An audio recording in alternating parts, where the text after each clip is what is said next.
Ed Ruth Taylor, the troublemaking son of one of the highest-ranking noble families, had once ruled the academy like a king, feared by everyone around him. He enjoyed abusing his authority without a second thought. But in a single day, everything came crashing down. He was removed from the family registry, disowned by his own relatives, and thrown out of his home.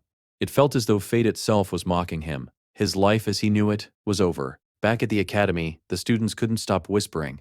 Some told the others to lower their voices, worried that Ed might hear them. Others simply laughed, saying there was no reason to fear him anymore since he had already been disowned. Many believed he wouldn't even return next semester, while others claimed this outcome was inevitable after he cheated on the academy's entrance exam. The only problem was that the Ed everyone hated wasn't actually him. The real Ed was an ordinary guy who had somehow been transported into his favorite game, the failed swordsman of Sylvania. He had expected to become the powerful protagonist, a talented noble, or at least an important side character. Instead, he was reincarnated as the game's most insignificant villain, Ed Ruth Taylor, a third-rate antagonist who gets kicked out of the dormitory almost as soon as the story begins. Out of every character in the game, he had somehow become the absolute worst choice. He couldn't understand why this had happened. In his previous life, he had lived quietly, never chasing power or causing trouble. So why had he ended up trapped inside the body of someone destined for failure? As the surrounding students continued mocking him, Ed could only stand there in silence. Later, after checking his status, he realized just how hopeless his situation truly was. His attributes were unbelievably terrible. He had only 3 stamina, 4 intellect, 7 talent, 7 willpower, and 6 luck. He was attending the most prestigious magic academy on the continent, with only 4 points in intelligence. No wonder the original Ed was nothing more than a disposable villain. Trying to remember the game's story, Ed realized that this character only appeared during the early chapters before disappearing completely. Even his memories of him were vague. Then he suddenly remembered something from the game's ending credits. Ed Ruth Taylor briefly appeared as a homeless beggar, desperately asking people for food. Considering everything that had happened, that ending made perfect sense. A spoiled noble who suddenly lost everything and knew nothing about surviving in the real world would be lucky just to stay alive. Taking a deep breath, Ed calmed himself. He had no idea why he had been brought into this world, but one thing was certain. He refused to accept that miserable ending. Somehow, no matter how difficult it became, he would survive and change his fate. The academy itself wasn't just a school. It was practically an entire city built around Arcane Mountain. After being thrown out, Ed wandered into the undeveloped forest northeast of the academy, deliberately avoiding the other students. During that long walk, he carefully analyzed his situation. Fortunately, he had arrived during the very beginning of the game's story. Although he had been disowned by his family and expelled from the dormitory, he was still officially enrolled at Sylvania Academy. That single fact gave him hope. Graduating from Sylvania guaranteed a successful future. Better yet, since he had already completed the game 5 times, he possessed knowledge of countless future events. If he stayed out of trouble, survived the academy, and graduated normally, he could live a comfortable life. Picking up a stick, he wrote one word in the dirt: graduation. That would become his new goal. Unfortunately, reality immediately reminded him of another problem: money. His tuition for the current semester had already been paid, but after that he would need to earn a scholarship. Looking at his pathetic stats, that seemed almost impossible. Still, scholarships could wait. Right now he needed something much more important: food, shelter, clothes. Opening his large suitcase, he searched through everything he owned. Inside were expensive noble clothes, a ceremonial dagger with no practical use, and an ornamental cup that served as little more than decoration. At least he had something to wear. Food and shelter, however, were another story. Thanks to the original Ed's horrible reputation, finding work around the academy would be nearly impossible. Returning to the dormitory wasn't an option either, since he had already been expelled. Left with no other choice, Ed decided to survive inside the forest. Fortunately, a nearby stream could provide fresh water. There were still 10 days before classes officially began. Until then, he would prepare himself. His first step was practicing magic. Using Windblade, he repeatedly sliced through small trees. The spell still worked, but it was incredibly weak. After cutting down only 15 tree stumps, he was already completely exhausted. As hunger began taking over, he suddenly remembered something his grandfather once told him. During times of starvation, people supposedly survived by eating tree bark. Trusting that old advice, Ed collected pieces of wood, filled his cup with water from the stream, and cooked them using fire magic. After staring at the finished result, he convinced himself it looked somewhat like chicken breast. The moment he took a bite, he immediately regretted it. Seconds later, he was violently throwing up. 2 miserable days passed. Sitting beside the stream on the 3rd day, Ed could only sigh. He officially hated his grandfather. After starving for days and vomiting repeatedly, he finally accepted one simple truth: wood was not food. It was building material, so instead of trying to eat it, he began constructing a shelter. The work wasn't easy. With only 2 hands, raising the support beams alone proved incredibly difficult. Even so, after hours of struggling, he finally managed to tie together the basic frame. It still wasn't comfortable. He spread several expensive pieces of clothing across the ground to use as bedding, despite knowing it was a complete waste. By the end of the night, he had finally finished his tiny wooden shelter. Just then, a system notification suddenly appeared. He had successfully learned the skill, Basic Wooden Shelter. The system rated it at half a star and classified him as a novice craftsman with no specialization. His crafting attributes were also displayed. Mana level 1. Gathering level 1. Surprised, Ed realized that the crafting system was active as well. The system explained that although he had grown up as a noble, he actually possessed greater talent for crafting than for magic. Honestly, that suited him perfectly. Practical survival skills were far more valuable than weak spells. With renewed motivation, Ed crafted a simple wooden harpoon and headed toward the stream. Catching fish with his current abilities should have been impossible, but hunger gave him determination. After countless failed attempts, he finally managed to spear several fish. Using fire magic, he roasted them over an open flame. Finally eating real food after days of suffering, Ed almost couldn't believe how delicious they tasted. There was only 1 week left before classes resumed. If he could survive until then, everything else could be figured out later. However, just as he prepared to eat another fish, someone suddenly approached him. A young girl calmly asked, "Are you Ed Ruth Taylor?" The moment he saw her face, Ed's heart sank. Of all the people he could have encountered, she was the absolute worst. Her name was Fania. In the original story, Ed Ruth Taylor was the first villain the player ever faced. After abusing his noble status to harass the protagonist's childhood friend, he was beaten up. Seeking revenge, he later sabotaged the protagonist's entrance examination. Unfortunately for him, his scheme was exposed by a mysterious girl hiding her true identity. That girl was none other than Fania alias Chloe, the third princess of the Chloe Empire. Using her unique inspection skill, she could detect lies and uncover hidden conspiracies. Every excuse the original Ed tried to make had been completely exposed, leading to his expulsion from the dormitory. Now she stood before him once again. Looking at him coldly, Fania asked why he was still here. Ed calmly replied that although he had been kicked out of the dormitory, he was still officially enrolled as a student.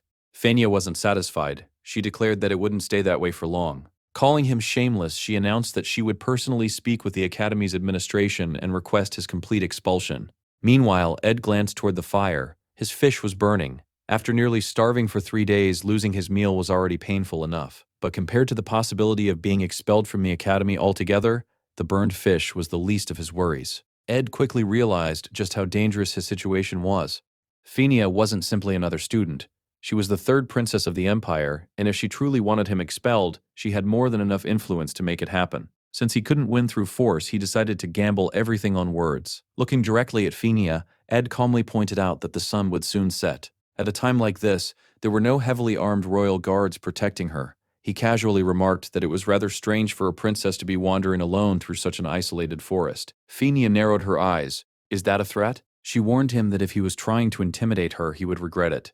Ed immediately shook his head. How could I possibly threaten your highness? Without hesitation, he knelt before her and respectfully thanked her inspection skill. The result was unexpected. He wasn't lying. Ed noticed the brief look of confusion on her face. The Ruth Taylor family was one of the empire's most powerful noble houses, but beneath that prestige hid a rotten legacy. They exploited commoners and secretly conducted horrific human experiments in pursuit of eternal life. Ed already knew their future. Eventually, every member of the family would be arrested and executed for their crimes. Ironically, being disowned had actually saved him. He had lost his status, his wealth, and nearly starved to death, but at least he was still alive. If he wanted to survive, he had to convince Fania without telling a single lie. The moment he lied, her inspection skill would expose him, and his life at the academy would end before it even began. While thinking through everything he knew about the game's timeline, Ed suddenly realized something. There was still 1 week before classes officially started. So why would the princess be wandering through this forest alone?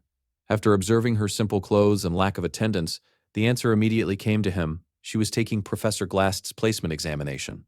Professor Glast's test required students to search the forest for hidden magical pearls. The professor was infamous for designing cruel and unusually difficult entrance evaluations. Since Fania was royalty, she would naturally be competing for placement into the academy's highest-ranked Class A. Fania frowned. You're flattering me far too much. It doesn't seem like you've changed at all. She even suggested that perhaps expelling him would be the simplest solution. But Ed confidently replied, if you don't accept my help, you'll never make it into Class A. Then he added one final condition. If I'm lying, you can expel me right here. Fania silently waited for him to continue. Ed explained that deep within the southeastern lake of the forest was a tiny grassy island. At the center of that island stood a massive tree known as the Guardian of Merilda. Hidden beneath that tree was the magical pearl she needed. Trusting her inspection skill, Fenia followed his directions. To her surprise, everything he said was true. Exactly where Ed described, she discovered the golden pearl. Only 3 days earlier, Ed Ruth Taylor had been nothing more than a lying scoundrel in her eyes. Yet now the same person had genuinely helped her without asking for anything in return. She simply stood there, quietly staring at the pearl. Later, back at Sylvania Academy, Professor Glast officially concluded the placement examination and asked every student to submit the magical pearls they had collected. Many students proudly presented flashy pearls overflowing with magical energy. Yet Professor Glast calmly announced that nearly everyone would still begin in Class F. The students were completely shocked. The professor explained that the examination wasn't about collecting the strongest pearl. Even an ordinary pearl could earn placement into Class A, provided it was the correct one. Only 3 students had succeeded. The first was Zix, the second was Lortel, the third was the student who discovered the legendary pearl hidden beneath the Guardian of Merilda, the most difficult location in the entire forest. That student was Fenia. Not only did she earn Class A, but she also claimed the highest rank among all incoming students. Meanwhile, none of this mattered to Ed. Back in the forest, he stared helplessly at another burned fish. Completely exhausted, he no longer had the energy to continue hunting with a spear. Instead, he crafted a crude fishing rod to make catching food easier. At the same time, the story revealed the true nature of Fenia's unique ability. Ever since childhood, she had been surrounded by flattery, manipulation, and deception. Those experiences eventually awakened her innate skill, inspection, which allowed her to detect lies with absolute certainty. No one could deceive her. That was exactly why Ed had no choice but to speak honestly every time they met. However, another problem soon became obvious. In the original game, Princess Fenia failed Professor Glast's placement examination and was assigned to Class F. That setback became the first major turning point in her character development. But now everything had changed. Because of Ed's interference, she found the Golden Pearl and entered Class A from the very beginning. The original storyline had already started falling apart. Ed couldn't help but worry. If the game's events continued changing, then all the future knowledge he relied upon could become completely useless. Still, there was one reassuring detail. The top student was still supposed to be Lucy Merrill. As long as that remained unchanged, perhaps the future hadn't completely gone off course yet. Meanwhile, Fenia reflected on everything that had happened. Her inspection skill had confirmed that Ed never lied. The pearl truly existed. Yet she couldn't accept calling it a gift. She hadn't found it through her own ability. As a princess, she refused to receive special treatment simply because of her royal blood. More than anything else, she wanted to prove her own worth through her own efforts. Although accepting the pearl would guarantee her first place, deep down she believed she didn't deserve it. The title she would one day earn, the Princess of Love, wasn't given because of her status or abilities. It was a title she gained by always choosing the righteous path, no matter how difficult it became. Back in the forest, Ed assumed he had successfully taken the bait. Whether she accepted the pearl or not didn't really matter to him. He had spoken nothing but the truth, and that was enough. Unable to ignore the mystery surrounding him any longer, Fenia quietly decided she would keep a close eye on Ed Ruth Taylor from now on. At that exact moment, completely unaware of her decision, Ed finally caught another fish. After days of hardship, he couldn't help smiling with genuine excitement. A few days later, the long-awaited morning finally arrived. Ed hurried toward the academy, determined not to be late. The new semester at Sylvania Academy was officially beginning. Students who had completed the placement examination gathered together as the opening ceremony prepared to start. As Ed walked through the campus, whispers immediately spread among the crowd. Many students couldn't believe he had the nerve to return after everything that had happened. Others wondered if he actually intended to stay at the academy. Surprisingly, none of those insults bothered him anymore. After everything he had survived in the forest, even their poisonous words sounded almost comforting. Simply being back at the academy felt like a reward. He quietly sat down and enjoyed the academy's delicious food with perfect table manners. His goal had never changed. He didn't want power. He didn't want fame. He simply wanted to graduate and live a peaceful life. Some students continued mocking him for his disgrace during the entrance examination. However, others began noticing something unusual. If they looked closely, Ed seemed completely different from before. One student even commented that the way he ate was incredibly refined, like someone who truly belonged among the academy's nobles. Ed ignored every comment. Their opinions meant nothing to him. Soon afterward, the headmaster stepped forward and officially welcomed everyone to the new semester at Sylvania Academy. He praised the students for growing stronger during the examination period and expressed his hopes that they would continue developing as members of the academy. As the ceremony continued, Ed couldn't help remembering that he had almost been expelled before classes had even started.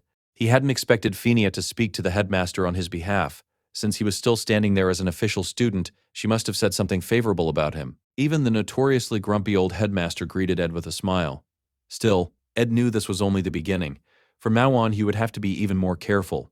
If the story drifted too far from the original game's plot, every advantage he possessed could disappear. Fortunately, his time surviving alone in the forest hadn't been wasted.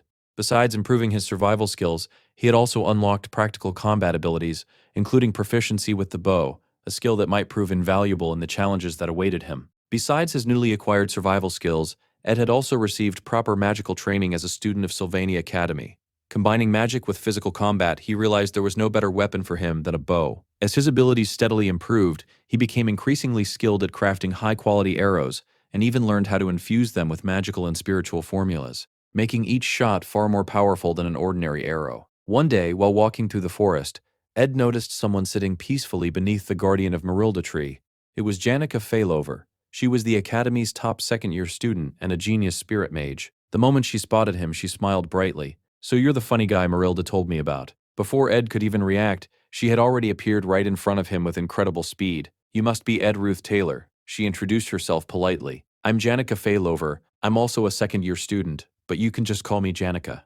Ed was surprised that she already knew his name, so Janica explained the reason. The forest belonged to Marilda, a high-ranking spirit with whom she had formed a contract. Since Marilda watched over the entire forest, she always knew whenever someone entered her territory. Hearing that, Ed immediately felt guilty. After all, he had been living there for days. During that time, he had cut down several trees and hunted quite a few rabbits just to survive. Janica noticed his uneasy expression and laughed softly. She assured him that Marilda wasn't angry at all. Hunting animals for food and cutting down trees when necessary were simply part of nature's cycle. Even the Great Spirit understood that creatures had to survive. Embarrassed, Ed quietly relaxed. A moment later, Janica extended her hand. A tiny ball of light floated above her palm. "This is one of my contracted spirits," she said happily. "Would you like to touch it?" Ed froze. He immediately realized the problem. He couldn't see spirits at all. Trying to hide his embarrassment, he remained silent. Janica tilted her head. "You can't see it?" Ed admitted the truth before quickly turning away. "I should go look for food." Without waiting for another question, he hurried off. In reality, Ed had deliberately avoided getting close to her. Janica Failover was one of the most important characters in the original game. If he wanted to preserve his knowledge of future events, staying away from her was the smartest decision.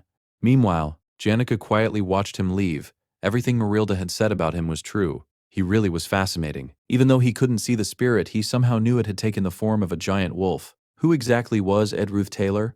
He had spoken to her rather coldly, yet somehow he didn't seem like a bad person. Although she assumed they probably wouldn't meet again, she decided she would investigate him more carefully in the future. As the days passed, Ed settled into a brutal routine. The distance between his shelter and Sylvania Academy was enormous, forcing him to leave before sunrise every morning and sprint across the forest just to arrive on time. Ironically, the exhausting commute gradually increased his physical abilities. At the academy, he focused entirely on studying. If he wanted to earn a scholarship and continue attending school, he couldn't afford mediocre grades. Since he had no proper notebooks, he copied everything he learned onto stone slabs, using pieces of burnt wood. He regularly borrowed books from the academy library, carried them back to his shelter, and studied late into the night. Every evening, he washed his clothes in the nearby lake, hoping they would dry before dawn. Then he gathered firewood, collected fresh drinking water, checked his stockpile of dried meat, and prepared enough supplies for the following day. By the time everything was finished, he only managed to sleep about 4 hours each night. Yet surprisingly, none of that was his biggest problem. His biggest problem was Janica. She had started following him everywhere. One day, after noticing her once again trailing behind him, Ed finally stopped walking. "How much longer are you planning to follow me?" Janica looked completely surprised. "So you knew the whole time?" Ed sighed. "It would be stranger if I hadn't noticed." He then reminded her exactly who he was. "I'm Ed Ruth Taylor. People say I'm the worst kind of person imaginable." Even after hearing that, Janica simply continued walking beside him. "That's only what other people think," she replied with a gentle smile. "I haven't decided for myself what kind of person you are." Hearing those words, Ed suddenly remembered something important.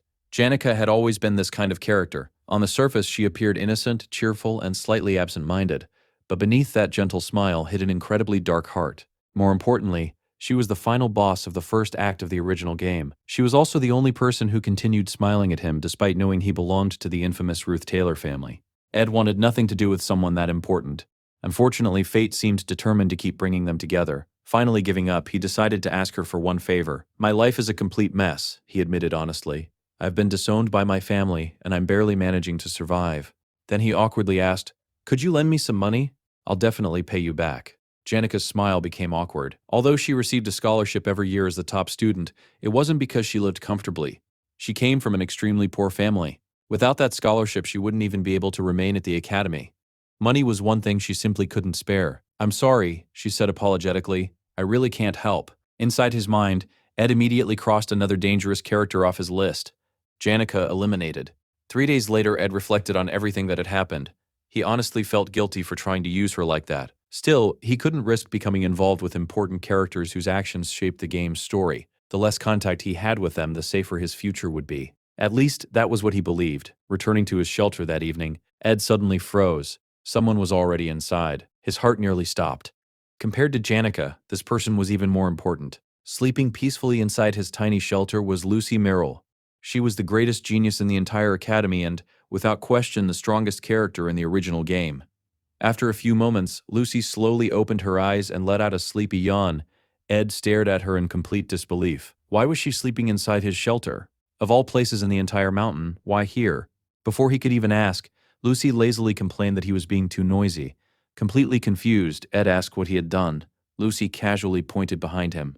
"It isn't you. It's the enormous wolf standing behind you." Ed turned around but saw absolutely nothing. The giant spirit was apparently trying to communicate with him. Since he couldn't see spirits, Lucy kindly translated its message. It says that one day, no matter what happens, you must save Janica. Ed was completely stunned. Even if the spirit was speaking directly to him, he couldn't hear or see a single thing. Before he could ask any more questions, he suddenly remembered something else. Why was Lucy sleeping alone in the middle of the forest? Lucy simply yawned again, ignored his confusion completely, curled up comfortably, and went right back to sleep. "That's my shelter." After calming down, he finally realized the truth. Lucy was incredibly small and agile. She could leap enormous distances, climb almost anywhere, and treated rooftops, towers, and cliffs as perfect places for afternoon naps. His hidden campsite happened to be quiet, peaceful, and almost impossible for other students to find. Without realizing it, he had built the perfect sleeping spot for Lucy. In other words, this was entirely his own fault. The following day, Ed decided he had to solve the problem before it affected the original storyline. Lucy was so powerful that she casually cast advanced magic while sleeping. If she kept visiting his shelter, the future could change beyond recognition. His first solution was setting a rank D trap. It failed. The next time Lucy appeared, she calmly asked if she could eat some of his dried meat. Ed immediately refused. Lucy ate it anyway. At that point, Ed realized they weren't communicating on the same wavelength at all. No matter what he tried, Lucy continued returning to his shelter again and again.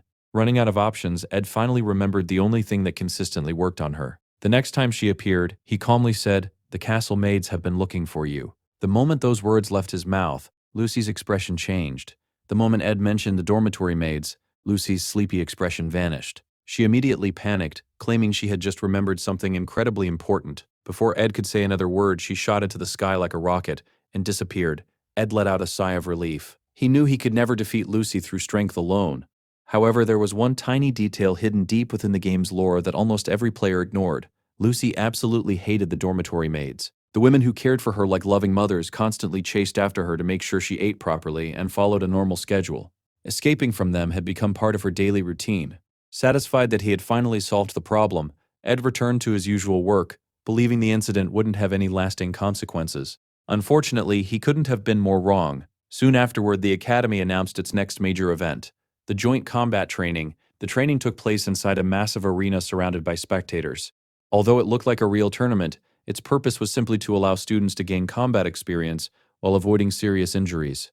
To keep everyone safe, only practice weapons were allowed. Mages were restricted to basic elemental spells, while alchemy students were forbidden from using dangerous potions or advanced techniques. The tournament brackets were decided entirely at random. As Ed studied the list of participants, he immediately realized why this event was so important. Every major character in the story would participate: Princess Phinia, the Golden Daughter, Lortel, the Rising Spear Ziggs, the Spirit Mage Janica, the Lazy Genius Lucy, the Ambitious Clavius. Almost every important figure in the game's story would appear here. Still, there was one person Ed cared about more than anyone else: Taylor McLaw, the failed swordsman. Having completed every possible route in the game, from the tragic endings to the true ending, Ed had watched Taylor struggle countless times. Not a single one of his journeys had ever been easy. Without realizing it, Ed had grown attached to him.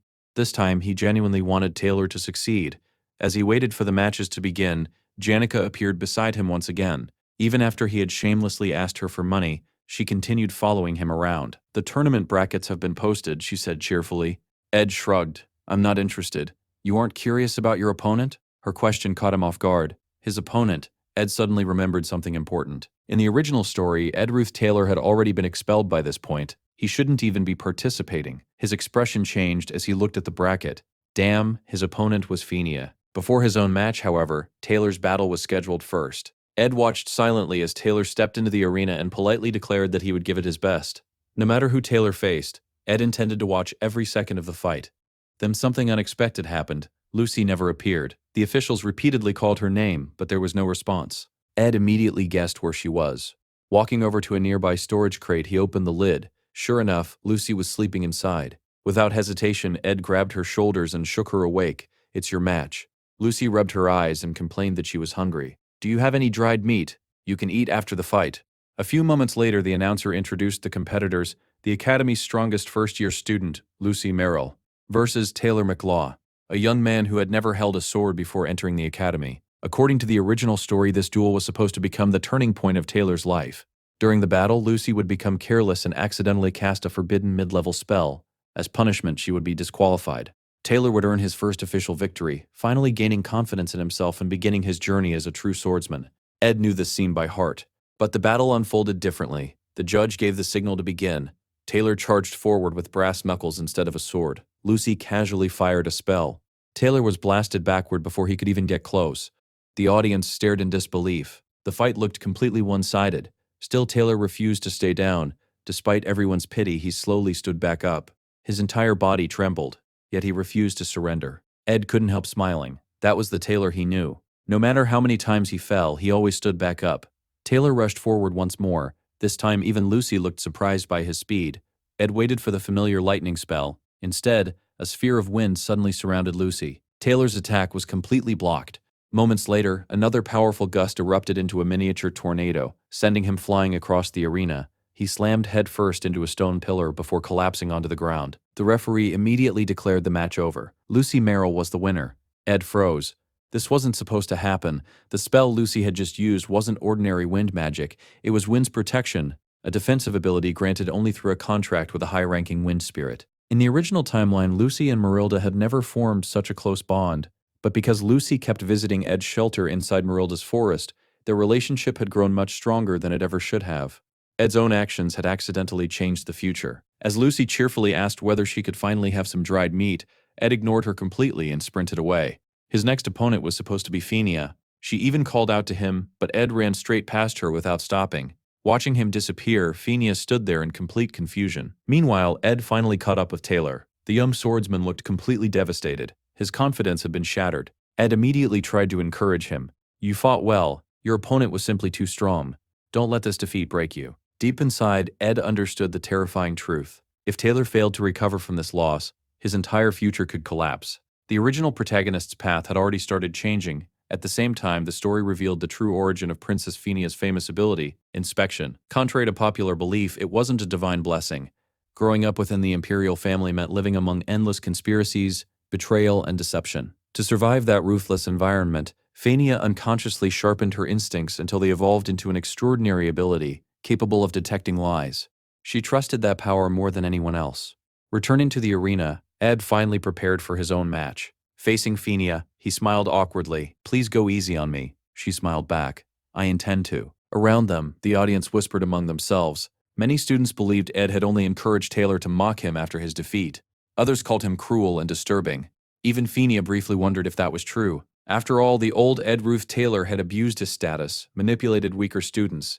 Yet, when she remembered the desperate expression on his face while encouraging Taylor, something didn't feel right. Using her inspection ability, she sensed that his concern had been completely genuine. The referee announced the start of the duel. Without hesitation, Fenia launched a powerful water spell directly toward Ed. She already knew he specialized in wind and fire magic. She wanted to see how he would respond. Would he dodge, counterattack, or reveal another hidden trick? Instead, Ed did absolutely nothing. The spell struck him head-on and blasted him clean out of the arena. He never tried to block it, he never attempted to dodge. He didn't even raise his weapon. Lying on the ground, Ed calmly sighed. I lost.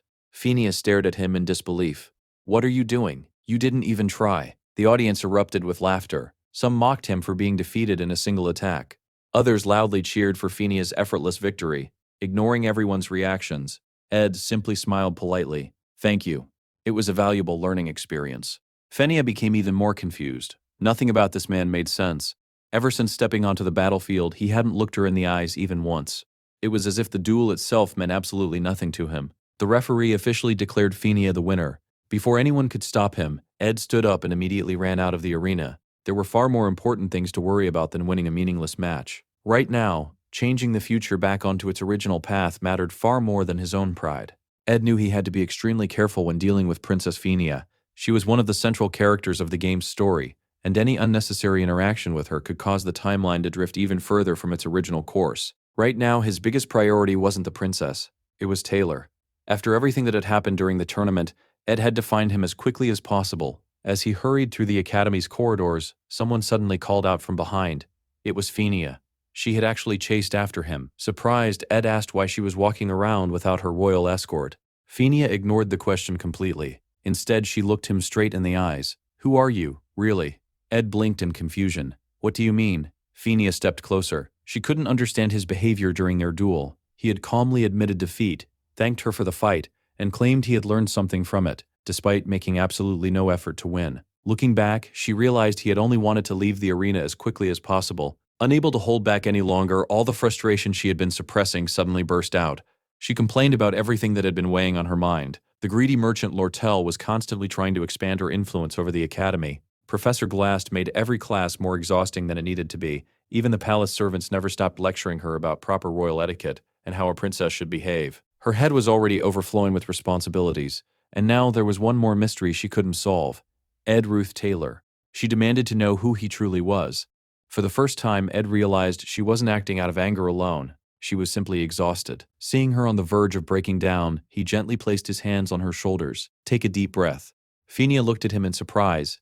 Inhale slowly and exhale. Without thinking, she followed his instructions after repeating the breathing exercise a few times. The tension in her body gradually disappeared. She finally calmed down. Then, as the silence settled in, she suddenly realized what had just happened. Her face immediately turned bright red. Completely embarrassed, she covered her face and asked Ed to forget everything she had just said. Ed simply smiled. It's fine. Thinking the conversation was finally over, he prepared to leave. Unfortunately, Fenia still had more questions. She admitted that she had a terrible habit of overthinking everything, because she had spent her entire life surrounded by lies and political schemes inside the imperial palace. She constantly tried to analyze other people's intentions. Meanwhile, Ed could only think about one thing. Please let me go find Taylor. Ignoring his impatience, Fenia continued speaking. She presented her own theory. According to her, Ed had willingly cut ties with his family because he already knew about the darkness hidden within the Ruth Taylor household. She even believed he had deliberately provoked Taylor so that his own family would disown him. Ed carefully considered her words. Ironically, she wasn't entirely wrong. The Ruth Taylor family truly was hiding horrifying secrets. However, this wasn't the right time to reveal any of them. Keeping his expression calm, Ed simply answered, I don't know what you're talking about. Inside his mind, he knew it was still far too early to involve himself in the Empire's political conspiracies. Fenia frowned. That doesn't make sense. She couldn't understand his actions. Why had he encouraged Taylor during the match? Why had he cheered him on so passionately? Had he actually started sympathizing with him? Ed knew he couldn't answer honestly, so he forced himself to lie. I was only making fun of him. He shrugged casually. Everyone already hates me. If I pretend to support Taylor, maybe people will start thinking I'm not so bad. The moment he finished speaking, Fenia stared directly into his eyes. No. She shook her head. That's a lie. Her inspection ability had already exposed him. She demanded that he repeat those words while looking directly at her. Ed stubbornly insisted he was telling the truth. But the more he lied, the more frustrated Fenia became. She couldn't understand why he kept hiding his real intentions. Ed hated doing this. He knew lying to someone who could detect lies was pointless. Still, he believed it was the only way to preserve the original storyline. Finally, Fenia let out a long sigh. I can't do anything. She admitted she had no proof to support her suspicions. Then she quietly stepped aside. I'll let you go. She had noticed him glancing toward the hallway throughout their entire conversation and understood that something important was waiting for him. Ed thanked her politely and started walking away. As he left, he couldn't help reflecting on everything that had just happened. That was the first time he had seen such a vulnerable side of Princess Phinia. As one of the story's central characters, she carried an overwhelming number of responsibilities. Politics, noble expectations, academy life, and countless hidden conspiracies all rested on her shoulders. Ed couldn't help wondering if her emotional outburst had happened because of his interference. Had he already changed the story that much? Just before disappearing around the corner, he stopped and turned back toward her. "There is one thing I'd like to say." Phinia looked up. "My problems are nothing compared to yours." He smiled gently. "It may not be my place to say this, but you look exhausted." For a brief moment, Phinia was left speechless. No one had ever looked past her title as a princess, and simply noticed how tired she truly was. Standing alone in the corridor, she quietly watched Ed disappear, unable to stop thinking about the mysterious man who continued to defy everything she believed she knew. After all, Phinia wasn't just another student. She was a princess, burdened with the responsibilities of the imperial family. Even so, Ed believed that while she was at Sylvania Academy, she deserved at least a little peace. For her entire life, Phinia had devoted herself to seeing through other people's lies. Ironically, this was the first time someone had seen through hers. Ed immediately realized he had already wasted too much time. Taylor was still his top priority. Without another word, he sprinted through the academy corridors, calling out Taylor's name. Before he could find him, however, someone blocked his path. It was Beatrice. She was the main heroine of the game and Taylor's childhood friend. Stepping in front of Ed, she raised her hand to stop him. "Don't come any closer." Her voice was firm. "Ed Ruth Taylor, you've bullied Taylor long enough. Leave him alone." Behind her, Taylor slowly approached. He looked at Ed with caution. "So, you're still attending the academy?" The moment Ed saw him, he noticed something important. Taylor's fighting spirit had returned. While Ed had been occupied with Phinia after the tournament, Beatrice had immediately rushed to comfort Taylor, just as she always did in the original story. She encouraged him, reminded him of his strengths, and assured him that one defeat didn't define him. Now standing before Ed once again, Taylor looked far more composed. "Did you want to say something?" Taylor asked. Ed smiled inwardly. As long as Beatrice remained by Taylor's side, he could fall 100 times and still find the strength to stand up again. Looking directly at him, Ed simply said, "Your swordsmanship is impressive." Taylor frowned. "Is this another joke?" Ed slowly shook his head. "No, I'm serious." After saying those few words, he quietly turned around and walked away. As he left, he finally admitted something to himself. Originally, he had planned to let Taylor save the world while he focused solely on surviving as Ed Ruth Taylor. He was prepared to accept the miserable fate of living as the game's most insignificant villain. But now, none of that mattered. Seeing Taylor regain his determination brought him genuine relief, not because the original storyline had been restored, but because someone he had spent countless hours playing as was finally back on his feet. For Ed, that alone was enough. Taylor and Beatrice silently watched him leave, unable to understand why he seemed so carefree. Ed couldn't blame them. From their perspective, his actions made absolutely no sense. As he continued walking, a tremendous explosion echoed across the academy. A towering pillar of flames shot into the sky. Ed immediately recognized the scene. It had finally begun. This was one of the most unforgettable moments in the entire game. A powerful fire spirit was being summoned. Almost instantly, an enormous wave of ice crashed into the flames. A red-haired girl stepped forward. It was Lortel, the Golden Daughter. Standing opposite her was Janica Failover, the Spirit Sorceress. Lortel's freezing magic temporarily sealed the blazing spirit. For a brief moment, everyone thought she had won. Then, cracks spread across the ice. The imprisoned spirit shattered its frozen prison and erupted with overwhelming force. Ed smiled. Although several events had already changed, this battle still captivated everyone just as it had in the game. The massive flaming dragon continued rampaging while Janica calmly maintained control over the summoned spirit. Even Lortel's incredible magic couldn't suppress it for long. In the end, Janica emerged victorious. Thunderous applause filled the arena. Students surrounded her, celebrating as though she were a famous hero. Meanwhile, Academy medics rushed toward Lortel. She had suffered severe injuries during the battle. Watching the medical staff carry her away, Janica lowered her head. Unlike everyone else, she wasn't celebrating. She only felt guilty for hurting her opponent. Ed quietly reflected on how different everything had become. Originally, Lucy's duel against Taylor was supposed to become the highlight of the joint combat training. Instead, Janica had stolen the spotlight completely. She had become the symbol of Sylvania Academy's strength, protecting the pride of the upperclassmen against the talented newcomers. Although Janica was already surrounded by countless friends, her life was about to become much more complicated. Oddly enough, Ed considered that a good thing. Every time he got too close to one of the story's major characters, another unexpected problem seemed to appear. 2 weeks passed peacefully, During that time, Ed deliberately avoided all of the main characters and focused entirely on surviving. He improved his shelter, crafted a fishing net, and no longer had to worry about finding food. His hard work also paid off in the form of improved stats. His stamina increased to 6. His intellect rose to 5. His willpower reached 8. His luck remained at 6. Looking at his stronger physique, Ed felt satisfied. Still, he knew it was far too early to relax. One morning while training near his shelter, he suddenly heard a familiar voice. Janica had appeared once again. The moment she noticed him without a shirt, her face instantly turned bright red. "Do you always walk around like this?" Ed sighed. "You're the one who keeps coming here." Then he asked the question that had been bothering him for weeks. "What exactly is so interesting about this forest?" Janica smiled innocently. "It feels like a secret fortress." She looked around the shelter with sparkling eyes. "Every time I come here, it's like discovering another adventure." Then her expression became more serious. "I actually wanted to ask your advice.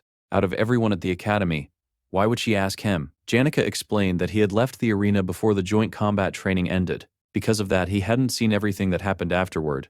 She quietly admitted that during her battle with Lortel, she had seriously injured her opponent. Ed remembered the fight. Lortel had violated the rules first by using an intermediate-level spell. Objectively speaking, Janica wasn't entirely responsible, but none of that mattered to her. She couldn't stop blaming herself. "I've tried to forget it," she confessed, "but I can't.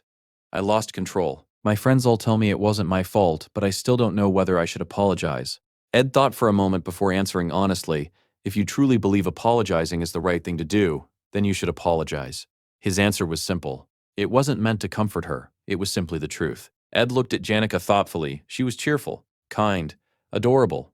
Everyone adored her. Whenever she blamed herself, countless friends immediately rushed to reassure her that she had done nothing wrong. But even surrounded by that kindness, her own guilt never disappeared. Perhaps that was exactly why she had come to him instead. Janica smiled gently. "As expected, you never take my side just because everyone else does." Ed became slightly flustered. "I wasn't trying to offend you." She shook her head. "It's the opposite. I actually like that." She explained that ever since the beginning of the semester she had noticed how much he had changed. Even when he desperately needed money, he hadn't begged or acted pitiful. Instead, it almost felt as though he was intentionally telling people not to become involved with him. That version of Ed was completely different from the person everyone described. "I've never met someone who speaks to me the way you do." Her smile grew even warmer. "Being around you makes me feel strangely comfortable." The following day, Ed hurried through the academy corridors with a serious expression. The situation was becoming increasingly dangerous. The failed swordsman of Sylvania was considered a masterpiece. Yet only a handful of players had ever reached its true ending. Most players encountered one of the many bad endings long before finishing the game. Ed mentally reviewed several of them. In one route, the player rescued a girl during a kobold ambush. Later, during the class ranking examination, that decision exposed one of Lortel's hidden secrets. As a result, assassins were sent to kidnap and kill the player.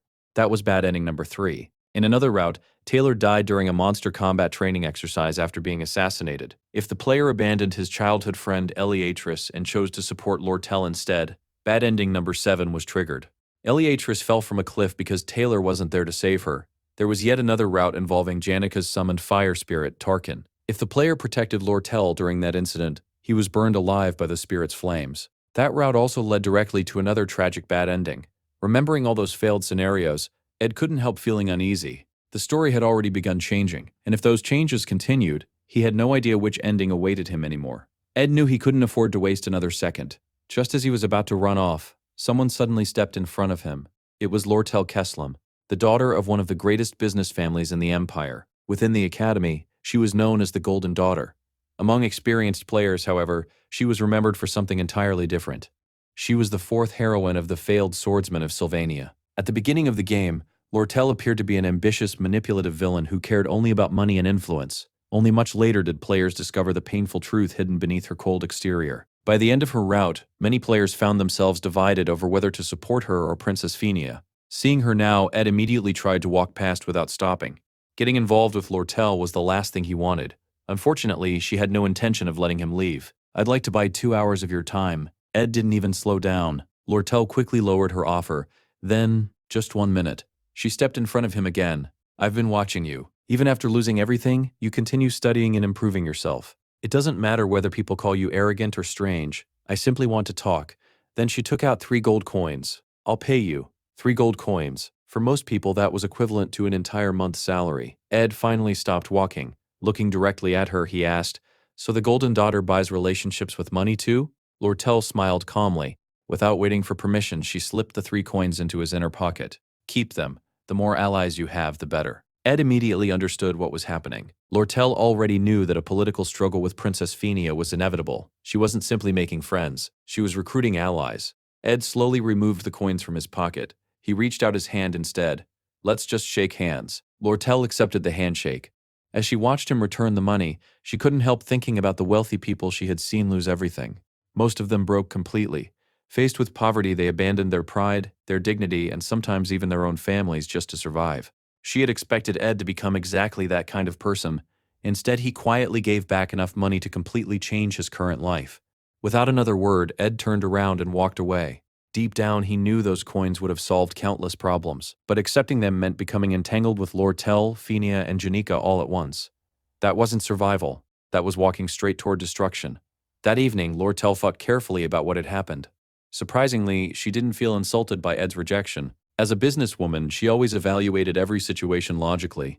Losing one opportunity simply meant searching for another. Soon afterward, she found Janika walking through one of the academy's hallways. Janika smiled warmly. Your hair looks beautiful today. Lortel greeted her politely before apologizing for everything that had happened during their duel. She explained that she had wanted to apologize much earlier, but never found the opportunity. Janika noticed the bandages covering Lortel's body. You still haven't recovered. Lortel smiled. I'll be fine soon. At first, Lortel assumed Janika was the type of innocent girl who could easily be manipulated. Then Janika suddenly asked, Did you talk with Ed? Lortel froze. Why do you ask?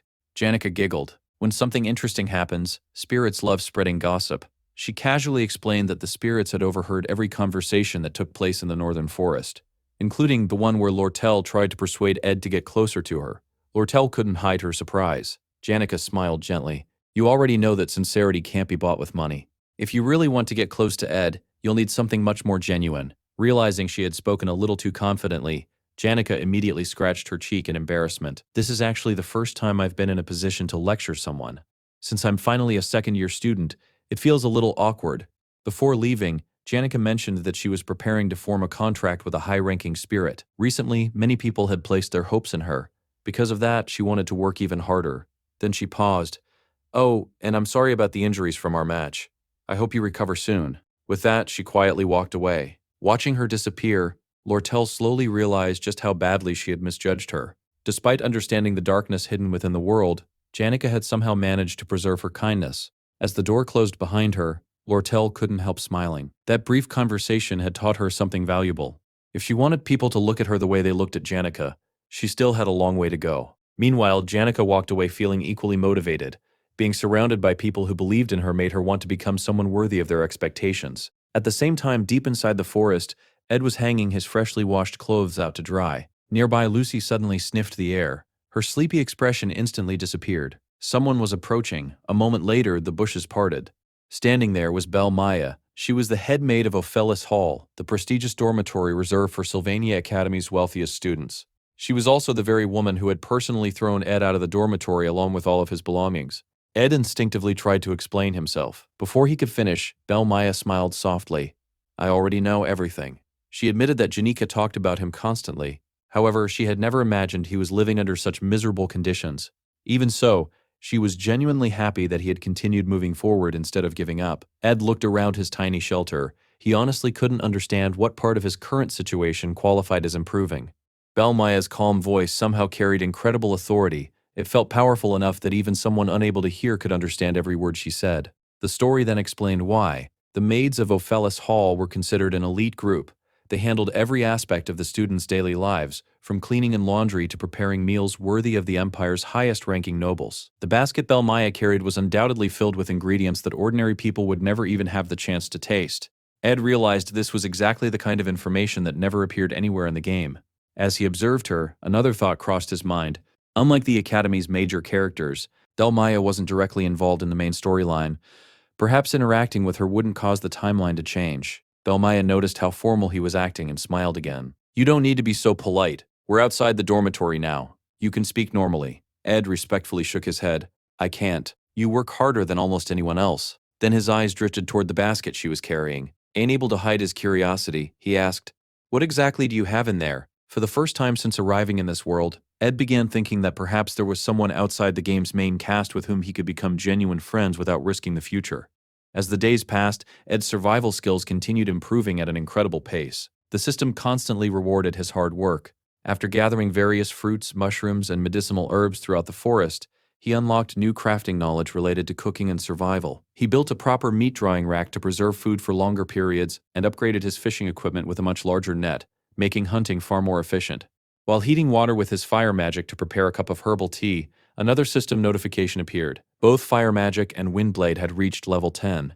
Although he only knew 2 basic spells, he had used them so frequently for everyday tasks that they had reached an exceptionally high level. Simple activities like cooking meals, boiling water, and preparing firewood had steadily increased both his survival skills and his magic proficiency. By the time he finished preparing everything, the sun hadn't even set. Looking around his campsite, Ed couldn't help smiling. Without realizing it, he had become far more capable than when he first arrived. For the first time since entering this world, he was actually enjoying himself. Suddenly, a strange shadow appeared overhead. Before he could react, something crashed directly into his campsite. The impact sent him flying across the clearing. Ed immediately panicked. His carefully built camp, his precious shelter, it had been completely destroyed. When the dust finally settled, he looked toward the crater. Lying in the middle of the wreckage was Lucy, still wearing her pajamas. She slowly sat up, rubbing her head. "I almost died." Ed stared at her in disbelief. "What could possibly have almost killed you?" Lucy answered with a completely straight face. "Bel Maya." Ed blinked. "What?" Lucy explained that she had skipped class again, just like always. Unfortunately, Bel Maya had been in an unusually bad mood that day.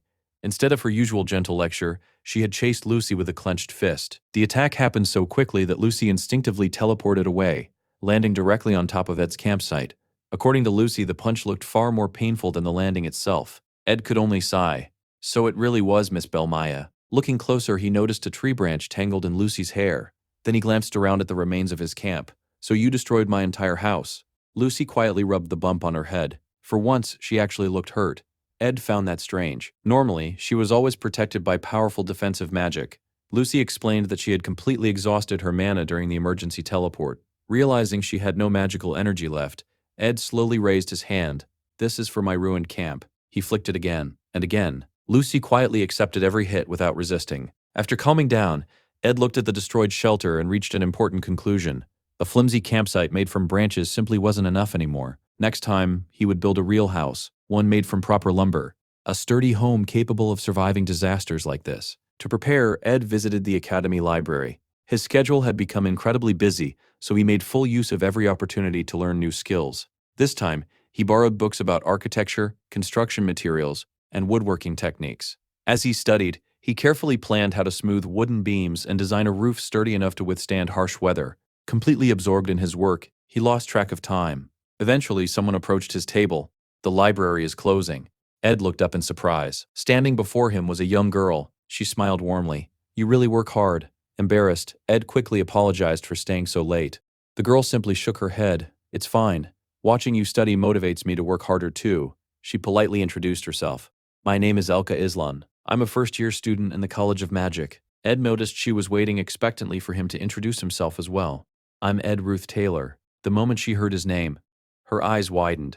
Ed sighed inwardly. He had already become accustomed to people's shocked reactions. After all, the original Ed's reputation had been absolutely terrible. To his surprise, however, Elka smiled. "You're nothing like the rumors." She explained that over the past several days she had repeatedly seen him reading one technical book after another. He had already finished 6 specialized books in a row. Everyone claimed he was arrogant, lazy, and aimless. Yet the person sitting before her was hardworking, sincere, and constantly trying to improve himself. "I don't think those rumors are very trustworthy anymore." She smiled brightly. "Honestly, I'm rooting for you." Ed couldn't help feeling surprised. He quietly thanked her for the encouragement. As they prepared to leave, Elka explained that she would stay behind to help clean the library. She wished him a safe trip home. Just then, the entire building suddenly shook violently. Shelves rattled, books crashed onto the floor. The ground trembled as though an enormous earthquake had struck the academy. Ed's eyes widened. One of the towering bookshelves tipped toward Elka. At the same time, outside the academy, an enormous pillar of magical light pierced the night sky. It looked as though the world itself was ending. Ed immediately recognized the scene. This was the final chapter of Episode 1, the confrontation with Glaskin. Meanwhile, it was already 11:30 at night. Inside the Academy's Student Center, a temporary evacuation camp had been established. Thanks to Taylor and his companions, many students had successfully gathered inside the protective barrier. Nearly 2 hours had passed since the disaster began. Looking toward the glowing sky, Beatrice suddenly remembered something she had once read in a book about spirit magic. That's a summoning rune. Her voice trembled. It belongs to Glaskin, the greatest of the dark spirits. Hearing those words, Fenia's expression immediately darkened. If that's true, then the only person capable of forming such a powerful spiritual connection would be Janica Failover. Silence filled the room. Taylor finally stepped forward. This is bad, but standing here worrying won't solve anything. He explained that if Beatrice was correct, the barrier protecting them was only delaying the inevitable. Once Glaskin fully manifested, countless students would lose their lives. Taylor immediately ordered everyone to gather inside the student center. Some students argued that anyone outside the barrier would surely notice the disaster. Sooner or later, the academy professors or even the Imperial Guard would arrive to rescue them. However, an alchemy student disagreed. If Glaskin truly was a high-ranking dark spirit, then the barrier surrounding the academy had to be unbelievably powerful. Outside reinforcements might never reach them in time. With the headmaster currently away from the academy, they would have to solve the crisis themselves. She suggested that if everyone combined their strength, they might still have a chance. Before anyone could agree, Clavius immediately objected. His face had turned pale. This is suicide. He pointed out that they would first have to defeat countless mid-level spirits before even reaching Janica. Even then, they would still have to face multiple high-ranking spirits. Among them were Tarkin, the great fire spirit, and the terrifying dark spirit, Velosphere. There is no way I'm joining that. Lortel quietly frowned. She couldn't believe Janica possessed enough power to summon Glaskin while simultaneously controlling so many powerful spirits. Another student explained that most of the power likely belonged to Velosphere. Janica herself was merely acting as a conduit. Dark spirits naturally preyed upon spirit mages. The stronger the mage, the more attractive they became to such entities. Because Janica possessed extraordinary talent, Velosphere had chosen her as the perfect vessel for its summoning. Before the discussion could continue, another student interrupted. It doesn't matter how this happened. What matters is what we're going to do now. Everyone instinctively turned toward Princess Fenia. The room fell silent. They waited for their leader to make the decision. For a brief moment, Fenia remembered something Ed had once told her. He had said that life at Sylvania Academy didn't have to be so heavy, that she didn't need to shoulder every burden alone. A faint smile crossed her face. If only things were truly that simple. Taking a deep breath, Fenia finally made her decision. We move out in 1 hour. Only she, her royal guard Claire, and the highest-ranked students from each class would participate in the operation. They were the only ones strong enough to confront the spirits directly. She looked around at everyone gathered inside the student center. Prepare yourselves. I'll take full responsibility for everything that happens from here. Just as everyone was preparing to move out, another student rushed into the student center with an urgent report. After inspecting the academy, they had confirmed that the faculty members were unable to assist. The dormitories and the potion archive had both suffered critical damage, leaving the staff occupied with rescue efforts. Fenia quickly understood the situation. At that moment, only the students gathered there were capable of taking action. Before anyone could respond, another girl came running in. There are still people trapped inside the library, she explained that one of them was her close friend, Elka Islan, while the other was a second-year student. Hearing Elka's name, one of the students immediately panicked. Elka is still inside? The girl nodded. Elka had become a library apprentice to study advanced grimoires, but unlike the academy's stronger students, she had almost no ability to defend herself. We have to save her immediately. Lortel stepped forward and tried to calm everyone. The library is too far away. Our priority has to be stopping Janica. Fenia silently agreed. Then she remembered one important detail. The girl had mentioned there was another second-year student trapped alongside Elka. Fenia took a deep breath. We'll have to trust that student. He'll protect her until we arrive. Ziggs wasn't convinced. Still, he reluctantly accepted her decision. Fenia turned back toward the girl. Are you absolutely certain someone else is with Elka? The girl hesitated. Seeing her reaction, Ziggs narrowed his eyes. What are you hiding? After gathering her courage, she finally answered. The other student is Edruth Taylor. The atmosphere instantly changed. Several students began whispering among themselves. Even Ziggs' expression darkened. The girl hurriedly explained that Ed had simply been studying late in the library. She admitted she had felt uncomfortable around him because of his terrible reputation, so she had left before the disaster began, unintentionally leaving Elka behind. Although Elka ignored the academy's rumors, everyone else knew exactly what kind of person Edruth Taylor was supposed to be. The room filled with murmurs. That loser, he's the one trapped in there, as shameless as always. Ziggs clenched his fists in anger. Before he could move, however, Fenia stopped him. For a brief moment, she remembered everything that had happened since meeting Ed. Then she calmly spoke. Perhaps it's time we put a little faith in him. Nobody responded. No one there truly trusted Ed. Without saying another word, Zig suddenly disappeared. Using incredible speed, he charged toward the library. The hostile spirits blocking his path were sliced apart one after another. As he ran, he made a silent promise. If Ed had harmed Elka, he would never forgive him. The story then shifted to Zig's past. Calling his life a journey from rags to riches wasn't enough to describe the miracle he had experienced. Long before entering Sylvania Academy, Ziggs had lived on the Empire's northern plains. Those lands were beyond the Empire's control. There were no laws, no protection. Every single day ended with one simple question: would you still be alive tomorrow? Born into a nomadic tribe, Ziggs was abandoned when he came of age. Without realizing it, his own family had left him behind. To survive, he learned how to hunt long before he ever learned how to read. Before earning money, he survived by scavenging supplies from corpses abandoned along the roadside. One day, while dragging the body of a dead traveler through town, a young girl suddenly stopped him. "What is your name?" "Jay." The girl quietly smiled. "You look just like a wolf walking on two legs." Those simple words changed everything. For the first time, Ziggs realized what his life had become. He wasn't simply surviving. He was nothing more than a lonely wolf cub abandoned by his own pack. Unable to hold back his emotions, he burst into tears. That same girl, Elka, together with her father, she welcomed him into their home without asking for anything in return. For the first time in his life, Ziggs experienced genuine kindness.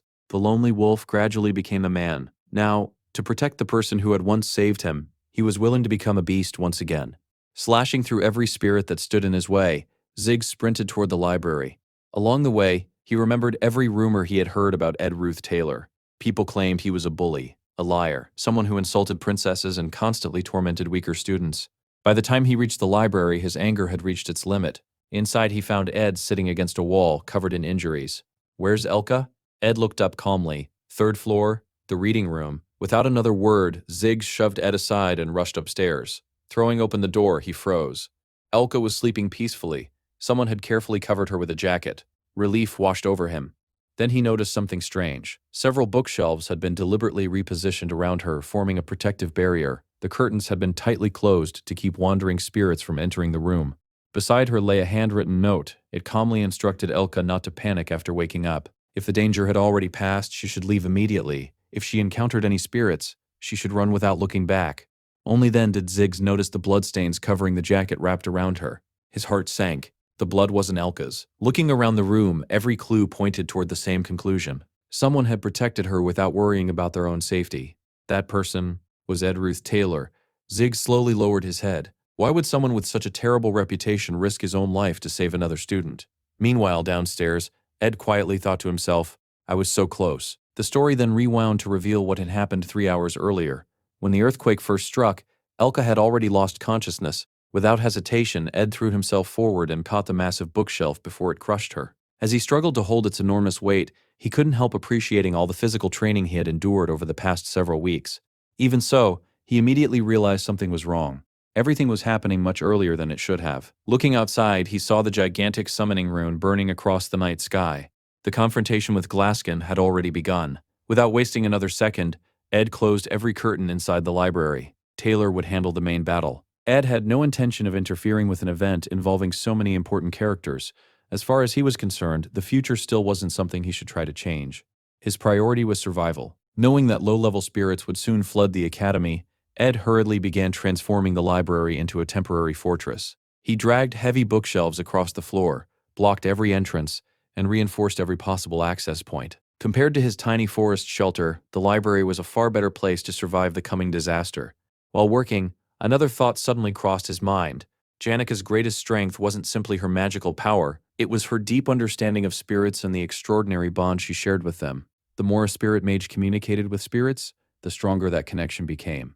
Unfortunately, someone like Ed possessed almost no spiritual talent. He could barely see spirits at all. Under normal circumstances, improving those abilities would have been nearly impossible. Then, Ed suddenly stopped moving. Something had changed. Slowly lifting his head, he stared into the empty air. For the first time, he could actually see the spirits surrounding him. Janika had summoned countless spirits right in front of Ed. Although the sight irritated him, he silently thanked them for the opportunity and immediately unleashed his windblade. One after another, the spirits were sliced apart until the entire group had been wiped out. Only after the battle ended did Ed realize how quickly everything had happened. By defeating the spirits, both his spiritual understanding and spiritual connection had risen to level 7. He was getting closer to his goal. If both attributes reached level 15, he would finally be able to form a contract with a spirit. Completely exhausted, Ed struggled to catch his breath. At that moment, Ziggs appeared carrying Elka in his arms and asked why Ed was still there. Ed was completely confused. In his mind, he wondered what Ziggs meant. Couldn't he see that he was utterly drained? Even so, Ed simply answered that he had been training. Ziggs didn't believe that explanation for a second. He thought only a fool would accept such an excuse, but instead of questioning him, he nodded. At that moment, he felt he finally understood what kind of person Ed really was. Ziggs respectfully bowed his head. "Senior Ed, I owe you a great debt. One day I'll repay this favor." Hearing those words, Ed suddenly remembered something obvious. Elka was the love of Ziggs' life. She meant everything to him. How had he forgotten such an important detail?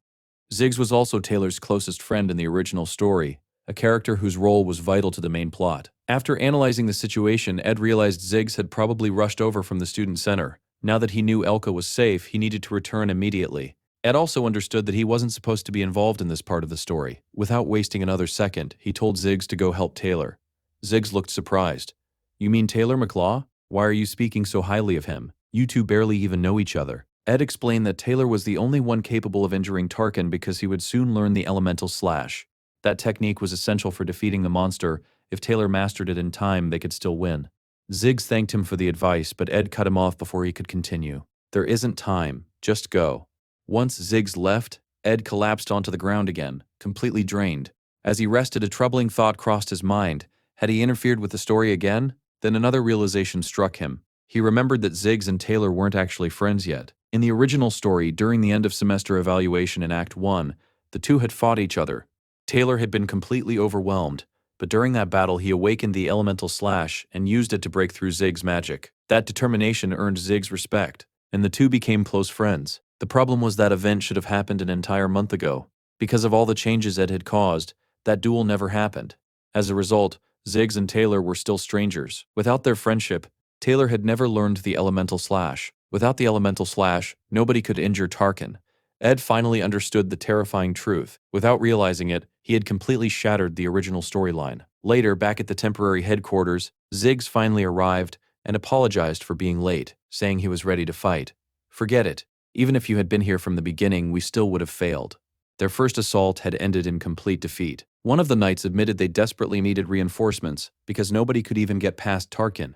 Everyone looked toward Phinia, placing the burden of leadership on her shoulders. She quietly reflected that they were fortunate everyone had survived, even though Claire had been left behind and Clavius had suffered serious injuries. Despite everything, Phinia calmly declared that they still had to find a way to remove Tarkin from their path. Suddenly, someone interrupted. "We don't have time for that." Everyone turned around in shock. "If we waste time defeating every spirit, the ritual will be completed. We have to head straight for Tarkin." Phinia froze. The person speaking was Ed Roth Taylor. Although he didn't want to interfere any further, Ed had finally accepted that he had no choice. From this point onward, he would have to step directly into the game's main storyline. Everyone stared at him in disbelief. Clavius even thought it had to be some kind of joke. However, Ziggs stopped everyone. "Let's hear him out." Ed quickly explained his strategy. Their first objective wasn't to defeat Tarkin, it was to get past him and reach Velasfair, who had possessed Janica. Everyone already knew Tarkin's scales made him nearly immune to ordinary attacks, so wasting time trying to kill him was pointless. Instead, they would divide into two groups. One team would distract Tarkin, the second team would slip past him and confront Velasfair directly. Lortel immediately rejected the idea. "The last time we escaped was pure luck. If both Tarkin and Velasfair notice the same group, every one of us will die." Ed calmly answered that risks could only be judged by comparing them with another plan. Their true objective wasn't Tarkin. It was Janica. If they defeated Janica, Tarkin would disappear along with her. Ziggs then asked the obvious question, "So who's going to be the bait?" Another student laughed bitterly. "So, who's volunteering to commit suicide?" Taylor immediately raised his hand. "I'll do it." Ed instantly refused. "No, you're part of the combat team." Taylor argued that he was fast enough to survive, but Ed shook his head. "You're completely misunderstanding the situation." He explained that the two teams didn't need equal numbers. A smaller bait team would be enough. He, Clavius, and Lortel would distract Tarkin. Clavius immediately protested, "I don't want to die." Lortel also politely declined the assignment. The entire group began arguing. Ed sighed. There was no longer time for debate. Finally, Phinia stepped forward. "I don't fully understand your plan, but I believe you're telling the truth." As the third princess of Cloel, she officially divided the teams. Taylor, Ziggs, Alvira, and Aelia would infiltrate the training grounds and stop Janica. Ed, Clavius, and Lortel would serve as the bait team and keep Tarkin occupied. Before everyone departed, Phinia gave them one final order: don't die. With that, the operation began. Inside the corridor leading to the nail hall, Lortel asked Ed how he planned to distract a gigantic fire dragon. Ed simply replied that she only needed to follow his instructions. If everything goes according to plan, we'll win. The three of them rushed directly toward Tarkin. Ed reassured Clavius not to panic. Although Clavius was famous for being cowardly and lacking confidence, he was actually the strongest first-year student in the combat department when it came to close-range fighting. Ed knew exactly how capable he really was. Clavius, however, couldn't understand why Ed sounded so confident. As they approached, Tarkin immediately sensed their presence. Behind the massive creature lay the training grounds where Janica was performing the ritual. Remembering Phinia's encouragement, Clavius tried to gather his courage. He clenched his fists and prepared himself. Then he witnessed Tarkin's overwhelming power firsthand. His confidence instantly disappeared. The battle's starting, but how are we supposed to distract something like that? When he turned around to ask Ed, he suddenly froze. Both Ed and Lortel were gone. Even Tarkin looked momentarily confused. The next second, the giant dragon charged straight toward Clavius. Terrified, he screamed and ran for his life while shouting that he'd been tricked. He cursed everyone, declared he hated the entire world, and sprinted through the hallway with Tarkin chasing right behind him. Meanwhile, Lortel stood safely outside the corridor, letting out a quiet sigh. Earlier, while Clavius had been psyching himself up, Ed had secretly instructed Lortel to leave. The real plan had always been to lure both Clavius and Tarkin deep into the hallway. The plan worked perfectly. Lortel looked at Ed and asked whether Clavius had truly been chosen as the sacrifice. Ed calmly shook his head. It isn't a sacrifice. He's the strongest student in his class. He'll survive. Then he reminded her that there was something far more important she needed to do. Standing outside the training grounds, Lortel closed her eyes and began gathering an enormous amount of magical energy. Ed explained that Lortel's role was simple but crucial. She had to create an opening for the other group. He told her not to believe the rumors surrounding him. He knew everyone doubted him, but he was certain she was the perfect person for this job. Without hesitation, Lortel gathered her mana and unleashed several massive ice crystals. They slammed into the wall with tremendous force, blasting open a huge passage. The path is open. Hurry, she shouted. As she watched the others rush through the opening, she couldn't help but think how ridiculous the situation was. During what was supposed to be a joint training exercise, she was demolishing entire walls with intermediate-level magic. That was exactly why Ed had entrusted this task to her. For a brief moment, Lortel smiled. Ed Roth Taylor truly was someone who inspired others. Now that the escape route had been secured, only one task remained. She looked toward Clavius, who was still running for his life while loudly cursing both Ed and Lortel. Ignoring his complaints, Lortel remembered every instruction Ed had given her and quietly prepared her next spell. Just then, Tarkin caught up to Clavius. Meanwhile, Ed calmly analyzed the situation. Tarkin remained at that location for one reason. He was the guardian of the training grounds and would never willingly abandon his post. If he couldn't be lured away, then he simply had to be trapped. Thanks to his nearly indestructible scales, direct attacks were useless. Lortel reminded Ed that she had already fought Tarkin once during training. No matter what anyone tried, nobody had managed to leave even a scratch on the monster. Instead of arguing, Ed simply revealed a special item. This will deal with the scales. At the same time, he sprinted through another corridor. Lortel wasn't wrong. Nobody could truly overcome Tarkin's scales through brute force alone. Right then, Lortel slammed both hands onto the ground. An enormous wall of solid ice erupted from the floor, completely blocking Tarkin's path. The monster roared before smashing through the frozen barrier with overwhelming strength. Just as Tarkin burst through, Ed kicked open a nearby door and disappeared inside.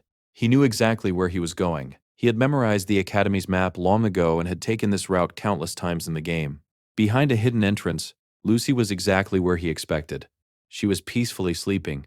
Ed sighed in disbelief. How could someone be taking a nap in the middle of such complete chaos?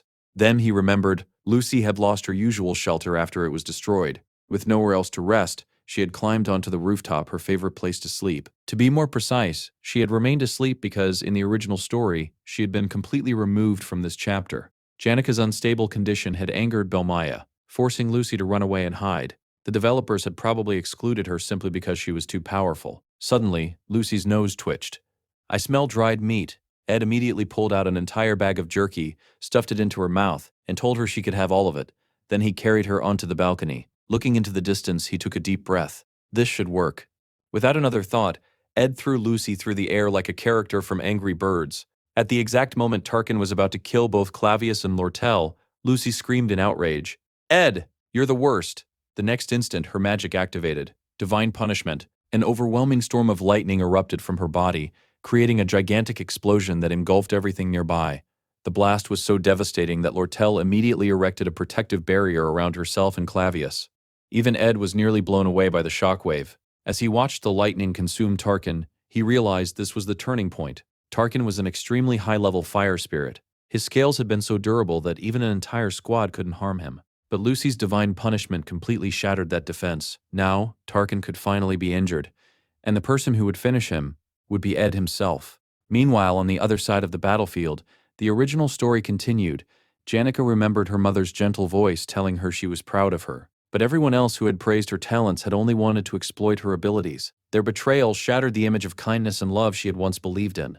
A massive explosion echoed throughout the area, but the strike team had already reached her. Bound by countless shadows, Janica forced herself to smile despite everything. Behind her, Velisfair quietly gathered enormous magical power, preparing to erase everyone before him. Elsewhere, Ed continued running. He could feel that terrifying energy growing stronger. Dawn was approaching. The scenario was reaching its conclusion. Fortunately, he wasn't too late. Tarkin was still chasing Clavius. Ed immediately asked where Lucy had gone. Lortel shrugged. She's probably rolling around asleep somewhere. Lucy had already exhausted herself and wouldn't be able to finish the battle. Ed nodded. Then we'll do it. Lortel admitted she had already spent most of her mana opening the passage for the others. Ed didn't hesitate. We only need one clean strike to his neck. He knew her ice magic lacked the precision needed for such an attack, so he would handle it himself. Lortel suggested letting Clavius finish the monster with his sword instead. However, they both knew he wouldn't make it in time. Ed stepped forward. I'll take responsibility. I'm betting my life on the support you can give me. Lortel smiled faintly. That's easy to say. In reality, this is nothing but a gamble. Ed calmly shook his head. No, this isn't a gamble. It's an investment. Those words immediately caught Lortel's attention. Investments were her specialty. Smiling warmly, she admitted that she liked Ed far more than the princess. After all, he had risked his own life for her. Now, she would do the same. Gathering every remaining ounce of mana, Lortel created countless floating ice crystals. A new spell slowly took shape.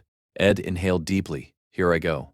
Nearby, Clavius was barely standing. His entire body was covered with cuts and bruises from running nonstop, yet he continued watching the battle unfold. Without hesitation, Ed charged directly toward Tarkin. The giant fire spirit immediately prepared its flames to incinerate him. Ed ignored the danger. He only needed to get a little closer. Suddenly, Clavius shouted. A gigantic demonic hand descended from the sky. Ed recognized it instantly. Glaskin's right hand. This was the exact moment when Taylor was supposed to save everyone. The timing couldn't have been worse. Ed still had to finish Tarkin first. Just as Tarkin reached out to burn him alive, a gigantic ice crystal slammed into the monster. Lortel had timed her attack perfectly. Ed never doubted her. He knew she wouldn't make a mistake at the most critical moment. Tarkin tried to recover. It was already too late. Ed closed the remaining distance in an instant. He had cast the spell thousands of times throughout the game. There was no chance he would miss now. Windblade activated. With one flawless slash, Tarkin's head was severed from its body. The system immediately acknowledged the victory. Tarkin had been defeated. Ed's spiritual understanding and spiritual connection increased dramatically. At last he had reached the requirements to form a contract with the spirit. Looking into the distance, Ed saw Taylor making his own move. Taylor shot through the sky like a falling meteor. A brilliant flash illuminated the battlefield. Glaskin's right hand exploded into countless fragments. As Taylor slowly descended, his hair had turned completely white. Watching him, Ed couldn't help but smile. That really was the protagonist. For some reason, he felt as though they shared a strange connection. With both enemies defeated, the massive dome of dark magic surrounding the battlefield finally shattered. As dawn arrived, peace returned to the academy. Later, everyone rested beneath a large tree. Lucy, of course, was sleeping peacefully again. Lortel looked up at the bright morning sky. I've met many people willing to risk their lives, but most of them were cowards. Ed looked at her with complete indifference. So what? Lortel blinked in surprise. So what? We just survived a life-and-death battle together, Senior. Your little heart is seriously lacking emotion. She then formally introduced herself. My name is Lortel Ketchelm. Ed accepted her handshake. As their hands met, he noticed 3 gold coins hidden in her palm. Lortel smiled mischievously. I finally caught you off guard. I still owe you a favor. See you next time, Senior. She walked away, leaving Ed completely confused. He honestly didn't want to become any more involved with someone like her. Soon afterward, another familiar face approached. Taylor activated his swordsmanship before bowing respectfully. You saved my life. Thank you. Before Ed could answer, Clavius shouted from the background, Why is everyone thanking him? I almost died because of that guy. The entire group immediately told Clavius to be quiet. He could only stand there crying while everyone ignored him. Phinia then stepped forward. Ed Roth Taylor, you've done a great deal for everyone today. I can personally recommend you to the student council. Ed politely declined. There won't be any need. He knew the real heroes were Lucy, who had broken Tarkin's defenses, and Taylor, who had destroyed Glaskin's right hand. They deserved the recognition, not him. One of the alchemists laughed. You're being far too modest. Everyone knows how much you've done. Just then, Ziggs reminded everyone to show proper respect toward Elvira, since she was their senior. As Ed quietly watched the group interacting, a warm feeling filled his heart. Until now, he had deliberately kept his distance from all of them because he didn't want to interfere with the original story. But seeing everyone together, he couldn't help smiling. He had watched every one of them struggle, grow stronger, and overcome impossible challenges. Taylor would become the greatest hero. Aelia would continue growing alongside him. Phinia would establish herself as a true ruler. Ziggs would finally find his place among people. Clavius would slowly gain the confidence he had always lacked. Elvira would learn that life wasn't only about having fun. And Lortel, who had spent her entire life chasing wealth, would eventually discover that her own life was worth more than all the gold in the world. Every one of them had a role to play. Every one of them had a future waiting ahead. Ed knew that better than anyone, and that was exactly why he had always tried to stay away from them. Later, Ed returned to the ruined training area. After clearing away the rubble, he forced open the entrance and made his way toward the old arena. Hidden inside was a small cabinet. Ed stopped in front of it. There was still one thing missing. One person he had to find. Someone whose future would become essential. As he slowly opened the cabinet door, he found Janica curled up inside. Looking at her, Ed remembered that Janica's role in the story had always been to remain behind the scenes after this incident. His mind drifted back to a conversation he once had with Lortel. Curious about how someone as talented as Janica had fallen so far, he had asked for her opinion. Lortel had told him about something she witnessed one night. Around midnight, she had entered Janica's dormitory room. Everything inside reflected Janica's sincere personality. Her large desk was completely buried beneath countless gifts. There wasn't even enough room to open a single book. Every wall was covered with dozens of handwritten sticky notes from people thanking her. The obvious solution was simple. She could have stored the presents somewhere else and removed the notes from the walls, but she never did. Janica had become obsessed with repaying every act of kindness she received. Whenever someone showed her gratitude, she felt obligated to return it with even greater sincerity. Day after day, she pushed herself harder and harder, believing she had to live up to everyone's expectations. Ed knew that was exactly what destroyed her. Valus Fair hadn't created her weakness. He had simply taken advantage of it. Janica's emotional collapse had been inevitable. The only strange part was the timing. Everything had happened an entire month earlier than it should have. In the original story, Taylor was supposed to defeat the enemy and become the hero of the event. Instead, he lost. Because of that, Janica unexpectedly became the center of attention, earning admiration and countless new friends. Taylor's defeat had happened because Lucy formed a contract with the high-level wind spirit, Marilda. Lucy only managed to make that contract because she frequently visited the northern forest. Ironically, the peaceful napping spot Ed had unknowingly created for her was what allowed that encounter to happen. But someone had to pay the price for all those changes. That person was Janica. Inside the cabinet, Janica let out a small laugh. I understand now why Lucy likes sleeping here. It's really comfortable. She admitted she never expected Ed to find her, especially while everyone outside was still dealing with the aftermath of the disaster. After everything that had happened, she simply hid herself away. She waited, hoping someone would come looking for her. But nobody did. Eventually, she accepted it. I think I'd like to stay hidden a little longer. Ed quietly asked why. She lowered her head. Because I've been acting like such a crybaby. Ed looked at her silently. At that moment, he remembered the message the wolf spirit had given him. No matter what happened, save Janica. Ed believed he was the only person who knew the future. Perhaps the spirit knew it as well. While everyone else blamed Janica or expected something from her, Ed had deliberately kept his distance. The truth was, Janica had always been someone worthy of trust. Yet her story still ended in tragedy. She desperately tried to form a contract with a high-ranking spirit, but because she rushed the summoning ritual, a dark spirit took advantage of the opening. The academy was destroyed. Her future collapsed. Every single night she stayed awake studying magic.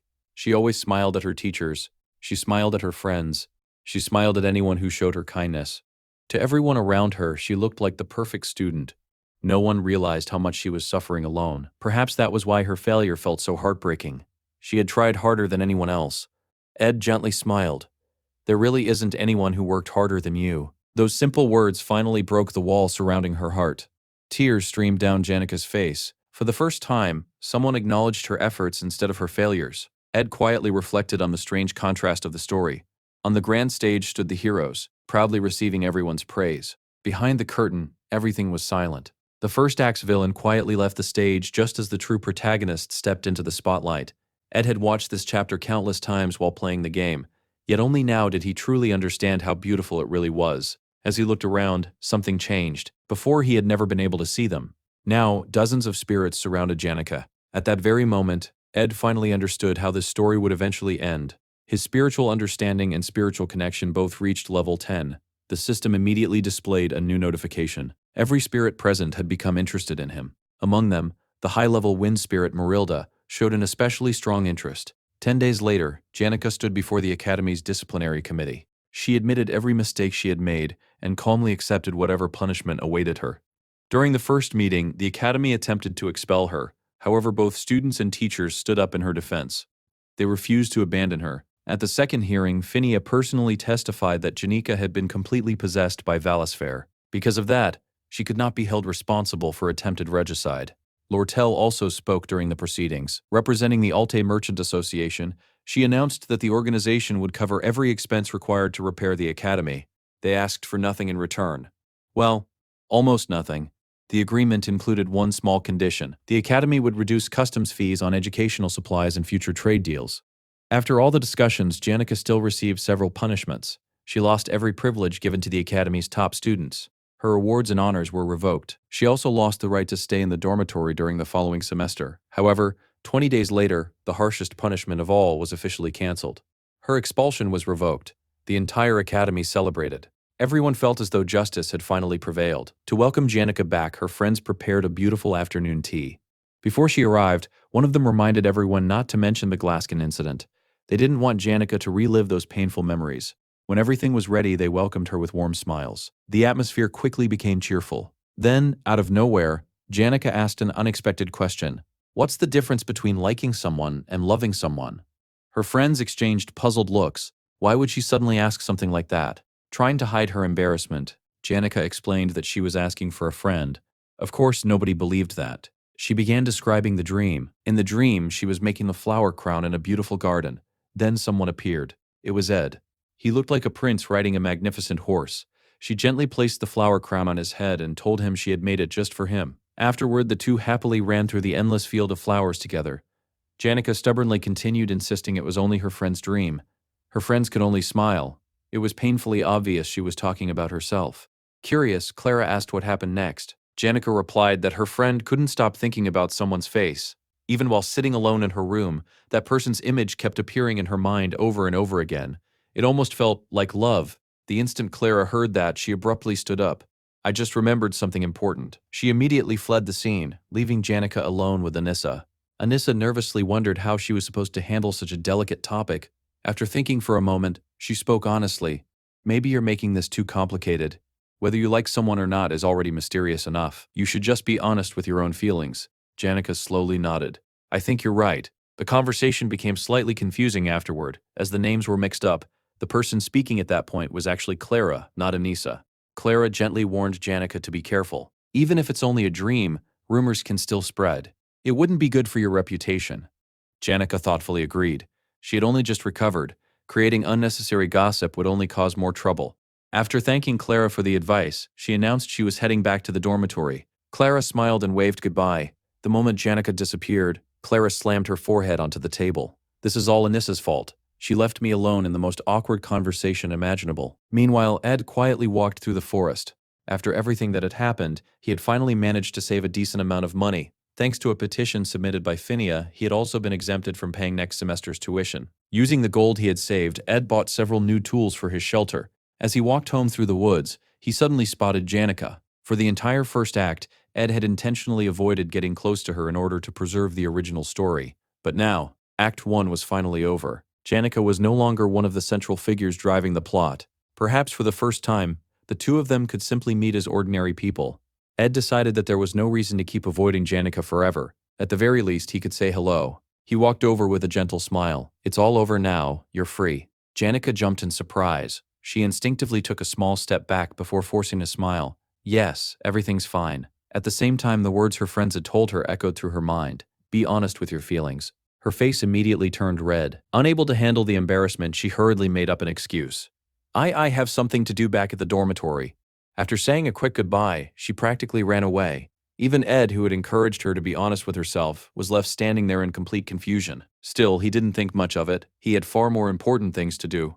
It was finally time to build a proper home.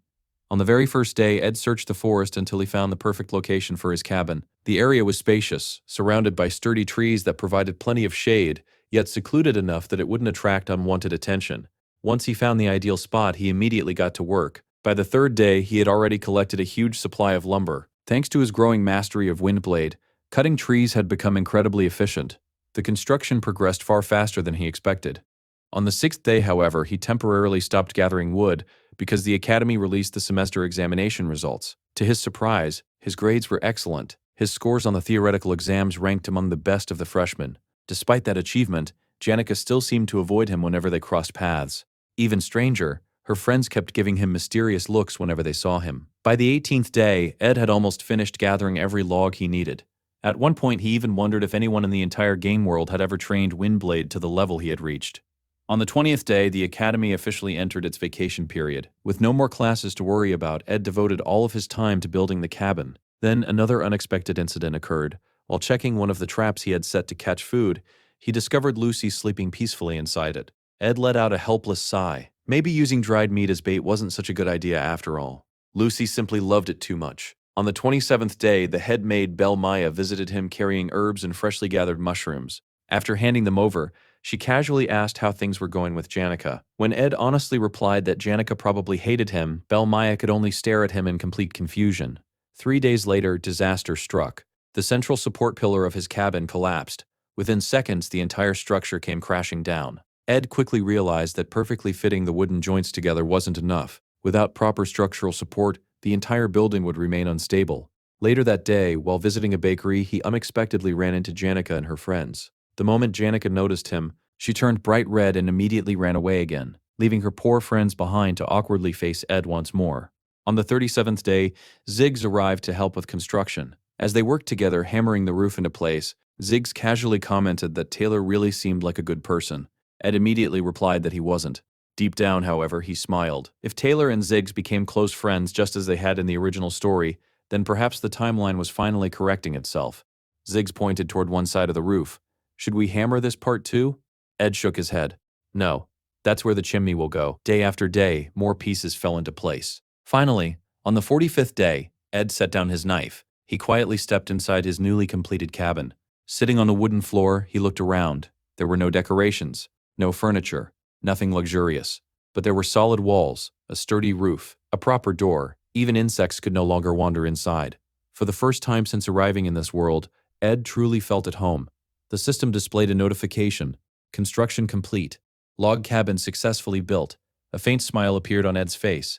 He finally had a place he could call home. Outside, hidden behind the trees, Janica nervously gathered her courage.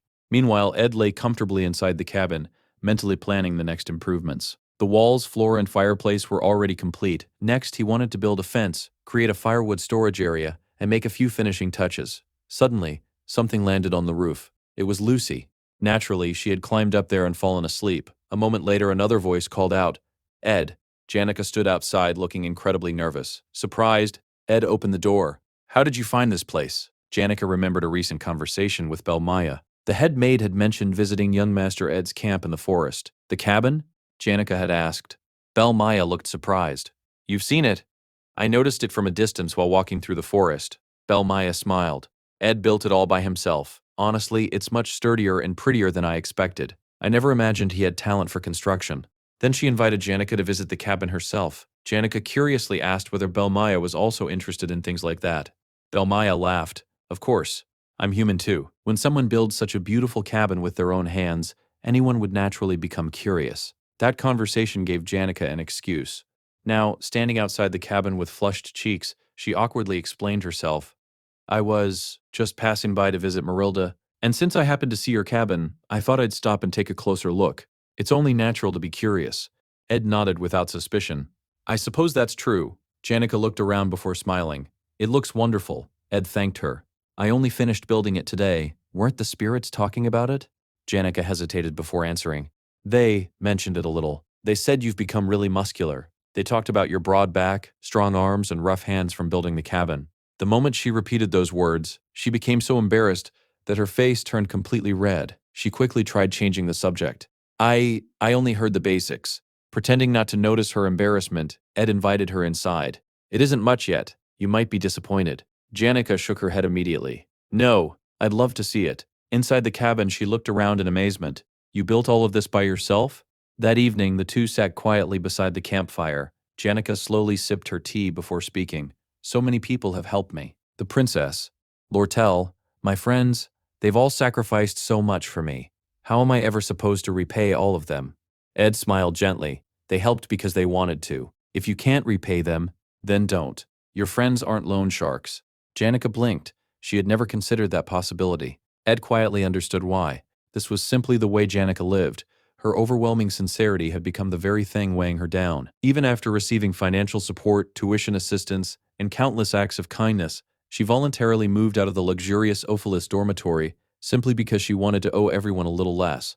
Ophelis offered private rooms and the finest facilities in the academy. Instead, Janica chose the far more crowded Dex dormitory, where 8 students shared a single room.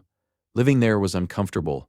Being surrounded by constant envy made her feel trapped, almost like she was living inside a prison. But even sacrificing her own comfort couldn't solve the real problem. The cycle simply continued. Looking at her, Ed quietly spoke. If you ever want to be alone for a while, you can come here. I don't mind. Janica smiled softly. For the first time in a long while, she felt completely at ease. Then, if you ever feel overwhelmed, if there's something you can't handle alone, you can rely on me. No matter what happens, I'll help you. Ed smiled as he looked up at the night sky. Overwhelmed, he softly repeated the word. Then his expression became serious. The second semester was approaching. Act 2 was about to begin. Everything would start because of one small worn-out book, the sealed grimoire of the sage. Written by the legendary sage Sylvania, the grimoire contained records of advanced spectral magic, powerful spells capable of altering the very laws of nature. It looked like nothing more than an old book, yet it would soon unleash a storm across the academy, a storm that would consume everything in its path. When Lortel first saw the grimoire, she simply smiled. It smells like money. Ed quietly thanked Janica for her kind words. Still, he doubted he would ever need that kind of help. The one who truly had countless trials ahead was Taylor. Even if those events had nothing to do with him directly, Ed silently wished for Taylor's success. And so, Episode 2 of the Extras Academy Survival Guide began. Its title was The Occupation of Ophelis Dormitory. The Ophelis Dormitory was reserved for the Academy's honor students. Its residents lived almost like nobles. They enjoyed priority seating in class, greater freedom during meals, personal maids, and countless privileges unavailable to ordinary students. But those very privileges would soon become the center of the next conflict. As the vacation ended, torrential rain struck the southwestern region of Valeries. To ensure the honor students returned safely, the Academy prepared luxurious carriages and boats to transport every resident of the Ophelis dormitory back to campus in comfort. Meanwhile, the students from the Dex dormitory were forced to return on foot through the raging storm. Even under such terrible conditions, they still had to reach the dormitory before the deadline or lose valuable points. Furious over the blatant unfairness, the Dex students gathered in front of Ophelis dormitory and began a full-scale protest that looked ready to ignite a war. At the same time, Lortel calmly sealed a letter and gazed out the window at the pouring rain. Everything was unfolding exactly as she had predicted. Ed understood that moments like these were where merchants truly demonstrated their worth. One of Lortel's agents had already contacted the representative of the lower-ranked students, but the young man wasn't interested in compromise. He simply wanted to destroy both the academy and Ophelis dormitory. The dissatisfaction among the common students had already reached its breaking point. All they needed was a reason that everyone could rally behind. That spark came from William, a student famous for his manipulative speeches and provocative nature. He became the one who ignited the rebellion. The chosen justification was simple and effective. Regular students were being discriminated against by being forced to walk back through a disastrous storm, while others enjoyed far better treatment. Soon afterward, a proposal was submitted suggesting that the return deadline should be extended because of the weather. The head educator of Ophelis dormitory, along with several members of the academy's administration, openly sided with Lortel. At that point, it didn't even matter whether the proposal would be accepted. Simply bringing the issue into public discussion was enough to fuel the anger of the common students and turn the controversy into something much larger. The academy also revealed that Ophelis dormitory contained priceless decorations donated by noble families. The paintings, carpets, wooden furniture, and countless ornaments had all been crafted by renowned artisans. From Lortel's perspective, the more damage the rebels caused to these expensive items, the better. Every broken masterpiece would become another devastating blow to the Academy's already fragile finances, which had yet to recover from the disastrous Glaskin incident. Meanwhile, negotiations regarding the sealed grimoire were still ongoing, allowing the Elte Commercial Association to strengthen its bargaining position. Standing by the window, Lortel quietly wondered when the rain would finally stop. Not a single ray of sunlight pierced the dark clouds overhead. Looking at the gloomy sky, she realized it reminded her of the slums where she had grown up. Strangely enough, that thought brought her a small sense of comfort. Sylvania Academy was often romanticized as a paradise of knowledge and brilliance, but to Lortel, the dirty streets of the slums felt far more real than the Academy's dazzling image. The countless documents filled with conspiracies scattered across her desk were proof of that reality. She reflected on the path she had walked throughout her entire life. She had survived by hiding her true feelings, betraying others whenever necessary, and trusting no one. While countless people desperately struggled just to stay alive, she had become someone who relied on deceit above all else. Deep inside, she believed nothing could ever wash away that filthy nature. Perhaps that was why she constantly searched for someone like herself. In a place overflowing with talented, honest, and radiant students, she hoped there might exist at least one person capable of recognizing the miserable existence of a rat covered in filth. She never stopped searching. Even while clinging to that hopeless wish, she remained alone because she firmly believed that a person's true nature could never change. To survive such a miserable reality, Lortel continued playing the same role she always had. She became the curtain that concealed the darkness lurking behind the stage. That was why everyone knew her by a single title, the Veil of Shadows. Meanwhile, the revolution finally erupted in front of Ophelis Dormitory, and the merchant who had orchestrated everything watched the chaos unfold from the shadows. Ed recalled that, in the original story, this incident centered around the protagonist fighting his way through the lower-ranked students who had been manipulated into opposing Lortel. As the hero climbed from the first floor to the fifth floor, he would face a series of mid-bosses blocking his path while simultaneously helping the rebels occupy the dormitory. The first of those bosses was Tate. Ed immediately remembered him. Tate had once mocked Taylor by calling him a worthless loser. After Taylor's friends beat him up, Tate developed a deep grudge against them. Eventually, Lortel bought his loyalty. His assignment was incredibly simple. He only needed to disable the maid's security on the first floor and unlock the entrance. The moment the doors opened, the angry students would storm straight into the dormitory. According to the original storyline, Tate would then stand in the protagonist's way as the first-floor boss while the occupation continued. The merchant asked if Tate was the subordinate Lortel had recruited. Ed nodded. That's right. He's the one responsible for the first floor. Then an unexpected truth surfaced. In the original timeline, the person who had filled Tate's role wasn't Tate at all. It had been Ed Rothstaler himself. Ed was completely confused. He couldn't understand how he had somehow become nothing more than a secondary boss during the second act of the story. To understand what happened, they had to go back 2 days earlier. At that time, Ed was fully focused on improving his hunting abilities. He spent every day practicing with his bow while sharpening his instincts in the forest. Even he admitted that the original Ed's body simply wasn't built for combat, but he continued using the bow on every hunt in the hope of eventually acquiring at least one worthwhile combat skill. More surprisingly, his isolated life in the forest was attracting more visitors with each passing day. Sometimes it felt like living alone in the woods made him even more popular than staying in the dormitory. Ed mentally listed his 3 most frequent visitors. Visitor number 1 was the Academy's genius mage, Lucy. She appeared whenever she pleased and usually ended up sleeping on the roof of his cabin. Every tiny improvement fascinated her. One day, she noticed he had finally installed a proper door and excitedly asked if he planned to build a chimney next. After Ed chased her away, she simply pointed at the window without any glass and innocently asked whether it was supposed to be a skylight. Ed couldn't help thinking that Lucy was unbelievably clueless, but also strangely entertaining. After all, he wasn't building an artistic cabin. He was just poor. Visitor number 2 was Janica. Unlike everyone else, Ed genuinely welcomed her visits. She always brought him something useful, helped with household chores, and even communicated with the surrounding spirits. To Ed, she was easily his favorite guest. Curious one day, he asked why she always went so far out of her way to help him. Janica immediately looked away, her face turning bright red as she became completely flustered.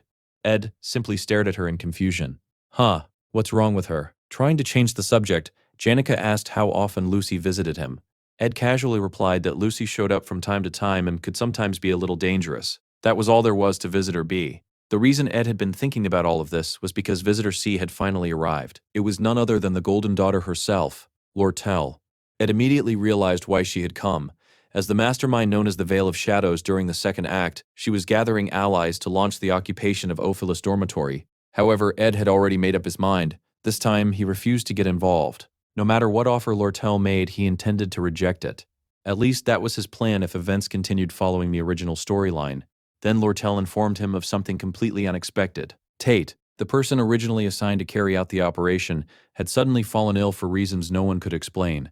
Ed immediately asked what had happened and why Tate had suddenly collapsed. Lortel explained that, in the original story, Tate was supposed to fight Taylor. Although Taylor beat him up, his injuries were never serious enough to keep him out of action. However, events had changed. This time Tate had gone too far with his insults. He claimed that Taylor was even worse than that useless insect named Ed Rothstaler. The moment those words left his mouth, Ziggs punched him so hard that he blacked out on the spot.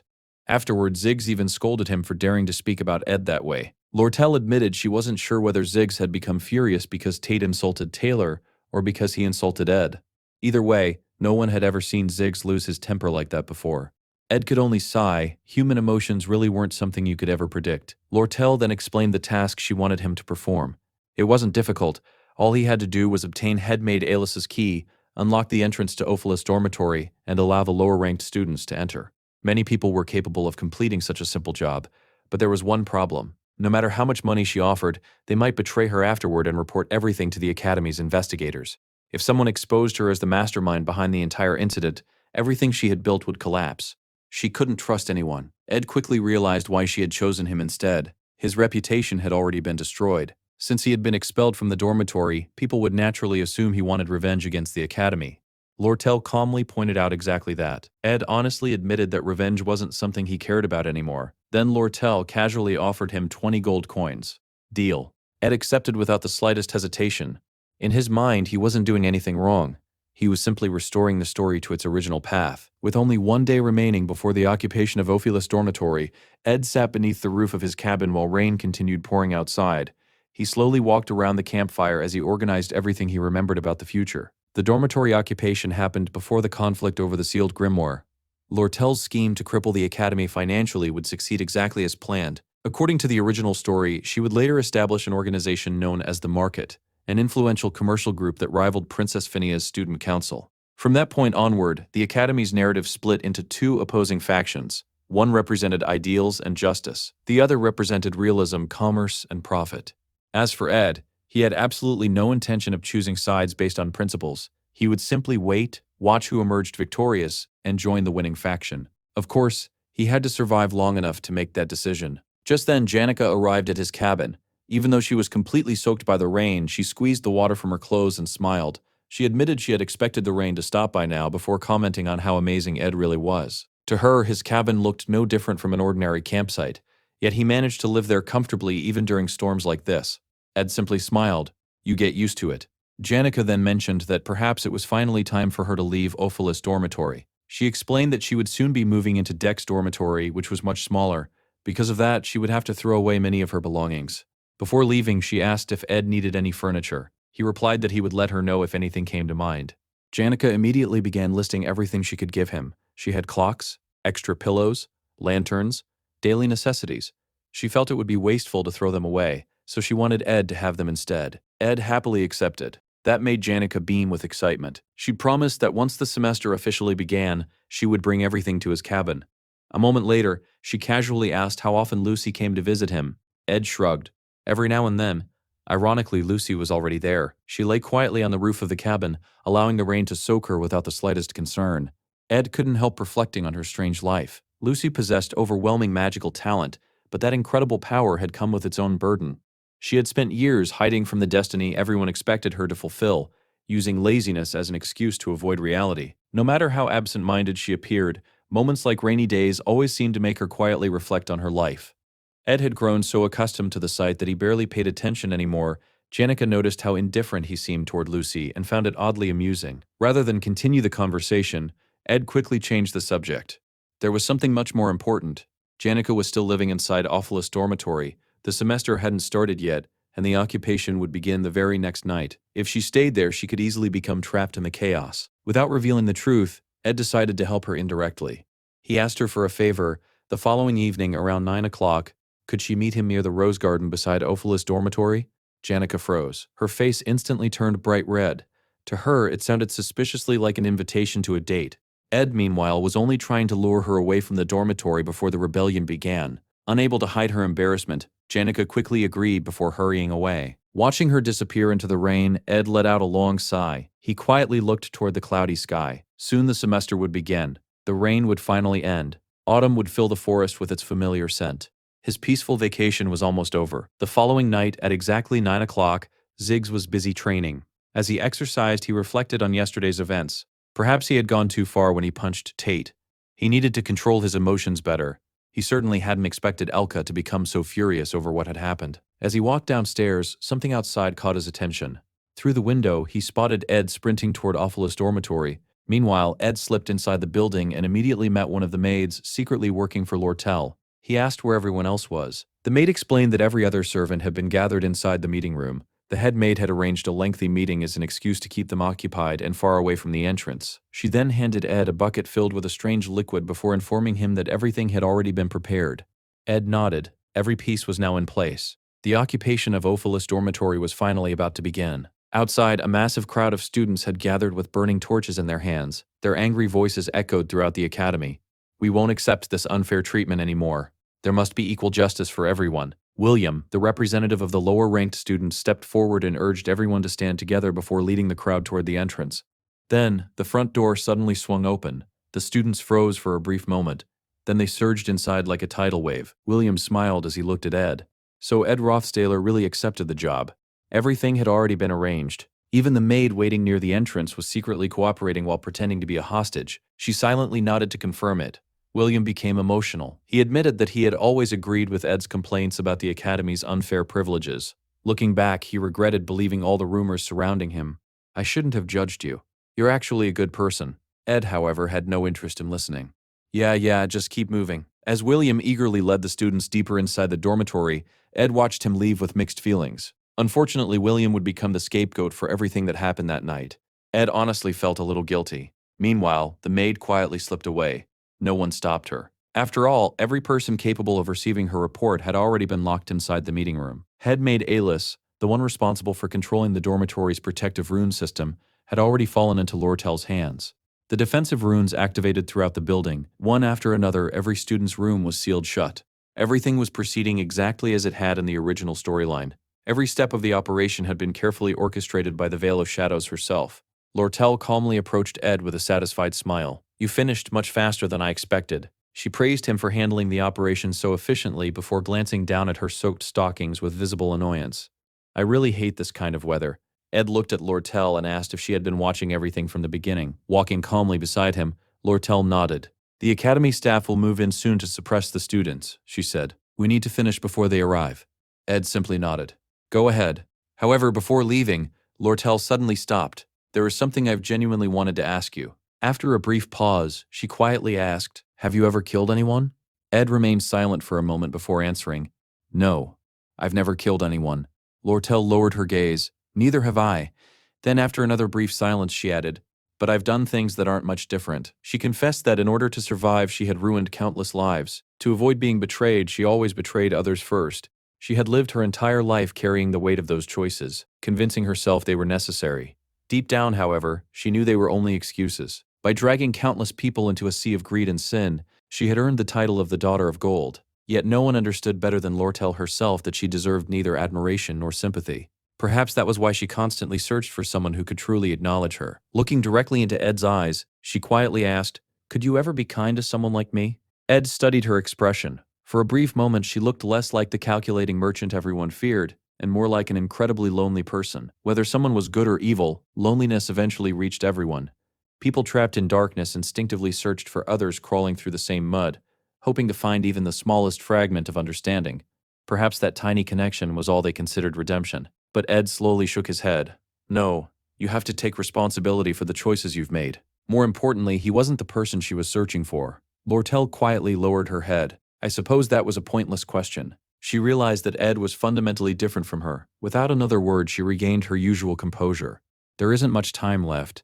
I should finish what I came here to do." As she walked away, Ed unconsciously let out a sigh of relief. Now Lortel would meet with head maid Alice to complete the final stage of the operation. Once the dormitory's defensive runes fully activated and chaos spread throughout the building, control of the magical barrier would eventually pass to William. the leader of the lower-ranked students. At that point, the story would enter its next phase. Empowered by the dormitory's defensive system, William would become the stage boss of this chapter. According to the original storyline, Taylor would eventually defeat him. As for Ed, his role was much simpler. He only needed to stall for time until Taylor arrived, fight him just long enough to fulfill the scenario, and then deliberately lose. After that, Taylor would continue climbing to the second floor while the story unfolded exactly as it originally had. It was a necessary sacrifice. Meanwhile, in the rose garden, Janica patiently waited. She noticed a carriage arriving unusually late at night and wondered whether something important had happened. Looking around, she quietly asked herself why Ed still hadn't arrived. At least he had left her a note explaining that he might be late. That alone made her believe he must have prepared something special. In truth, Janica barely paid attention to everything happening around the academy. Likewise, Ed wasn't particularly concerned about what she was doing either. The only thing that mattered to him was keeping her safely away from Ophelis' dormitory when the occupation began. Still, during the past 3 days, Janica had found herself thinking about Ed constantly. Although she felt guilty for it, she continued asking Marilda about him whenever she had the chance. That was how she learned Lucy wasn't the only person visiting Ed's forest cabin. Belle Maya, Princess Phinia, Ziggs, even Lortel herself, all of them had visited him recently. The nearby spirits quietly whispered among themselves that by pure coincidence, every single visitor happened to be a female student. Fortunately, they never mentioned that to Janica. It probably would have broken her heart. Completely unaware of those conversations, Janica continued waiting. She even worried about whether she looked presentable enough when Ed finally arrived. Eventually, she decided to return to the dormitory for just a moment. She told herself she only wanted to freshen up a little. In reality, she wanted to grab a prettier hair accessory. Without realizing it, she walked straight back toward Ophelis' dormitory. At almost the same time, Taylor and his companions arrived. Their goal was simple. They intended to stop the situation before it spiraled completely out of control. Among the group was Elvira, the academy's top alchemy student. The moment she arrived, she became anxious about the herbs stored inside her room. "Do you have any idea how valuable those herbs are?" The others advised her to leave everything to the academy staff. Elvira immediately refused. "If I don't cast preservation magic soon, they'll lose all their medicinal properties." Taylor was already losing his patience. He asked someone to stop her before she rushed inside alone. Ayla calmly suggested waiting to see what happened. After all, Elvira was the strongest student in the alchemy department. She could probably protect herself. Taylor immediately shook his head. That's exactly the problem. She's not the one in danger. Everyone else is. If Elvira lost control of her alchemical reagents, the entire dormitory could become a disaster zone. He tried one last time to stop her. Elvira ignored him completely. "I'm done talking." She marched toward the 4th floor where her room was located. Taylor called after her. "You're really only going to check your herbs?" She nodded. "But if anyone tries to stop me, I'll force my way through." Without hesitation, she kicked the door open. The room beyond was completely wrecked. Furniture had been overturned. Footprints covered the floor. Everything was in ruins. Then she noticed someone quietly sitting beneath the staircase. Ed Rothstaler. Taylor immediately frowned. "What are you doing here?" Everyone's eyes turned toward Ed. Elvira glanced around the destroyed room before smiling with interest. "Well, this is unexpected." She looked back at Ed. "Are you planning to stop us?" Ed slowly stood. "I'm sorry, but none of you can go upstairs." Elvira laughed. "You actually think you can stop us?" She had already heard from Ziggs that Ed possessed respectable magical talent. Even so, she considered him nothing more than a second-year student capable of using only basic spells. On her side stood Taylor, an outstanding swordsman, Ayla, a skilled mage, and herself the academy's best alchemist. The difference in strength was overwhelming. Taylor stepped forward. "Explain what's happening upstairs." Ed remained silent. Seeing no other option, Taylor charged. Ed instantly hurled a piece of furniture into his path. Taylor sliced straight through it. Elvira noticed something interesting. Even while throwing the furniture, Ed had secretly cast a basic spell. She assumed his first target would be Taylor. She was wrong. Ed suddenly unleashed a wind blade straight upward. The spell sliced through the chandelier hanging above them. The massive fixture crashed toward Taylor. He barely managed to leap out of the way. At that exact moment, the dormitory's defensive runes began malfunctioning. Panic spread throughout the building. Students shouted from every direction, asking if everyone was all right. Ayla reassured them while trying to assess the situation. Then another wind blade flashed across the room. It narrowly missed Elvira's neck. Instead, it sliced through part of her hair and tore open her bag. Her expression immediately changed. This wasn't a bluff. Ed was genuinely trying to stop them. More importantly, if he was willing to fight this desperately, then something extremely important had to be happening upstairs. Before she could react, Ed had already repositioned himself. She instinctively reached for her alchemical bag. Ed was faster. Ignition. Flames erupted between them, forming a blazing wall that completely blocked her path. Ed quietly thought to himself. The battlefield was finally ready. Elvira's face darkened. This was bad. She had completely underestimated him. His decisions were fast. His timing was flawless. Ziggs had given her terrible information. Ed's magical ability was far beyond what she had expected. As the Academy's greatest alchemist, she possessed incredible combat potential. Unfortunately, without her chemical reagents and specialized equipment, that strength dropped almost to zero. Most alchemists carried enchanted rings or necklaces as backup equipment. Confident in her own talent, Elvira had never bothered. Only then did she realize what Ed had done. First, he dropped the chandelier, then he created a wall of fire. Both actions prevented her from reaching her equipment. Still, something didn't add up. If taking away her bag had truly been his objective, he could have simply stolen it. Instead, he left it where it was. What a bastard. Even so, she smiled. She still had one hidden trump card. Reaching into her pocket, she pulled out a prepared formula and summoned a spirit that had been strengthened with fire-resistant enhancements and physical reinforcement. Within seconds, the spirit transformed into a massive monster. Meanwhile, Isla began preparing a large-scale water spell to extinguish the flames. Before she could finish chanting, another wind blade wrapped in fire shot directly toward her. Taylor reacted instantly. With one slash, he intercepted the attack. Don't stand still. He knew Isla possessed excellent magical theory, but almost no real combat experience. As attacks continued raining toward them, he had no choice but to protect her. The two of them became trapped in the middle of Ed's carefully prepared battlefield. Ayla looked at Taylor. If I create an opening, can you defeat him?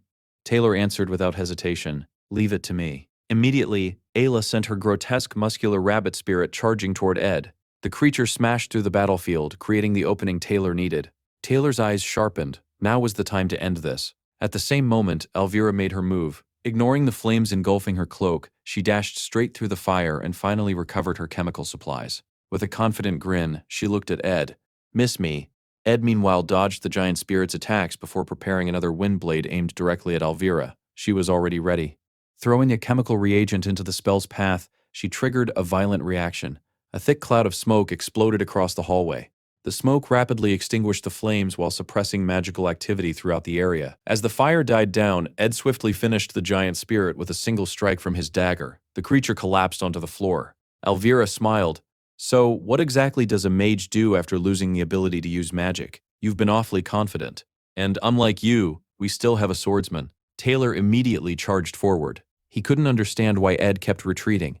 Ed deliberately knocked another piece of furniture into his path. Balanced on top of it was a bucket filled with oil that had been prepared earlier. The moment Isla saw it, her face turned pale. Are you insane? If that catches fire, people could die. Taylor didn't slow down. It doesn't matter whether the flames come from magic or oil. My elemental slash can cut through either one. Before anyone gets hurt, I'll put out the fire. Ed had carefully prepared everything before the battle even began. As the smoke spread through the room, Elvira interrupted everyone, pointing out that the windows were already open wide enough for the smoke to escape. She also noticed that the flammable rug had been removed and that there were no other combustible objects nearby. That was when a disturbing thought crossed her mind.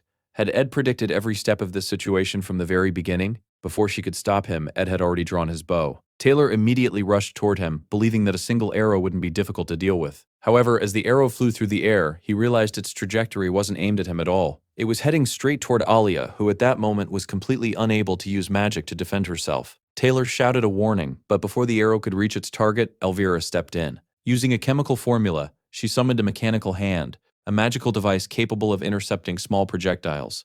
The mechanical hand caught the arrow effortlessly. As she examined it, Elvira frowned. The arrow was wrapped in cloth, making it incapable of seriously injuring anyone. If this wasn't meant to hurt someone, then what was its purpose? She wondered. Her instincts immediately told her something was wrong. She warned Taylor to stay alert because she was certain Ed still had another trick prepared. Unfortunately, it was already too late. Taylor charged straight at Ed while, above them, a loud noise echoed from the upper floor. Ed quietly smiled to himself. The time has finally come. The boss of the second floor had been released. Even Clavius, the coward who had been hiding until now, had finally appeared. Knowing his objective had been fulfilled, Ed stopped resisting and deliberately allowed Taylor to defeat him. Watching the entire scene, Elvira couldn't understand his actions. Later, even Taylor questioned whether Ed had completely lost his mind. No one would go that far without a reason.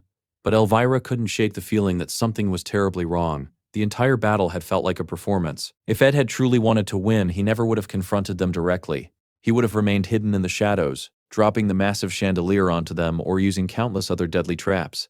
Instead, he had stood openly before them like he wanted everyone to watch. Even during the fiercest moments of the fight, he never showed any genuine intention of killing anyone. It was almost as if he had simply been acting.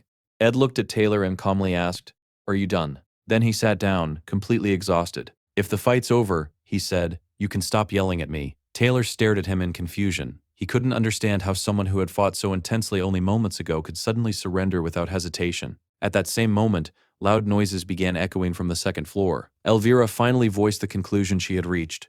Ed lost on purpose. Alia looked at her in confusion. "What do you mean?" Taylor also began putting the pieces together. "Are you saying he was holding back against us?" Elvira nodded confidently. "I'm not leaving this place until I get an answer. I know he restrained himself during the entire fight." Silence filled the room as everyone stared at one another. Then, suddenly, the door opened. Janica stepped inside. Just moments earlier, she had been walking alone, nervously wondering whether she should change her hair accessory before meeting Ed. She worried someone might laugh at her for caring so much over such innocent feelings. Still, imagining a happy future with him was one of the few comforts she allowed herself. Unfortunately, reality proved far crueler than imagination. The boy she had been looking forward to meeting was lying on the floor, covered in blood after being attacked by a group of suspicious people. Her expression immediately changed. "What did you do to Ed?" she demanded. Deep down, Janica had already felt something was strange. Perhaps Ed had simply been caught off guard, but she knew him far too well. During the Glaskin hunt, she had witnessed how practical and resourceful he was. No matter how impossible the situation became, Ed always found a solution. Maybe, just this once, he had failed. She remembered offering to help him, but Ed had refused. Instead, he had specifically told her to stay away from the dormitory that night so she wouldn't become involved or get hurt. While she had been worrying about her appearance, he had been risking his life. Looking around at everyone, she asked again, "What are you doing to him?" Taylor quickly answered, "I'm actually glad you came. Some students seized control of the dormitory, but Ed stopped them from advancing." Alia immediately corrected him. "That's not entirely true." Then she looked directly at Janica. "You're our enemy now." Janica's expression didn't change in the slightest. "I don't care." The moment those words left her mouth, an overwhelming amount of magical energy exploded from her body. An incredibly oppressive aura filled the entire room. Ed immediately tried to stop her. "It's okay," Janica replied calmly. Then she began summoning spirits. Countless spirits. "It'll only take a minute," she assured him. Alia watched in disbelief. Janica had summoned intermediate spirits of all 4 elemental attributes. She had practically created an entire magical army. Realizing how hopeless the situation had become, Alia warned Taylor, "You won't get past her. Leave while you still can." Even Elvira admitted the truth. If we were already struggling against one aristocrat, imagine fighting the Academy's strongest second-year magic student. She looked at Taylor. "Face reality. Thankfully, we still have time to run." Taylor sighed. "You're right." Ed's strange behavior had already convinced him that something about the takeover of Awfulest Dormitory wasn't normal. The students upstairs were still in grave danger. Even so, Taylor wasn't the type to give up simply because the situation looked impossible. He asked Elvira if her herbs could help somehow. Before she could even answer, disaster struck. One of Janica's attacks came crashing toward him. Taylor froze. Ed's eyes widened in panic. Without hesitation, he grabbed Taylor by the collar. "When I tell you to run," Ed shouted, "run!" He threw Taylor out of the attack's path just before the devastating blow landed. Standing firmly between everyone and Janica, Ed declared that he would hold her back while the others continued toward the second floor. Alia couldn't understand him anymore. "You were the one stopping us this entire time. Why are you helping us now?" Even Elvira questioned his plan. "Are you seriously going to stop all those spirits?" Instead of answering seriously, Ed lightly flicked her forehead. "Just grab the chemicals." Then he casually apologized for cutting her bag earlier. Although surprised by his commanding attitude, Elvira still obeyed. She ran away alongside Taylor and Alia. Janica watched everything in complete shock. "Ed, you don't have to push yourself like this," she pleaded. "You're already injured. You can explain everything later. I'll handle this." Knowing his next request might sound disrespectful, Ed looked at her awkwardly. "Could you calm down a little?" Janica froze. Her face instantly turned bright red. Wait, are you touching me?" Ignoring her embarrassment, Ed continued, "Please send the spirits back. The wind they're creating is so strong I can barely stay on my feet." Janica looked around. Only then did she realize how excessive her magic had become. "You're right," she admitted with an embarrassed smile. "I completely overdid it. I'm such an idiot." She immediately dismissed every spirit she had summoned. The violent winds disappeared. Everyone watching stood there in complete disbelief. Ed had actually managed to stop Janica. He signaled for everyone to continue toward the upper floors. Then, the moment they moved, his body finally gave out. Ed collapsed unconscious. ED, Janica screamed as she rushed to catch him. Later, while treating his injuries, Janica couldn't hide her frustration. Why didn't you tell me anything? Ed smiled weakly. This time everything happened too quickly, but next time I promise I'll tell you. Janica sighed. Those people really went too far. Ed quietly shook his head. I'm pretty sure the next time they see me, they'll be even angrier. Janica looked straight into his eyes. Promise me you won't get hurt like this again. Okay. And thank you for worrying about me. As he rested, Ed reflected on everything that had happened. His plan hadn't gone perfectly. Still, he had successfully fulfilled his role as the boss of the first floor. Now he could finally return to his camp and rest. However, Janica suddenly remembered something important. While passing through the garden, she had seen an enormous carriage decorated with a golden crown. That crest belonged to the leader of the Merchant Association, Lortel's adoptive father, the man responsible for killing her biological father, the infamous Golden King, Alte. In the original story, he was the false final boss who disappeared for most of the game before reappearing during the sealed grimoire arc. The problem was, he had arrived far earlier than he was supposed to. Ed's expression immediately darkened. That could only mean one thing. Something beyond everything he knew was already changing the story. Meanwhile, on the 5th floor of Ophelis Dormitory, Lortel walked through the hallway beside the head maid. With a faint smile, Lortel remarked that everyone knew that suspicious-looking young man. The head maid asked if she was referring to the young master living at the camp. Lortel confirmed she was talking about Ed. The maid commented that he certainly didn't seem like the type of man Lortel usually liked. Lortel chuckled. He is kind of cute. Then her smile faded. But that's not what matters. The truth was that she felt exactly the same as the head maid. For the first time in a long while, she had allowed herself to become emotionally vulnerable in front of someone. Now she couldn't decide whether to believe the things Ed had told her. He had reminded her that every action carried responsibility. Then, after saying those words, he had abandoned her without the slightest hesitation. Lortel simply laughed bitterly. I'll have to get used to it. That's just how life is. The story then reveals the identity of Alice, the head of Ophelis Dormitory. She had worked there for over 20 years, beginning as an apprentice maid at just 15 years old, before eventually becoming the dormitory's manager through years of dedication and hard work. That dormitory was also where Lortel had invested most of her wealth and effort. For years, she had tried to tempt Alice away from her unwavering integrity. Those attempts had cost Lortel enormous financial losses, leaving significant gaps in her accounting records. Even so, she never considered those investments wasted. Because, in that place, she searched for people willing to abandon their beliefs and principles for nothing more than a handful of gold coins. Those were the people she understood. The people who reminded her of herself. Growing up in the ghettos and among merchants who gambled their lives for every single coin, Lortel had learned one harsh lesson. If you didn't stab first, someone else would stab you. Despite all the tragedy she had experienced throughout her life, the story makes one thing clear. Lortel wasn't a villain because of her past. She had always possessed the heart of a hidden villain from the very beginning. At that moment, Lortel turned to Alice and calmly explained that Willen would soon take control of the 4th floor. Once he gained access to the dormitory's magic control system, the entire hall would collapse from the inside. Since everything would appear to be an accident, no one would ever suspect that they were responsible. Satisfied that everything was proceeding according to plan, Lortel said it was time for her to head to the storage room. There, she would simply pretend to be an innocent student who had become frightened and fled to safety. Before she could leave, however, Alice suddenly drew her sword. Since we're being honest, Alice said coldly, I should tell you something. You're definitely not the kind of person I admire. Meanwhile, on the 2nd floor, Taylor and the others had successfully subdued Clavius after he completely lost control. They tied him up, and despite everything that had happened, he reluctantly became part of their group. Not long afterward, Kelly, the guardian of the 3rd floor, was also defeated. Although the group found it strange that one of the twin maids was wandering around alone, they didn't have time to investigate. They continued climbing and unexpectedly reached the 4th floor without much resistance. Looking back, everyone realized something surprising. Out of every floor they had cleared so far, the only one that had truly challenged them was Ed's. As soon as they reached the 4th floor, however, the atmosphere changed completely. Terrified screams echoed throughout the corridor as students ran in every direction, desperately trying to escape. Willen was standing at the center of the chaos, shouting for help. I can't control the magic. The crystal sphere that controlled the dormitory's magical defense system had been placed directly in the middle of the room. This was the trap Alice and Lortel had carefully prepared. The countless defensive magic circles engraved throughout the building, originally designed to repel outside invaders, had begun activating at random. It was like handing a loaded weapon to a child. Willen had completely lost control. Wild magical blasts fired in every direction without pause. The entire dormitory trembled violently, and no one could even tell whether the building was collapsing from the inside or from the outside. Realizing the structure might fall at any moment, several students leaped from the windows in a desperate attempt to survive. The situation rapidly descended into complete catastrophe. Taylor turned toward Elvira. "Do you have any reagent that can stop this?" She quickly analyzed the situation. The night butterfly reagent can disrupt a target's magic. Then she shook her head. "But the rune covering Willen blocks its effects. It won't work." Even so, she immediately reached for another solution. Throwing a reagent called fisherman's weed into the hallway, she created a magical barrier. This should block at least part of the attacks.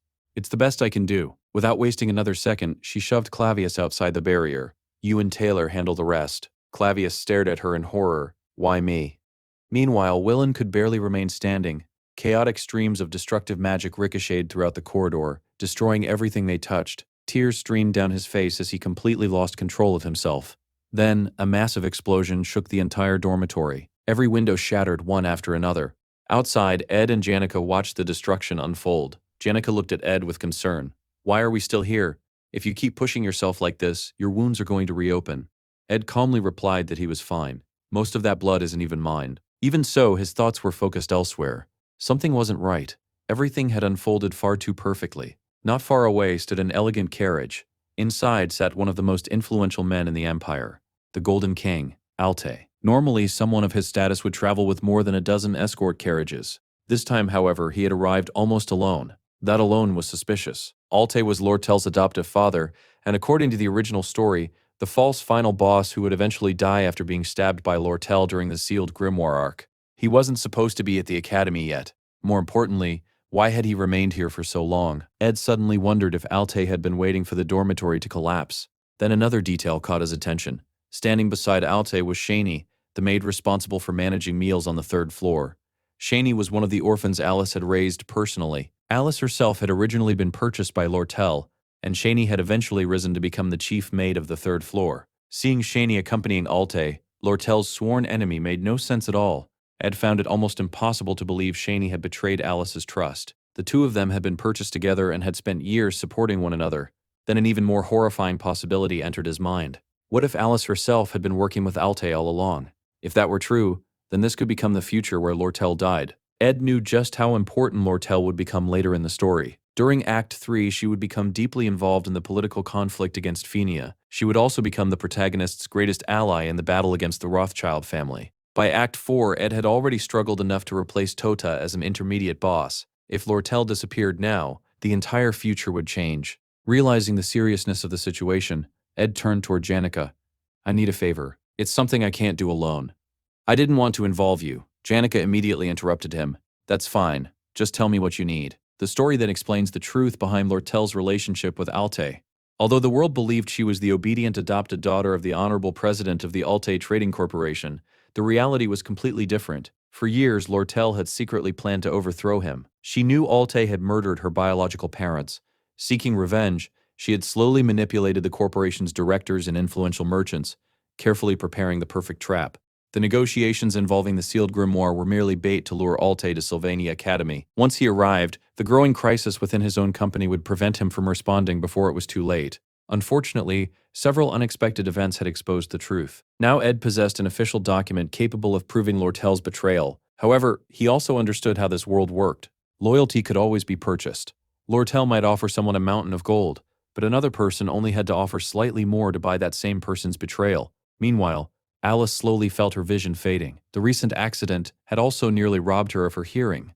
She knew this would be her final year serving as the head maid. As the only person who knew the complete truth, the decision she made now would determine everyone's future. Attached to Alte's letter was a document listing every institution secretly controlled by Lortel, along with the enormous flow of money she had been moving behind the scenes. After carefully considering everything, Alice trusted her own judgment. She pointed her sword toward Lortel. "Don't move." She informed her that Lord Alte was already on his way to the dormitory.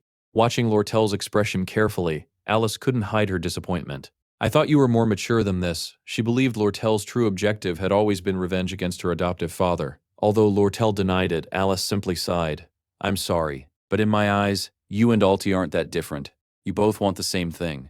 Before either of them could say another word, a tremendous explosion shook the hallway. Taylor's group burst into the room while carrying the unconscious Willen. Immediately, they assumed Alice was responsible for everything. Elvira pointed at her. "She's holding someone hostage." "Everyone be careful." Alice froze in surprise.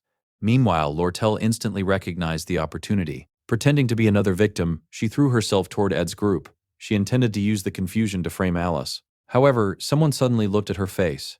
"Why do you look like that?" Lortel desperately tried to maintain the perfect expression of fear. Unable to keep the act going any longer, she abruptly turned around and fled. She knew Alti was already approaching. She also knew he trusted no one, not even his own subordinates. That was exactly why he had personally come. Her plan was almost complete. Once everything unfolded, Alte would be blamed for enormous financial crimes as well as the destruction of the dormitory. Fortunately, he hadn't forced his way inside yet. Now all Lortel needed to do was contact the authorities. She secretly prepared a carrier pigeon. "If I can send this, everything will be over." As she hurried through the corridors, exhaustion began overwhelming her. She repeatedly reassured herself that everything would be fine. Even so, a painful thought entered her heart. No one in this world truly understood her. She had always expected betrayal, but knowing it would happen didn't make it hurt any less.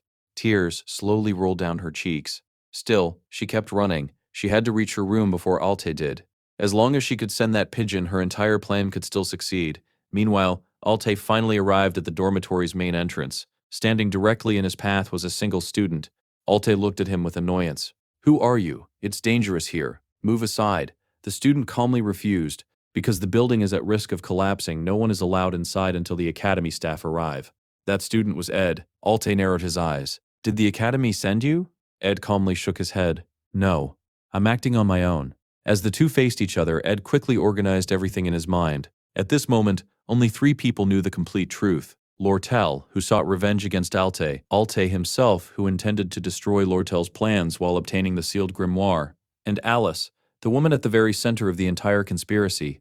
Even now, Ed still didn't fully understand why the future had changed so drastically. He knew Lortel was somewhere on the 5th floor. For a brief moment, he considered abandoning everything and going after her himself. Then he remembered Taylor and the others were already up there. He had witnessed Taylor's abilities firsthand. Trusting them, Ed decided to remain where he was. There was nothing else he could accomplish by chasing after Lortel now. His role was to stop Alte from moving forward. Alte had planned everything from the very beginning. As long as everyone outside was kept away from the dormitory, the events unfolding inside would proceed exactly as intended. Realizing this, Ed suddenly changed his attitude. He looked at Alte with an exaggerated expression of surprise. "Oh my, you're the great Alte himself? The president of the Alte Mercantile Organization?" His voice dripped with sarcasm. "I'm sure someone as important as you has a very good reason for being here, but with everything happening at the academy right now, perhaps it would be better if you didn't involve yourself." Alte immediately understood what Ed was trying to do. "So," he said, narrowing his eyes, "you're siding with Lortel." The story then flashes back to 10 minutes earlier. Ziggs had blasted a massive hole through one of the dormitory walls. Ed walked into the room looking outside at the chaos. "The situation out there is a complete mess," he said. Then he turned toward Ziggs. "Why are you still here?" Ziggs shrugged. "I didn't want to get involved. If I lose control, I might accidentally collapse the whole building." After thinking for a moment, he casually added, "Though even that probably wouldn't be enough to kill me." Ed stared at him in disbelief. This kid had far too much confidence in his own strength. Meanwhile, Ziggs looked at the enormous hole he had created. Now it's going to be freezing at night. Ed couldn't help wondering whether this guy actually believed he was some legendary archmage. At that moment, he noticed Janica standing nearby. She smiled awkwardly. "This is probably the first time we've properly introduced ourselves. Our first meeting during the Glaskin incident didn't exactly go well. I'm sorry about that." Ziggs glanced back and forth between them. "So, are you two dating?" Janica's face instantly turned bright red. "No, absolutely not." Then she nervously looked toward Ed. "Did that bother you?" Ed sighed. "It's Ziggs' fault for asking such a rude question." Ziggs dramatically bowed in apology. Sorry. Then he looked back at Ed. "So why were you both looking for me so desperately?" "I need a favor," Ed replied. "I'll repay you later." The story then returns to the present. Hidden nearby, Janica and Ziggs silently listened to the conversation between Ed and Alte. Ed calmly continued speaking. "If you head to the Academy's administrative building, you'll receive a proper welcome. There really isn't any reason for you to force your way into the dormitory." Alte simply smiled. "You're definitely working with Lortel." Then he laughed. "Did she charm you with that pretty face of hers? Instead of gambling on gold you haven't even received yet, why not enjoy the rewards already standing in front of you?" He shook his head. "Lortel has fox blood. I raised her myself. No one knows her better than I do." Then Alte made his offer. "Step aside, I'll give you a much better deal." Ed smiled politely. "Thank you for the generous offer, but I'm not willing to sell myself for a handful of gold coins. Besides, what's the point of simply doubling the payment? Alti understood that negotiation had failed. His expression instantly became cold. If words won't convince you, perhaps blades will. At his command, the guards rushed toward Ed. Without hesitation, Ed turned around and ran. Trying to escape? Alte shouted. Before the guards could catch him, however, a powerful gust of wind slammed directly into them. It was Ziggs. His wind magic scattered the advancing soldiers. Ed, he shouted. Ed glanced back. I'll come back after I check the situation. I'll repay my debt later. Janica smiled. That's fine. Ziggs scratched his head. Honestly, I'm the one who owes him. Watching the two students fight together, Alte couldn't help but acknowledge their strength. They're only students, yet they're far more troublesome than expected. He immediately ordered his guards to attack with full force. Meanwhile, Ed sprinted through the dormitory, kicking open door after door. There was only one person he needed to find, Lortel.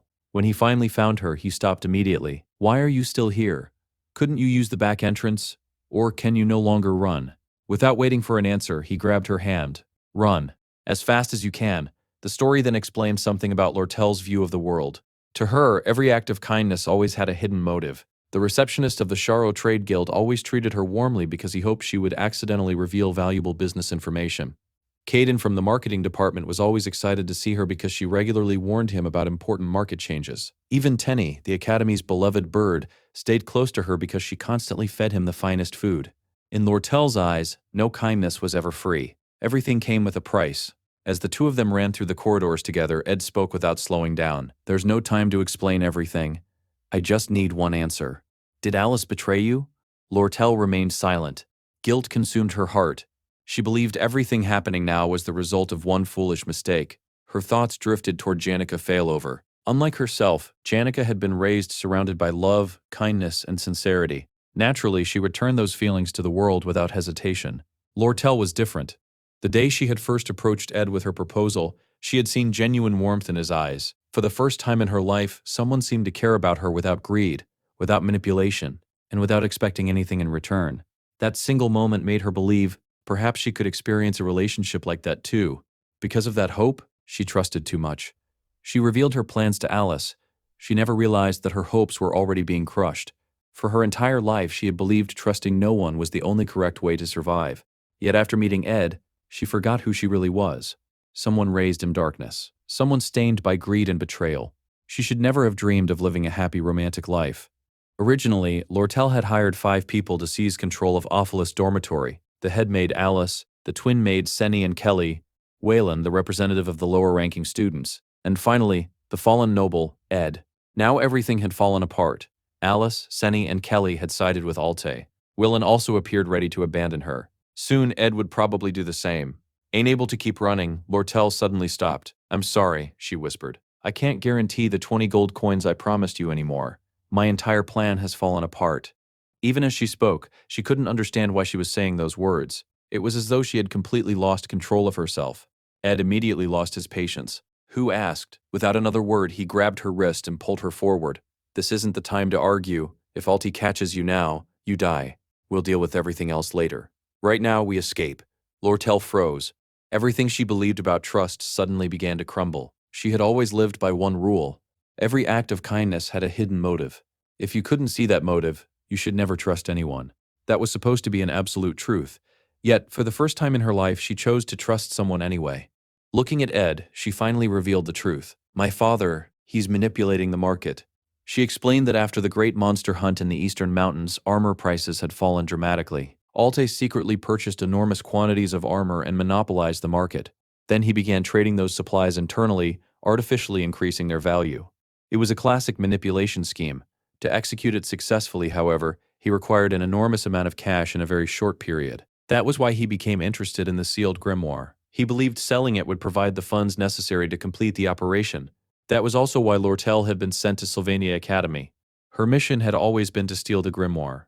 Ed quietly nodded. That's enough. I already understand. The story then explains how the scheme worked. Several merchants secretly purchased huge amounts of a cheap product. Instead of selling it immediately, they repeatedly traded those goods among themselves, creating the illusion that demand was rapidly increasing. As prices climbed higher and higher, ordinary merchants believed supplies were becoming scarce. Panicked, everyone rushed to buy before prices increased even further. Then, at the perfect moment, the conspirators sold everything at outrageously inflated prices, earning enormous profits. However, the entire scheme depended on trust. If even one merchant sold their stock too early without informing the others, the market would immediately collapse. Prices would crash. Anyone who had invested everything into the monopoly would lose everything. To guarantee absolute control, Lortel had spent years quietly purchasing shares and bonds connected to the 6 major merchants involved in the scheme. Only when Alte left Sharo headquarters could those ownership rights legally be transferred. After hearing the entire explanation, Ed finally understood the true purpose behind the dormitory incident. The occupation of the dormitory was meant to create a financial crisis inside the academy. That would force the academy to purchase the sealed grimoire, and Alte would have no choice but to leave headquarters to obtain the necessary funds. While he was away, you planned to sell all the stored armor. Lortel stared at him in complete disbelief. How did you figure that out so quickly? Ed ignored the question. We only have one option now. We have to send a letter to headquarters. Tell them to sell every piece of armor immediately. Lortel nodded. I have a carrier pigeon in my room. It's my direct line to the people inside headquarters. But my father probably expects that. He may already know exactly who the infiltrators are. Ed thought for a moment before making a decision. Listen carefully. From now on, you stay hidden. If I were Alte, I would have already surrounded both the academy and the island. If you try to escape now, they'll notice immediately. He quickly outlined a new plan. She needed to contact the knights stationed in the quarters and ask them to send an empty carriage toward the arcane mountains. It would create the illusion that she had escaped in that direction. Lortel looked at him. Then where am I supposed to hide? I have a cabin in the forest, Ed answered. You can stay there for 3 days until everything settles down. I'll send the carrier pigeon myself. I'll write something simple. Sell immediately. Your trusted people will understand the rest. Lortel quietly agreed. Just then, Ed suddenly stopped. His eyes narrowed. Someone was waiting outside the back entrance. Without hesitation, he grabbed Lortel's shoulder. Someone's guarding the exit. I'll deal with them. You stay inside. Don't move until I tell you the path is clear. Watching him calmly organize everything in just a few moments, Lortel couldn't help but feel amazed. Ed handled every problem with remarkable speed and precision. It was almost as though he was thinking several moves ahead for both of them. Ed snapped Lortel out of her thoughts and told her to stay focused. She nodded. I understand. Before stepping inside, however, she hesitated. Why are you helping me so much? Only then did he realize he had never actually explained himself. There isn't any special reason, he answered awkwardly. Just do exactly what I told you. Without waiting for another question, he closed the back door behind her and walked away. Left alone, Lortel slowly sat on the floor. A loud rumbling echoed through the dormitory. She couldn't tell whether the sounds were coming from the battle on the upper floor or somewhere much closer, perhaps even the entrance hall itself. Her heart pounded uncontrollably. Outside, someone suddenly spoke. I wasn't expecting you to come out of that door. It was Shawnee. Ed sighed. For the final obstacle, you're pretty disappointing. Without another word, he prepared for battle. Meanwhile, on the top floor of Ophelis' dormitory, the final confrontation was reaching its climax. Every rune engraved throughout the building had been transferred into a single magical cube. Whoever possessed that cube controlled the entire dormitory. The magic swordsman Shink had managed to keep the combat department students at bay, while Alice continuously supported him with powerful spells from the rear. Even with both of them fighting together, however, they still couldn't overcome one person, Taylor McLaurer. After all, he was the story's main protagonist. As the building continued collapsing around them, the final battle on the top floor officially began. Outside, Ed and Shawnee faced each other in silence. Neither of them moved. Ed quietly assessed his condition. He had almost exhausted all of his mana. At most, he could cast only 2 or 3 more spells. Without warning, Shawnee lunged forward. Using her swordsmanship, she aimed a lightning-fast thrust directly at Ed's leg, but Ed effortlessly dodged. He already knew her opening move. He knew every one of her attack patterns. Stepping on her blade, he stopped the thrust completely.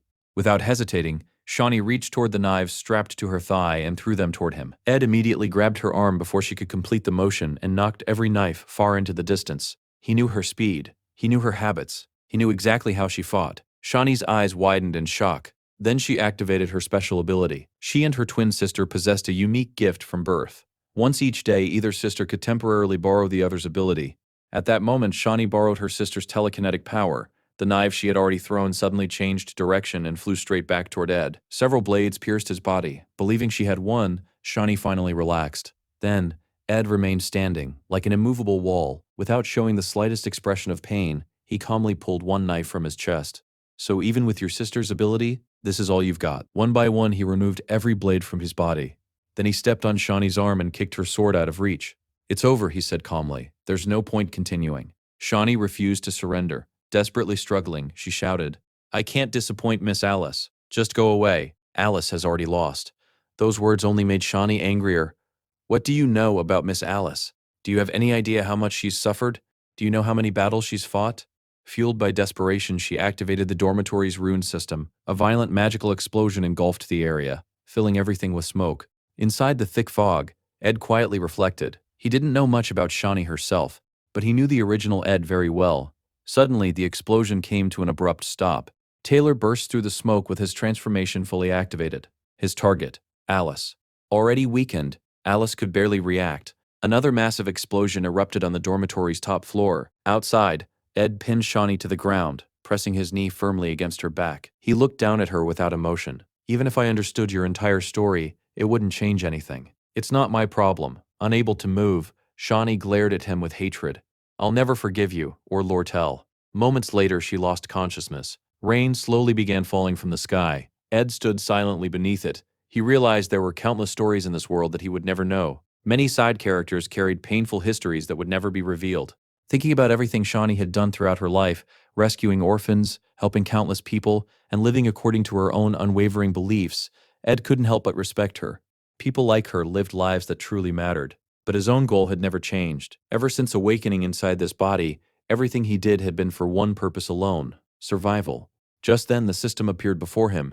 Target incapacitated. New skill acquired. Pain resistance. Ed blinked in surprise.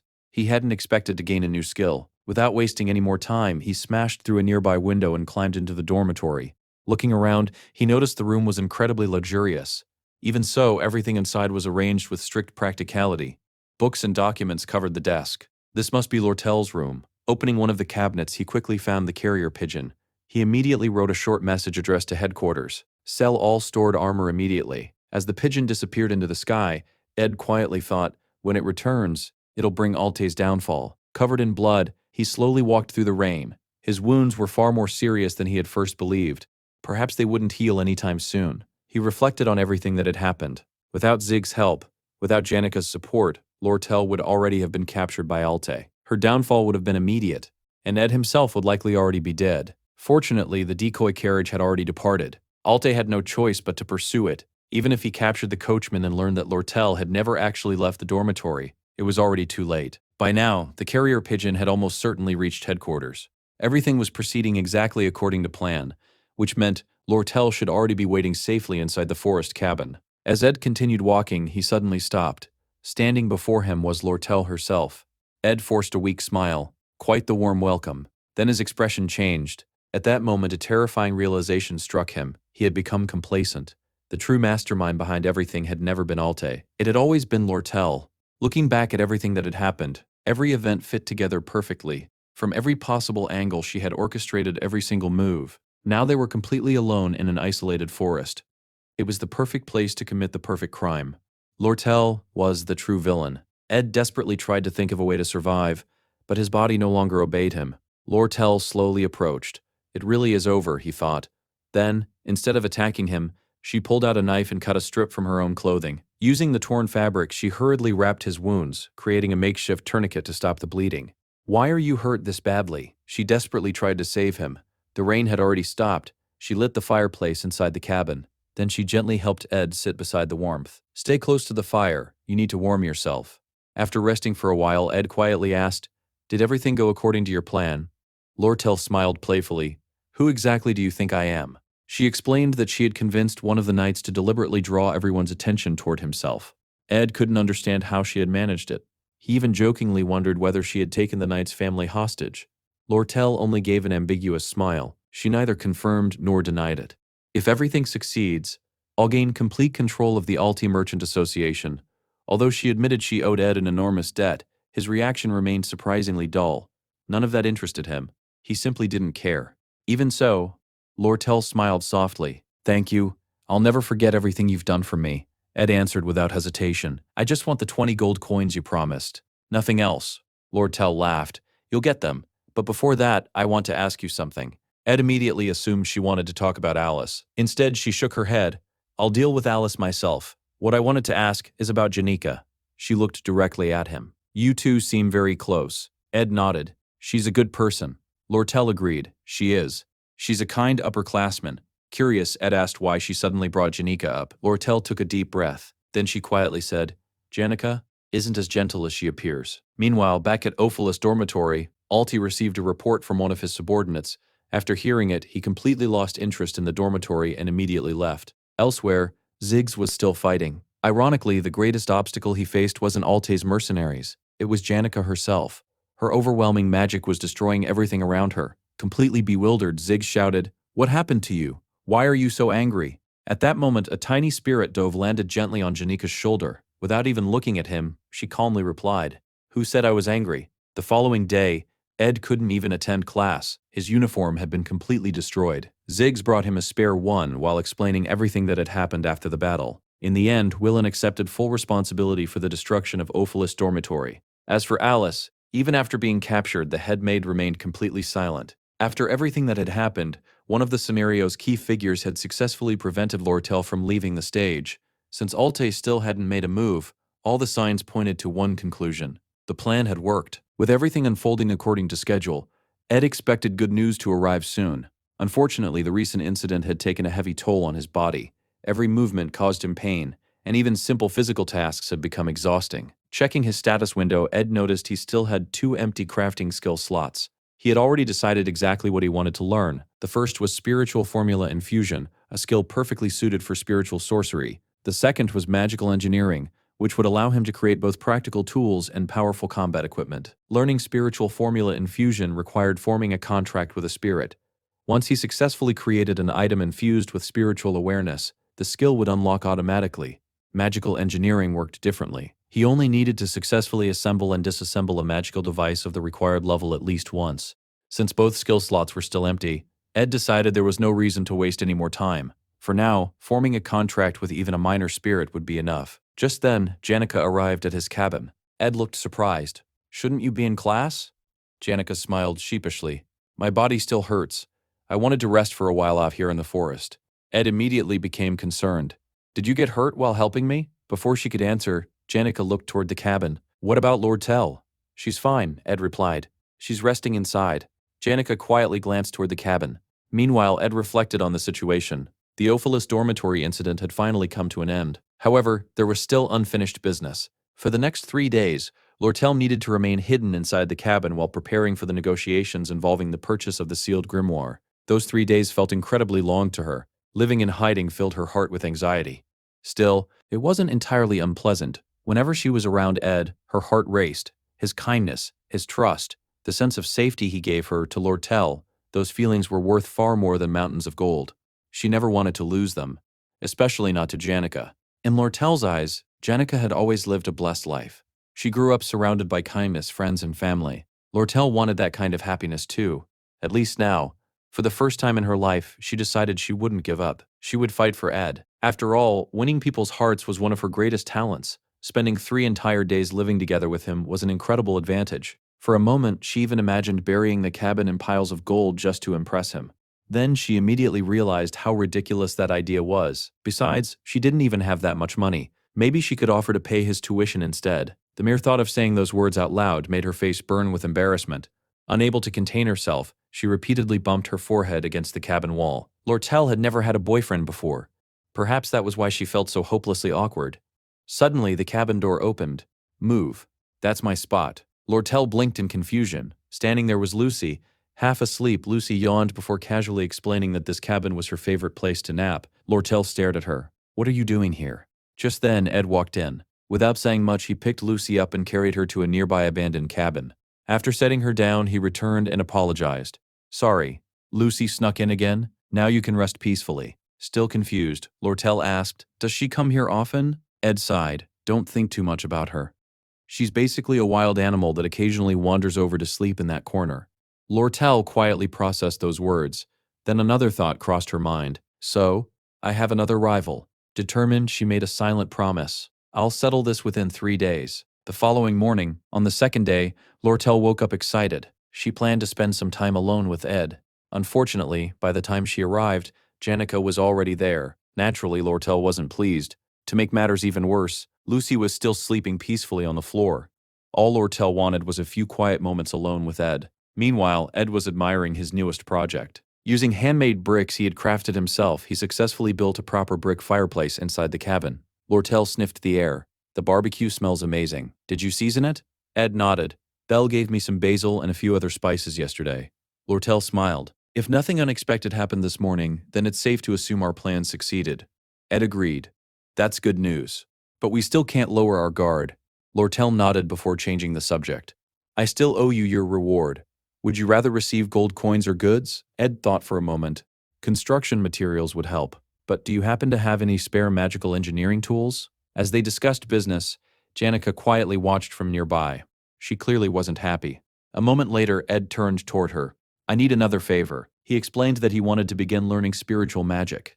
If possible, I'd like to form a contract with at least a minor spirit. Can you help me? Janica's eyes sparkled. Of course. I'll be your teacher. I can even help you form a contract with an intermediate spirit. Proudly, she summoned her contracted spirit, Cherish. She asked the spirit to communicate with Ed. However, Cherish immediately shook its head. It won't work. Ed frowned.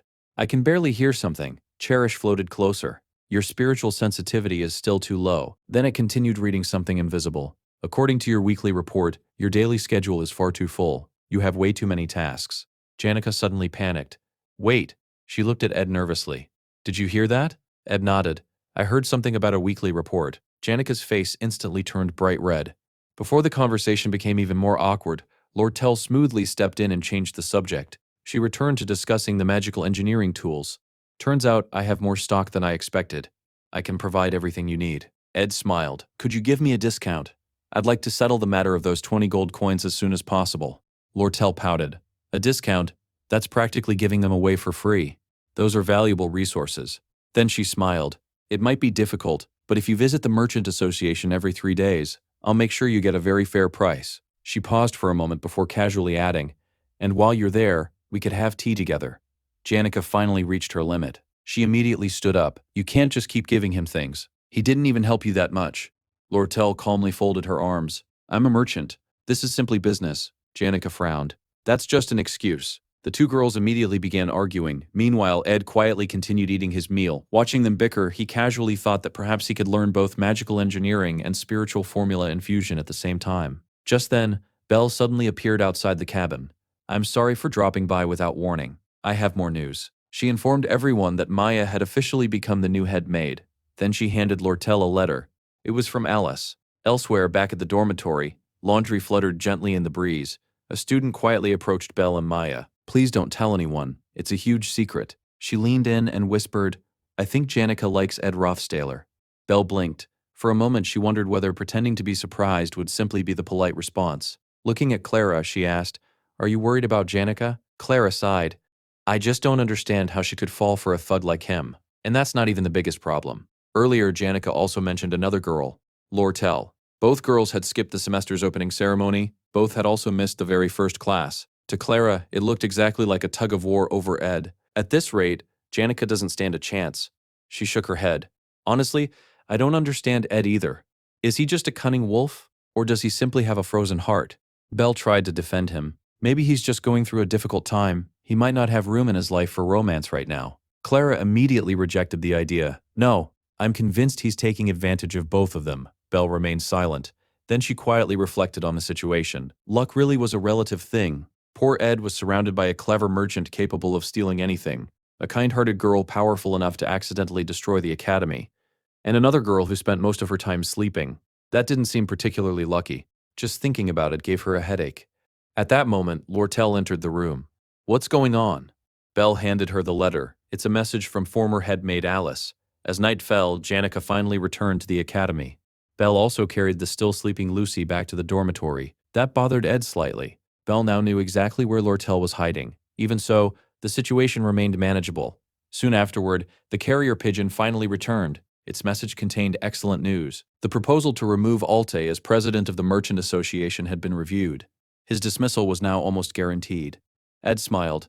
Looks like it's finally time to go back to class. Lortel nodded. If things have reached this point, my father is probably making his final stand at headquarters.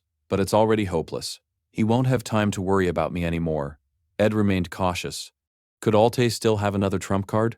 Lortel thought for a moment. He's an incredibly clever man, so the possibility isn't zero. Even Islog, who wants to become the next president, is having a difficult time. At this point, all I can do is trust him. She sighed quietly. My biggest concern was Alice, but that problem also seems to have resolved itself. Ed looked at her seriously. What if Alice tells everyone that you were the one who orchestrated everything? Lortel calmly smiled. She doesn't have many options. After all, I already paid her in advance. Alice's only goal was to stand beside the eventual winner, whether that turned out to be Lortel or Alte. The letter Belle and Maya had delivered wasn't a threat at all. Instead, it contained a detailed list of every orphanage Alice personally supported, along with their annual maintenance costs and instructions on how to keep them operating. Alice had been carrying an overwhelming workload for years. Her health deteriorated day by day, yet the academy ignored every complaint she made. Eventually, her condition became so severe that she could no longer continue working. Without her, the orphanages she had spent years protecting would lose their support. She had gambled her own life to keep everything together. Unfortunately, almost no one realized how desperate her situation truly was. Only those closest to her understood the burden she had been carrying. After reading the document, Lortel calmly explained that Alice had sided with her because victory seemed inevitable.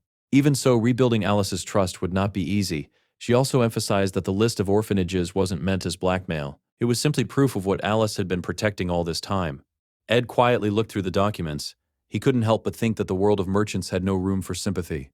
The moment someone made a mistake, everyone treated them like a fool. No one understood that harsh reality better than Lortel. There's nothing for Alice to gain by exposing the truth, she explained, so she'll simply go with the flow. In business, there are no permanent allies, and there are no permanent enemies. After finishing their discussion, Lortel announced that it was time for her to leave. Before going, she asked whether Ed would stop by the Merchant Association to sign their contract. He nodded. Then he handed her a torch. It should last a long time. Lortel accepted it and quietly stared at the flame. Ed noticed her unusual expression. What are you thinking about? She looked up at him. You're taller than I expected. Ed blinked in confusion. Why are you saying that all of a sudden? Lortel smiled faintly. Sometimes, winning requires taking risks, and you understand that better than anyone. As she spoke, she stepped closer and gently straightened his tie. The essence of every relationship is knowing when to keep your distance and when to get closer. Just like adjusting a tie. Ed looked down at his clothes. Does my outfit really bother you that much? Lortel shook her head. Not at all. It's simply important for academy students to look presentable. Then, without any warning, she grabbed his collar and kissed him, right on the lips. When she finally pulled away, she smiled mischievously. The raspberries we ate were delicious. Just remembering them makes me happy again. Completely caught off guard, Ed immediately tried to create some distance. Control yourself. Lortel pouted. You're so boring. Then she smiled once more. Next time, I'll get a little closer.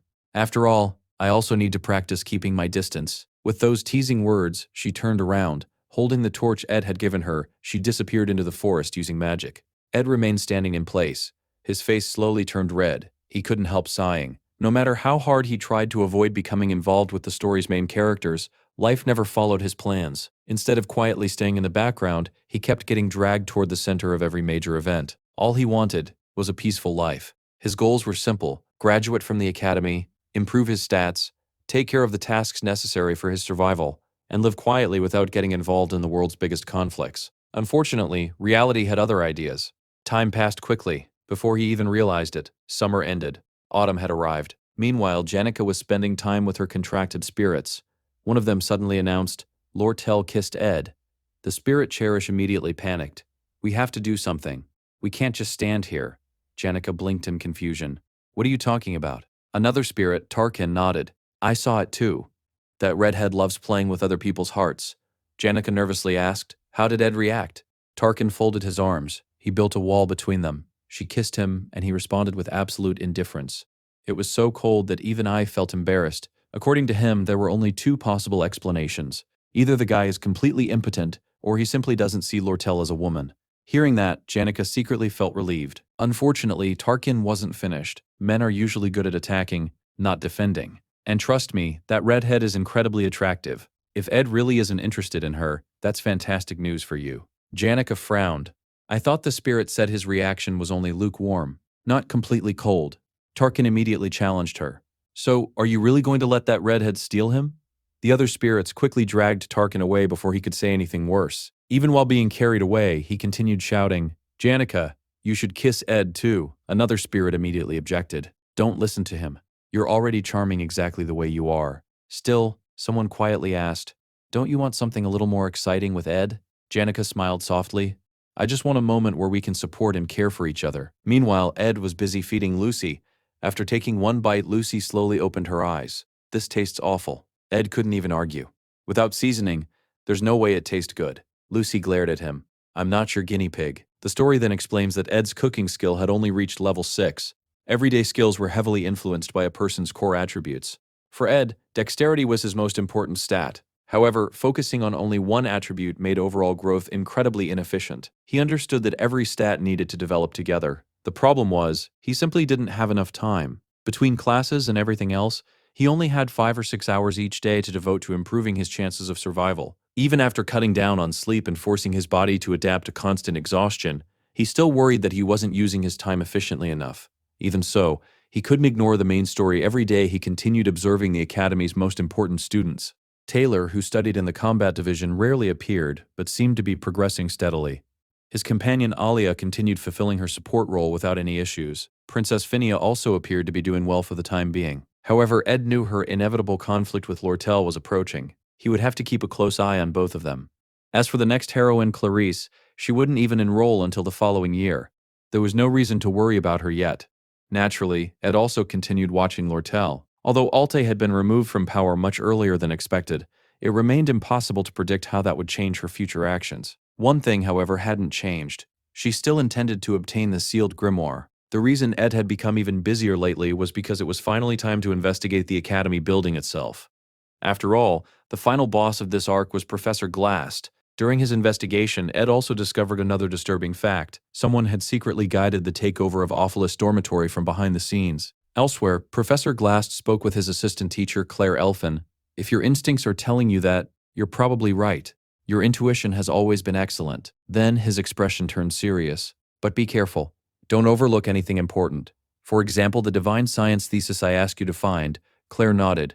I'll search for it tomorrow morning. Meanwhile, inside Ophilis Dormitory, Claire's office was overflowing with investigation materials. Her assistant, Anise, informed her that every document related to the dormitory incident had finally been collected. Claire, who looked like she hadn't slept for nearly 5 days, thanked her. She knew this case demanded her full attention. Even though the investigation was almost finished, she was completely exhausted. No matter how many times she reviewed the evidence, one detail refused to make sense: Ed Rothstaler's involvement. The more she investigated him, the stranger everything became. Later, Ed visited the Alte Merchant Association. Lortel personally welcomed him. She smiled apologetically. I've been so busy lately that I completely forgot about our contract. You'll have to come back next week. To make up for it, I prepared some tea. She also informed him that all the magical engineering equipment he requested was ready for pickup. Ed narrowed his eyes suspiciously. If you've really been that busy, why did you spend so much time dressing up? Lortel blinked.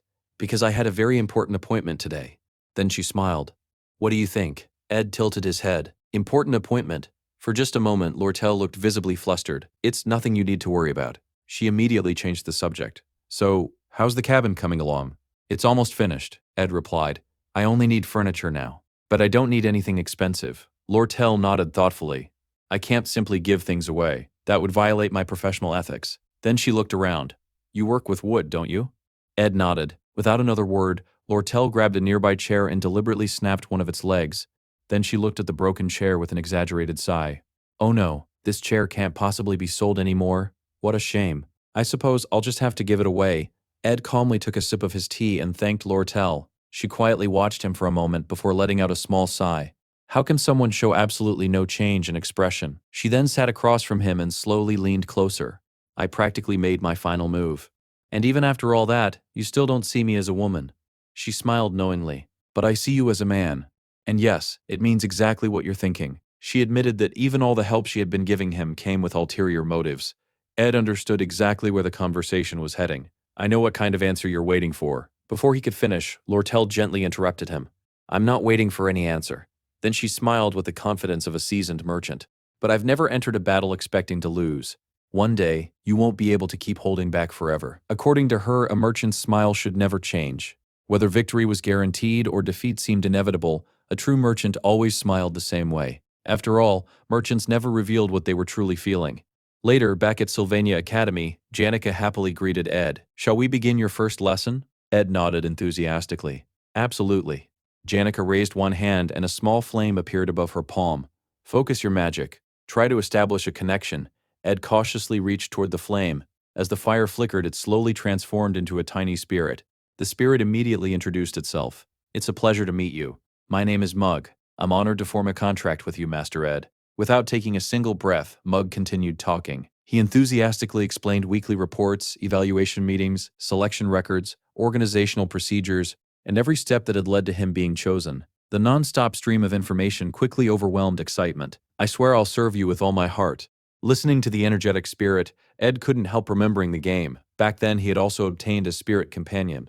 They laughed together, celebrated victories together, fought side by side. Their bond had become incredibly strong. Even so, the emotions he felt now were completely different. Looking at Mug, Ed asked, "Why are you trying so hard?" Janica smiled proudly. "You asked for a high-quality spirit, so I selected one with exceptional magical efficiency." The screening process was actually very complicated. Ed looked surprised. "Who organized all that?" Janica answered without hesitation. "Tarkeen." Ed gently picked Mug up. "You're really warm." Janica nodded. "Once you form a contract with a spirit, you'll be able to feel both magical energy and physical warmth. But be careful. If your connection becomes too strong, the spirit will become extremely hot." Ed immediately began analyzing the mechanics. "So the stronger the connection, the greater the firepower?" Janica laughed. "Firepower is a funny way to describe it, but yes, that's basically how it works." Ed looked genuinely impressed. "So, he's basically a portable heater." Mug's abilities were immediately displayed. Connection level, 2. Excellent spiritual efficiency. Unique abilities, recovery, blessing, and explosion. Elemental affinity, fire magic. Ed carefully reviewed everything. As a talented magic student specializing in intermediate elemental spells, obtaining a spirit like Mug dramatically improved his chances of survival. After all, he no longer needed to worry about gathering firewood. Seeing his excitement, Janica smiled warmly. "I'm happy you're happy. You always look so serious. If you ever need help, just ask." She also promised to teach him how to strengthen his connection with Mug and improve his spiritual senses before their morning classes. According to her, mastering those fundamentals would allow him to grow much faster. She also wanted to begin teaching him spiritual combat. "I'll make time for it. I already have the right accessories. I'll bring them next time." Then, without warning, her attitude completely changed. She crossed her arms and tried to sound confident. "Actually, I'm a very busy person. Very, very busy. People line up asking me to teach them. So, finding time for you might be difficult." In reality, she was simply following Clara's advice and trying to play hard to get. Nervously, she looked at Ed. "Isn't it asking too much to have me teach you spirit magic?" Ed nodded apologetically. "You're right. I've relied on your kindness too much. I should at least pay you. I don't have much money, but I can offer something." Janica immediately shook her head. "No, you're already struggling just to survive. I won't accept your money. It would honestly make me sad. We're closer than that. This isn't a business transaction." Ed looked confused. "But you're the one who mentioned compensation. So what kind of compensation did you have in mind?" Janica instantly turned bright red. I was just playing around. A friend told me that I'm too generous. They said I shouldn't always act like that." Ed smiled. "You have a good friend." Janica nodded. "I'm not like this with everyone. Anyway, I'll explain next time. We'll meet at the training grounds. Bring your textbook, and don't forget the accessory." She waved goodbye. Ed simply nodded. "All right." Later that evening, Ed finally achieved another breakthrough. After carefully studying the magical engineering equipment Lortel had provided, he successfully mastered the advanced magical engineering skill. Examining the intricate components on his workbench, he couldn't help smiling. The design is surprisingly simple. The equipment had given him exactly the knowledge he needed. Turning toward Mug, he gave his first order: "Light the fireplace." Watching the flames rise, Ed quietly joked to himself, "If I run out of firewood, I'll use the fireplace." With the cabin finally warm and comfortable, he felt an enormous burden lift from his shoulders. His shelter was becoming more stable every day. Looking outside, he realized it had already grown very late. He considered checking the hunting traps he had set throughout the forest. After seeing how dark it was, however, he decided to leave them until morning. At that very same time, someone else was wandering through the forest. Claire. Even late at night, she continued investigating the Awfulest dormitory incident. She had become convinced there was another mastermind behind everything, and her greatest suspect was Ed Rothstaler. Everyone directly involved in the incident had either been students or dormitory staff. Ed alone had no official connection to Awfulest dormitory. If Willen was removed from consideration, only one suspicious person remained: Ed. Claire had heard rumors that he frequently visited the forest. Still, she couldn't imagine any reason someone would be wandering there in the middle of the night. Then she witnessed something unbelievable. Quickly hiding behind a tree, she watched silently. Ed emerged from the darkness, carrying the body of a freshly hunted deer. Sitting comfortably on his shoulders was Lucy. Claire's eyes widened. "What? am I looking at? According to everything she knew, even Director Obel, a legendary figure comparable to an archmage, would have needed his full strength to confront Lucy Merrill, yet here she was, peacefully riding on Ed's shoulders. Claire became completely convinced. Her theory had been correct all along. The true mastermind behind the awfulest dormitory incident was Ed Rothstaler, and the mysterious girl accompanying him could only be Lucy. Proud of her deduction, Claire quietly followed them. She observed every detail: a cabin, a campfire, a furnace. Ed casually dropped the deer's body onto the ground before carrying it inside. Lucy wandered into the cabin as though she lived there. Ed sighed. I probably should have done this tomorrow morning, but there's too much to do. I can't afford to waste time. Watching from outside, Claire made up her mind. I have to rescue Lucy. She quietly approached the cabin. Suddenly, Lucy attacked. Startled, Claire immediately stopped. Lucy stared directly at her. Who are you? Claire quickly introduced herself. I'm an assistant professor at the academy. Even as she spoke, one question continued bothering her. How did she get back inside by herself? Lucy silently grabbed a piece of dried meat. Without saying another word, she flew away. Watching the entire scene unfold, Claire became even more convinced that her investigation had uncovered the truth. She immediately returned to her office. Bursting inside, she declared, I figured it out. It was Ed Rothstaler. She looked toward Professor Glast. Do you know the student who was expelled by his own family? Glast didn't even bother looking up. I don't waste time remembering the names of trash. Claire refused to give up. What about Lucy? Ed has completely subdued Lucy Merrill. She can't even use her power properly around him. I've been investigating him this entire time. To Claire, every clue pointed toward the same conclusion. Ed Rothstaler was hiding far more than anyone realized. Professor Glast looked over Claire's report and frowned. This entire story is a mess. Claire immediately defended her investigation. I used a spell to access the memory log from the first floor of Ophalos dormitory. Glast slowly looked up. Did you have permission to do that? Claire awkwardly smiled. No, but I already prepared an apology report in advance. She quickly continued. I saw Ed in those memories. Glast remained expressionless. Did he clearly state that he was the mastermind behind everything? Claire hesitated.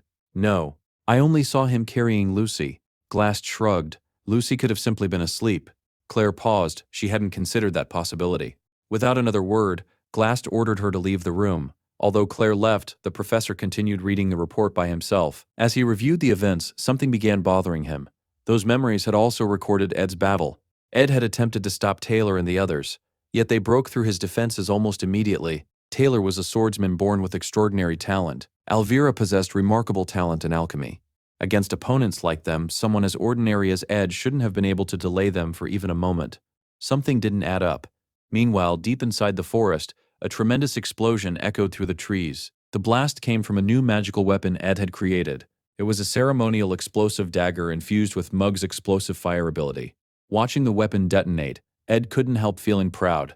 He had relied on this dagger ever since he started living alone. Now, seeing its full destructive power, all his hard work finally felt worthwhile. Mug floated excitedly beside him. The spiritual formula bonded with the weapon very easily. The longer an owner uses a piece of equipment, the greater its efficiency becomes.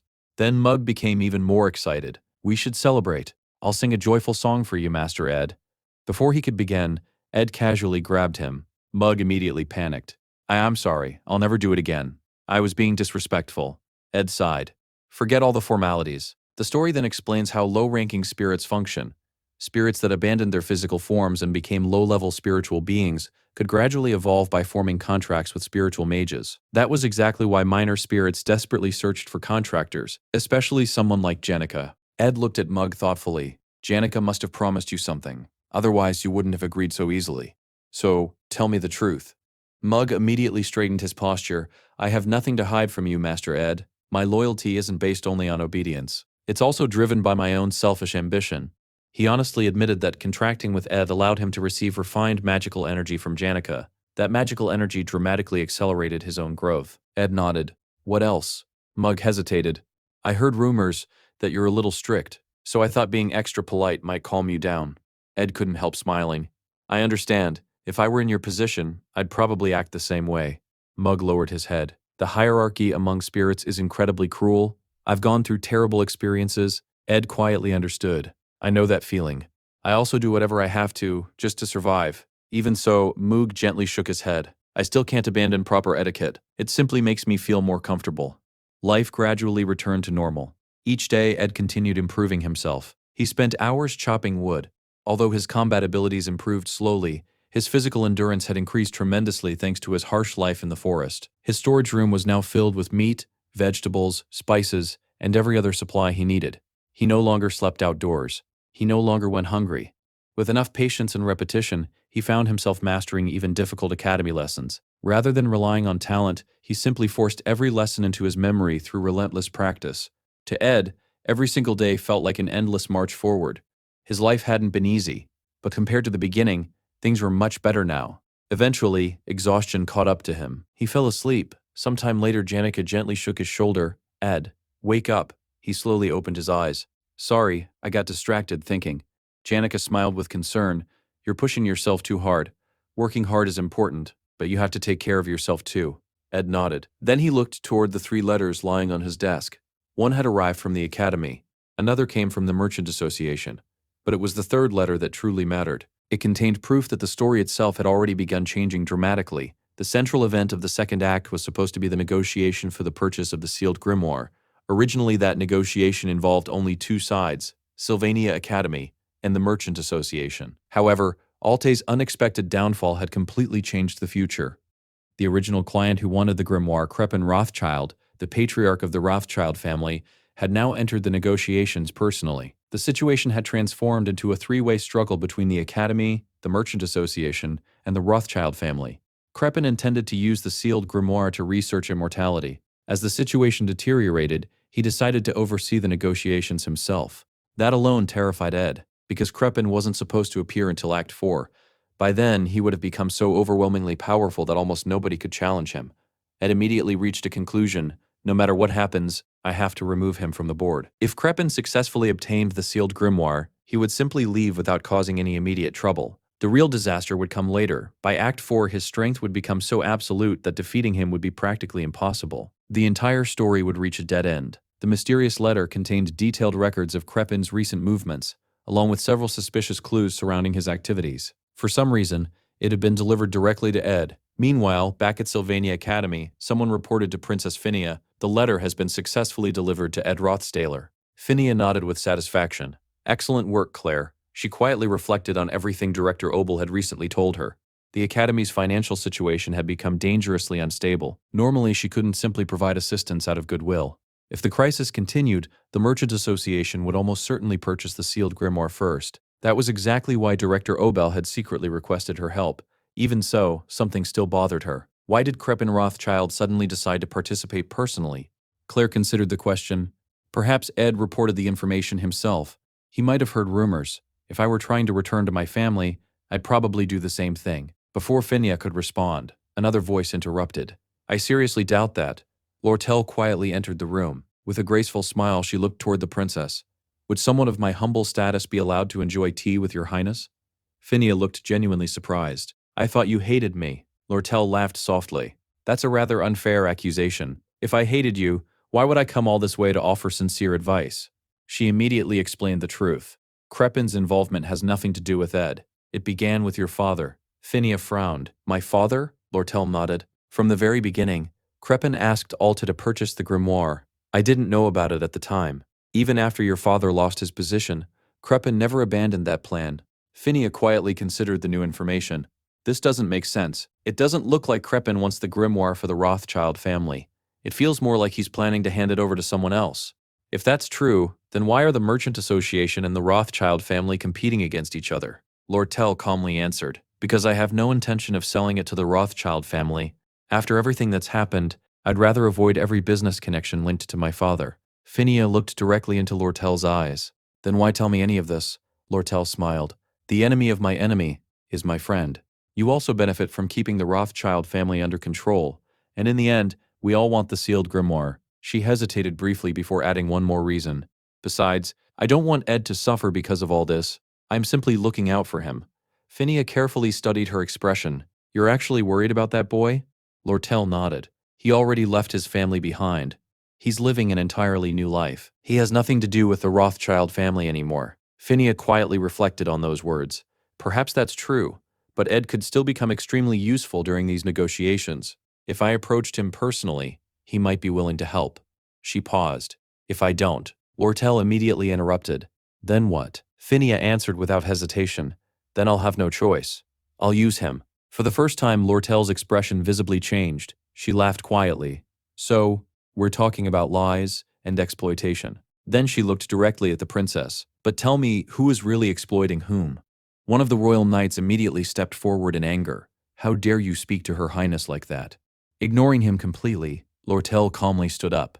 Regarding this matter, only the two of us can truly become allies. As she prepared to leave, she offered one final warning. Don't use Ed carelessly. Because if you do, you'll be the one who ends up being used. Claire was visibly frustrated, but Princess Phinia calmly told her to settle down.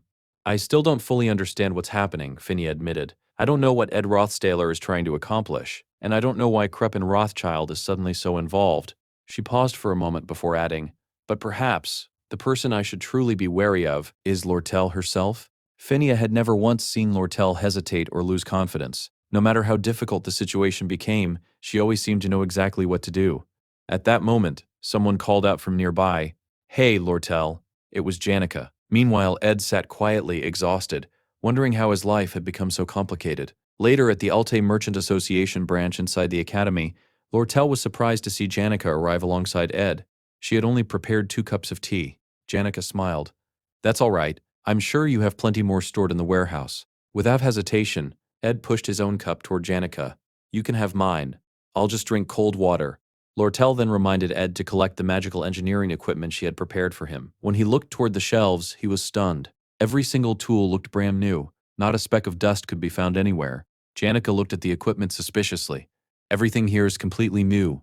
I thought giving things away for free went against your business ethics. Lortel casually picked up one of the tools. See this tiny scratch? That already counts as a serious defect, so I can't sell it anymore. I have no choice but to give it away. Janica frowned. You scratched it on purpose. Lortel simply smiled.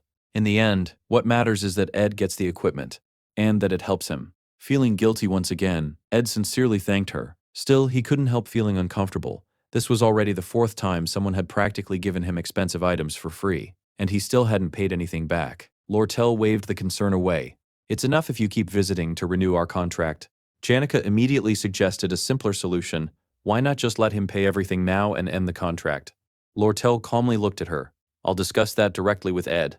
Not with you. Meanwhile, Ed had completely stopped listening. His thoughts drifted elsewhere. Lately, it felt as though he were floating underwater. The constant overwork had left his mind exhausted. He still needed to monitor Kreppen Rothschild's movements before the Grimoire negotiations began. There were only 2 weeks left. At the same time, he needed to buy a proper bed and mattress for his cabin. He also had to prepare the Syro creature he had captured, clean the cabin, and purchase more dried meat for Lucy.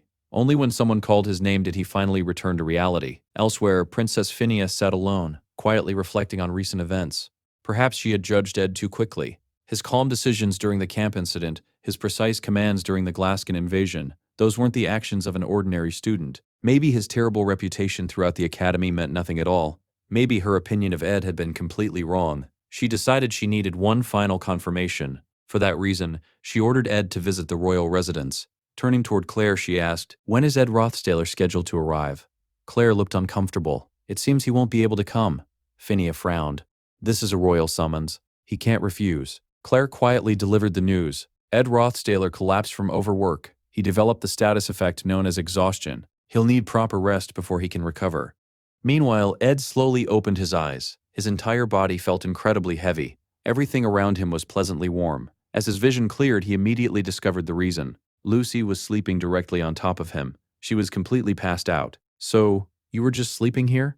Ed couldn't help thinking how unbelievably light she was. She barely felt human. Unfortunately, his own body was still too exhausted to move her. Looking around, he realized he was inside his cabin. Then something caught his attention. He didn't recognize the blanket covering him. Just then, Lucy slowly opened her eyes. I'm hungry, Ed sighed. Do you ever do anything besides sleep and eat? Lucy ignored the question.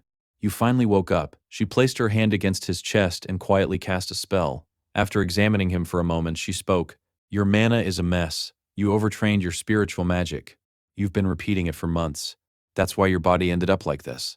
Ed looked surprised. Did you stay here the entire time while I was unconscious? Lucy nodded. It was just boring, so I slept too. She explained that she had watched over him carefully. Although it had been troublesome, the other 2 girls understood that she needed to remain there. Then she looked directly at him. Don't get sick. People die from that. Those simple words reminded Ed of Lucy's own story. Her grandfather had died in bed after a long illness. Quietly, Ed smiled. Thank you for taking care of me. At that moment, someone entered the cabin. So you're finally awake? It was Ziggs. His appearance had changed noticeably. Looking around, he explained, I didn't know whether it was all right to light a fire inside, so I made one outside instead. Lucy gave Ed one final glance. She placed her hat on her head, then casually climbed through the chimney and disappeared. Watching her leave, Ziggs looked back at Ed. How many times has this happened already? He scratched his head thoughtfully. I've heard it's normal for some men to have multiple partners. Would this count as polygamy? Ed completely ignored the joke. Why are you here? Ziggs explained that Janika had gone to attend an appointment outside the academy. As for Lortel, she had already returned to work because she couldn't postpone her business any longer. Ed noticed something else. Your hair got longer. Ziggs casually nodded. It's autumn. Then he began helping Ed eat. Looking at the bland food, Ed frowned. Eating this is depressing. Ziggs shrugged. In your condition, you can't handle anything heavier. Honestly, it would have been better if Elka or Clara were taking care of you. But Lortel specifically said women weren't allowed to feed you. While eating, Ed suddenly remembered another rumor. I heard there was an incident involving alchemy students secretly mass-producing mandrakes. Ziggs immediately nodded. Yeah. That was entirely Elvira's fault, but Taylor and Clavius cleaned everything up pretty quickly. Ed silently recognized it. That had been Scene 5 of Act 2. He asked another question. I also heard rumors about a monster entering the academy through the sewers. Ziggs nodded again. Taylor and I handled that too. Ed immediately identified it. Scene 7. That meant only one major event remained. The battle for the sealed grimoire. How long was I unconscious? Ziggs answered casually. Counting today, 10 days. Ed nearly dropped his bowl. He had assumed he'd only slept for a day or two. 10 days had completely disappeared. Everyone at the academy had probably assumed he wouldn't wake up anytime soon. Ziggs continued explaining that Janika was currently busy at the academy, while Lortel had an extremely important negotiation scheduled for the following day. Hearing that, Ed immediately grabbed the bowl and drank the remaining soup in one gulp. There wasn't a second to waste. Looking at Ziggs, he urgently said, I need you to send a message to Lortel. Right now. Ed knew exactly what tomorrow was. Scene 10 of Act 2. The battle for the sealed grimoire. 3 powerful factions would participate. Princess Phinia, Lortel, and the one person who should never have appeared this early, Crepin Rothschild, the future final boss of Act 4. The following day, negotiations finally began. Crepin politely greeted Princess Phinia. It's good to see your highness healthy. It's been quite some time. He lowered his head respectfully. I never had the chance to properly apologize. I heard that an irresponsible member of my family caused you considerable trouble.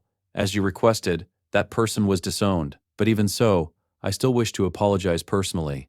Phinia calmly shook her head. You needn't concern yourself with that matter. Outwardly, Crepin appeared every bit the dignified patriarch admired throughout the empire. Wise, noble, respected by everyone. But Phinia's unique perception revealed something very different. Behind that elegant smile, Crepin was unmistakably evil. Soon afterward, he approached Lortel. So, you're representing the Merchant Association? Lortel politely bowed. My name is Lortel. It is an honor to meet you. Crepin smiled. I know you're not Alte's only daughter. I've heard many stories praising your father's wisdom. Lortel answered calmly. Merchants simply go wherever profits exist. We've always followed the scent of money. Crepin laughed softly. I understand. Then the negotiations officially began. Each faction was instructed to form its own negotiating team. First, everyone would share lunch together. Then they would inspect the sealed grimoire. Finally, the auction would begin. Whoever submitted the highest bid would obtain the grimoire. Phinia quietly reflected on the situation. The sealed grimoire was one of Sylvania Academy's greatest treasures. The Academy desperately wanted to avoid making its sale public. For that reason, Director Obel had arranged a confidential auction. Princess Phinia would serve as the official royal witness. Vice Director Rachel would quietly conduct the bidding on the Academy's behalf. The rules were simple. One sealed bid, no second chances. The highest offer wins. Phinia had already researched the prices of similar magical books. The Book of Order had sold for 8,000 gold coins. The Book of Similarity had sold for 67,700 gold coins. The Magic Travel Journal had sold for 7,000 gold coins. The sealed grimoire's value depended on far more than its magical power. Its academic significance, its rarity, even its status as a luxury collectible. All had to be considered. She knew Lortel had undoubtedly calculated every one of those factors already. The real problem was Crepin. If anyone won this auction, it would almost certainly be him. Vice Director Rachel collected the sealed bids before thanking everyone for their participation. Phinia quietly analyzed the situation. In auctions like this, victory depended on accurately estimating your opponent's financial limit. Lortel's primary goal was profit. Logically, she couldn't afford to bid much beyond 8,000 gold coins. Anything higher would erase her earnings. If Crepin simply bid slightly above Lortel's maximum, the sealed grimoire would become his. Then the bids were revealed. Crepin's offer, 85,500 gold coins. Princess Phinia quietly watched Crepin leave the negotiation hall. She couldn't believe a man like him would willingly visit Sylvania Academy. There was only one reason for his presence: the sealed grimoire. When the auction results were announced, everyone was stunned. Lortel's bid was only 9,400 gold coins. With that surprisingly modest offer, the Merchant Association successfully purchased the sealed grimoire. Phinia couldn't understand it. Why would Lortel willingly abandon such an enormous profit? As Crepin calmly prepared to leave, Phinia continued thinking. Had Lortel intended from the very beginning to prevent the grimoire from falling into the hands of someone as dangerous as Crepin? Almost immediately, she rejected that idea. Lortel was not someone driven by justice. Even if Crepin was infinitely more sinister, she would never sacrifice profit simply because it was morally right. No, there had to be another reason. A hidden motive. Perhaps someone had asked her to do it. Someone who already knew the true nature of the Rothschild patriarch. Her thoughts immediately drifted toward Ed. She remembered Lortel's earlier words. Ed had completely severed his ties with his family. Despite being abandoned, cast out into the wilderness, and forced to survive alone, he had endured everything through sheer determination. Even after escaping his family's influence, he still found himself confronting the darkness of his own bloodline. Ed Rothstaler. Phinia quietly trembled. Only now did she begin realizing what she had done to him. Guilt filled her heart. Yet, at the same time, perhaps their misunderstanding had unexpectedly become a blessing. Meanwhile, Lortel held the official certificate transferring ownership of the sealed grimoire. A satisfied smile spread across her face. I'm just going to sell it to Crepin. He had been willing to pay 85,500 gold coins. She had purchased it for only 9,400. That meant a profit of 76,100 gold coins. That had been her real objective all along. She never wanted the grimoire itself. She only wanted the ownership certificate. With that single document in her possession, she could now negotiate directly with Crepin. She could demand almost anything she wanted in exchange. Earlier, Ed had already written to her saying he didn't care whether she resold the grimoire or not. Lortel laughed softly. How could you possibly say something like that to a merchant? Then she smiled to herself. Giving Ed such favorable terms for only 900 coins, what an incredible bargain. With this certificate, I can ask for absolutely anything. If Phinia had seen Lortel's expression at that moment, she probably would have been disgusted. Back at the forest camp, Ziggs excitedly reported the results. In the end, Lortel won. You should have seen the look on her face when she read your letter. Ed quietly reflected on the situation. Lortel had gambled on her ability to charm him. Crepin had probably relied on confidential information. Thinking about what was going to happen next, Ed almost felt sorry for both of them. Suddenly, hurried footsteps echoed through the forest. Someone came running toward the cabin. Ed. It was Janica. She arrived completely out of breath. Ziggs looked surprised. Why are you here already? It's not even lunchtime. Janica had walked all the way from the academy to the camp. I finished my morning classes. I can always do the rest of my work tonight. Ed smiled apologetically. Sorry for making you worry. Ziggs laughed. Looks like you caused everyone a lot of trouble. Janica immediately shook her head. It wasn't any trouble at all. Ziggs couldn't resist teasing her. When you ran back to the academy crying, everyone thought you'd gotten your heart broken. Janica's face instantly turned red. Shut up. She immediately summoned one of her spirits, ordering it to drag Ziggs away. Moments later, Mug suddenly appeared. The little spirit rushed straight toward Ed. I'm so sorry. I had no idea you'd been working this hard. I wanted to apologize immediately, but I was afraid I'd disappear. So I borrowed mana from Miss Janica. Ed sighed. Why are you making this so dramatic? Just then, Ziggs returned after chasing Mug around and smacking the tiny spirit. He nodded seriously. Mug isn't exaggerating. You were unconscious for 10 entire days. Those words finally sank in. 10 days, Ed's expression immediately changed. My stored meat? It must have spoiled. My fishing nets? They're probably ruined. In other words, almost every food source he had built over the past weeks had disappeared. He would have to start over from nothing. Janica looked worried. You're not planning to push yourself again, are you? I'll help. Ziggs also volunteered. I'll take care of the hunting. I'm pretty good at it. Then he casually shrugged. When you've got work to do, the best approach is to deal with things one step at a time. Everything somehow works out. Those simple words struck Ed deeply. Not that long ago, he had been sleeping beneath a crude wooden shelter. He owned nothing. He had no money, no proper food, no one beside him. Night after night, insects bit him while he struggled to survive alone. Since then, he had overcome problem after problem, without even realizing it. He had survived. Looking at Ziggs, Ed quietly smiled. He was right. Somehow, everything always worked out. Meanwhile, Janica was speaking with Marilda, the wind spirit. Marilda quietly observed Ed from afar. He's completely exhausted. But this is your chance. Lortel is busy with negotiations. She can't visit him often. You need to take advantage of that. Marilda admitted Lortel was incredibly clever. If you want to beat her, you'll have to learn from her.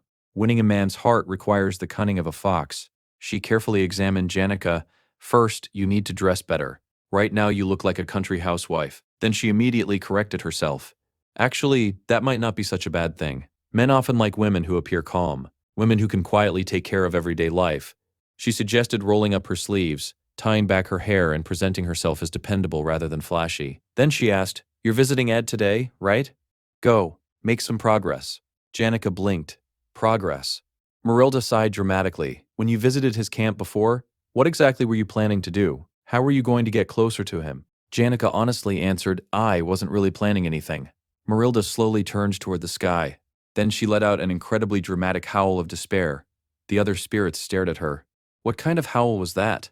Marilda buried her face in her hands. That's hopeless. You've spent all this time beside him, and you still haven't thought of a strategy. Ed keeps growing, but you're standing still. According to Marilda, the best approach during difficult times was simple. Become someone Ed could rely on. Support him. Help him. Expect nothing in return. Janica smiled. Actually, I do have a plan. She leaned over and whispered into Marilda's ear. After listening carefully, Marilda slowly smiled. That's actually a good plan.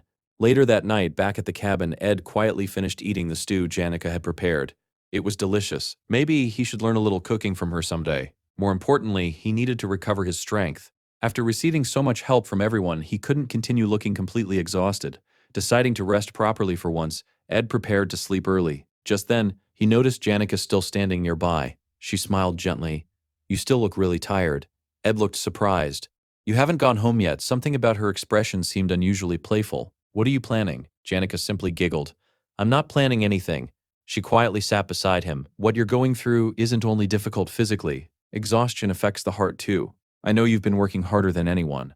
When I went through difficult times, many people comforted me. But the person who helped me most was you. You simply stayed beside me. She smiled softly. You've gone through so much too. You've done well. Ed awkwardly looked away. I don't really need to hear that. Janica gently shook her head. Yes, you do. You've worked so hard. It's okay to admit you struggled. Didn't you go through painful times too? Ed quietly fell backwards onto his pillow. After a long silence, he finally sighed. Yeah, I really did. Hearing those honest words, Janica slowly rested her head against him. Neither of them said another word. The next morning, Ed woke up to discover that Janica had fallen asleep beside him. He couldn't help smiling. For the first time in quite a while, he felt completely recovered. Opening his status window, he checked his newest skill, magical engineering. Its proficiency had only reached 2 points. He hadn't made much progress during the last 10 days. Being unconscious had left him with no opportunity to train. Still, he understood just how valuable advanced crafting skills truly were. Unlike ordinary abilities, magical engineering greatly improved his core attributes while offering incredible versatility. The biggest obstacle wasn't training, it was recipes. Most advanced magical engineering blueprints were obtained only through major story events. Since Ed wanted to avoid interfering with the main scenario whenever possible, acquiring them naturally would be difficult. Fortunately, Taylor didn't seem interested in magical engineering at all, probably because recipes alone weren't enough. Most advanced equipment required materials that wouldn't even appear until much later in the original story. Ed, however, had one enormous advantage: someone capable of searching for rare materials anywhere in the world. At that exact moment, Lortel appeared outside the cabin. She smiled with obvious relief. I'm glad you're feeling better. Even so, she looked terrible herself. Dark circles surrounded her eyes. Her hair had become dry. Her skin looked rough. The constant workload had left her suffering from chronic fatigue. Sitting beside Ed, she quietly sighed. He looked at her. If you're this busy, why come all the way here? Lortel smiled tiredly. I needed a little rest. And I wanted to talk about the company. The Alte Merchant Association no longer exists. I'm renaming it. From now on, it'll be called the Trade Exchange Company. I'm restructuring everything. She then explained everything the new company needed. Employee management, inventory organization, product distribution. In short, she needed someone to help oversee the entire operation, a co-executive. Looking directly into Ed's eyes, Lortel smiled. And naturally, I was thinking of you. Lortel smiles as she imagines a future where Ed wakes up every morning and heads to work in the company building right beside hers. She tells him he would enjoy countless benefits, and if they were married, they would even share the company's profits. With a playful smile, she admits she might be getting ahead of herself. Ed looks at her and asks if she doesn't find it strange that she has done so much for him. Lortel calmly replies that he simply doesn't understand. She says she already knows what is going through his mind. He is probably wondering why she keeps helping him and believes she has some hidden motive. More than anything, he likely wants to keep their relationship strictly professional until the very end. Ed silently admits that she is absolutely right. However, Lortel explains that the reason he thinks that way is because he has never lived her life. She has spent years in a world where hundreds of gold coins change hands every day, and where betrayal is always lurking around the corner. In that world, wealth means nothing if there is no one you can truly trust. The most valuable person is someone who will never betray you, someone who stays by your side even after every last coin disappears. Ed realizes that, for some people, such a person is family. For others, it is a lover, and for a lucky few, it is a lifelong friend. But Lortel has watched countless wealthy merchants rise to greatness only to lose everything. The fear that the same fate could one day befall her never leaves her heart. She quietly asks Ed if he can't be that person for her. Ed immediately replies, telling her to at least say something like that without trying to hide a laugh. Lortel finally gives up the act and laughs, admitting that her little performance failed. She says she almost managed to fool him. Even so, she reminds him that she is only human, and pretending forever is difficult. She asks whether for even a moment he felt the urge to protect her. Usually whenever she makes that vulnerable expression, people's hearts soften instantly. Although she admits it is unfortunate that it didn't work on him, she quietly adds that not everything she said was a lie. An awkward silence settles between them. Eventually, Ed breaks the silence. He explains that although he intends to graduate from Sylvania Academy, he has no plans to leave until he secures a stable future for himself. Lortel answers that she is willing to wait until he graduates, but Ed knows reality is far more complicated than that. As Lortel holds the special pass in her hands, she smiles and says she is simply happy to see him again after such a long time. Meanwhile, Ed cannot shake the feeling that he has done something terrible. Just imagining what may happen in the future fills him with guilt toward her. Lortel is having similar thoughts. She realizes how dangerous that conversation truly was. Her original plan had been to make Ed feel as though he now belonged to her, but the moment she saw his sincere expression, everything fell apart. Had she hesitated for even one more second, she would have exposed her true feelings completely. She even brought the remaining payment from the magical engineering products she had purchased. Feeling too embarrassed to face Ed again, she decides to simply leave the money at his cabin. Unfortunately, the moment she reaches the cabin, Janica walks outside carrying a pillow. Janica cheerfully asks whether Ed went down to the river because she is about to prepare a snack for him. The two girls stop in front of each other. Lortel asks why Janica is coming out of Ed's cabin. Without missing a beat, Janica fires back by asking why Lortel is coming from the river. That brief exchange marks the beginning of yet another disaster, especially for the unfortunate Ed. Sometime later, Ed is walking through the forest with Mug. Mug lectures him seriously, telling him to drink plenty of water and eat properly. If Ed collapses again, he may not survive the next time. For Mug's own peace of mind, he begs Ed to start living a healthier life because he wants them to stay in touch for a long time. Ed realizes Tarkin must have already scolded Mug over the incident and apologizes for causing everyone so much trouble. As he reflects on recent events, he realizes that Ziggs and Janica have provided him with enough food and firewood to last for quite a while. Thanks to Lortel, he can finally furnish his cabin properly as well. The only things occupying his thoughts now are the 3 letters waiting for him. The first is from Lortel, warning him to stay cautious because no one can predict what Elte might do next. The second is from Princess Phenia, containing confidential information regarding Crepin's recent movements. The third comes directly from the Academy. Its sender is Professor Glast. Glast had requested a meeting with Ed immediately after the conference, but at the time, Ed was unconscious from severe exhaustion. The moment Ed reads the letter, an unpleasant memory resurfaces. Professor Glast is the final boss of Act 2. That means the final chapter of the second act has already begun. Ed remembers Glast's ideals clearly. The professor always believed that only a select few individuals blessed with extraordinary talent possessed the power to change the world. To revive the great sage Sylvania, Glast began researching aspect magic, a forbidden branch of magic capable of distorting the very laws of reality. However, completing his research required one crucial artifact, the sage's sealed grimoire. When the Academy refused to support him, desperation drove Glast into madness. He stole the sealed grimoire and attempted to implant Sylvania's spirit into Aaliyah, whose natural affinity for aspect magic made her the perfect vessel. It was the tragic story of a brilliant man who had completely lost his sanity. Naturally, the protagonist, Taylor, stepped in to save Aaliyah. He overcame every trap inside the secret laboratory and the spiritual library before ultimately destroying Glast's plan. After everything collapsed around him, Professor Glast stood atop the magic tower and made one final announcement before falling to his death. Although he had always dreamed of advancing magical knowledge and discovering new talent, Ed can no longer remember the professor's final words. Regardless, Glast's conquest war marks one of the biggest turning points in the entire story. It is the moment when ownership of the sage's sealed grimoire changes hands. It is also when the connection formula itself changes. Everything begins with Glast kidnapping Taylor's close friend, Alia. At that very moment, Alia is imprisoned inside a cell while Glast shows her the terrifying waterway demon. He calmly asks whether the creature frightens her. Alia screams that everything happening is his fault. She tells him she hates him. However, the man standing before her is no longer Professor Glast. He is Ed Rothstaler. Ed protests, asking if she is not being a little too harsh. After all, he was kidnapped alongside her. Why would he ever want to hurt anyone? Only then does Ed realize something horrifying. This scene was never supposed to happen. The final battle of Act 2 has already begun, but somehow he himself has become part of the scenario. 3 days earlier, Ed had finally caught up on everything he had been unable to do during the 10 days he spent unconscious. Unfortunately, losing all that training time dealt a severe blow to his progress. With Glast's conquest war about to begin, he regrets not improving his magical engineering skills further.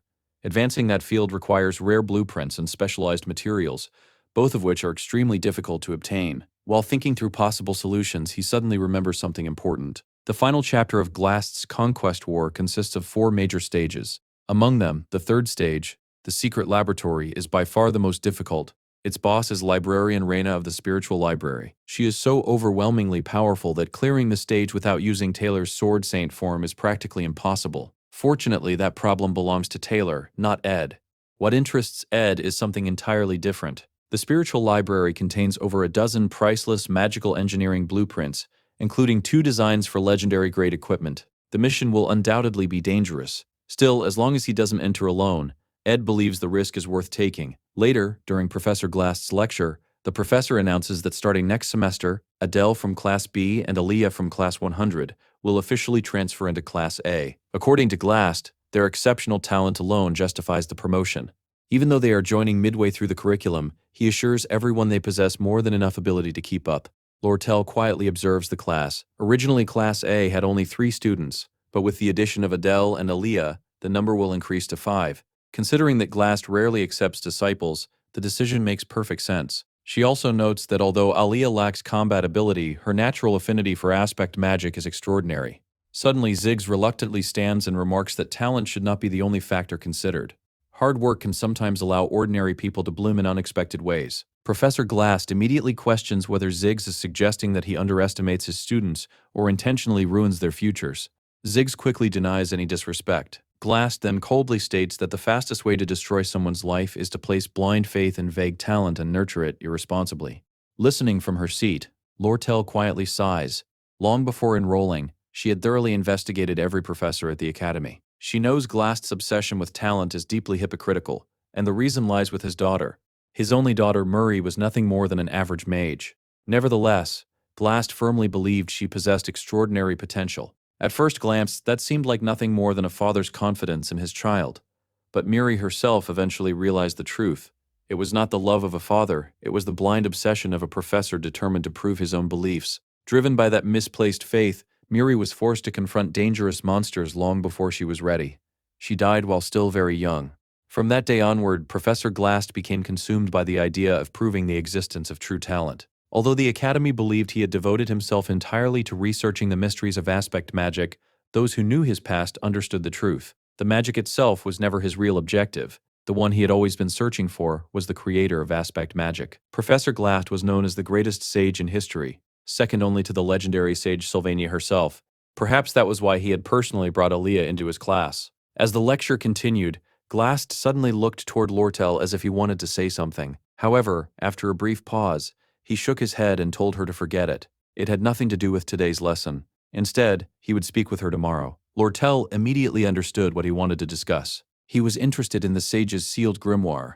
Unfortunately for him, she no longer cared what he had to say. Whatever argument he planned to make would be meaningless. The connection ceremony that would officially transfer ownership of the grimoire to her was about to begin. Meanwhile, in Professor Claire's class, Ed quietly reviewed his own plans. The ceremony was almost here, and he had barely managed to prepare everything in time. His strategy was surprisingly simple. He would follow directly behind the protagonist Taylor into the secret laboratory. After Taylor cleared each area, Ed would quietly collect every valuable item left behind. He had already made a detailed list of everything he wanted, especially the magical engineering blueprints. At the very top of that list were two legendary artifacts. The first was Glock's Eye, an item capable of temporarily increasing both mana and proficiency with every ability. The second was Delheim's Hourglass, which could reverse all physical effects on the user for several precious seconds. Normally, gathering the materials required to craft these legendary items was nearly impossible until the final stages of the story. As a result, Taylor would have little use for them during this arc. That made them perfect prizes for Ed. While following Taylor, Ed also planned to observe how the protagonist conquered the fifth phase of the dungeon, allowing him to complete every objective at once. According to the original story, Glast's conquest war began on the exact same day as the Grimoire connection ceremony. To avoid raising suspicion, Ed had told Janica that he had accidentally dropped an important item into the underground waterways and asked if she would help him search for it. He had expected her to complain. Instead, she happily agreed without hesitation. Her enthusiasm made Ed feel slightly guilty. She worried about him far more than he deserved, but there was no denying that she was an incredibly dependable companion, especially during dangerous situations. Everything seemed to be going perfectly. Then Professor Claire approached him with unexpected news. Professor Glast wanted to see him immediately. Ed found the summons strange. Janica had recently visited his cabin, and apparently that visit was exactly what Glast wanted to discuss. Something about the timing felt completely wrong. At this moment, Glast should have been occupied preparing for the connection ceremony. Even so, Ed decided to go. The last time Glast had invited him to meet, Ed had been unconscious in a coma and never had the chance to respond. Since the professor was calling him again, it was probably something important.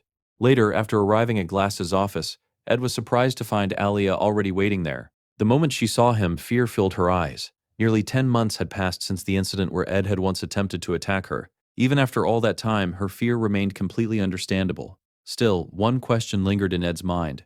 Why was she here? At first, he assumed this was the beginning of Alia's kidnapping. Then another thought struck him. If Alia was meant to be captured, why had Glast summoned him as well? Immediately, Ed began searching through the papers scattered across the office. To his surprise, none of the documents had anything to do with the grimoire. Instead, he searched for evidence that the future had somehow changed, that something had slipped beyond his knowledge. Then he found it, a file labeled with his own name, Ed Rothstaler. Instantly, everything became clear. Professor Claire must have reported what she had witnessed inside Ed's cabin.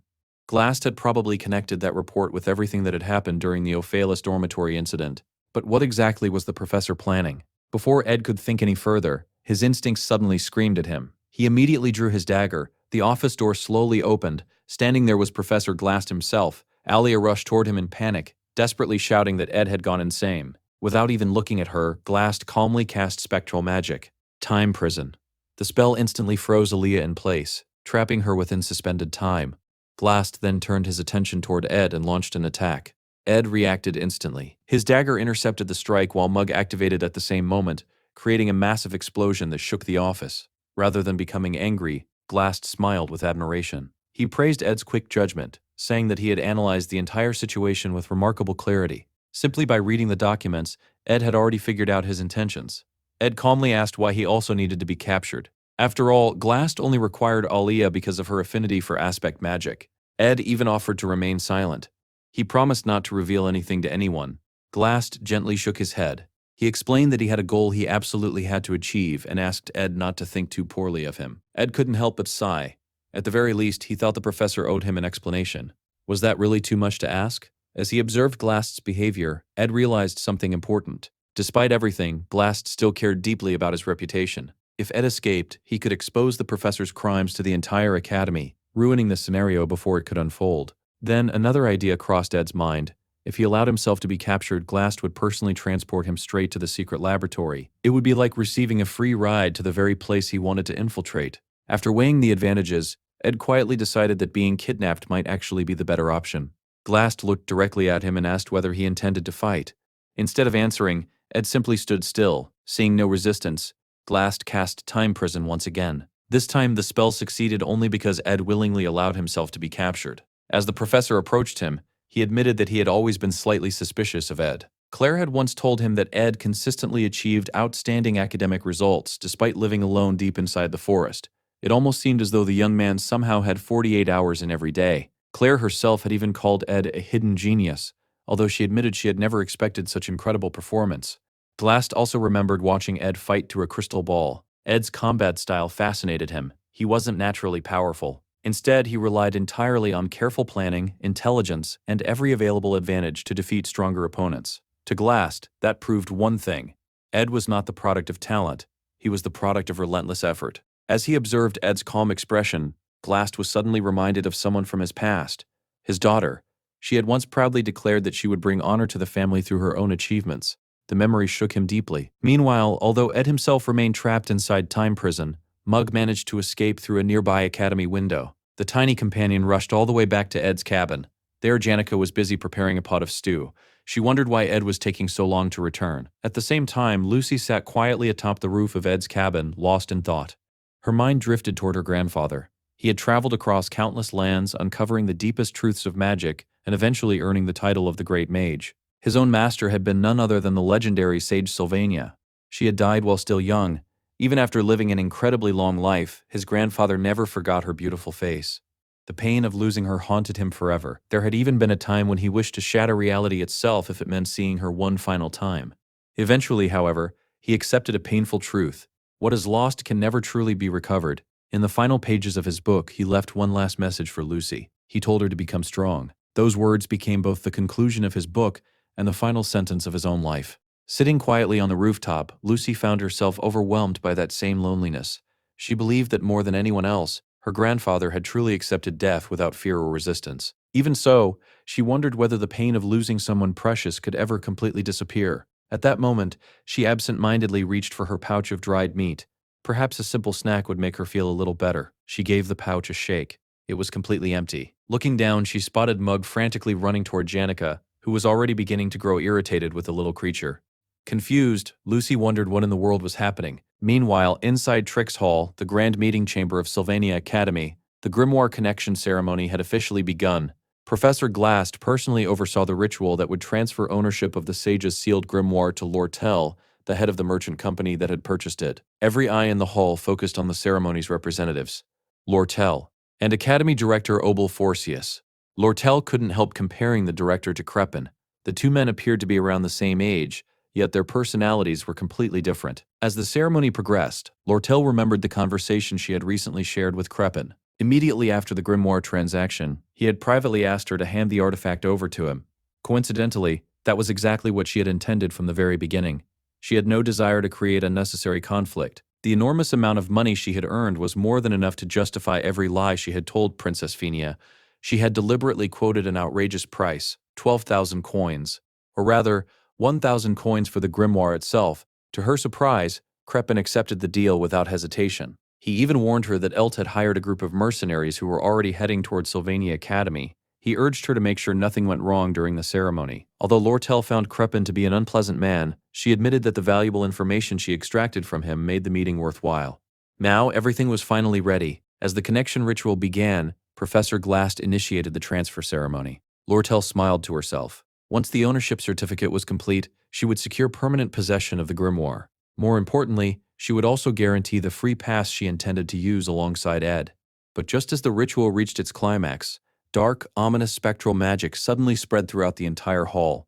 The moment the connection ceremony reached its climax, a gigantic magic circle suddenly appeared in front of the sage's sealed grimoire. At the same time, countless golems materialized throughout the hall. Lortel's eyes widened in horror. Before anyone could react, Professor Glast stole the grimoire right before everyone's eyes and vanished without a trace. Watching the artifact disappear, Lortel felt as though all of her plans had crumbled along with it. More than losing the grimoire, she believed she had also lost the future she had envisioned with Ed. Even without Ed Rothstaler present, the story continued moving forward. Meanwhile, deep inside Professor Glast's secret laboratory, Alia couldn't understand why she had ended up imprisoned alongside Ed of all people. Ed, however, remained unusually calm. The only thing on his mind was whether Glast had already succeeded in stealing the grimoire. Before either of them could speak further, a voice interrupted them. Someone told them to keep quiet before they woke the monster. The speaker was a chubby researcher named Kuhn. He explained that the two of them were actually fortunate.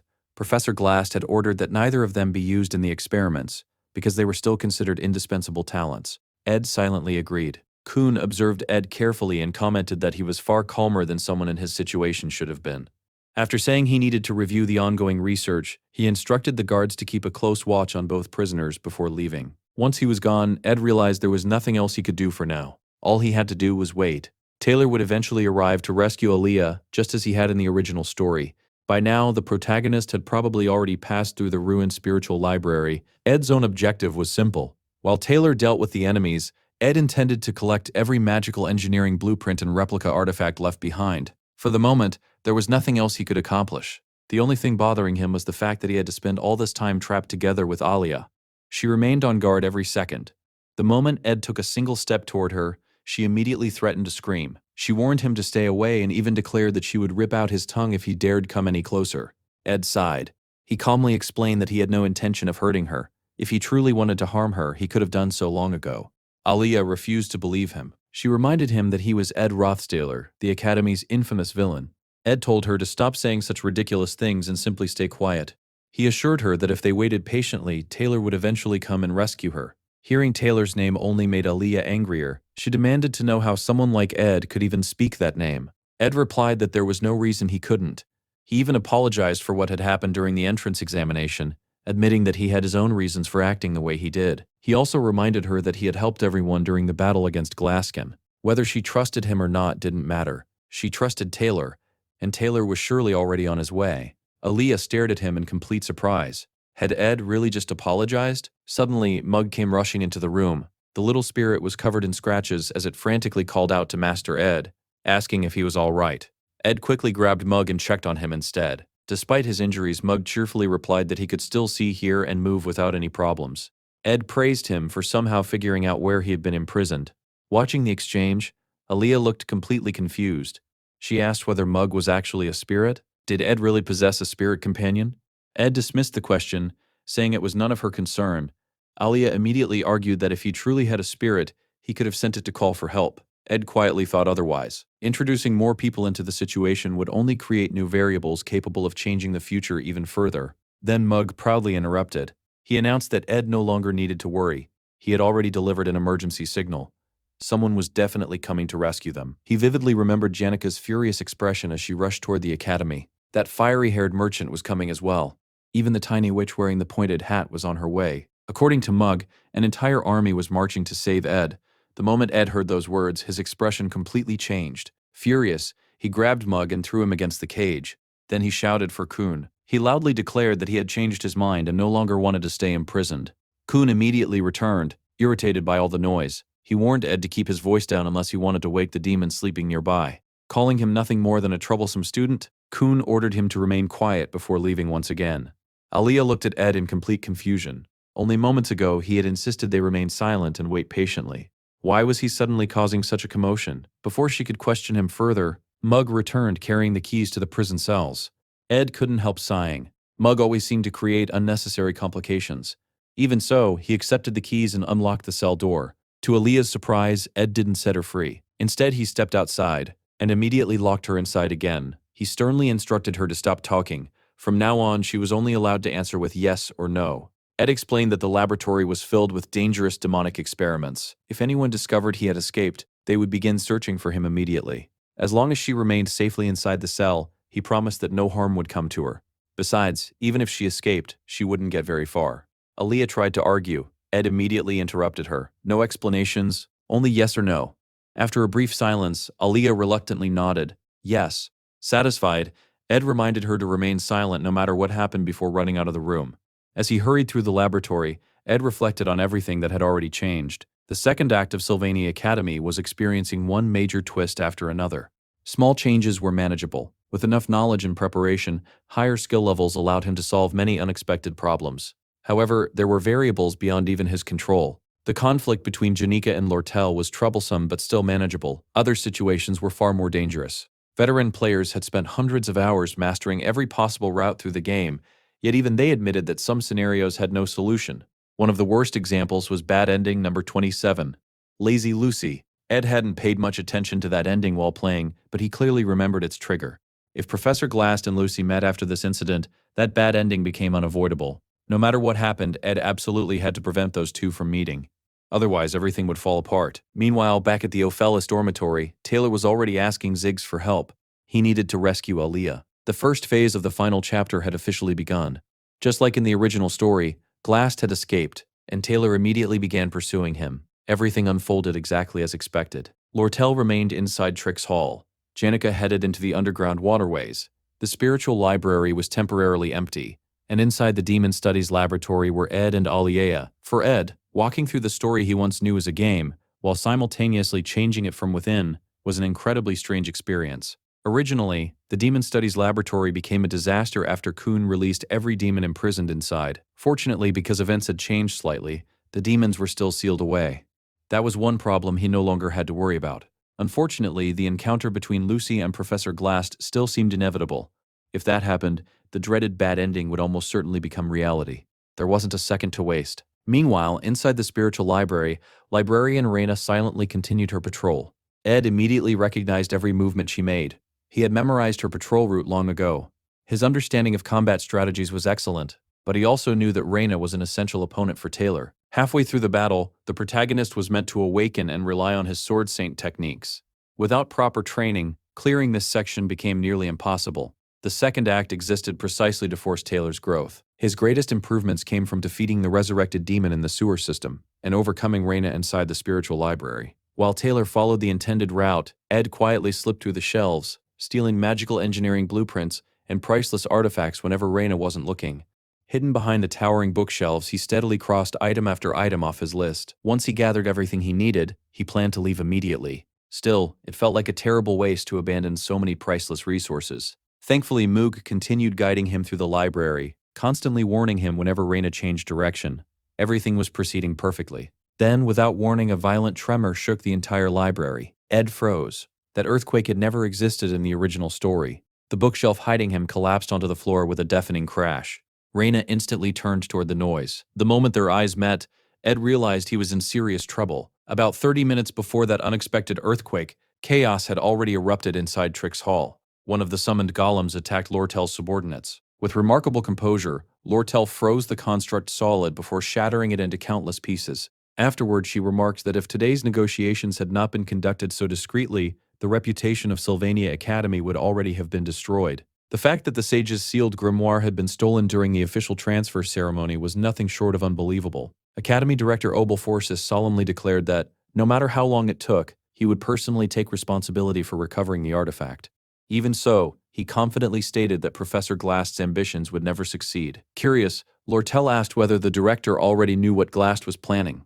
The director nodded. He explained that Glast was attempting to achieve one of the three great taboos. These forbidden pursuits violated the natural order of the world itself. The first taboo was the pursuit of immortality. The second was the resurrection of the dead.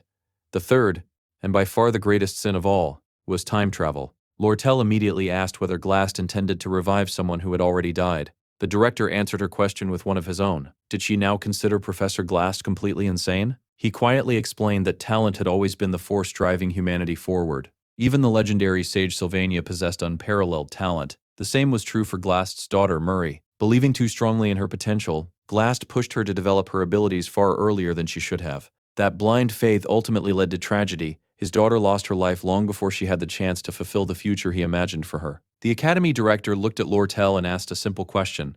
If Professor Glast truly succeeded in completing the resurrection spell, who did she think he intended to bring back? His beloved daughter, or the legendary sage Sylvania herself? Lortel fell silent, unable to answer. Before she could gather her thoughts, the doors burst open. A staff member rushed inside and urgently reported that Professor Glast had been spotted fleeing through the underground sewers. Right behind him was the student Taylor, desperately chasing after him. The messenger continued his report. Not only had Glast stolen the sage's sealed grimoire, but he had also kidnapped two students, the first-year student Aaliyah and the second-year student Ed Rothstaler. The moment Lortel heard Ed's name, her expression changed completely. Ed had really been kidnapped. At that same moment, she heard a deafening roar echo through the academy. Her first instinct was to leave the recovery of the grimoire to the academy director. After all, he was considered the greatest magician of the era. But something inside her refused to remain still. It might have sounded irrational, yet she instinctively knew that the sound had come from the direction of the sewers. Looking toward the source of the commotion, she saw Tarkin charging forward while breathing fire in every direction. Riding on his back was Janica. Her face was filled with panic as she desperately searched for Ed. Without another thought, Lortel made her decision. The director was moving far too cautiously. If she wanted the grimoire back, and if she wanted to save Ed, she would have to do it herself.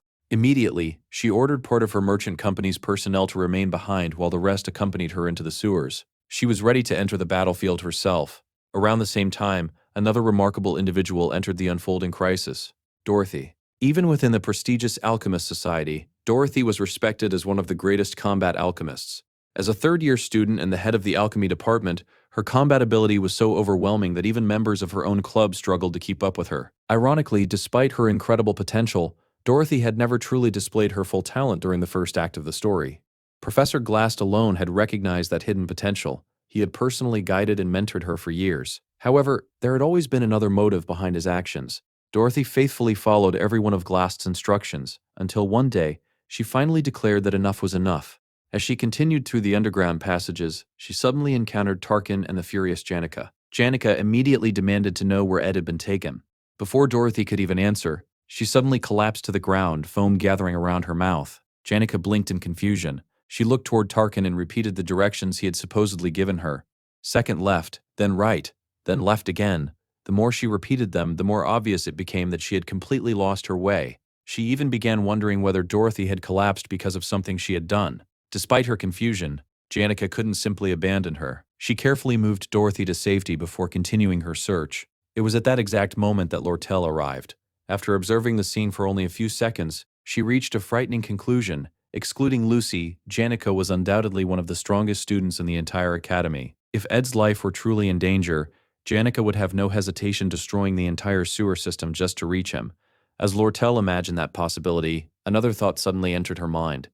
She pictured Janica rescuing Ed. She imagined Ed waking up in Janica's arms. She imagined the two of them growing closer, falling in love, eventually getting married. The mere image drove her nearly insane. Lortel had always considered herself a calm and rational woman, but when it came to Ed, she realized she might even commit a crime. Immediately, she approached Janica with a convincing smile. She calmly lied. Ed had already been rescued. He had suffered serious injuries and was now resting safely at the camp. According to her story, he had specifically asked for Janica. Inside her mind, however, Lortel admitted the truth. She absolutely intended to rescue Ed, but before that, she needed to get Janica out of the way. Janica narrowed her eyes suspiciously. She had rushed straight to the sewer entrance as fast as she could. No one could possibly have carried Ed past her without being noticed because she had been the first person to arrive. Lortel simply pretended she had no idea what Janica was talking about. Realizing there was no time to argue, Janica changed the subject. She asked whether Lortel had already organized a proper search party. For the first time, Lortel stopped thinking about herself. Janica was right. Ed truly was in danger. Janica explained that she had even asked Lucy for help. Lucy had merely yawned and casually replied that she was going for a walk. As a result, Janica had been searching entirely on her own. Lortel nodded. This was no longer the time for personal rivalry. She ordered her employees to remain where they were. Then she proposed a plan. Janica would search the eastern side of the sewer network. Lortel would cover the western passages. Whoever found Ed first would signal the other. Without another word, both girls sprinted into the darkness. Each was determined to rescue Ed before the other could. Meanwhile, Ed had run into serious trouble.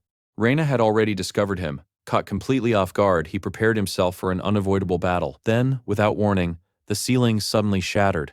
Massive chunks of stone crashed directly onto Reina, burying her beneath the debris. Watching the scene unfold, Ed couldn't help thinking that if this had merely been an ordinary earthquake, things would actually have been much simpler. Reina lay motionless beneath the collapsed rubble. Standing above her was the unexpected savior, Lucy. She casually explained that she had gotten bored, so she decided to come save him. Just like that, the competition between Janica and Lortel was already over before either of them even arrived. Elsewhere, the academy headmaster quietly observed the chaos spreading across the campus. A staff member asked whether he truly intended to remain standing there while doing nothing. The headmaster calmly replied that the situation was certainly dangerous, but it also presented an invaluable opportunity. Flowers bloom only after old leaves have fallen. The staff member worried that such overwhelming pressure might break the students instead of helping them grow. The headmaster smiled. He had complete faith in this generation. In all of the academy's long history, he believed these students were unlike any that had come before. Every class contained remarkable individuals whose potential shone like countless stars scattered across the night sky. It almost felt as though fate itself was preparing them for the trials yet to come. Talent alone would never be enough. Only immense pressure could transform ordinary stones into diamonds. Meanwhile, the story finally revealed how Lucy had managed to appear inside the library so suddenly. Rather than following the underground passages like everyone else, She had simply crossed the mountain, dug a tunnel straight through it, and accidentally dropped directly on top of Raina. Ed stared at the scene in silent disappointment. Only Lucy could solve a complicated situation in such an absurd way. Completely ignoring the unconscious librarian, Lucy looked at Ed and asked a far more important question. Did he still have any jerky? Ed couldn't believe what he was hearing. Did she honestly expect him to carry dried meat while imprisoned inside a secret laboratory? Hearing that there was none left, Lucy immediately announced that she wanted to go back. She also needed somewhere comfortable to take a nap. Ed quickly stopped her. Now was definitely not the time. Everything was already becoming increasingly chaotic. Based on the current timeline, Yanika and Lortel were probably racing toward this very location. As long as Taylor defeated the remaining bosses while skipping Reina, the overall scenario should still remain intact. For now, everything was barely under control. The real problem wasn't Reina. It was Lucy. If she encountered Professor Glast, bad ending number 27 would begin.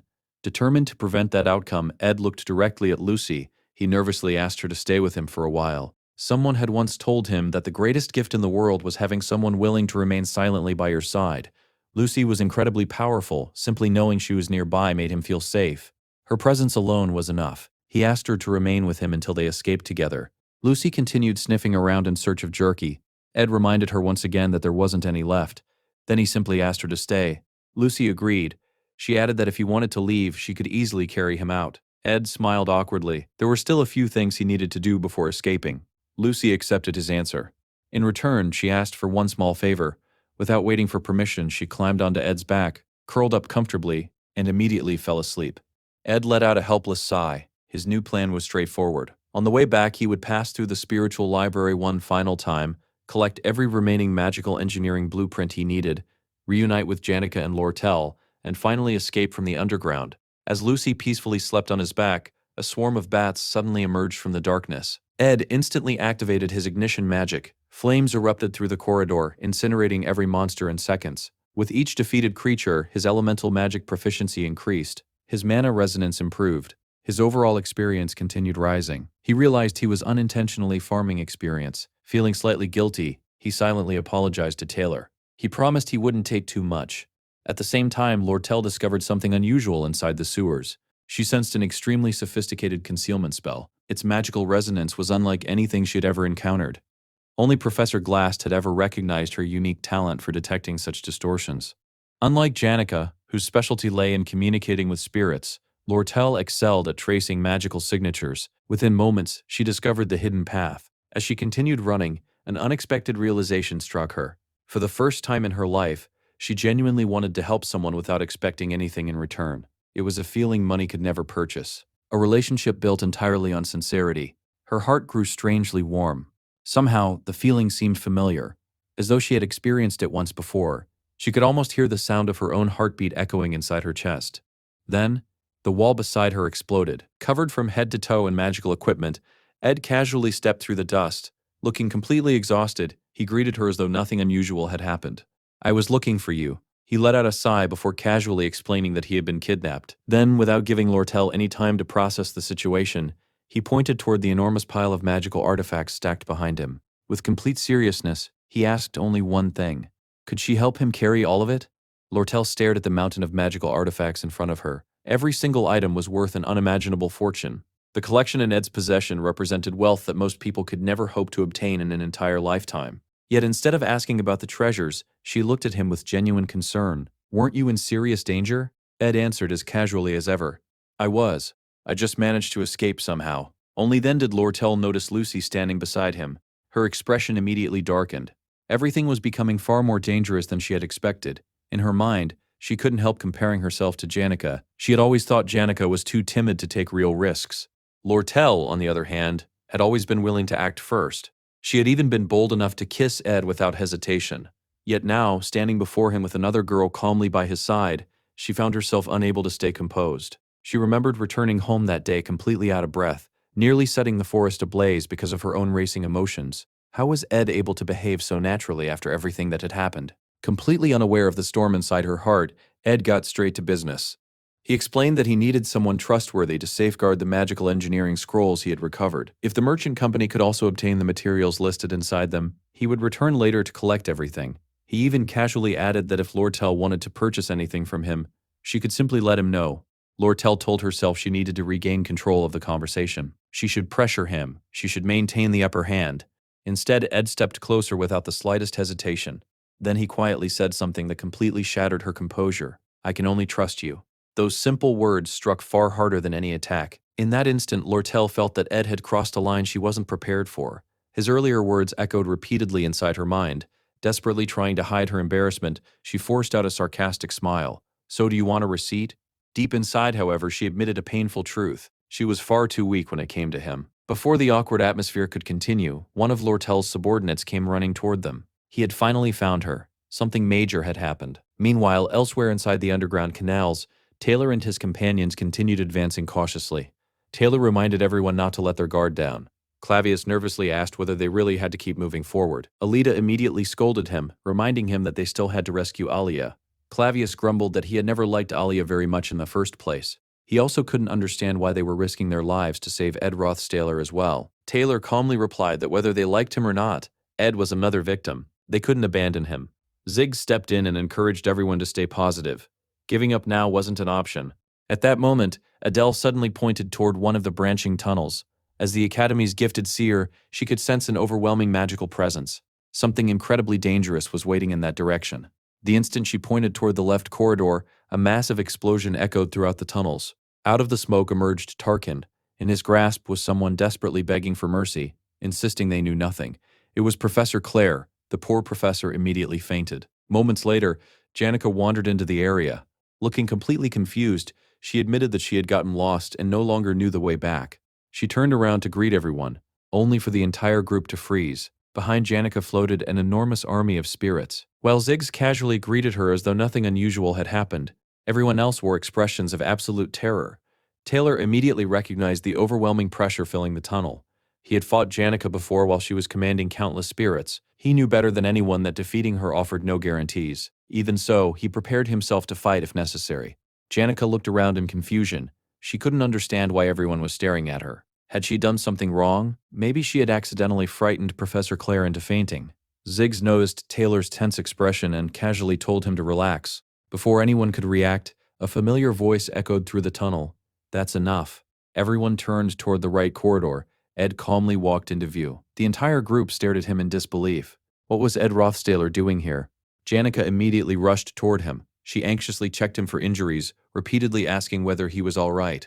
Taylor and Elvira silently observed the reunion. Both of them had already witnessed Ed's combat abilities. Despite relying on little more than basic magic and clever tactics, he had successfully fought opponents far stronger than himself. The real problem wasn't Ed alone. It was the powerful allies surrounding him. Ever since the Ophelis dormitory incident, Taylor had become convinced that Ed had grown significantly stronger. If he only had to fight Janica, victory might still be possible. But if Ed joined the battle, his chances dropped to almost zero. To everyone's surprise, Ed simply walked straight past Taylor. Without hostility or hesitation, he calmly told him to hurry. Alia was still waiting to be rescued. As Ed continued walking, he quietly reminded himself that it was finally time for everyone to fulfill their assigned roles. Taylor would remain at the center of the story. Meanwhile, Ed would handle the unexpected variables. His next objective was clear: capture Elte. Earlier, one of the merchant company's employees had revealed that Elte's mercenaries were already operating nearby. That meant the opportunity had finally arrived. In the original timeline, Elt, the Gold King, and the mid-boss of Act 2 had been completely defeated before he even had a chance to react. This time, however, events had unfolded differently. Elt had escaped. Lortel already knew he was planning a counterattack. Unfortunately for him, he had made one fatal mistake. Many of the merchant company's personnel were absent. At the same time, Ed had already secured priceless magical engineering blueprints and crafting diagrams. Still, if someone asked Ed what his greatest weapon truly was, his answer would never be magic, nor equipment. It was his knowledge of the future. The current story was already moving toward the second confrontation with Professor Glast. Nothing about that destiny had changed. If Elte was destined to serve as the mid-boss of Act 2, then he had to be defeated before the act came to an end. Ed quietly concluded that he was finally ready. Turning toward Ziggs, he explained that continuing along this path would eventually lead them to a safe route. Afterward, all they needed to do was rescue Alia and hear the full story directly from her. Then Ed looked at Taylor. He knew that in the end, only the protagonist could resolve the scenario. Taylor still needed to master every one of his unique abilities. Only by overcoming this ordeal could he become strong enough for the battles waiting beyond it. Far more terrifying enemies would soon appear. This chapter still held countless unresolved problems.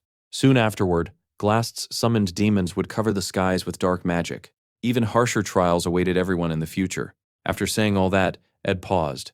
Then he simply wished Taylor good luck. On second thought, he realized someone like Taylor probably didn't need encouragement. Leaving the rescue mission behind, Ed departed with his own group. As they moved through the tunnels, Lortel explained their next objective. The merchant company needed proof that Elt had deliberately manipulated the collapse in jewelry sales that ultimately caused his downfall. Ed immediately suggested reporting the invading mercenaries to the Academy's administration before doing anything else. Before anyone could agree, Janica stopped him. She quietly asked him to wait. Pressed for time, Ed insisted they had to keep moving. There wasn't another second to lose. Janica refused to back down. She softly reminded him that he had only just escaped captivity. He had already collapsed from exhaustion only a few days earlier and spent 10 days unconscious. Now he was preparing to throw himself into danger once again. She didn't know every detail. She only knew that he had been kidnapped, imprisoned, and barely escaped alive. She couldn't bear to watch him get hurt again. Ed silently admitted she was right. Strictly speaking, the merchant company's problems weren't his responsibility. But experience had taught him that ignoring dangerous variables always came back to haunt him later. If they hoped to capture Elta, they would need either Lortel or Janica. To his surprise, Lortel agreed with Janica. She admitted that involving Ed directly had been arrogant on her part. He deserved to rest somewhere safe. Ed appreciated their concern. He genuinely did. But staying behind simply wasn't an option. He thanked both of them for worrying about him. Then he quietly reminded them that Lortel's business ultimately wasn't anyone else's responsibility. Janica looked completely confused. She asked what he meant. Ed immediately ended the discussion and urged everyone to continue moving before they ran out of time. Inside, however, he regretted his own words. He hadn't intended for them to sound so cold. Looking at Janica's expression, he realized she was genuinely hurt. She quietly asked herself whether she truly had no place in his problems. Ed sighed. After watching her reaction, he admitted that she had been right all along. She really was incredibly perceptive. No wonder she ranked among the Academy's best students. As the group continued forward, Ed suddenly noticed signs of a recent battle. The area looked completely devastated. At first, he jokingly wondered what terrible thing Taylor had done to whichever unfortunate upperclassman had been here. A second later, he realized the culprit had actually been Janica. Embarrassed, Janica hurriedly explained that it had all been an accident. She insisted she wasn't the kind of person who lacked compassion. Ed smiled awkwardly and suggested they discuss everything after escaping. Lortel agreed. First, they needed assistance from the Academy. Their carriage should still be waiting at the entrance. Unfortunately, when they finally arrived, the carriage had already been destroyed. Every one of Lortel's subordinates lay defeated. Lortel immediately understood how serious the situation had become. Then she saw the man responsible, Elte, her own father, the infamous Gold King. Elte calmly reminded her that he had personally taught her everything she knew about managing records and financial accounts. No matter how thoroughly anyone investigated, finding evidence against him would never be easy. However, Lortel herself still possessed weaknesses. Stepping forward, one of her own subordinates appeared beside Elte. The man had betrayed her. Smiling coldly, Elte looked directly at his daughter. He told her she should smile. After all, it had taken him a very long time to see that expression on her face. Then his smile became even colder. If the final piece of evidence against him, Lortel herself, were destroyed through torture, no one would ever be able to expose him again. Lortel's defeated subordinates suddenly sprang back into action and charged straight toward Ed, who was standing at the front of the group. As expected, Lortel reacted instantly. A powerful magical barrier materialized in front of Ed, blocking the attack before it could reach him. She had already anticipated that Elt wouldn't come alone. Just like before, he had hired mercenaries based on their abilities, and she suspected Professor Glast had known about the arrangement from the very beginning. Elte, however, calmly smiled. This time was different. Instead of ordinary mercenaries, he had assembled the finest soldiers for hire on the entire continent. Without hesitation, he issued a single order: leave Lortel alive. The rest can die. Finish this quickly. The mercenaries immediately unleashed a devastating rain of arrows. Before the barrage could reach them, Janica raised a massive wind barrier. With the aid of her contracted spirits, the powerful gust scattered every arrow before it reached the group. Even Janica couldn't help admiring the enemy's discipline. The mercenaries moved with incredible coordination. Elt merely laughed. Spirit mages were certainly troublesome opponents. But this battle was different. Slowly, he revealed a legendary magical engineering artifact, the Belarus Suppressor. It was an incredibly rare single-use device capable of nullifying every form of magic within the surrounding area for 10 full minutes. The moment Ed saw it, his expression became serious. Although it could only be activated once, its price was astronomical. Its performance even surpassed the night butterfly flower potion that Elvira had once used to restrict magic. The Belarus Suppressor wasn't perfect. It required time to activate, and its preparation was easy to notice. Even so, once activated, it became an incredibly dangerous weapon. To make matters worse, Elte possessed the numerical advantage. Every soldier under his command was a trained mage. Lortel immediately understood the danger. If the suppressor activated successfully, everything would be over. Ed looked directly at Elte. He asked him whether he had truly considered the consequences. How did he intend to take responsibility for everything he had done? Elte answered without hesitation. Anything was preferable to losing his own life. Hearing those words, Ed couldn't help reflecting on the strange twists of fate. A third-rate villain who should have disappeared near the beginning of the story had somehow survived long enough to create an enormous butterfly effect. Ironically, the same could be said about Ed himself. If Elte continued living beyond his intended role as the mid-boss of Act 2, the entire future would begin changing in unpredictable ways. In the original story, the Gold King eventually met his end after Lortel struck him from behind before leaving the scene. Elte had murdered Lortel's biological parents. He had climbed to power through betrayal, manipulation, and murder. He was undeniably a villain. Yet Ed understood one thing. Elte held no hatred in his heart. Everything he had done was driven by one simple desire. He wanted to survive. Just like Ed. Even so, Ed had no intention of backing down. Perhaps it was selfish, but this was his story now. He refused to let someone else decide how it ended. Turning toward Lucy, Ed quietly called her name. He asked her to wake up. She grumbled that everyone was making far too much noise. Still half asleep, she slowly opened her eyes. Then, she released her magic. A brilliant light erupted from her body. The moment her power awakened, the atmosphere itself changed. At that point, the story revealed a piece of Lucy's past. Near the end of his life, the great mage Glocht had written a book titled The Memories of Glocht. Few people realized that such a legendary figure had spent his final years living alone inside a small cabin. Almost no one knew the truth, except Lucy. She had lived beside him. Her grandfather constantly reminded her that she possessed a rare blessing, the blessing of the stars. However, he also warned her that talent alone meant nothing. She still had to study. She still had to remain humble, most importantly. She had to beware of loneliness. The greater the power someone possessed, the more isolated they inevitably became. Before his death, Glocht made Lucy promise him 3 things. The very first promise, never kill. No matter the circumstances, even accidentally. As long as she remained an academy student, she must never stain her hands with blood. Meanwhile, every mercenary on the battlefield stood completely frozen. None of them could move. It wasn't because of magic, it was instinct. Every fiber of their bodies screamed that taking another step meant certain death. The overwhelming pressure pouring from Lucy alone was enough to paralyze experienced warriors. Simply witnessing that light made them unconsciously decide, stopping here was the only way to survive. Elte looked around in confusion. He demanded to know why nobody was attacking. One mercenary desperately convinced himself that it must simply be some kind of illusion spell. Ignoring his own fear, he charged directly toward Lucy. He never reached her. Lucy wasn't a magician who specialized in precision. She had no elegant techniques, no refined control. Her magic was nothing but overwhelming power compressed into pure destruction. The instant she reacted, a terrifying explosion erupted. The unfortunate mercenary was launched high into the air before disappearing into the distance. Her magic wasn't graceful. It was violence itself. Elt glanced toward the Belarus suppressor. It still needed a little more time before activation.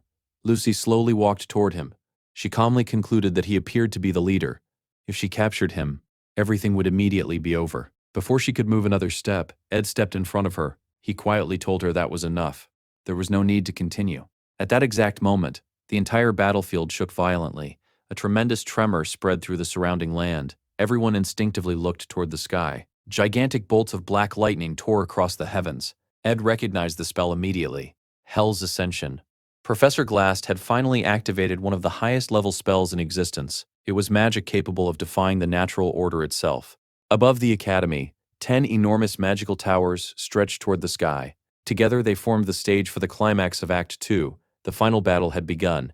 Seeing the spell appear at precisely the same moment as it had in the original game, Ed quietly relaxed. The timing was perfect. Taylor had almost certainly defeated the underground monster by now. That meant he had acquired the essential ability required for the final confrontation. He also possessed every companion necessary to defeat Glast. Although the battle would continue for a while longer, Taylor now had everything he needed. The appearance of Hell's Ascension at exactly the proper moment proved that the main storyline was still progressing correctly.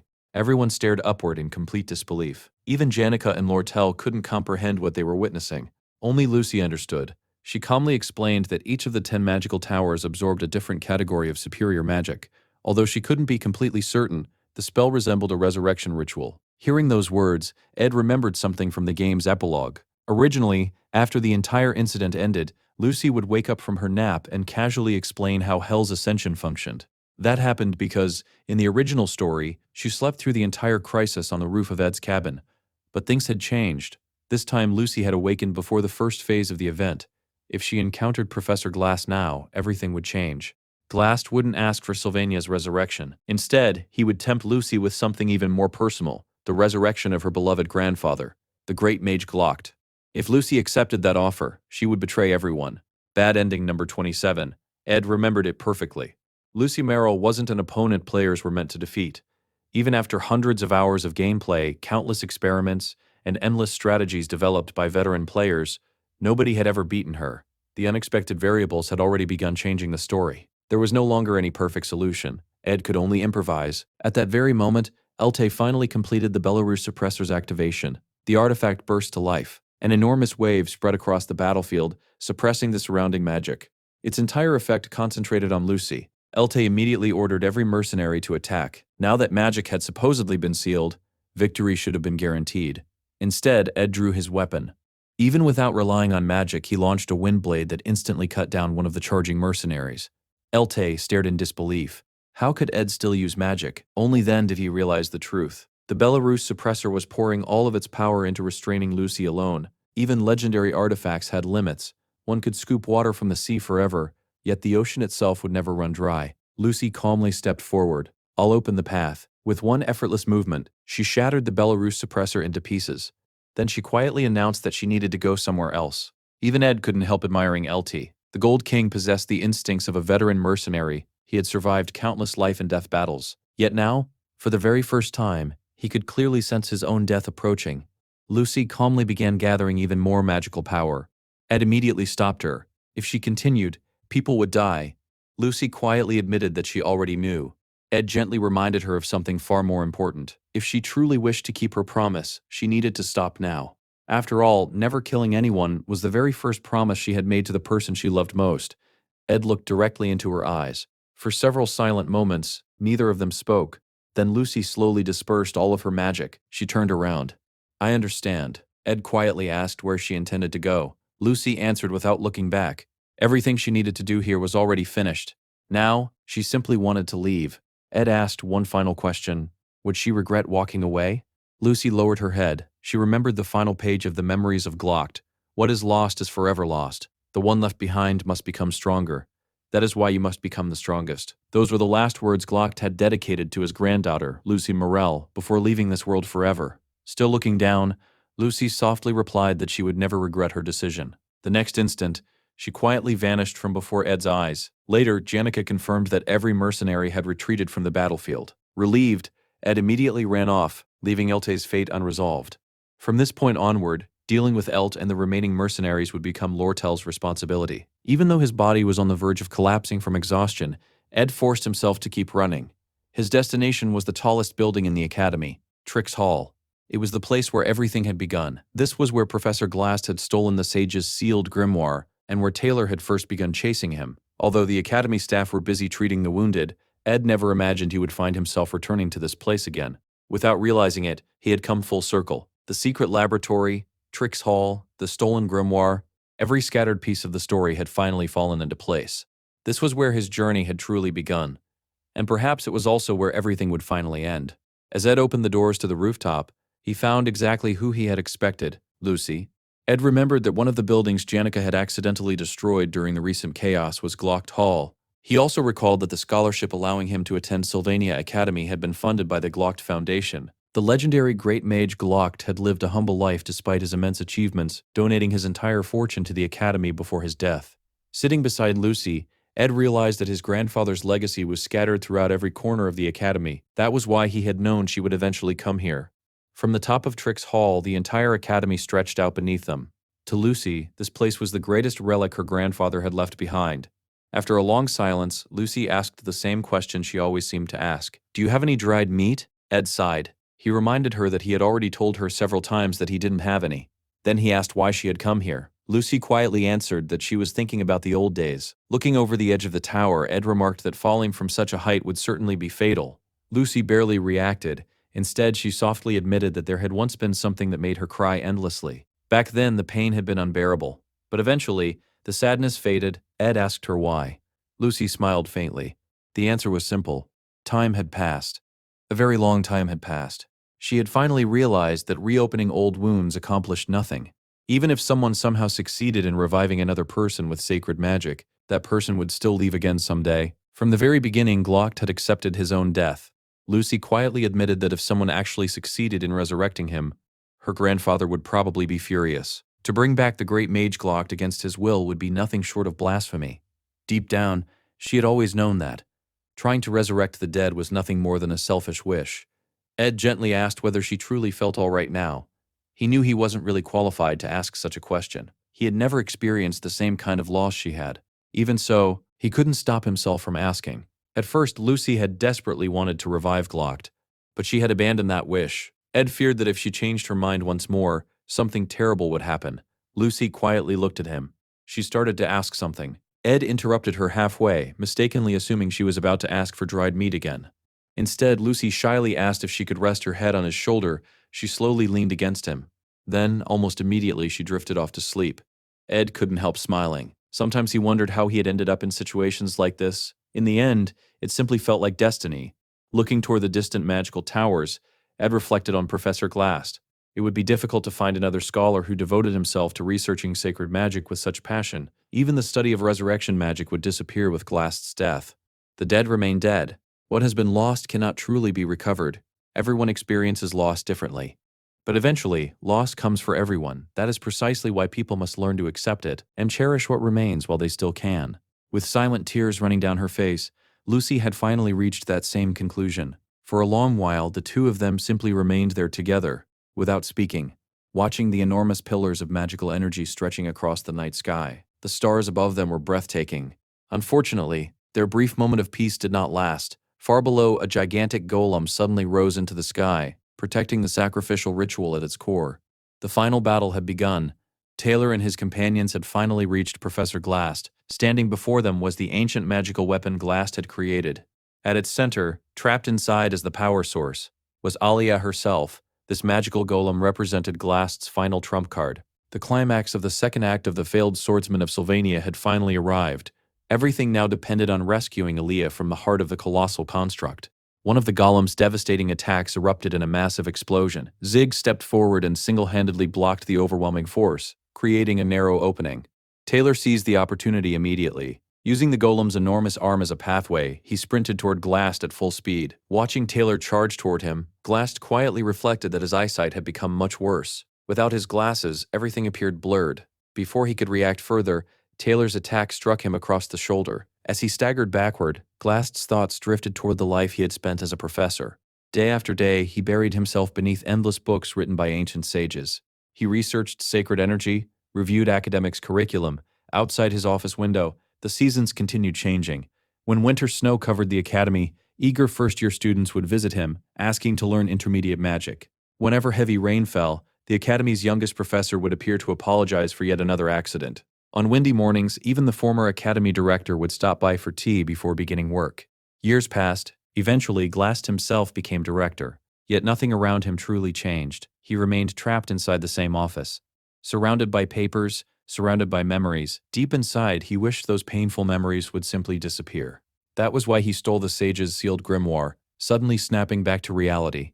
Glast unleashed a powerful counterattack. Taylor was hurled backward, his sword shattered into pieces. Using a small-scale time reversal spell, Glast instantly healed the wound in his shoulder. Even so, no amount of sacred magic could erase the memories tormenting him. As the magical golem prepared another devastating attack, Clavius looked up in terror and asked what that monstrous thing even was. Glast calmly responded by casting an even stronger spell, multiple time reversal. Time itself began to freeze. Ziggs was blasted away. Then even he became trapped inside suspended time. Taylor barely remained standing despite fighting with a broken sword. Glast's blurred vision continued worsening. He could barely distinguish the battlefield before him. All he truly saw were the countless things he had lost throughout his life. He knew he was nearing his limit. Yet Taylor stood once again.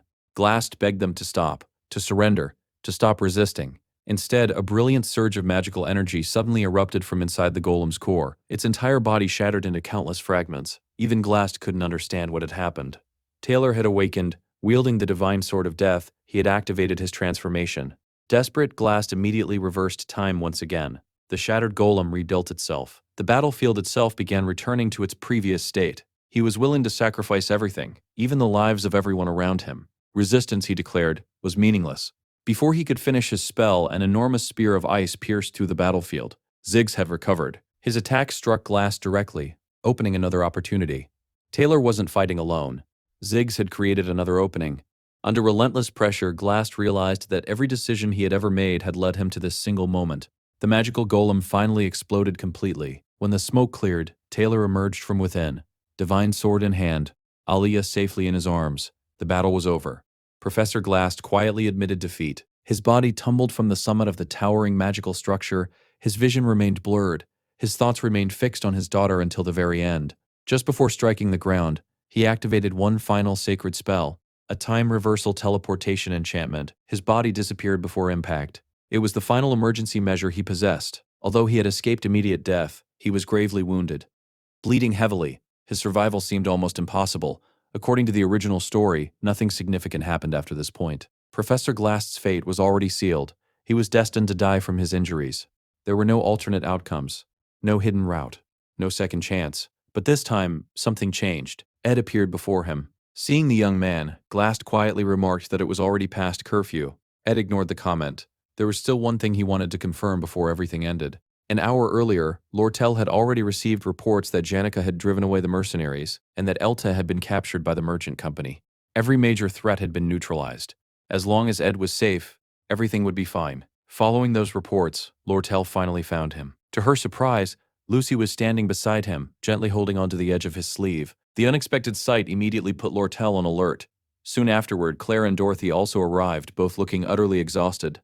Ed wondered why the two women looked as though they had been crying. Before anyone could answer, Claire and Dorothy noticed something that left them completely speechless. Standing calmly beside Janica was Tarkin, the very creature that had defeated both of them earlier. Janica immediately turned toward Ed. She wanted to confirm something. Had he really said that the magical tower was being powered by a sacred weapon?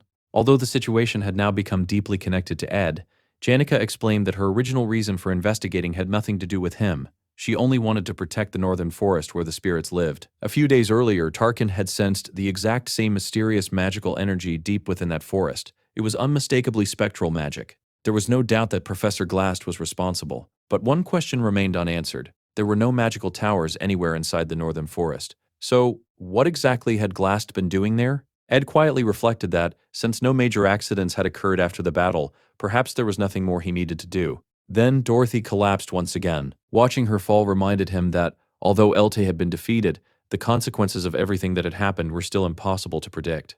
The future had already changed too many times. That was why Ed wanted to confirm one final thing. And that was why he now stood before Professor Glast, whose life was slowly slipping away. Janica looked at the wounded professor and asked what he was doing there. With a faint smile, Glast gazed up at the moon. "I'm just looking at the moon," he replied. "It's strangely funny. No one else found anything amusing." Everyone silently looked at the dying professor. Glast himself understood how pitiful his situation had become. Ed finally broke the silence. He asked whether Glast realized that he had failed. The professor calmly nodded. He admitted that failure had been inevitable from the very beginning. He had acted recklessly. Never in his wildest dreams had he imagined that his own students would defeat him. Even if they hadn't, the academy director would eventually have stopped him anyway. Perhaps the director had delayed intervening only because of the feelings he still held toward an old colleague. Looking directly at Ed, Glast admitted something else. Ed had been a far better student than he had ever imagined. Unfortunately, he had realized it far too late. Ed then asked the question that had been bothering him all this time. Why had Glast kidnapped him? The professor explained that Ed possessed an extraordinary ability. At first, he believed Ed could become an important part of his plans. However, Ed unexpectedly collapsed from exhaustion before Glast could make use of him, causing his original strategy to fail. When Glast returned later to retrieve him, Ed had already disappeared. A faint smile appeared on the professor's face. He quietly accepted that dying alone beneath the moonlight was simply the price of his sins. Considering everything he had done, it wasn't an unfair exchange. Then his thoughts drifted toward his daughter. The 17 years they spent together had never been lonely. They had felt incredibly long while he lived them. Yet looking back, they had passed in the blink of an eye. Ed gently changed the subject. He asked whether Glast and Professor Claire had known each other for 17 years. 4 years during her undergraduate studies, then another 5 after she became a professor. Adding everything together, the number matched almost perfectly. Ed quietly mentioned that he had met Claire earlier. She had been crying. According to her, Professor Glast was the kind of person almost anyone would dislike. He was strict, petty, grumpy, selfish, arrogant, the sort of person people had to make a conscious effort to appreciate. Even so, Claire still believed he was the greatest scholar she had ever known. Those words left everyone speechless. In that moment, they all realized something. Professor Glast had always known exactly how his story would end. Dorothy lowered her head. No matter what had happened in the end, Glast had been the person who discovered her hidden potential. He had guided her when no one else believed in her. Even so, he had crossed a line that could never be ignored. He had taken Luna hostage. He had abandoned the righteous path. No one could deny that. Glast quietly laughed at himself. He believed he would die completely alone. Ironically, that wasn't true at all. Claire had become one of the Academy's youngest assistant professors because of his guidance.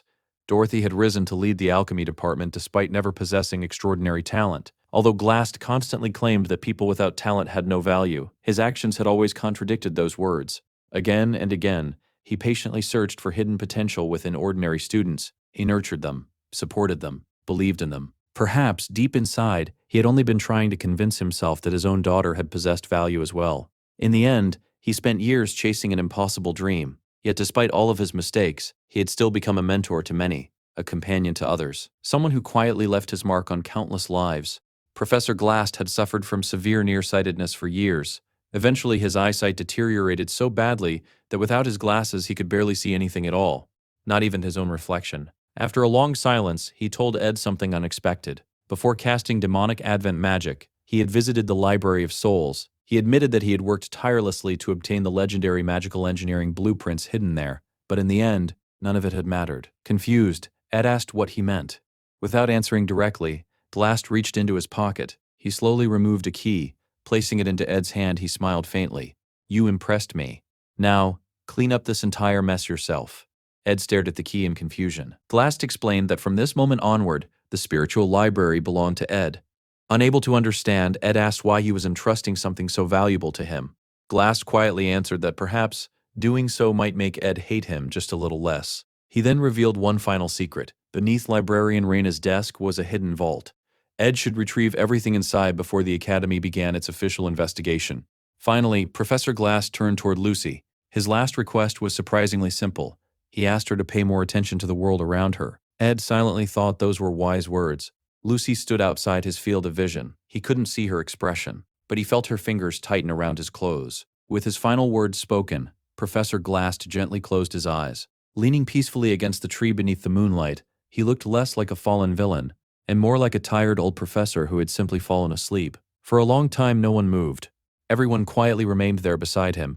Later rumors spread throughout the Academy. Students whispered that Ed Rothstaler had somehow become involved in every major incident. First, the Ophelis dormitory crisis, then Professor Glast's rebellion, then the theft of the sage's sealed grimoire. No matter what happened, Ed always seemed to be there. People even started calling him a magnet for misfortune. "It's always Ed Rothstaler." Again and again, Ed heard the same words repeated throughout the night. When it came time to submit his official statement, however, Ed kept everything incredibly simple. He reported that Professor Glast had kidnapped him. He had attempted to escape. He searched for help. Eventually, he met up with Taylor and the others. That was the entire story he provided. Nothing more, nothing less. Later during questioning, Ed couldn't help wondering whether the Academy director had finally decided to behave like a proper headmaster. The director carefully reviewed his written statement. Then he looked directly at Ed.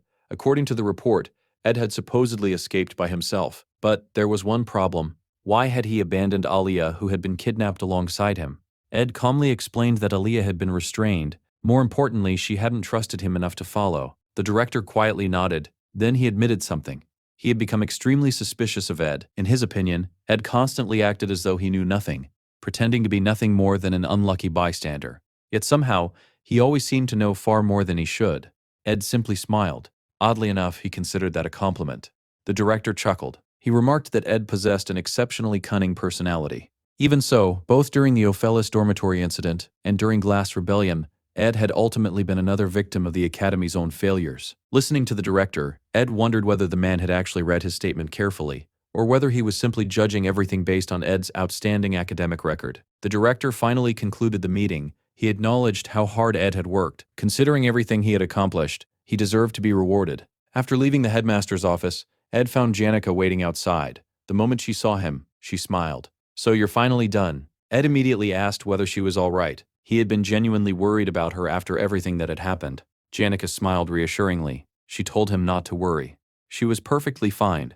Just then, Charisse quietly whispered something into Janica's ear. After a brief hesitation, Janica awkwardly admitted the truth. She wasn't completely fine after all. While protecting Ed, she had suffered several injuries. Fortunately, they were only scratches. Ed immediately asked whether they hurt. Pouting slightly, Janica rubbed her back and dramatically complained that it hurt terribly. It was obvious she was exaggerating just to tease him. Ed couldn't help smiling. Then his expression gradually became serious.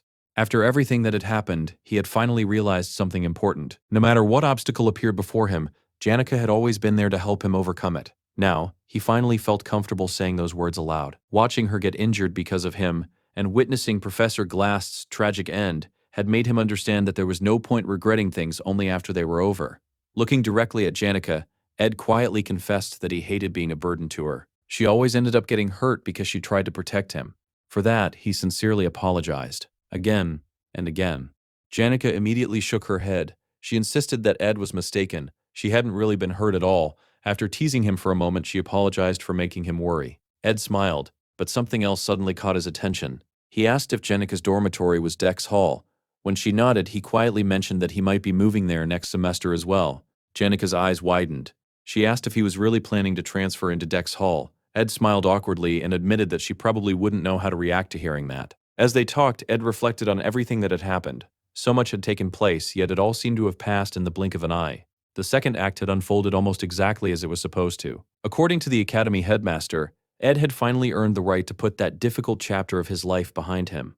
From now on, he could return to living as an ordinary academy student. As proof of that trust, the headmaster approved Ed's return to the academy dormitories. Walking back toward his cabin, Ed quietly looked around the campsite. Part of him wanted to reinforce the cabin, build a proper fence, and start growing crops nearby.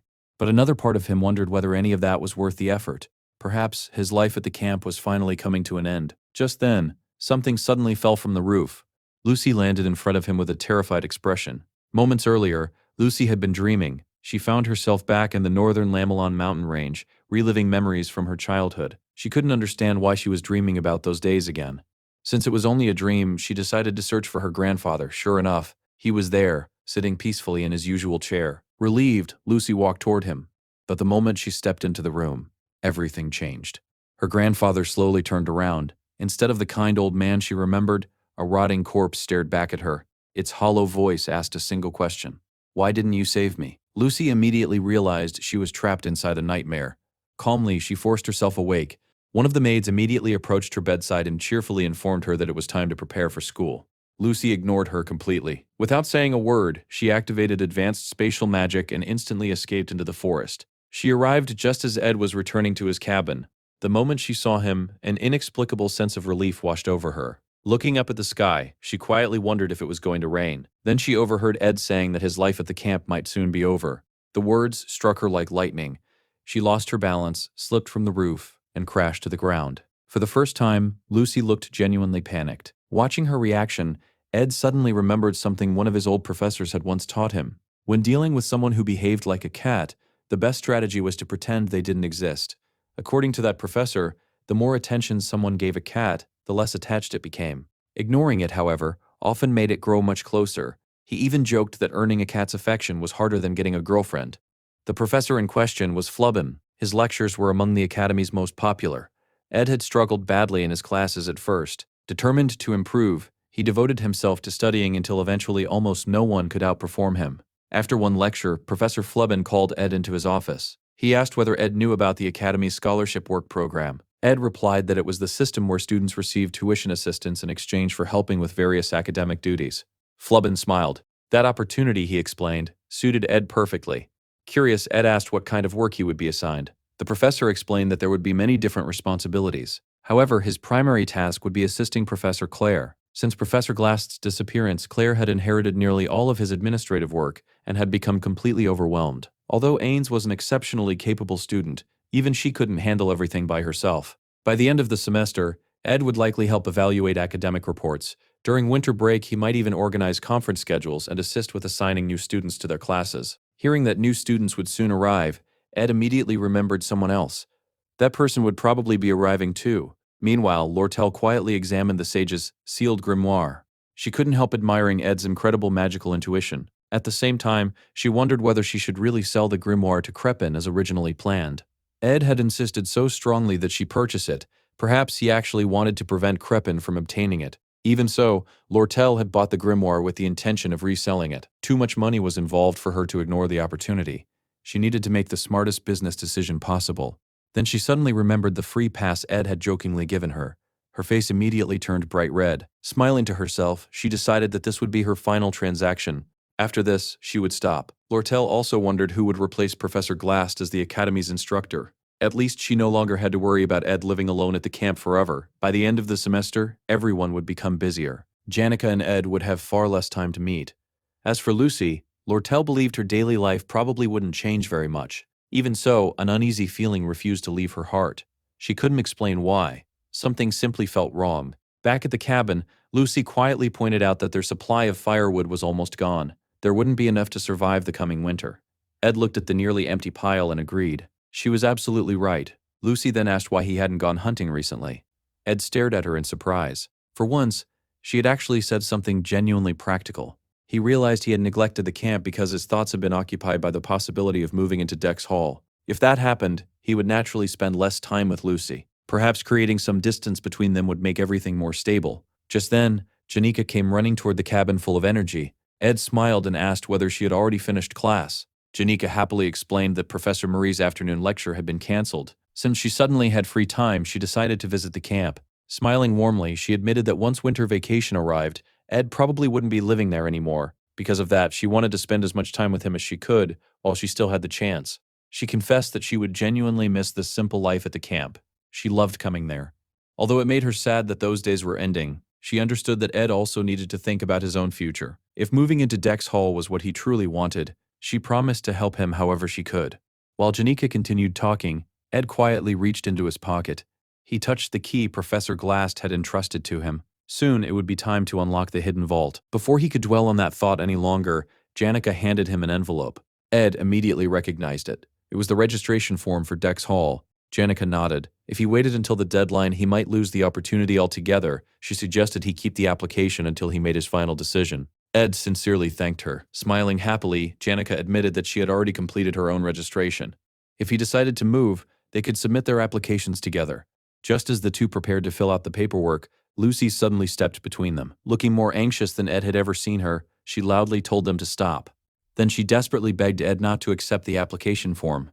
Looking back later, Ed realized everything truly began on that day. Sometime afterward, Ed continued practicing spirit magic. Watching him train, Mug commented that his growth had been astonishing. Janika happily agreed. She praised Ed, saying his improvement had been unbelievably fast. His spiritual sensitivity already surpassed that of many apprentice spirit mages.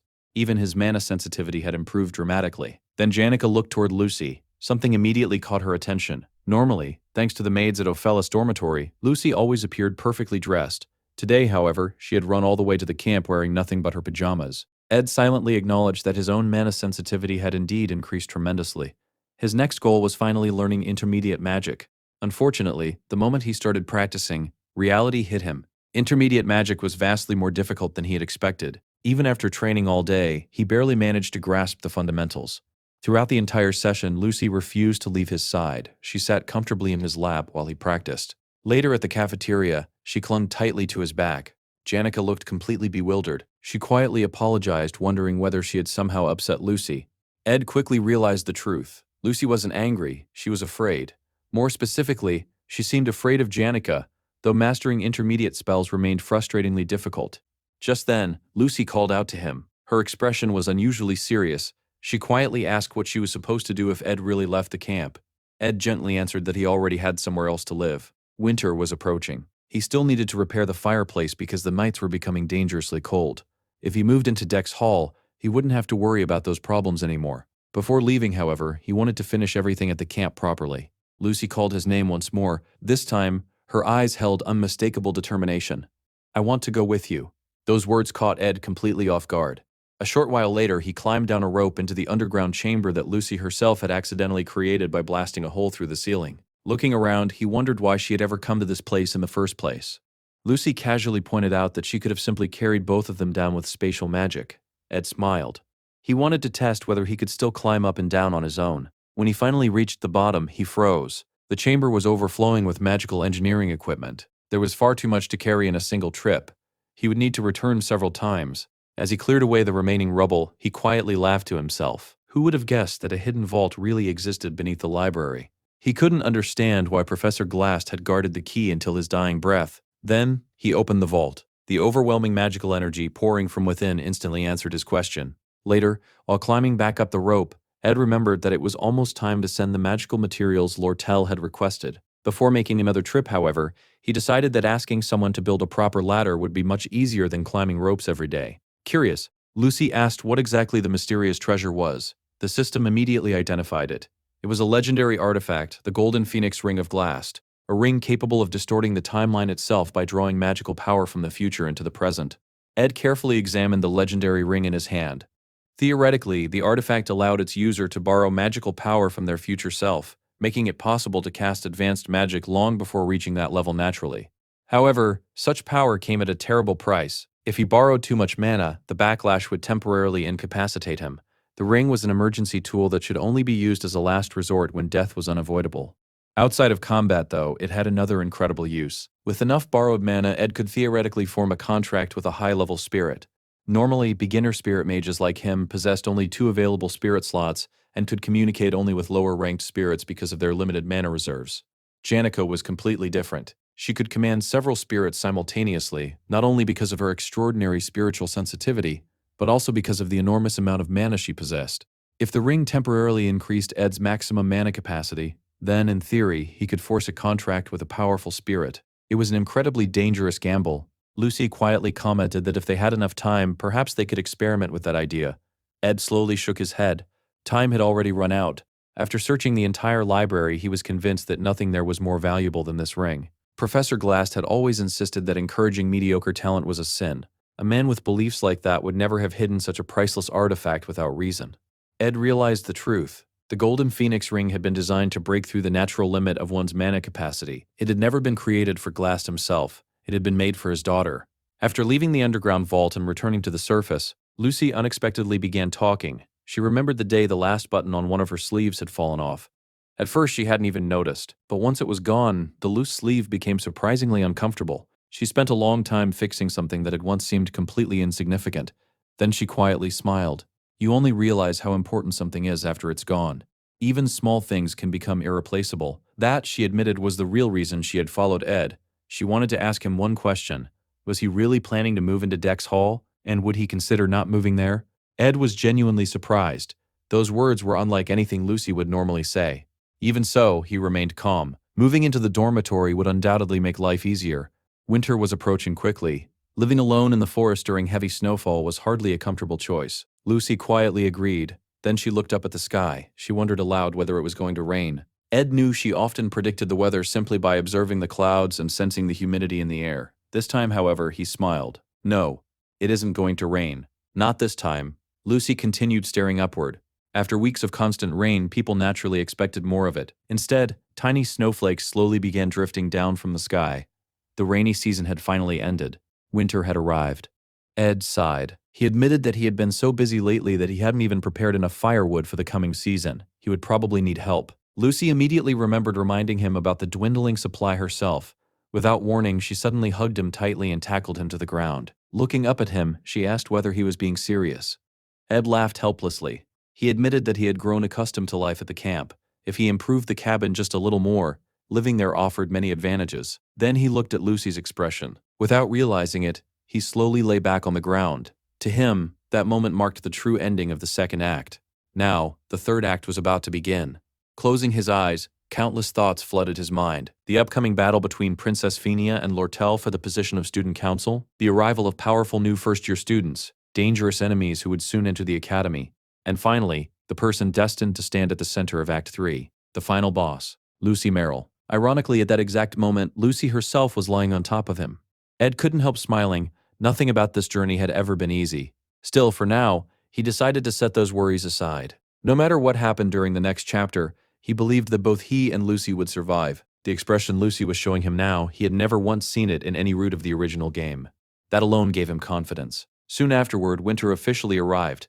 Fresh snow blanketed the academy, creating a peaceful atmosphere. At the same time, accumulating snow also meant accumulating work.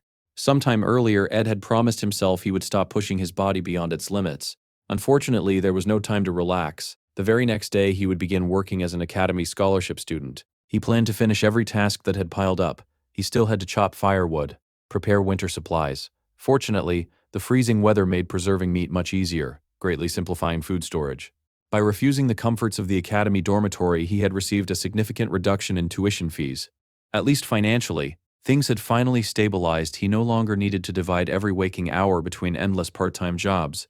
That didn't mean he could spend his days sleeping. Ironically, the one currently sleeping in his bed was Lucy. Ed had eventually stopped making her sleep outside. Even though she possessed powerful protective magic, forcing someone to stay outdoors during winter simply didn't feel right. He quietly reminded himself of something important. There would always be time to rest later. The time to take risks was now. Slowly, he picked up the golden phoenix ring.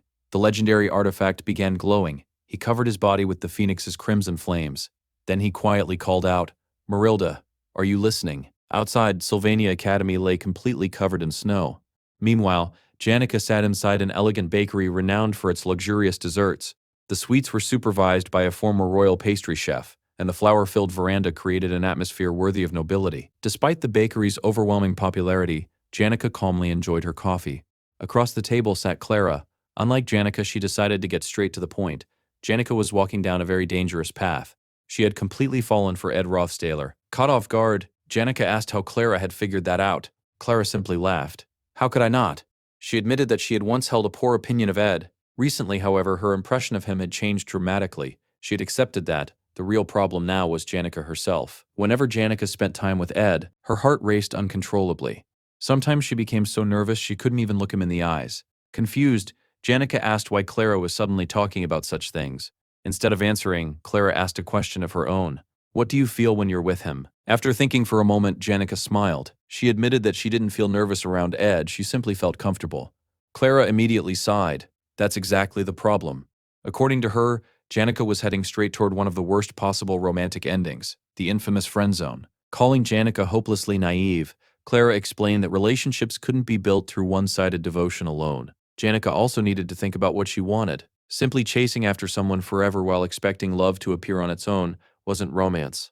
It was practically stalking. Even the nearby spirits seemed to agree with Clara's argument. Embarrassed, Clara quickly changed the subject. Winter vacation had finally begun. She would soon return home. Even so, before leaving, she offered Janica one last piece of advice. Instead of trying to act seductive, she should awaken Ed's protective instincts instead. Watching the conversation unfold, Annis quietly reflected that Clara herself didn't seem particularly experienced when it came to romance. Although some of her advice made sense, the biggest reason everyone's opinion of Ed had changed was Clara herself. Janica constantly praised Ed whenever she spoke with friends, professors, and academy staff. As a result, almost everyone had begun trusting him. Annis, however, viewed things differently. She thought about Professor Claire. Despite being scolded by librarians who were technically still students, Claire never displayed the commanding presence expected of a professor. Sometimes Annis genuinely wondered how someone like Claire had managed to earn that position. The veteran professors, however, always gave the same answer. Claire possessed an extraordinary talent. She had incredible luck with people. Throughout her career, she received guidance from legendary scholars such as Professor Glast and Professor Flubben. With their support, she successfully completed her doctorate. Now, she possessed the finest assistant anyone could hope for, Annis Halolan, a second-year student from the Department of Magic. Respected not only by students but also by academy staff, Annis was widely regarded as the perfect academic assistant. Thanks entirely to her efforts, Claire's laboratory remained perfectly organized. She gathered information, managed library records, oversaw administrative work at Trix Hall, handled countless responsibilities behind the scenes. If anyone ever discovered just how much influence she truly possessed, it would create enormous complications. Fortunately for her, she always hid everything behind an elegant smile. Very few people knew who Annis really was. Only Janica and Clara understood that the warm personality she showed others was nothing more than a carefully crafted mask. While everyone else waited for refreshments to arrive from the bakery, Annis quietly took the opportunity to study a file resting on the table before her. The subject of the report, Ed Rothstaler. a member of the Rothschild family, one of the most powerful noble houses in the Clovis Empire. Among the three direct heirs of the family head, Ed was the only son. Annis dismissed the public records as mostly irrelevant. According to the Roth-Taylor family history, Crepin Roth-Taylor had seized control of the family and become its head during the year Ed was born. At the age of 2, Ed was officially named the family's heir. He received his church baptism when he was 5, began etiquette lessons at 8, and by the age of 12 he should have been studying more advanced subjects. However, his first-year academic records suggested he lacked any remarkable talent. As Annis continued reading, she reflected on her own past. When she first entered the academy, her family had already begun falling apart. Forced to survive on her own, she became both an assistant and a scholarship student. She admired Lortel as the perfect example of someone who had learned to survive through intelligence and resourcefulness. Although Annis was nowhere near as gifted with money as Lortel, she had still managed to build a stable life through hard work. Returning to Ed's records, Annis discovered that he had grown up under an extremely strict upbringing. Materially, he had never lacked anything, but emotionally his life had been heavily controlled. His poor academic performance suggested a lack of confidence rather than a lack of effort. From everything she had read, she concluded that he probably preferred cheerful and kind-hearted women. After reviewing every detail, she smiled to herself and decided that understanding Ed was actually much simpler than she had expected. She even began rehearsing how she would approach him. Before she could continue, Professor Claire returned to the office carrying several bags from a bakery. She happily offered some pastries to Annis before noticing that tea had already been prepared. True to her usual clumsy nature, Claire immediately dropped her own teacup onto the floor. Expecting Annis to scold her once again, she nervously looked up. Instead, Annis calmly asked whether she had been hurt. After confirming Claire was unharmed, she simply replied that nothing else mattered as long as she was safe. Claire was genuinely touched by such unexpected kindness. Meanwhile, Ed mentioned that washing his own academy uniform had become difficult, so he thanked Belle for helping him.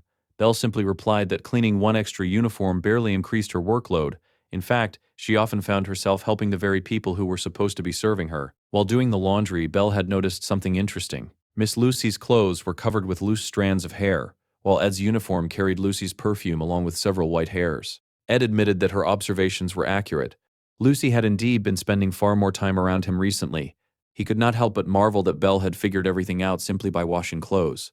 If she had not become a maid, she would probably have made an excellent investigator. Belle then asked why Ed continued speaking to her so formally. Ed answered that he simply felt more comfortable maintaining proper etiquette. Belle admitted that she preferred a more casual relationship. However, Ed believed the head maid held a senior position among the academy staff. Since he was no longer a noble and no longer lived in Ophelis Hall, treating her respectfully felt natural. Although Belle repeatedly insisted there was no need for such formalities, Ed continued addressing her as Miss Belle, explaining that her responsibilities deserved respect. Belle smiled and told him not to burden himself so much. She reminded him that he already had far more people depending on him than she did. Worrying over every single person would only become exhausting. The young women around him were making their own choices, and he did not need to carry responsibility for all of them. Still, if he ever needed assistance, she promised she would gladly help. Her own work was stable enough that she could afford to do so. Belle also informed him that the repairs to the Phileas dormitory had finally been completed. Ed was surprised they had managed to restore the heavily damaged building so quickly.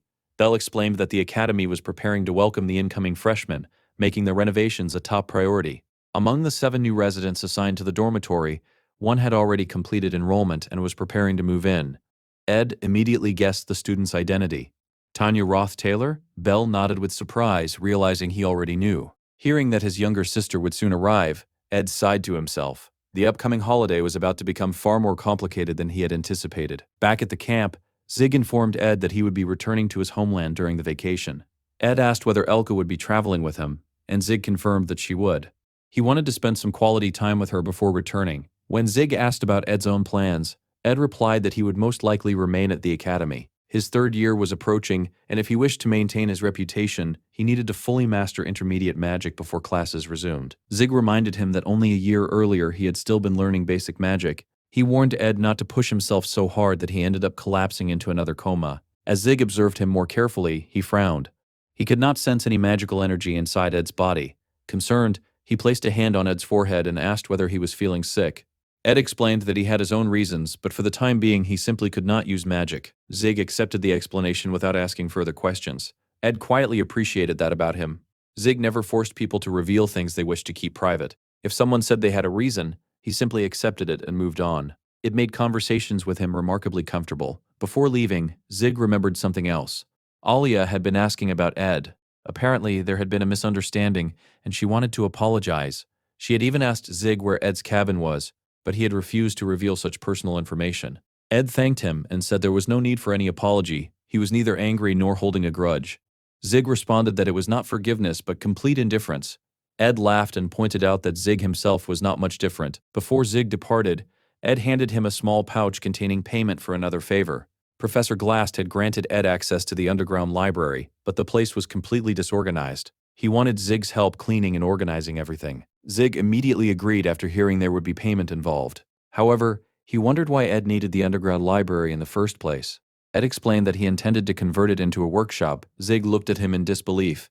Ed was already managing camp life, training his mana, practicing spirit summoning, learning arc and flash magic, studying magical engineering, and preparing for academy work. Now he wanted to build an engineering workshop as well. Zig remarked that people like Ed usually became the most successful, but warned him not to overwork himself. The warning was justified.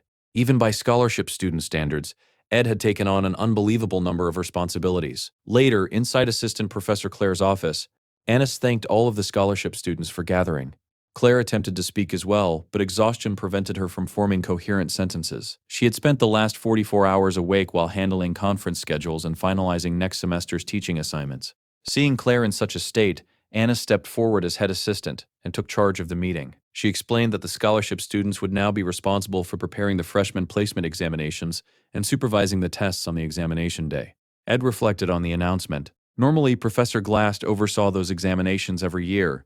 Since Professor Claire had inherited the responsibility, he had expected something similar, but he was still surprised to see Clavius participating as well. Annis explained that Clavius would retrieve reserve materials from the Trix Pavilion, while another scholarship student named Onyx would assist Professor Claire directly. As for Ed, Annis had entirely different plans. She believed both Claire and Janica had overlooked one important detail. Ed Roth Taylor was constantly surrounded by women, and from appearances alone, he looked like someone who easily attracted them. Now that they would be working together as scholarship students, she intended to test his character personally. After spending the entire previous night studying his background and carefully analyzing his supposed preferences, she believed she had prepared the perfect strategy. If Ed succumbed to her charms, then he would simply be another weak man. She planned to separate him from Jenica and create opportunities for the two of them to work alone. Later, the two climbed Mount Oren in the Academy's northwestern region. Annis explained that although the mountain was not especially tall, the snow made it extremely dangerous. One careless step could easily become fatal. After walking for some time, Ed suggested they stop and rest. Annis smiled warmly, thanking him while deliberately complimenting his attentiveness and impressive stamina. She admitted that she had previously misunderstood him. Since she was close friends with Janica, she had worried about seeing her spend time with someone who seemed suspicious. However, she now believed her first impression had been wrong. Ed simply replied that he did not mind. As he quietly reviewed the tasks he still needed to complete, he wondered if Annis had simply become exhausted after carrying the burden of being head assistant for so long. She had probably endured far more pressure than anyone realized. Annis gently wrapped her arm around his. She admitted that everyone around her had helped, but somehow his presence made her feel especially safe. She also revealed that, like Ed, she had effectively been abandoned by her family. After entering the academy, her family's situation had collapsed, yet she had desperately fought to continue studying on her own. It had felt like surviving an endless winter completely alone. Ed believed every word. She truly seemed independent, both financially and academically. She had survived through her own determination. He encouraged her not to become trapped in sadness because she had already accomplished an incredible amount by herself. Annis smiled softly and thanked him, saying they had far more in common than she had expected. Still, something about her behavior seemed unusual to Ed. From what he remembered, Annis had always been emotionally distant and practical. The vulnerable woman standing beside him now felt completely different. Suddenly, Annis stumbled. Ed instinctively caught her before she could fall. She apologized, claiming she had tripped over a stone. However, when Ed glanced down, there was no stone anywhere nearby. Meanwhile, Annis sat down to calm herself. She could feel her heart racing far more than she had anticipated. Left alone for a moment, she quietly analyzed the situation. Ed truly appeared responsible, dependable, and confident, but she still could not determine whether that was merely an act or his genuine personality. She reassured herself that pretending to be someone who had overcome countless hardships had been an effective way to get closer to him. However, she still could not decide whether Ed preferred adorable girls or mature women. In the end, she had deliberately mixed both personalities together, carefully disguising each flirtatious gesture behind seemingly natural accidents. As far as she could tell, every part of her carefully planned performance had unfolded exactly as intended. Even so, Annis began wondering if she had gone a little too far with her act. What truly caught her by surprise was Ed's physique. She had expected him to be a proper, well-mannered noble who looked refined but lacked any real strength. Instead, he was much stronger than his appearance suggested. She had always imagined Ed as nothing more than a spoiled aristocrat with no experience outside his luxurious upbringing. Now, however, she realized he possessed genuine ability. As she studied his face more carefully, she finally understood why Janica had become interested in him. Realizing she was thinking too much about his appearance, Annis quickly caught herself. Suddenly, everything seemed to make sense. This was probably how Ed attracted girls without even trying. Still, she firmly reminded herself that she was different from everyone else. Meanwhile, Ed stood quietly, admiring the breathtaking view from Mount Orin. The scenery was so beautiful that it could make anyone forget their worries, even if only for a little while. Unfortunately, some problems could not be solved simply by enjoying the view. One such problem was named Tanya Roth Taylor. As far as Ed was concerned, his younger sister was nothing less than a noble villainess. Born as the daughter of Duke Crepin Roth Taylor, Tanya possessed extraordinary political instincts. Manipulating people came as naturally to her as breathing. In the original story, she would eventually become the Academy's first student council president, to earn the position during her very first year. Belle had already informed Ed that Tanya had arrived at the dormitory earlier than anyone else, most likely to secure allies before the new semester officially began. At first, Ed believed he could prepare himself for her arrival. However, one problem remained impossible to predict. He had no idea how Tanya viewed him. Tanya certainly knew who Ed Roth Taylor was, but Ed knew almost nothing about her.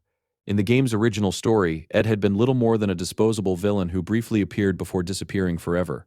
Even the game's records barely mentioned him. As a result, Ed genuinely had no clue what kind of relationship Tanya believed they shared. Meanwhile, Tanya arrived at Sylvania convinced that her older brother was nothing but the greatest disgrace of the Roth-Taylor family. As she looked around the prestigious academy, excitement filled her heart. Sylvania was home to countless extraordinary individuals. There was the Princess of Cloel, the leader of the Altar Company, a spirit summoner who had formed a contract with a high-level spirit before reaching adulthood, the brilliant alchemist who had created the immortal potion while still a student, the beast who ruled the northern lands, the legendary swordsman of the Nortondale clan, and above them all, the unparalleled magical genius who was said to have received the blessing of the Archmage Glocht. Simply imagining herself studying alongside such legendary figures made her heart race. From this day forward, she would spend her academy life surrounded by living legends. Belle welcomed Tanya upon her arrival and informed her that all of the luggage sent ahead had already been arranged.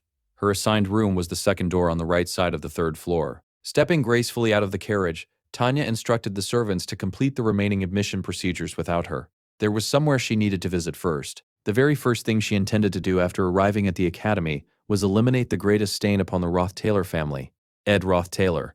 Her father's letter echoed through her mind. Crepin Roth-Taylor had congratulated her on successfully enrolling at Sylvania and promised to support all of her ambitions. He instructed her to establish a powerful position within the academy and uphold the dignity of the Roth-Taylor family. Tanya silently vowed that she would never disappoint him. Her father had also warned her not to become arrogant because of her noble status. Although Sylvania respected social standing, it remained a place of learning above everything else. Even the princess herself showed complete respect toward the academy's professors. Therefore, Tanya was advised to treat every upperclassman as her senior, regardless of family rank. Later, while speaking with an upperclassman, Tanya casually brought up the family's greatest embarrassment. She claimed she knew Ed better than anyone because they had grown up together. The upperclassman sympathized, saying that her childhood must have been difficult. Tanya immediately agreed, insisting that no one else's childhood could compare to hers. She continued speaking without hesitation. According to her, Ed was unbearably arrogant despite possessing neither elegance nor talent. Although he had once been the family's official heir, he had accomplished nothing worthy of the title before being expelled. She believed criticizing another person was one of the fastest ways to build familiarity during a conversation, so she continued listing his flaws. Ed never showed true determination. He always abandoned things halfway through. His pride prevented him from admitting his own shortcomings. He barely understood mana sensitivity, yet behaved as though he were already a master magician. Watching him enter Sylvania had been embarrassing enough, and seeing him expelled from the family had filled her with relief. She confidently remarked that someone of the upperclassmen's experience should already understand exactly what she meant. Only then did Tanya realize something strange. The conversation felt unusually one-sided. Looking around, she discovered she had practically been talking to herself. Her father's advice suddenly resurfaced in her mind. Whenever negotiating or speaking with someone, always respect the other person and never underestimate them. The person standing before her was none other than Lortel, Remembering that her father had recently met Lortel while discussing the purchase of the sealed grimoire of the sage, Tanya quickly realized who she was dealing with. Lortel calmly asked whether Tanya intended to keep talking to herself. An overwhelming pressure instantly settled over Tanya. Trying to remain composed, she awkwardly replied that it had been nothing important. However, she could not shake the feeling that Lortel seemed strangely displeased. Lortel simply smiled and asked why Tanya assumed she was angry. In fact, she admitted she found the entire conversation extremely interesting.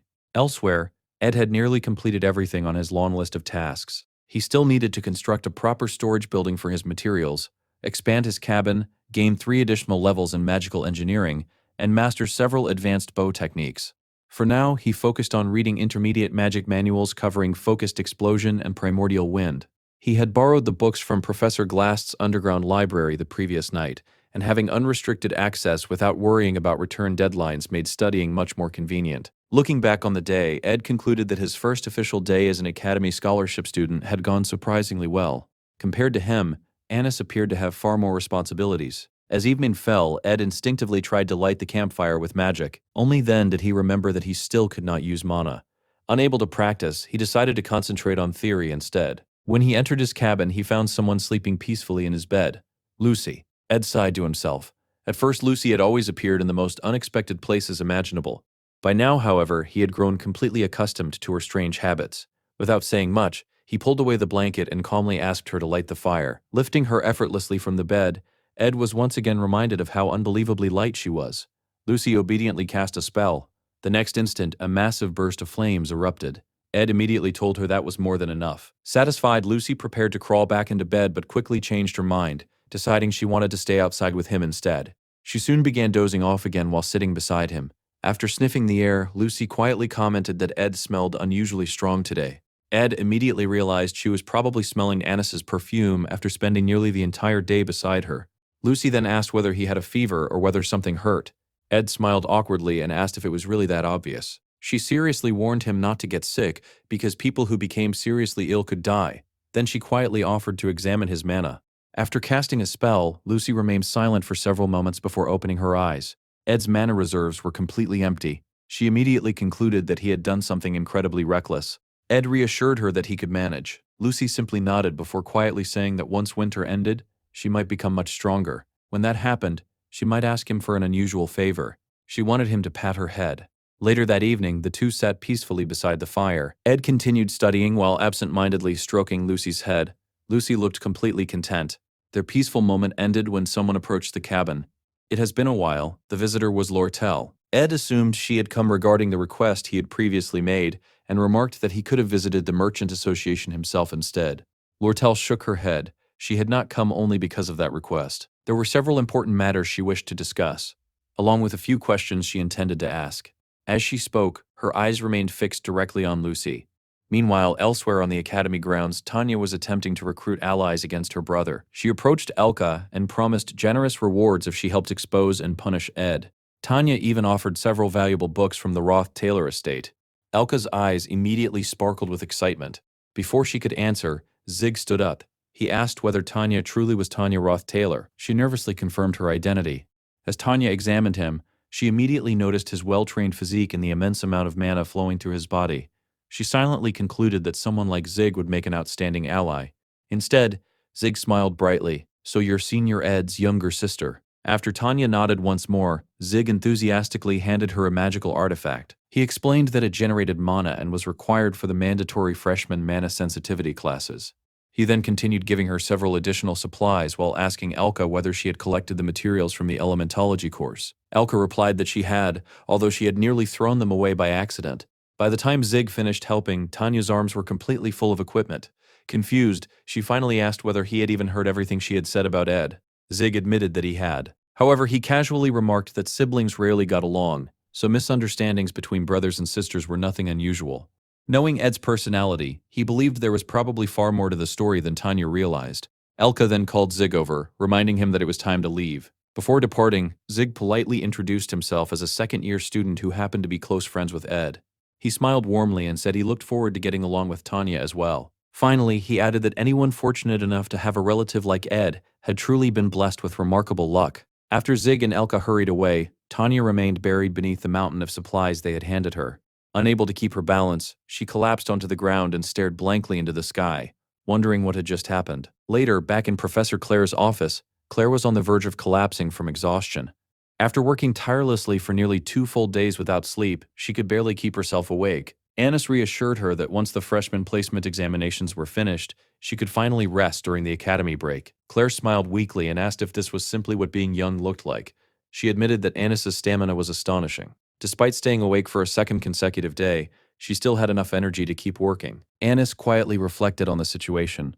Relying on outside scholarship students like the third-year Onyx or the first-year Clavius had proven far more difficult than expected. Neither of them had completed their assignments properly, forcing her to review and correct everything herself. Ed Roth Taylor, however, had been completely different. Every document he submitted was perfectly organized, with not a single mistake. His ability to solve practical problems stood out immediately. Among nobles, such competence was extremely rare since most had never needed to handle real work themselves. She honestly had not expected that from someone who appeared to have lived the sheltered life of a spoiled aristocrat. Noticing Annis deep in thought, Claire casually walked over and asked whether she had been spending a lot of time with Ed. She commented that the two of them actually seemed rather similar. Then Claire lowered her voice.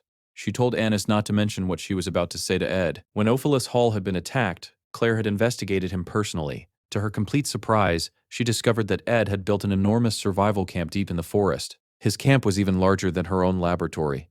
It contained handmade tools, a fully equipped workbench, a campfire, storage racks, drying stations, and even smoking facilities for preserving food. Everything had been built with his own hands. Looking at the camp alone made it obvious how desperately he had struggled to survive.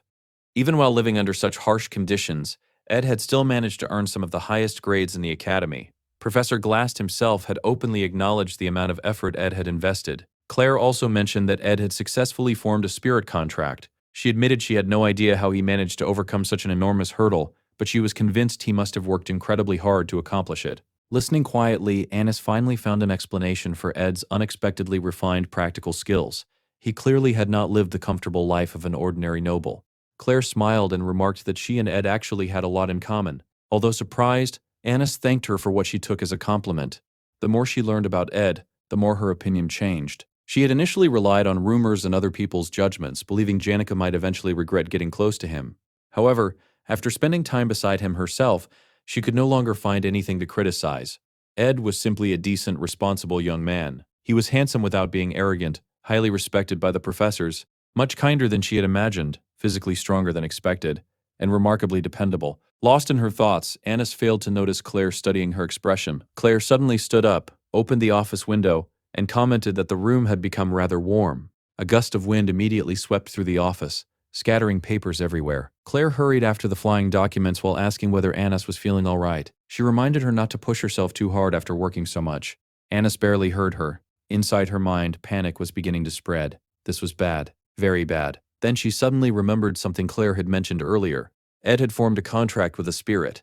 If Janica had been involved in helping him establish that contract, then his contracted spirit was probably intelligent and trustworthy enough to report everything back to her. That realization made Annis even more nervous. Seeing her strange reaction, Claire suggested they celebrate finishing their work with a small snack together. Instead of answering, Annis hurriedly fled the office. Elsewhere, beneath the great tree of Marilda, the values of the Failover family could be seen in Janica herself. Their family motto was harmony and coexistence. Janica's gentle heart, genuine kindness, and constant concern for others had earned her countless sincere friendships. Loneliness had never truly been part of her life. That peaceful image, however, was beginning to crack. Mug informed her that Ed and Annis had recently been growing much closer. At the same time, Tanya was already making her way toward Janica, intending to introduce herself.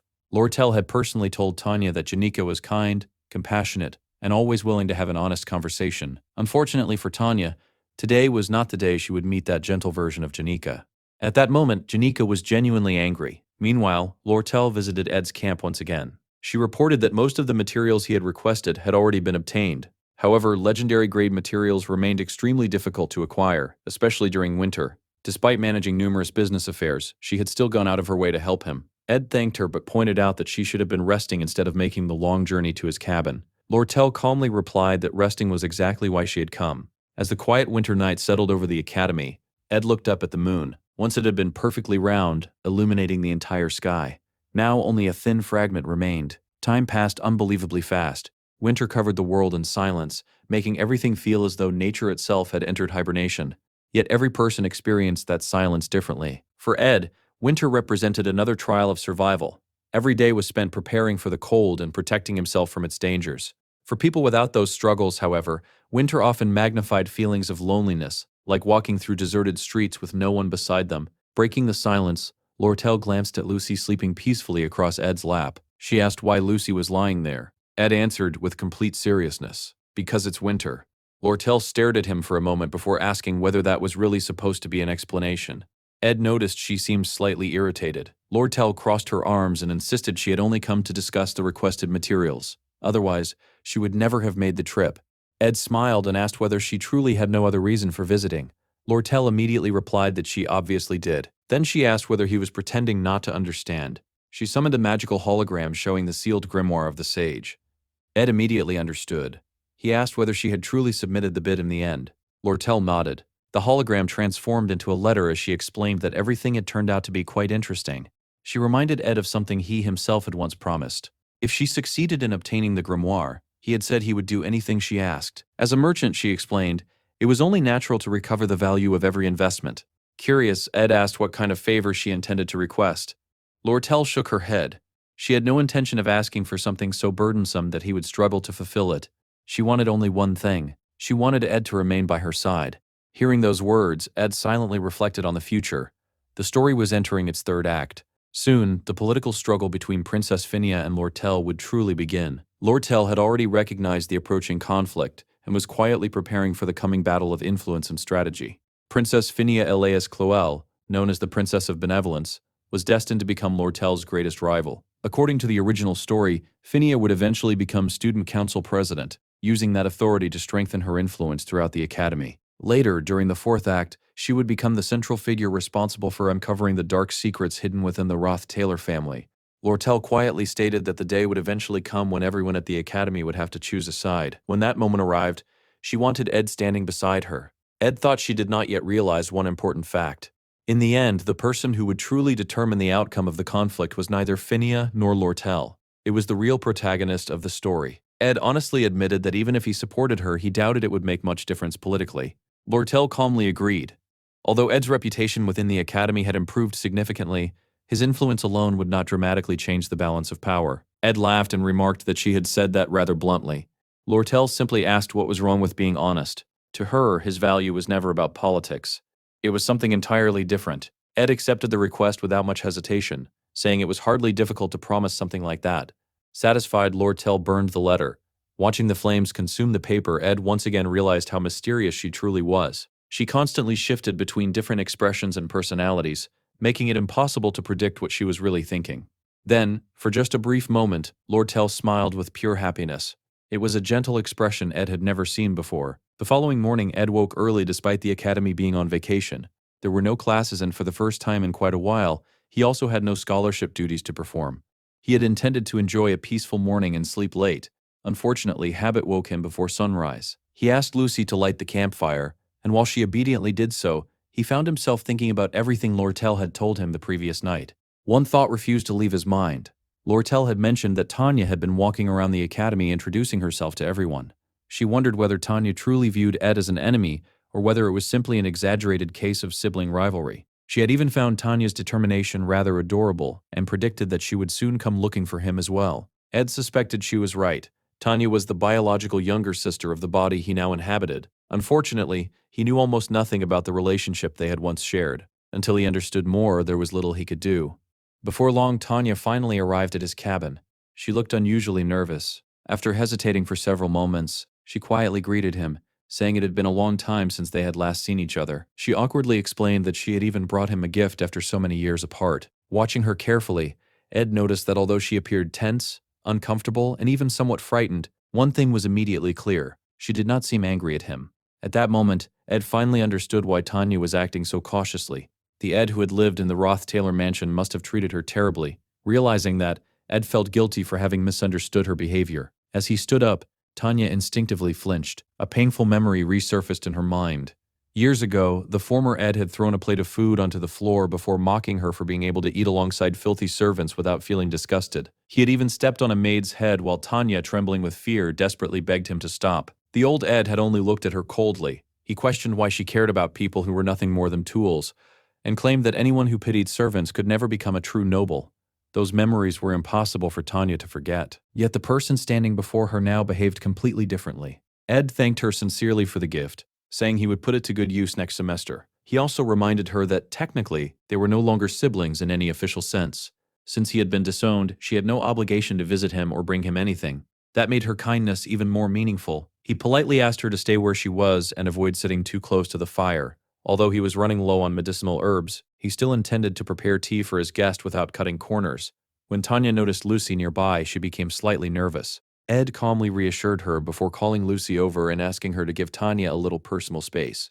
A short while later, he returned carrying 2 cups of freshly brewed tea. While handing one to Tanya, Ed mentioned that he had heard she had been exploring the academy and meeting many new people. Tanya nodded. She admitted that she had heard quite a lot about him. Surprised, Ed wondered who could possibly have been talking about him. He did not know many people at the academy besides Zig and Janica. The moment Janica's name came up, Tanya visibly stiffened. Ed smiled and remarked that, of everyone he knew, Janica was undoubtedly the kindest person. Tanya forced a smile. Yes, she's very kind. Then she awkwardly added that Janica was also incredibly strong. She had summoned a massive fire spirit and nearly thrown it at Tanya's servants as though they were toys. Ed blinked in disbelief.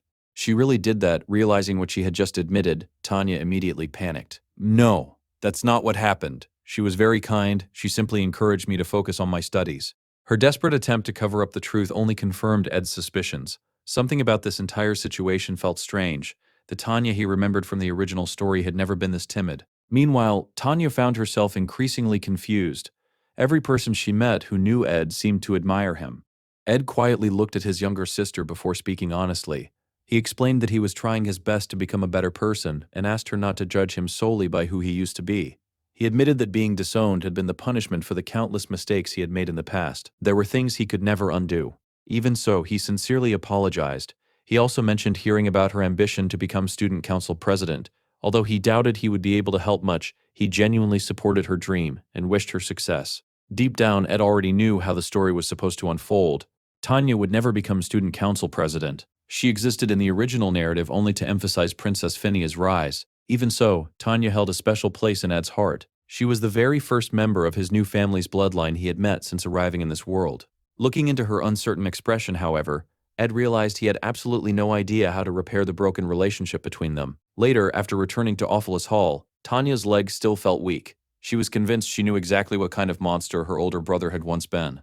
Yet everything she experienced today contradicted those memories. When she had spoken badly about Ed earlier, Janika had reacted with genuine fury. For a brief moment, Tanya had honestly believed she might be burned alive by Janika's summoned fire spirit. The anger in Janika's eyes had been completely real. She trusted Ed without the slightest hesitation. Tanya could not understand it. Sylvania Academy was filled with extraordinary individuals. Among them was Lucy Morel, the greatest magical genius of the age. Surely, in a place overflowing with such talented people, Ed's true nature would eventually be exposed no matter how carefully he hid it.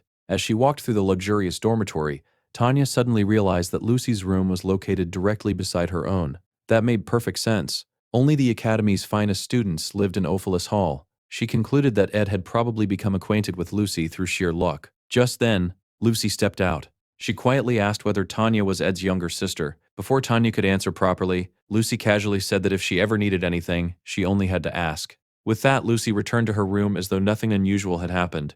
Tanya stood frozen. Only the Academy's highest-ranking students were allowed to have golden nameplates displayed outside their rooms.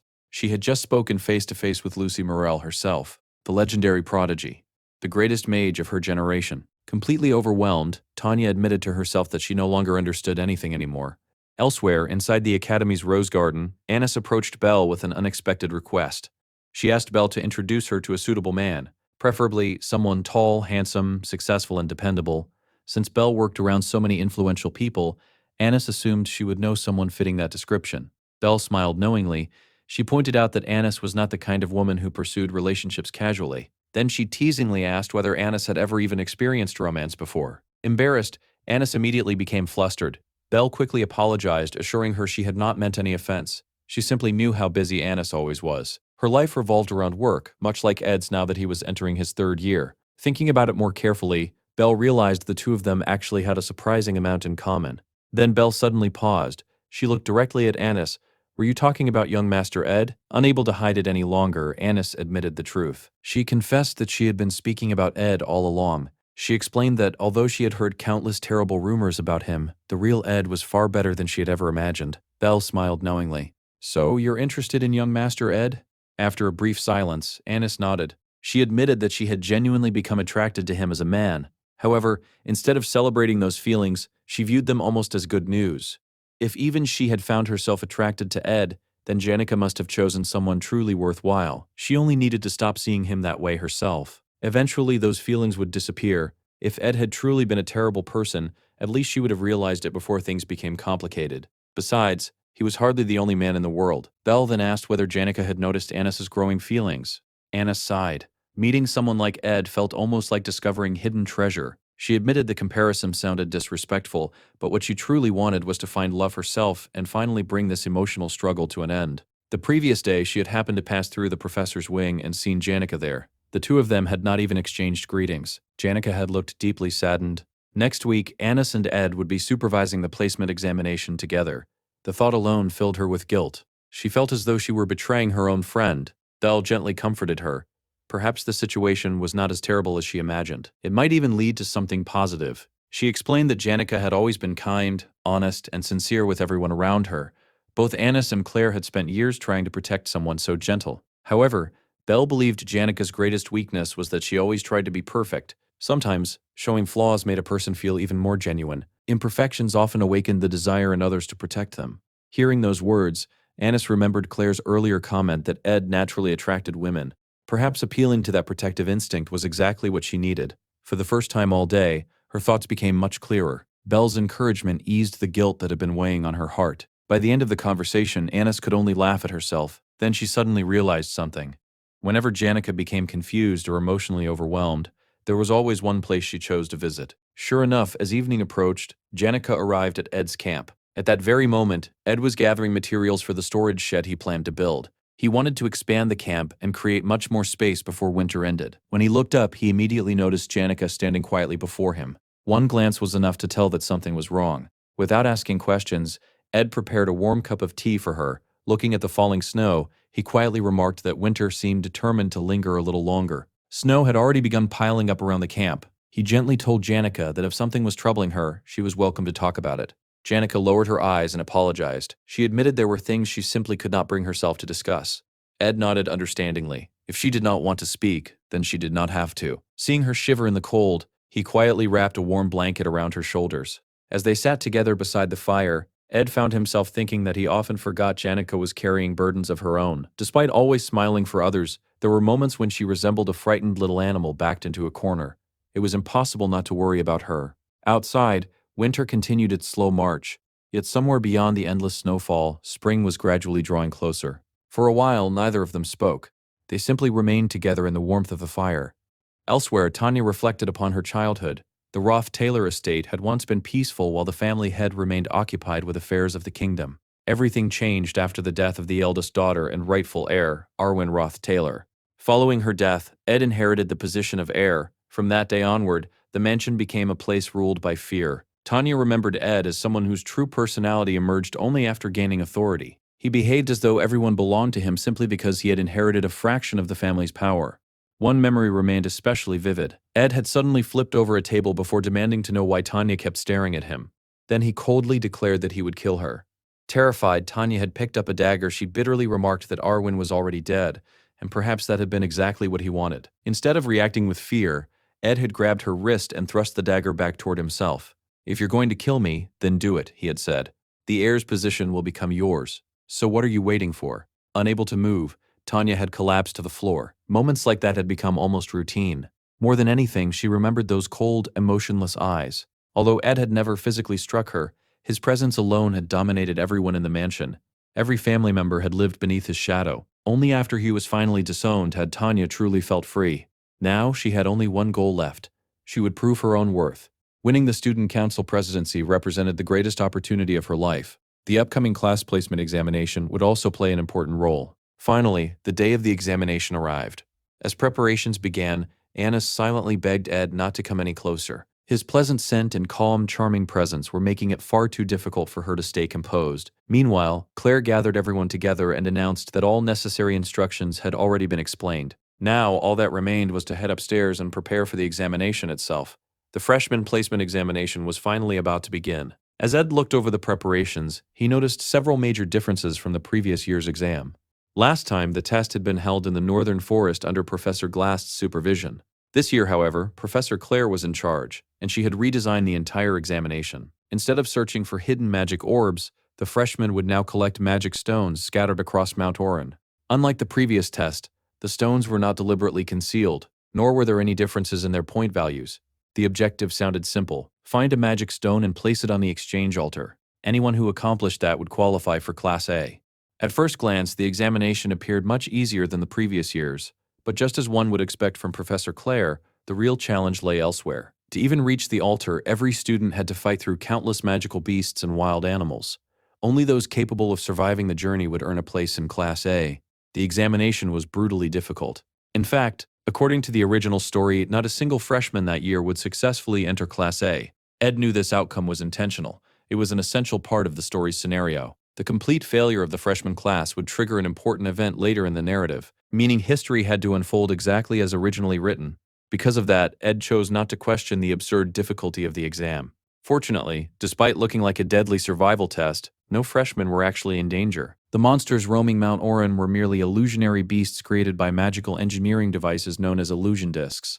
The scholarship students' responsibility was to install the discs throughout the mountain and ensure everyone's safety. Among all of them, one device was particularly important: the purple illusion disc. Ed knew that this single disc was the real reason nobody managed to reach Class A in the original story. As preparations continued, he admired everyone's hard work. Unfortunately, Annis was clearly struggling to carry the heavy purple disc by herself. Naturally, Ed stepped forward and offered to help.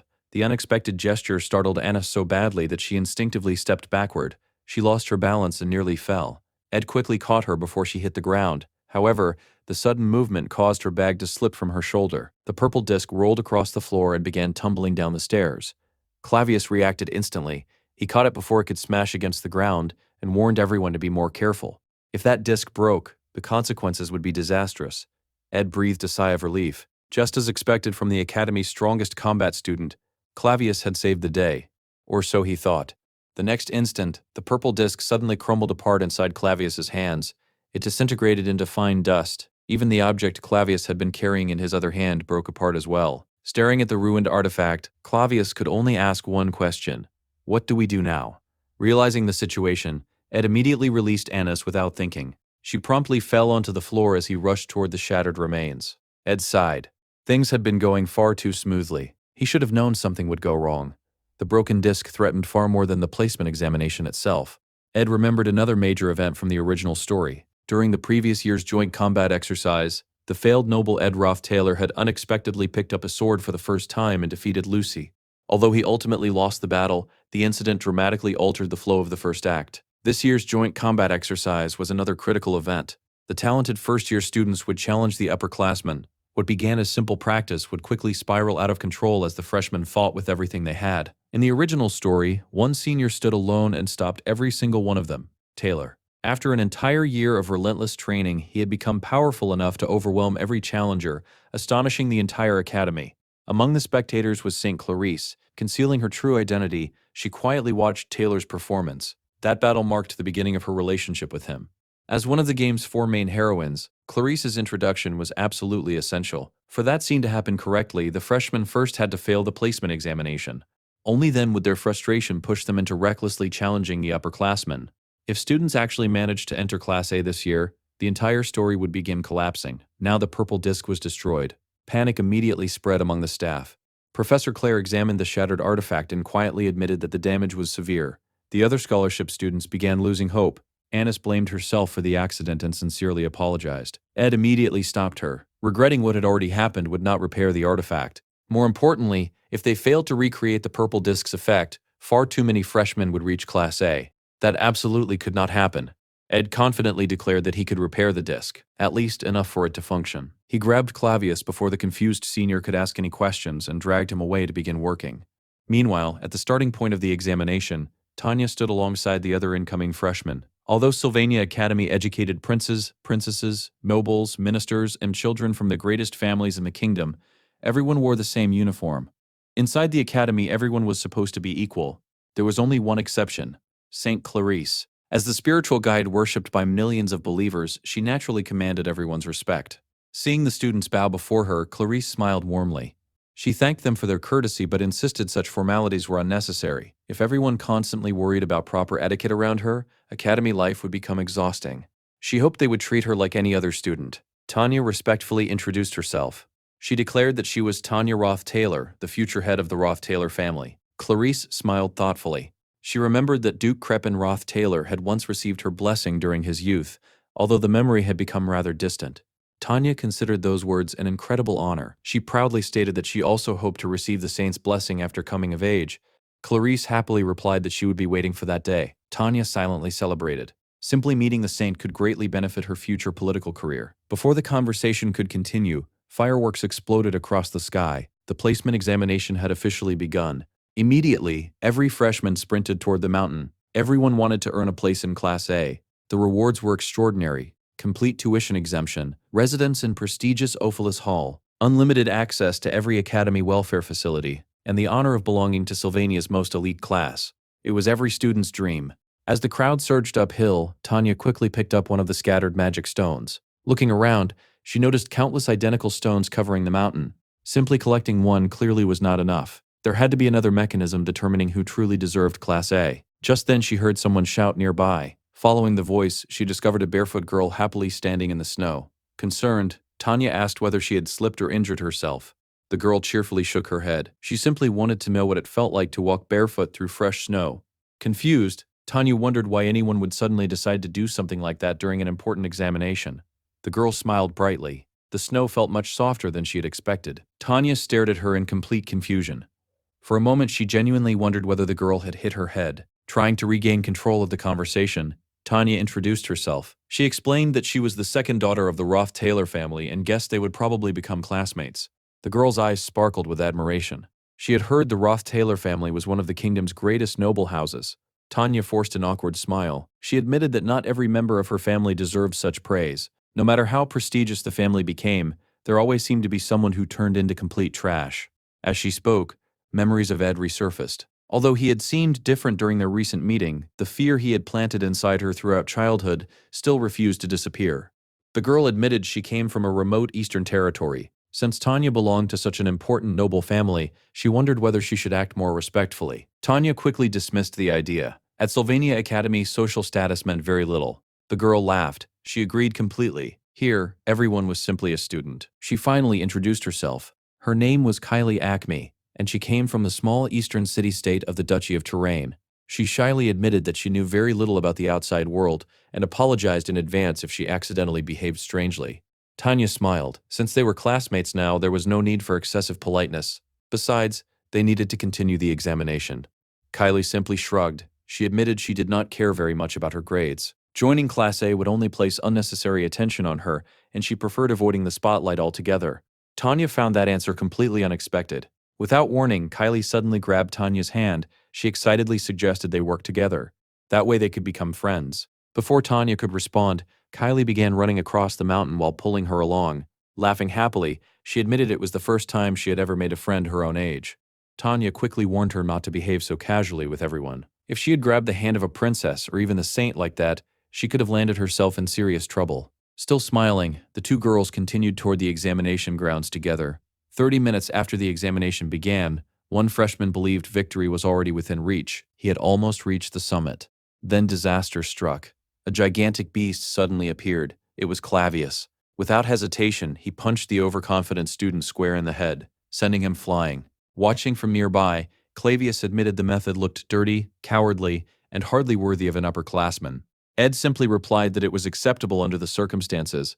When asked whether Clavius alone would defend the summit, Ed calmly revealed the full plan. A massive explosion echoed across the mountain. Clavius would guard the southern route. Annis would block the northern approach. Their job was to stop every freshman from reaching the exchange altar. Determined to make up for the accident with the purple disc, Annis promised to give everything she had. Meanwhile, Onyx, the Academy's master of flight magic, took responsibility for aerial surveillance and rescue operations. He reminded Professor Claire that changing the examination so drastically would require an official report afterward. Claire nodded sleepily. As long as she did not fall asleep halfway through writing it, while Claire began drafting the report, Onyx reviewed everyone's assignments one last time. He would oversee rescue operations. Clavius would secure the south. Annis would defend the north. Then he turned toward Ed. "What about you?" Ed calmly answered that he would remain beside the exchange altar itself. Professor Claire frowned. She could barely sense any mana coming from him. Concerned, she asked whether he was truly all right. Ed simply smiled. He already had a plan. While chaos unfolded across Mount Orin and Onyx continuously rescued students from dangerous situations, Ed examined the damaged purple illusion disc. He had managed to repair part of its internal structure, but countless cracks remained. Completely restoring it was impossible. To make matters worse, his own mana reserves had not fully recovered. Fortunately, the examination's magic stones contained enormous amounts of magical energy. Like everything else at Sylvania Academy, they were exceptionally valuable. Ed placed one of the stones onto the exchange altar. Using the altar's magical properties, he slowly began restoring his depleted mana. A familiar spirit named Mug suddenly appeared and greeted him. Because his mana remained unstable, Ed could barely understand what Mug was saying. Even so, he smiled. It was good to see the spirit again. Confident that Clavius, Annis, and Onyx could hold the freshmen back for a while longer, Ed focused entirely on his own mission. He possessed enough magic stones to gradually restore his strength. His objective was simple. No one would be allowed to pass the altar. With that resolve, Ed summoned his spirits. He was finally ready. Meanwhile, across the mountain, the freshmen found themselves completely overwhelmed by the impossible examination. Tanya soon encountered one of the illusionary guardians blocking the path. To her surprise, the enemy was none other than Clavius. Without showing any hostility, Clavius simply told her to hurry up and finish the battle. Before either of them could make another move, a massive explosion echoed across the mountain. Clavius turned toward the sound and wondered whether Annis had unleashed one of her spells. Taking advantage of that brief distraction, Tanya grabbed Kylie's hand and escaped. Meanwhile, Annis found herself confronting another freshman. Although she was only slightly stronger than the average upperclassman in direct combat, that alone placed her well above ordinary first-year students. None of them should have been capable of defeating her, except one. Standing before her was Joseph Whitefelt.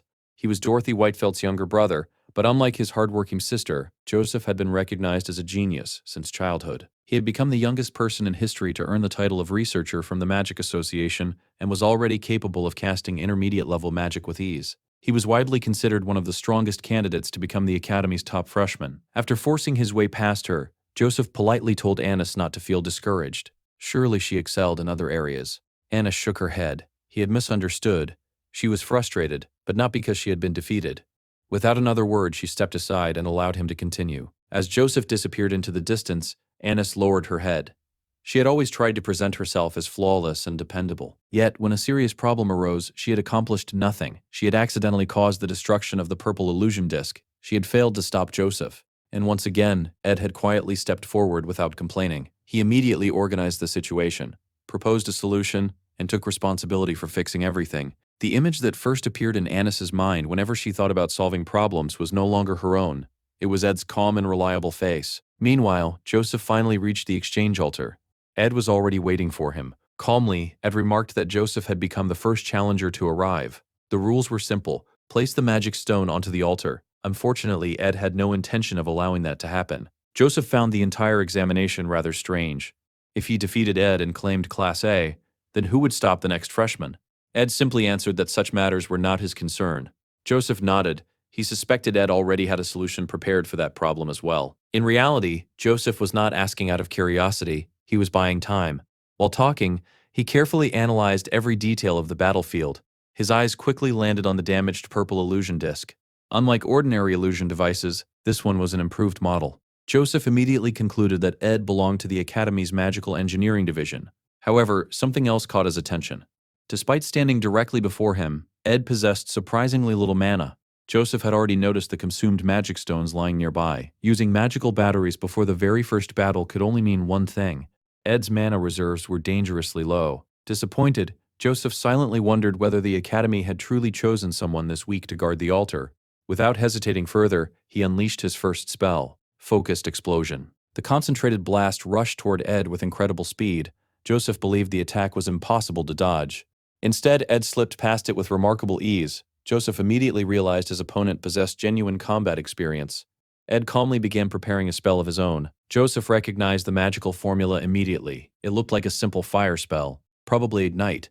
Expecting nothing more than an ordinary beginner's attack, Joseph calmly prepared his defensive barrier. The moment Ed cast the spell, however, an enormous wall of flames erupted before him. Joseph's eyes widened. The spell's power far exceeded what a basic Ignite should have produced. Even so, his magical barrier successfully blocked the attack. He calmly pointed out that no matter how strong Ignite became, it would never penetrate his defense. Confident in his superior mana reserves, Joseph believed victory was inevitable. Mage battles usually came down to endurance. If both combatants continued exchanging spells, Ed would inevitably exhaust his mana first. Joseph also assumed Ed lacked real experience in magical duels. Once his mana disappeared completely, the battle would end. Before Joseph could continue his calculations, Ed suddenly rushed straight through the flames.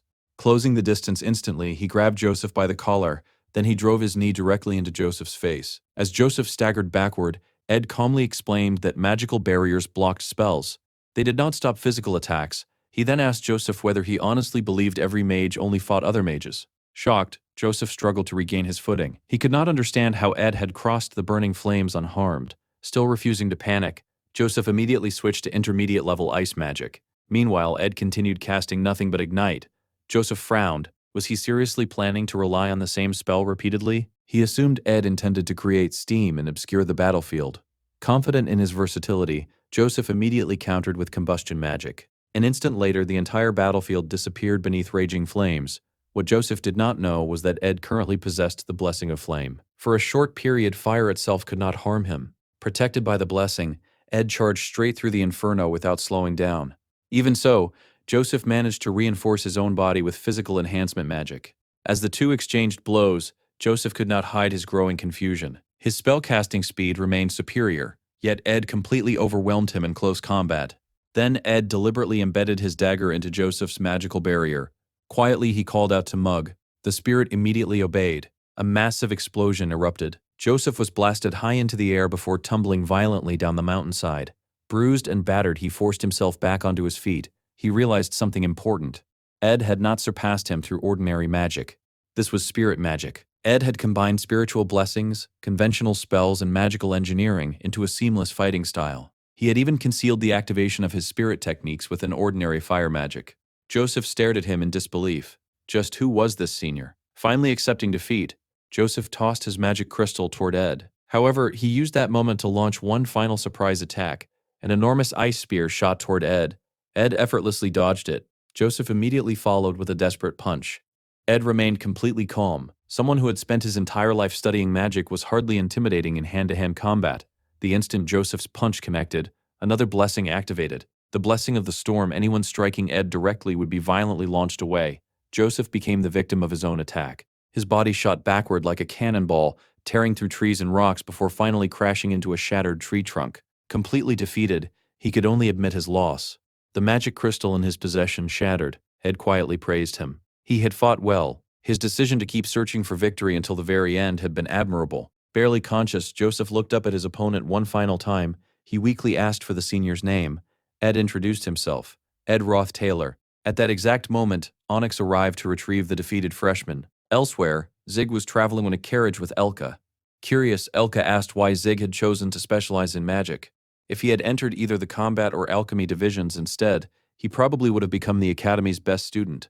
Zig simply shrugged. He had never cared about becoming number one. Perhaps he could have achieved that title in alchemy.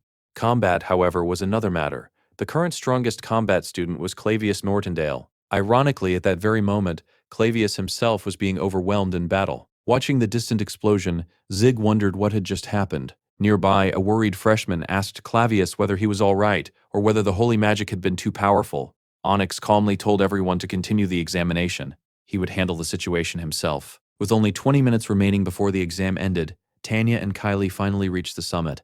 Before them stretched a shocking sight. The ground was covered with defeated freshmen. Every path to the altar had become a battlefield. Looking toward the center, Tanya quietly asked whether the man standing there represented the final trial. There stood Ed, the brother she had once feared, the brother she had once hated. Ed looked at the exhausted freshmen before calmly telling them to surrender. Elsewhere, the story shifted towards St. Clarice. Clarice carried two different dreams within her heart. The first had been planted there by Archbishop Verdeo. He had taught her that a truly noble person must preserve unwavering convictions throughout life. Human hearts, he said, should remain as pure and blank as untouched white paper. Yet another dream had found its way into Clarice's heart through someone entirely different. Adele. Adele once told her that it was far better to die stained by the world's muddy waters than to live forever as a blank sheet of paper. Compared to the gray stones of the Ramlin Mountains, every other place in the world possessed its own unique beauty. She spoke of the green mist covering the Denkin swamps, the golden wheat fields surrounding the imperial capital, the emerald grasslands of Poulin, the shimmering opaline smoke rising from the alchemical nation of Crete, the crimson rooftops of the merchant city of Oldek, the blue-green wisdom flourishing within Sylvania, the land of learning, the endless yellow sands stretching across the great Dresda desert, and finally, the mysterious purple shadows blanketing the lawless region of Khoratan. To Adele, pure white represented only a tiny fragment of a far larger world overflowing with countless colors and endless romance. Once, Adele had served as the keeper of the sacred flames within the Holy Church. Eventually, she abandoned the clergy and became known as the anti-romanticist. No one understood how she managed to slip unnoticed through the academy each night. Yet after darkness fell and the world grew silent, she would always stand beneath Clarice's window and sing. Those songs became Clarice's second dream. Through Adele's stories, she wandered across distant lands she had never seen, traveling the world in her imagination beneath countless stars. Adele believed that ordinary lives contained their own quiet romance, simple friendships, everyday love. Even those small moments could possess a nobility greater than the countless prayers offered to a saint each day. She once told Clarice that the warm embrace of someone who truly loved her could be worth more than all the devotion in the world. After leaving the church, Adele enrolled at Sylvania Academy. Whenever vacations arrived, she would travel the world once more. Since Adele's departure, Clarice continued walking through those beautiful places every night in her dreams, following the path her only true friend had shown her beneath the stars. At the end of every journey in her dreams, Clarice always found herself embraced by someone. The lonely road she had walked for so long was no longer hers alone. Two people now shared that path with her. Compared to the pure white life she had always lived, those colorful dreams represented the boldest fantasy she could ever imagine. Before enrolling at Sylvania Academy, Clarice had concealed her true identity with the help of Father Verdeo. He personally gave her a magical artifact capable of maintaining her disguise and warned her never to reveal who she truly was. The saint would always be protected by the blessings of the sacred law, he explained, but that alone was not enough. Clarice innocently asked who would ever suspect her. Verdeo reminded her that caution was never excessive. Simply attending Sylvania with the church's permission was already considered a serious transgression. After arriving at the academy, Clarice quietly sat alone on a wooden bench near the professor's building. For the first time in her life, nobody paid attention to her. No one lowered their head. No one greeted her with reverence. No one treated her as someone special. At Sylvania, she was simply another student, an equal. Who could possibly imagine that the ordinary girl sitting on that bench was the saint worshipped by millions? Almost no one. Except for one person. Meanwhile, at the summit of Mount Oren, Ed calmly looked at the remaining challengers. He simply told them to give up. Seeing him standing before the exchange altar, Tanya quietly asked whether her own brother was truly the final obstacle of the examination. Clarice immediately realized that he, too, belonged to the Roth-Taylor family. Ed sighed. He asked the two girls whether they could simply turn around and head back down the mountain. If they insisted on continuing, however, he would stop them. With those words, he summoned Marilda. The moment the high-level spirit appeared, the atmosphere changed completely. Tanya froze. Even students who devoted their entire lives to spirit summoning could rarely control such overwhelming power. Experienced spirit masters capable of commanding 6 intermediate spirits were already considered veterans. Yet Ed had summoned a genuine high-level spirit. Clarice immediately raised her hands. She calmly admitted defeat. This was no longer a battle they could realistically win. She advised Tanya to be reasonable. Tanya knew she was right. But another memory surfaced. Years ago, she had surrendered before Ed without putting up a fight. If she gave up again today, nothing would have changed. Straightening her posture, she shook her head. She refused to surrender. She explained that noble status and prestige always came with responsibility. Running away now would betray everything she believed in. She remembered perfectly what Ed had been like only 2 years earlier. Back then, he had struggled to cast even basic spells. Now he was commanding a high-level spirit. It had to be some kind of trick. If she could simply defeat the summoner, everything would end. Unfortunately, reality proved otherwise. Marilda merely breathed. The resulting shockwave blasted both Tanya and Clarice through the air, as though they weighed nothing. While tumbling across the snow, Tanya could not comprehend what had just happened. Could Ed truly control an advanced spirit? After finally coming to a stop, Clarice quietly asked whether that incredible young man was really Tanya's older brother. Meanwhile, Kylie found herself reflecting on the image of nobles she had always imagined. She had believed they would all possess flawless appearances, elegant manners, and warm smiles. Compared to those expectations, Ed seemed completely different. Learning that someone like him had once been heir to the Roth-Taylor family convinced her that he must have been the family's black sheep. Clarice, despite knowing very little about the outside world, could still sense something obvious. Tanya carried deep resentment toward her older brother. Determined to help, Kylie stood up. She told Tanya to continue with their original plan. She would act as bait. Her own body was different, she claimed. She could survive. Tanya immediately objected. Doing so would only get Kylie hurt. Even so, Kylie stepped forward without hesitation. She asked Ed whether he was really such a terrible person. Then she smiled. Tanya was the very first friend she had made at Sylvania.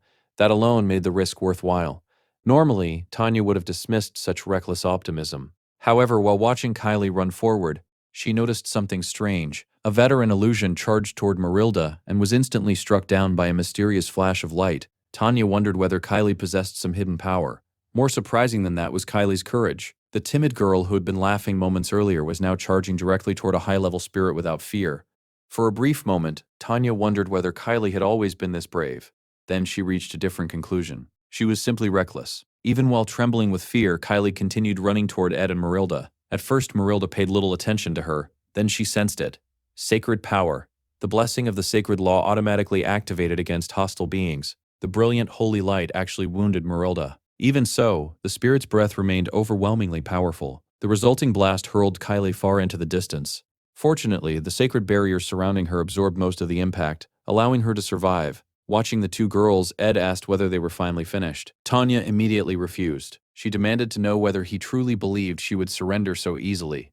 Gathering her mana, she unleashed a powerful wind explosion aimed directly at Ed's face. The attack struck perfectly. Ed was thrown backward, or so it seemed. The body before her vanished. It had only been an illusion created by the repaired illusion disc.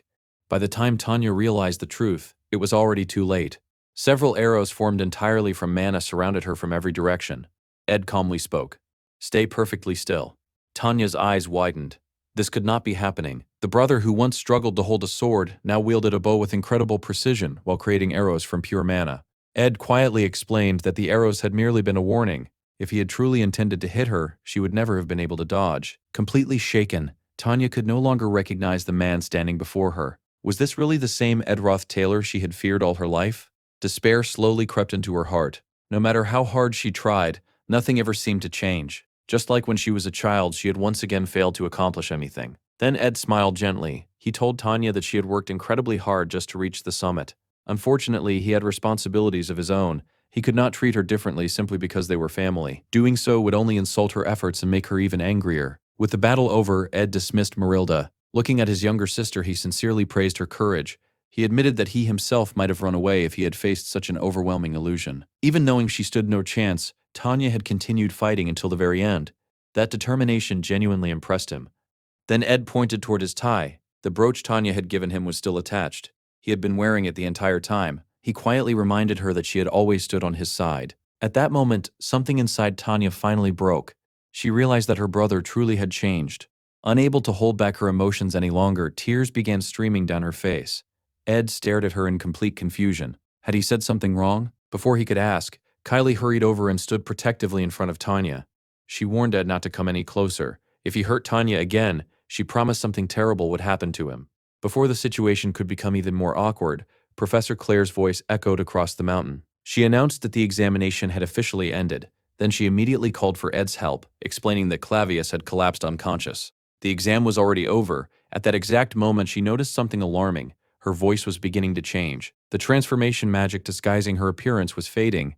Panicking, she realized she had somehow lost the magical artifact Father Verdeo had entrusted to her. If she failed to recover it, her true identity would be exposed. Claire approached, wondering what all the commotion was about. Clarice's heart nearly stopped. She believed everything was over. Then, at the perfect moment, Mug quietly picked up the fallen artifact. The spirit carried it over to Ed. Without asking any questions, Ed immediately handed the magical item back to Clarice. He simply told her to be more careful next time and avoid losing something so important. Still stunned, Clarice silently accepted the artifact. She had no idea how Ed had recognized its importance, but he had saved her secret without hesitation. Claire finally reached them and looked over Ed's battered appearance. Concerned, she asked whether he was all right. Ed smiled as though nothing had happened. It was nothing. I'm fine. With that, the freshman placement examination finally came to an end. Once again, Ed Roth-Taylor had quietly guided the story back onto its intended path. Almost everything unfolded exactly as it should have. Only one tiny deviation remained, a seemingly insignificant change, yet that single distortion would trigger consequences no one had anticipated. From somewhere in the distance, a pair of brilliant ruby-red eyes silently watched Ed. The owner of those eyes had already begun taking an interest in him. Clarice quietly reflected on her brief encounter with Ed. For just a moment, he had spoken to her with unusual respect, almost as though he somehow knew she was the saint in disguise. Professor Claire, meanwhile, examined Ed and sighed. He had completely exhausted himself during the examination. She decided that he should rest while the remaining cleanup was handled by the other scholarship students. Turning to Onyx, she asked whether he could help carry the unconscious Clavius. Onyx looked toward the sky for a moment, before nodding. He agreed, though he admitted he could have sworn he had seen a human figure high above them. After another glance, he dismissed it as nothing more than his imagination. Meanwhile, Ed lay beside the exchange altar trying to recover his strength. Marilda floated beside him, whispering endlessly into his ear. She remarked that some forms of beauty existed beyond time, culture, or personal values. The sky itself was the perfect example. Even the greatest masterpieces in history were interpreted differently depending on the viewer, but almost everyone agreed that a sunset was beautiful. Ed smiled faintly. She sounded unusually philosophical today. Marilda replied that humans simply could not understand such things. Their lives were far too short to appreciate every passing moment. Listening to the tiny high-level spirit speak without pause, Ed quietly recalled Janika's earlier warning. She had been right. Marilda talked far too much. Ignoring his thoughts, Marilda continued. She observed that Ed always behaved with incredible precision and responsibility, yet he constantly neglected his own well-being. He worked until complete exhaustion and always ended up injured. Ed asked what that had to do with anything. Marilda answered without hesitation. He needed to fall in love. Calling him an idiot, she explained that he needed someone cheerful and kind, someone whose presence made him want to smile, someone strong enough to support him whenever he leaned too heavily upon himself. According to Marilda, Ed desperately lacked someone he could truly rely on. She turned toward Mug and asked whether he agreed. Mug immediately nodded. He completely agreed with her. Ed quietly reflected on their relationship. Unlike Janica and her contracted spirits, Marilda was not bound to anyone through a formal contract. She and Janica were simply close companions. Even so, Mug clearly treated Marilda with respect from a lower-ranking spirit facing a high-level one. Mug encouraged Ed to seriously consider Marilda's advice. Marilda repeated the word consider with obvious amusement. Mug quickly corrected himself. No, Ed should not merely consider it, he should actually do it. Deciding he had heard enough, Ed changed the subject. He asked whether Marilda had noticed that Janica seemed unusually depressed lately. Marilda tilted her head. Why was he so worried? Ed answered that it was simply obvious. Marilda smiled softly. If Janica herself did not wish to speak about it, then Marilda had no intention of revealing her secrets to someone else. She was not the type to gossip. Still, she advised Ed not to worry too much. Every person eventually experienced their own winter. Those difficult seasons were necessary for growth. The world was not a fairy tale. Janica simply needed to endure the winter until spring finally arrived. After speaking for so long, Marilda sighed. She joked that talking nonstop consumed an incredible amount of Ed's mana. Ed pointed out that maintaining her current tiny form also drained plenty of mana. Marilda proudly replied that this form was both fashionable and highly efficient. Curious, Ed asked whether she possessed other forms as well. She immediately teased him by asking whether he would prefer her to appear as a graceful young woman instead. Ed quickly refused. He had only been curious because her miniature form differed so much from her full-sized appearance. Satisfied with his reaction, Marilda climbed onto Ed's head as though scaling a tower. Then she asked a surprisingly serious question. Did Ed truly believe he alone was supplying enough mana to maintain a high-level spirit? Someone like Marilda would never rely upon only a single contractor. Leaving him with that mysterious statement, she quietly disappeared. Ed thought carefully about her words. His own mana reserves were nowhere near sufficient to sustain a high-level spirit for so long. If the energy was not coming entirely from him, then there was only one possible answer. Another person shared Marilda's contract. That person was Lucy. Looking upward, Ed found Lucy sitting quietly atop the nearby tower. He casually remarked that it did not seem like a very comfortable place to sleep. Lucy calmly replied that she had not climbed the tower to sleep. The cabin was much better for that. Ed then asked why she had come. Lucy simply answered that cabins felt too empty sometimes. She had wanted to take a walk. Looking at the exchange altar, Ed quietly reflected on the future. According to the original story, this place marked the conclusion of the third act. From this point onward, St. Clarice would begin doubting everything she had once believed. After discovering the darkness hidden within the Holy Church, she would slowly question the religious order itself. The apostles of Telos would decide she had become a threat. Their destination would be Arcane Island. Completely unaware of the truth, countless influential figures would answer the Archbishop's orders. Princess Phinia's Imperial Guard, the mercenary forces belonging to Lortel's Guild, the Templar Knights of the Holy City, high-ranking Academy officials, the hunters from the protagonist's generation, even Director Obel, all of them would eventually raise their swords against a single young woman, Lucy Morel. Following only the final wish of her late master, Lucy would fight alone to protect Arcane Island. The entire world would label her a monster. She never protested, she never defended herself. After awakening her full power, Lucy would defeat nearly every major figure who arrived on the island. She would single-handedly destroy more than half of the Hunter Corps. Only after exhausting every last ounce of strength would she finally fall. In the end, she would be defeated by the protagonist after he mastered the Sacred Sword's ultimate technique. Only afterward would the truth emerge. Everyone would finally understand why Lucy had tried to eliminate the apostles. Everyone would insist they had simply misunderstood her. They would claim there had been another side to the story all along. But Ed knew one painful truth. Late understanding often hurt more than being misunderstood in the first place. Whether because of her personality or because she believed explanations changed nothing, Lucy accepted every accusation in silence. Ed had no intention of interfering with everything destined to happen. However, he also refused to sacrifice Lucy. He was not heartless enough for that. Allowing events to follow their natural course did not necessarily mean accepting the worst possible ending. Before his death, Lucy's grandfather had left behind one final lesson. After the storm passed, the ground always became stronger.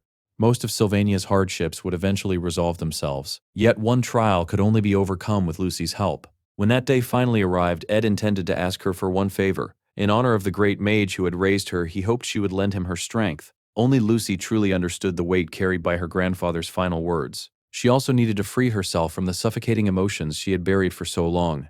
Ed knew the battles awaiting them would be long and dangerous. Such hardships were unavoidable during the third act of the story. Suddenly, Lucy leaned gently against him. Quietly, she confessed that she had recently realized something. Sometimes, she felt lonely. Without another word, she rested her head upon Ed's lap.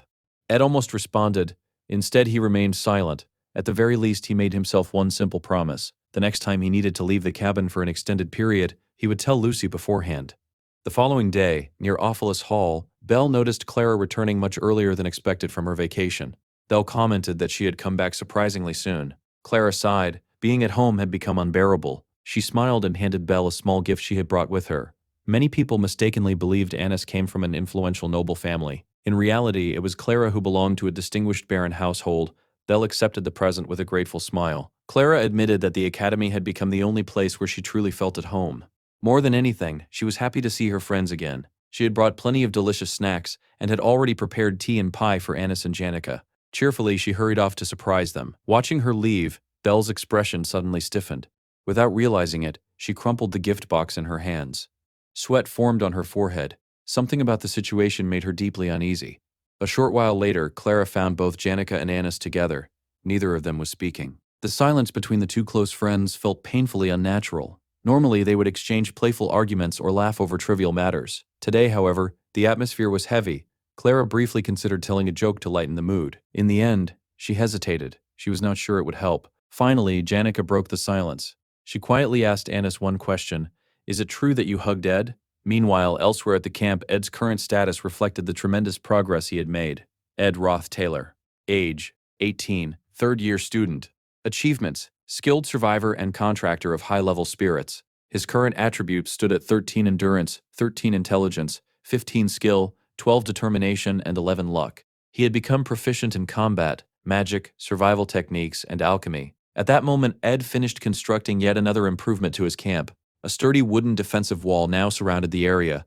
Looking over his work, Ed realized his woodworking skill had reached the point where ordinary projects no longer increased his proficiency. If he wished to improve further, he would need to begin working with entirely new materials. Just then, someone approached from behind. The visitor remarked that preparing for the powerful seasonal winds was certainly a wise decision. Ed turned around. It was Belle. She smiled warmly, saying she was glad to see him looking healthy again. In her arms, she carried Lucy, who was strangely trembling. Belle then informed Ed that the academy had just issued an official announcement. During the week-long snowstorm season, students were strictly forbidden from leaving their dormitories unless absolutely necessary. Since Lucy was considered a high-risk student due to her tendency to wander off, she would remain under close supervision. Lucy looked at Ed with pleading eyes, silently asking him to help. Ed smiled and assured her that he understood. Standing nearby, Belle deliberately cleared her throat, hoping Ed would finally notice what she was trying. Instead, Ed casually replied that he intended to keep speaking to her informally. Realizing he had completely misunderstood, Belle sighed. Setting that aside, she asked a much more serious question. Did he honestly believe he could survive an entire week of violent snowstorms in his current condition? With all due respect, she admitted that she did not believe the newly built wooden wall would be enough to protect him. Ed calmly explained that the wall was never meant to protect him. Its purpose was simply to shield his stored supplies from the wind. The cabin itself had been reinforced as well. He had tightly secured the roof with heavy ropes anchored deep into the ground. Every hunting trap, tool, and piece of equipment had already been moved indoors to prevent damage from the blizzard. During the storm, he planned to remain inside and continue his magical engineering research using the books he had borrowed from the spirit library. He assured Belle that he had prepared thoroughly. There was no need to worry. Even so, Ed noticed something unusual. Belle's expression suggested she was concerned about something entirely different. Curious, he asked whether this was her first time overseeing the academy during a snowstorm as head maid. Belle shook her head. That was not what troubled her. There was something else weighing on her mind. Although she felt it was not really her place to interfere, Ed admitted that saying so only made him even more curious. Belle ultimately decided not to explain. Instead, she simply wished him good luck. As she walked away, her thoughts remained fixed on only two people, Janica and Annis. Meanwhile, the uncomfortable conversation between the three girls continued. Janica quietly repeated her question. Did you really hug Ed? Clara looked between them in complete confusion. She had no idea what Janica meant. Annis immediately became flustered. Trying to ease the tension, Clara suggested that perhaps there had simply been a misunderstanding. Maybe one of the spirits had exaggerated the story. To everyone's surprise, Annis admitted the truth. It had happened. She confessed that she had deliberately flirted with Ed. Clara blinked. What exactly do you mean by that? Lowering her head, Annis apologized to Janica. She admitted she had never trusted Ed in the beginning. Based on the rumors surrounding him, she believed he was exactly the kind of man who would try to take advantage of women. Because of that, she had intentionally tested him. Nothing more. She insisted that someone like Ed had never even been her type. From the very beginning, she had viewed him as nothing more than an arrogant troublemaker who constantly complained. Then she looked at Janica. She honestly asked what Janica had ever seen in someone like him. Janica quietly replied that Annis was being unfair. She barely knew the real Ed. Standing between them, Clara had absolutely no idea how to stop the conversation from becoming even more awkward. Annis apologized once again. She explained that she had only wanted to test Ed. Janica immediately asked why. Nobody had ever asked her to do such a thing. Those events had troubled Janica so deeply that she had barely been able to sleep. To her, Annis was one of the most important friends she had. Feeling betrayed by someone so close left her completely lost. She no longer knew what she should think. Perhaps she was simply overreacting. Perhaps she was not. Seeing Janica so distressed, Annis desperately tried to comfort her. She explained that Janica was special, not only to herself, to Ed as well. From everything she had observed, the relationship between the two of them had already reached the point where friendship was naturally beginning to grow into something deeper. Janica quietly asked whether Annis truly believed that. Annis nodded without hesitation. She admitted that judging and testing Ed had probably been the wrong decision. However, she had only done it because she genuinely cared about Janica. Surely Janica could not hate her for worrying about her happiness. After a long silence, Janica thanked her for being honest. Clara let out a small sigh of relief. She had honestly feared that Annis had fallen in love with Ed herself. Then she noticed something. Annis's cheeks were still faintly red. Something about the situation did not feel entirely resolved. Trying to change the subject, Clara asked Janica whether this misunderstanding had really been affecting her that much. Perhaps it had something to do with her recent trip to the northern forest. Janica quietly admitted that it did. Unable to continue the conversation any longer, she suddenly stood up. She announced that she was going for a walk before quickly leaving the room. Clara called after her, reminding her not to stay out too long. After Janica disappeared, Annis turned toward Clara. She quietly said that she had finally made up her mind.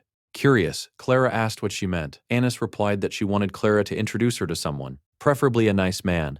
Then, after a brief pause, she laughed awkwardly. Or perhaps they did not need to follow stereotypes at all. Looking directly at Clara, she jokingly asked whether she would consider going on a date with her instead. Seeing Clara's stunned expression, Annis quickly laughed and told her not to look so shocked. Then her smile gradually faded. She admitted she felt terrible for lying to Janika. Still, she believed that physical distance often helped people move on.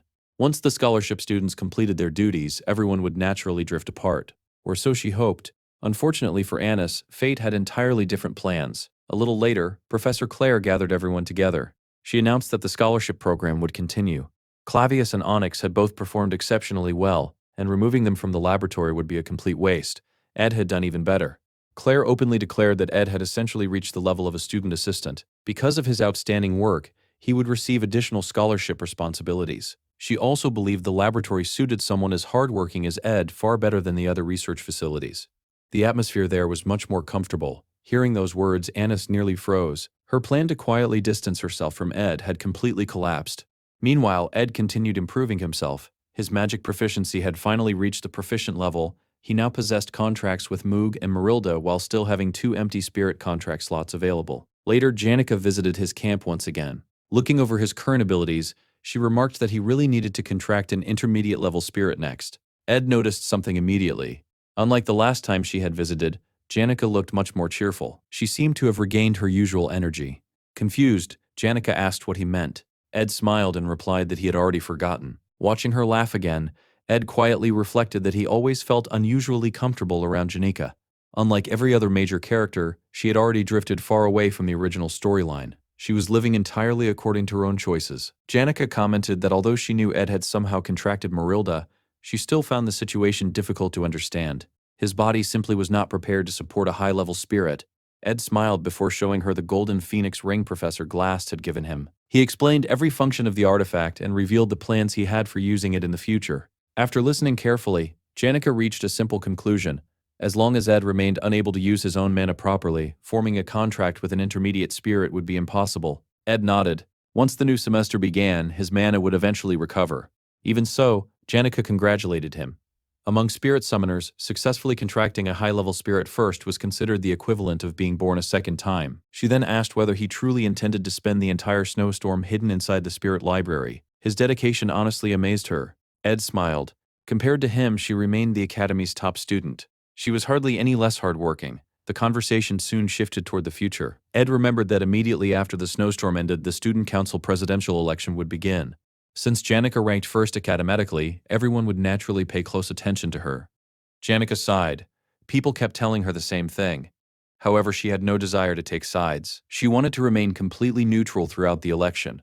Ed quietly remembered that the original story had unfolded exactly that way. Although Janika possessed incredible influence as the Academy's top student, her personality prevented her from openly supporting any particular candidate. Suddenly, Janika remembered something. She asked whether Tanya was also running for student council president. Ed nodded. His younger sister was far more ambitious than she first appeared. Janika then asked whether he and Tanya were close. Ed smiled bitterly. After being disowned, it was difficult to answer such a question proudly. Even so, they were still family. Whether he liked it or not, Tanya would remain part of his life forever. He admitted that he genuinely wanted to build a better relationship with her. It was not some overwhelming brotherly affection. He simply cared about her. Hearing that, Janika smiled softly. Maybe everything between the two siblings was nothing more than an ordinary family quarrel. Then she gently tugged on Ed's sleeve. She wanted to know what kind of things Tanya liked. Perhaps she could prepare a small gift, or maybe cook something Tanya would enjoy. Ed looked at her suspiciously. He immediately asked what exactly had happened between her and Tanya. Janika instantly denied everything. Nothing had happened at all. Ed continued staring at her. Janika was an incredibly honest person. She was also absolutely terrible at lying. It did not even take 3 seconds before her guilty expression revealed everything. Watching her struggle, Ed could only conclude that whatever had happened probably was not nearly as serious as she believed. Elsewhere, at Ophelis Hall, the official announcement regarding the snowstorm was repeated once more. Beginning early the following morning, no student would be permitted to leave the dormitories without an exceptional reason. Anyone needing supplies from outside would have to request them through the academy maids. Meanwhile, Clarice remained unable to forget what had happened during the placement examination. The image of the third-year senior lingered constantly in her thoughts. What troubled her most was not his strength, it was something far stranger. Everything had felt so natural that she wondered whether she had imagined it. When Ed returned the magical artifact to her, it almost seemed as though he already knew exactly who she was. Could he truly know her secret? So many people had sacrificed so much to protect her ordinary school life. The priests, Father Verdeo, even the church itself. Everyone had worked tirelessly to ensure her identity remained hidden. Now she feared that peaceful life might end because of a single encounter. Unfortunately, gathering information about Ed proved remarkably difficult. The only rumor she heard repeatedly was that he lived alone in a cabin deep within the northern forest. Soon, the snowstorm would trap everyone inside the academy for an entire week. After that, spring would arrive. A new semester would begin. If she waited until then, she might lose her only opportunity to deal with Ed. Whether that meant confirming her suspicions or silencing him by whatever means became necessary. At that moment, she opened the window. She had always believed she was afraid, but this time she decided she would face the freezing cold, the endless darkness, and even Ed Roth Taylor himself. She remembered Adela's words that staring at nothing but white walls and ceilings for too long would eventually make a person's vision fade. She needed something different. She needed romance, a world filled with colors, and experiences she could never understand by remaining trapped inside. With that determination, the saint leaped out of the dormitory window using her magical artifact. The moment she landed safely, she had already assumed the identity of Kylie. She refused to let the freedom she had finally gained be taken away from her. To protect that freedom, there was only one thing she needed to do. She had to find Ed Roth Taylor. Without wasting another second, she ran straight toward the forest. Elsewhere, Clavius reflected on how his eyes had long since grown accustomed to darkness. His entire life had been surrounded by shadows. The memory that haunted him most was the day every member of the Nortondale family abandoned him. Everyone turned their backs on him, except his older brother. Yet the image of driving his sword into his brother's heart had become an eternal curse that never left his mind. Even now, his brother's final words continued to echo in his thoughts. Professor Clare interrupted his memories by asking whether he intended to spend all his time working in another laboratory. Clavius admitted that wasn't exactly his plan. He simply believed the assistant duties at the academy were more than he could handle. He confessed that he had caused plenty of trouble before, but everyone there had treated him kindly, and he genuinely liked the place. Claire wondered whether he had taken something personally or perhaps received an offer elsewhere, but she assured him he was welcome to stay if he wished. After thinking it over, Clavius decided he would remain. Claire smiled and encouraged him to continue working hard, and he agreed that it sounded like the right decision. Meanwhile, Ed Roth Taylor continued pushing himself beyond his natural limits. Unlike many talented individuals, he possessed no remarkable physical gifts, so every bit of his strength had been earned through relentless training. The vacation period he had devoted entirely to self-improvement was almost over. By now, he had raised his spiritual infusion to level 23 and his magical engineering to level 4, both of which had reached a level worthy of being called specialties. With just a little more training, he would be able to use both skills at their maximum potential. His final objective before classes resumed was to devote an entire week to studying inside the Spirit Library. Before getting started, Ed asked Ziggs for help and handed him some money so he could use magic to clear away the debris.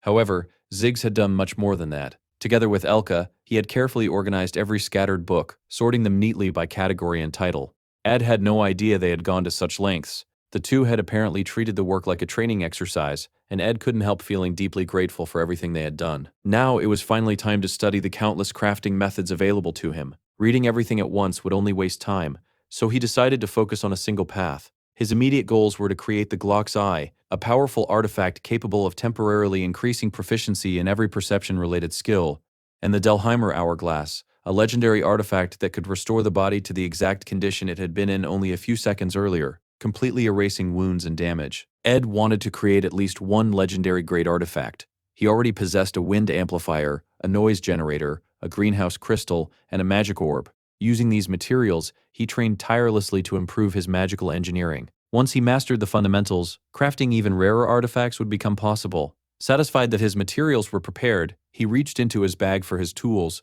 only to freeze in disbelief. He had forgotten every single one of them back at the cabin. As he climbed back to the surface, Ed couldn't stop blaming himself for such a careless mistake, though he forced himself to keep moving. At the same time, Clarice wandered through the snowy forest. Like before, she thought about how staring only at white walls and ceilings would eventually damage her eyesight. She wanted to experience something colorful, something exciting, perhaps even romance itself. Ironically, the entire world around her was covered in white snow. Eventually, she spotted a river and immediately remembered hearing that the cabin was built nearby. According to the map, she had reached the lower section of the river, meaning she only had to follow the current upstream. The journey suddenly felt like a genuine adventure. Although Clarice had learned sacred magic relatively late, her mastery had already surpassed that of many experienced mages. Her greatest advantage wasn't merely her skill but the divine blessing she had been born with. Whenever anyone or anything hostile attempted to harm her, powerful intermediate or higher level sacred spells activated automatically, reflecting the attack back at the aggressor. Whether her enemy was a wild beast or another person, Clarice herself would remain completely unharmed. Even so, There was one person she genuinely feared. Ed Roth-Taylor had once been the heir of the Roth-Taylor family. If he had received Telos's divine blessing from the clergy, then her automatic protection would become completely ineffective. Sacred magic could not be used against those who shared the same faith. Normally, no faithful believer blessed by Telos would ever raise a weapon against the saint, but right now, she wasn't the saint. She was simply Kylie. Eventually, Kylie reached the cabin and forcefully pushed open the door. The impact knocked over a bucket filled with fresh blood, sending the crimson liquid across the floor. She froze in horror. Looking up only made things worse. The carcass of a dead boar hung from the ceiling, surrounded by blood-stained equipment. Everywhere she looked, there was blood. The entire cabin resembled something straight out of a nightmare. Then she heard footsteps approaching outside. Ed opened the cabin door and immediately noticed something felt off. Panicking, Clarice hid beneath the table, shaking uncontrollably. As Ed walked inside, he accidentally triggered one of his own traps, startling her even further. He picked up his machete and cautiously approached the hiding place. Clarice was so terrified she could barely breathe. Ed crouched down and calmly asked who was hiding there. After taking a closer look, his eyes widened in surprise. Kylie.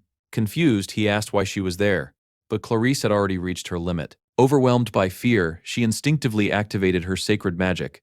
A burst of overwhelming divine energy exploded from her body, launching Ed across the cabin. He crashed into shelves, books, and furniture, destroying everything in his path before finally hitting the ground with a painful blow to his head. Clarice collapsed to her knees in horror. "I didn't mean to." She blamed herself immediately, convinced she had just killed someone. In her heart, she confessed to Telos, believing she had committed an unforgivable sin. How could someone expected to remain as pure as untouched snow commit such a terrible act? After a few painful moments, Ed slowly stood back up, bruised and bleeding, especially from the head. Furious, he glared at her and demanded to know whether she was serious. Before she could answer, Clarice's fear completely overwhelmed her. She fainted on the spot. Watching her collapse only made Ed even more irritated by the absurd situation. Meanwhile, back at the Ophilis dormitory, Belmaya had already learned that Kylie had disappeared. Some of the staff suggested organizing an immediate search party, but she rejected the idea, explaining that there simply weren't enough personnel available during the snowstorm. Unlike most people, Belmaya knew Kylie's true identity. The Academy's highest-ranking officials had all been informed of the church's decision to hide the saint among the students. If anything happened to her during the blizzard, the consequences would extend far beyond the Academy. It could easily grow into a scandal capable of shaking the entire nation. The maid accompanying Belle couldn't help but admire her composure. Belle was always calm, rational, and never allowed panic to cloud her judgment. Rather than worrying about Kylie's safety, she focused on handling the situation quietly. After all, the saint was protected by powerful sacred magic. Belle decided to search for Kylie herself and instructed the other maid to remain behind and take care of the students, especially Lucy. The maid reported that witnesses had seen Kylie heading toward the northern forest. Belle immediately asked if that was the same forest where that peculiar young man lived, the one who somehow always seemed to attract women. The thought of the two of them being trapped alone inside a cabin during a snowstorm, warming themselves beside a fireplace, was enough to give her a headache. She quickly pushed the image out of her mind and hurried into the forest. She had to find the saint before anything even more troublesome happened. As she made her way through the snow, Belle reflected on the rumors surrounding Ed Roth-Taylor. To most students, he was the mysterious man who lived alone in the forest, rarely spoke to anyone, and was often seen carrying the bloodied corpses of wild animals.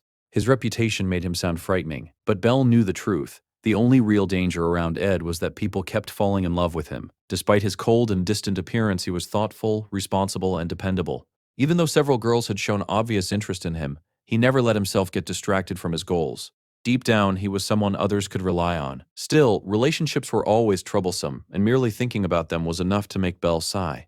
She also realized that Ed probably didn't know Kylie's true identity. When Belle finally reached the cabin, she found Ed calmly treating his own injuries with bandages. He greeted her as though nothing unusual had happened, and she immediately asked what had taken place. After listening to his explanation, Belle quickly understood the situation. However, she reminded both of them that the blizzard would only become worse if they stayed any longer.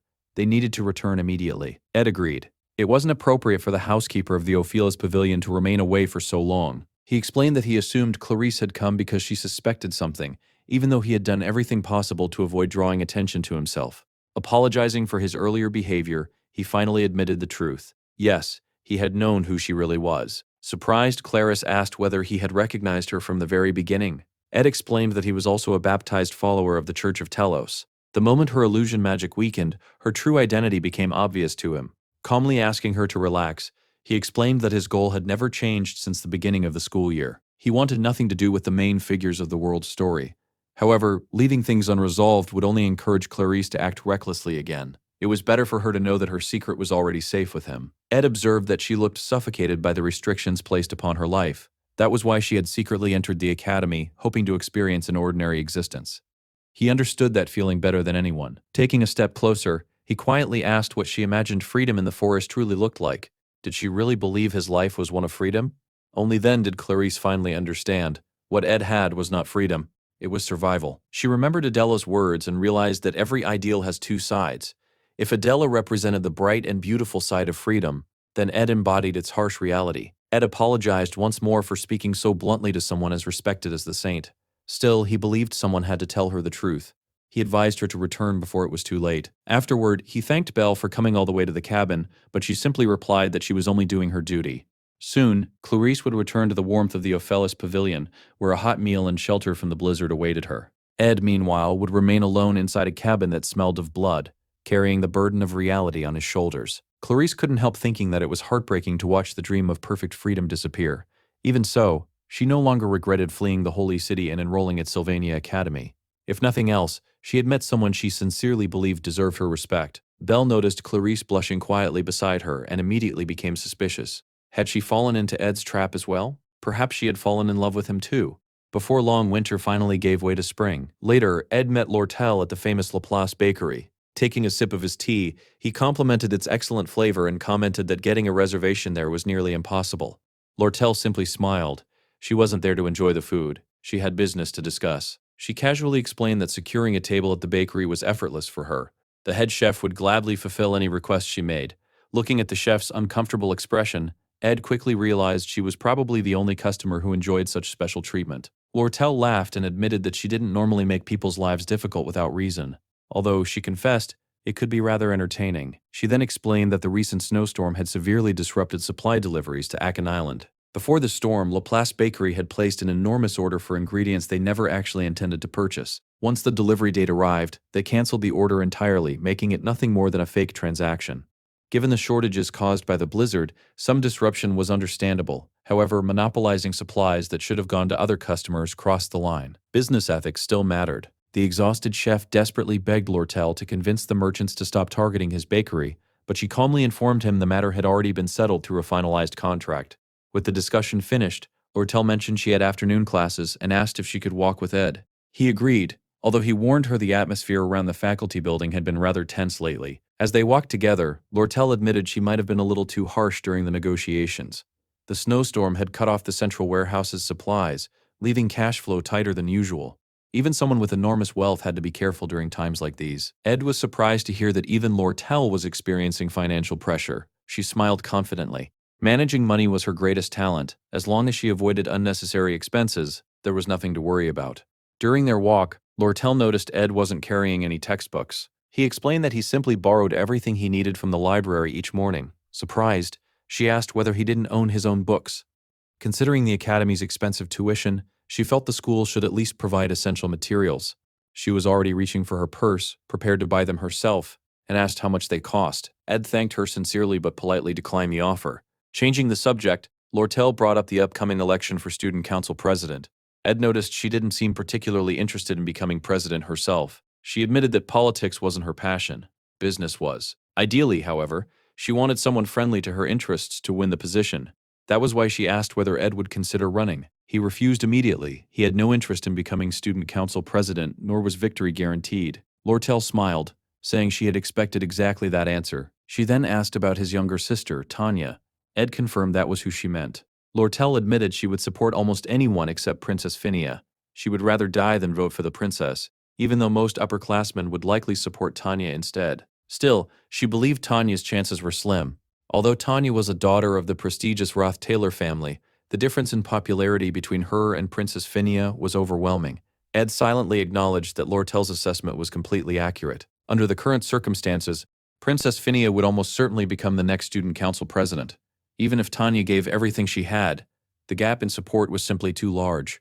Her defeat seemed inevitable. Lortel then asked whether Ed himself supported Princess Phinia. After thinking for a moment, he admitted he wasn't certain. If he absolutely had to choose, he would support his own sister.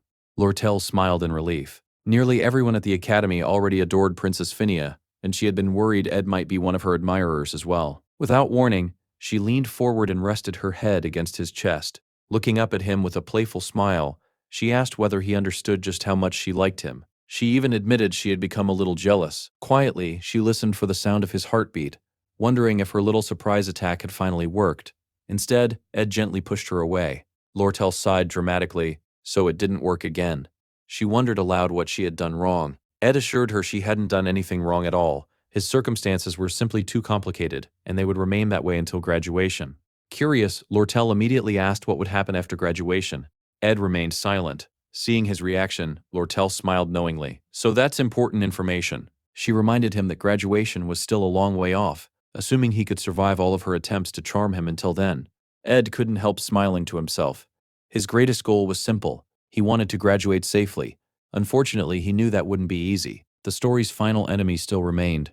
Only after the protagonist defeated the world's ultimate boss would true peace finally return. Only then could Ed truly graduate without worries, supported by Clarice, the representative of the church, and Princess Phinia, the representative of the royal family. Ed knew that only with the support of Clarice and Princess Phinia would he be able to overcome the story's final challenge. Until then, he had to continue following the script, steadily growing stronger while gathering the allies he would eventually need. So far, everything had gone according to plan. The freshmen had been placed in their proper classes. Clarice had successfully maintained her disguise, and although he genuinely felt sorry for Tanya, she simply had no chance of winning the upcoming student council election. As far as Ed was concerned, the story was finally returning to its original course. Unfortunately, he couldn't have been more mistaken. At that very moment, inside the room of the Academy's most important girl, Princess Phinia was making a decision that would completely derail his expectations. She had decided not to run for student council president. Meanwhile, elsewhere in the Academy, Clebius was overwhelmed with frustration. He couldn't understand why, of all people, someone had challenged him to a duel. Muttering to himself, he wondered who would possibly want to fight him in the first place. At the same time, another freshman stood inside Zig's room. The student's name was Wade Callamore. He politely claimed that as a first-year student, he simply wanted to learn from an experienced senior. Ziggs wasn't convinced for a second. That excuse sounded far too convenient. Wade admitted there was another reason. He wanted to prove his strength. Ziggs pointed out that Wade had already earned the title of the strongest freshman in the Academy, but to Wade, that was merely the beginning. His real ambition was to challenge the Academy's greatest upperclassmen. He wanted to face Janica, the strongest third-year student, the famous veteran Drake from the combat department, and even the legendary Edroth Taylor, whose name had spread throughout the magic department. Everything followed a carefully planned order. His first target was Clebius, who had been ignoring his challenge. After defeating him, Wade intended to move on to Alvira from the alchemy department and finally challenge Ziggs himself. Lucy wasn't even on his list. In Wade's eyes, Ziggs was the stronger opponent. Hearing that, Ziggs couldn't help thinking the boy was unbelievably arrogant. Wade truly believed he could defeat not only him, but eventually Janica and even Ed. Calmly, Ziggs reminded him that Sylvania Academy taught everyone an important lesson. Being wrong was simply part of life. Wade admitted defeating Ziggs would be difficult, but Ziggs shook his head. That wasn't what he meant. According to him, Wade wouldn't even come close to defeating Janica, Ed, or himself. His journey would end the moment he challenged Clebius. The freshman simply lacked experience and needed a stronger sense of reality. Later, Ziggs met up with Ed and sincerely thanked him for organizing the chaotic library. Afterward, he brought up Wade's recent string of challenges. Ed immediately recognized the name. So it's Wade, the freshman who ranked first this year. Ziggs nodded. He explained that Wade had been challenging every promising upperclassman he could find, and from what he had heard, Ed himself was also one of Wade's future targets. Hearing that, Ed immediately remembered the original storyline. Wade Callamore's challenge arc took place during Episode 3, spanning chapters 3 through 5. Wade was the son of the commander defending the northern border and had been blessed with extraordinary talent in swordsmanship from birth. His overwhelming ability allowed him to become the top-ranked freshman with ease, but that title alone wasn't enough to satisfy him. He began challenging senior students one after another, defeating several well-known figures throughout the academy. He even managed to defeat Ziggs. Although the battle had been incredibly close, a victory was still a victory. However, Wade's winning streak came to an abrupt end when he challenged Edroth Taylor. Changing the subject, Ziggs mentioned that the academy would be holding its freshman welcome event that evening and asked whether Ed wanted to stop by and meet the new students. Ed politely declined. He already had other plans. Still, he thanked Ziggs for letting him know. As Ed continued his usual morning walk, he reflected that although Ziggs never seemed particularly interested in social events, even he appeared energized by the lively atmosphere created by the start of a new semester. The fresh air made every step feel lighter.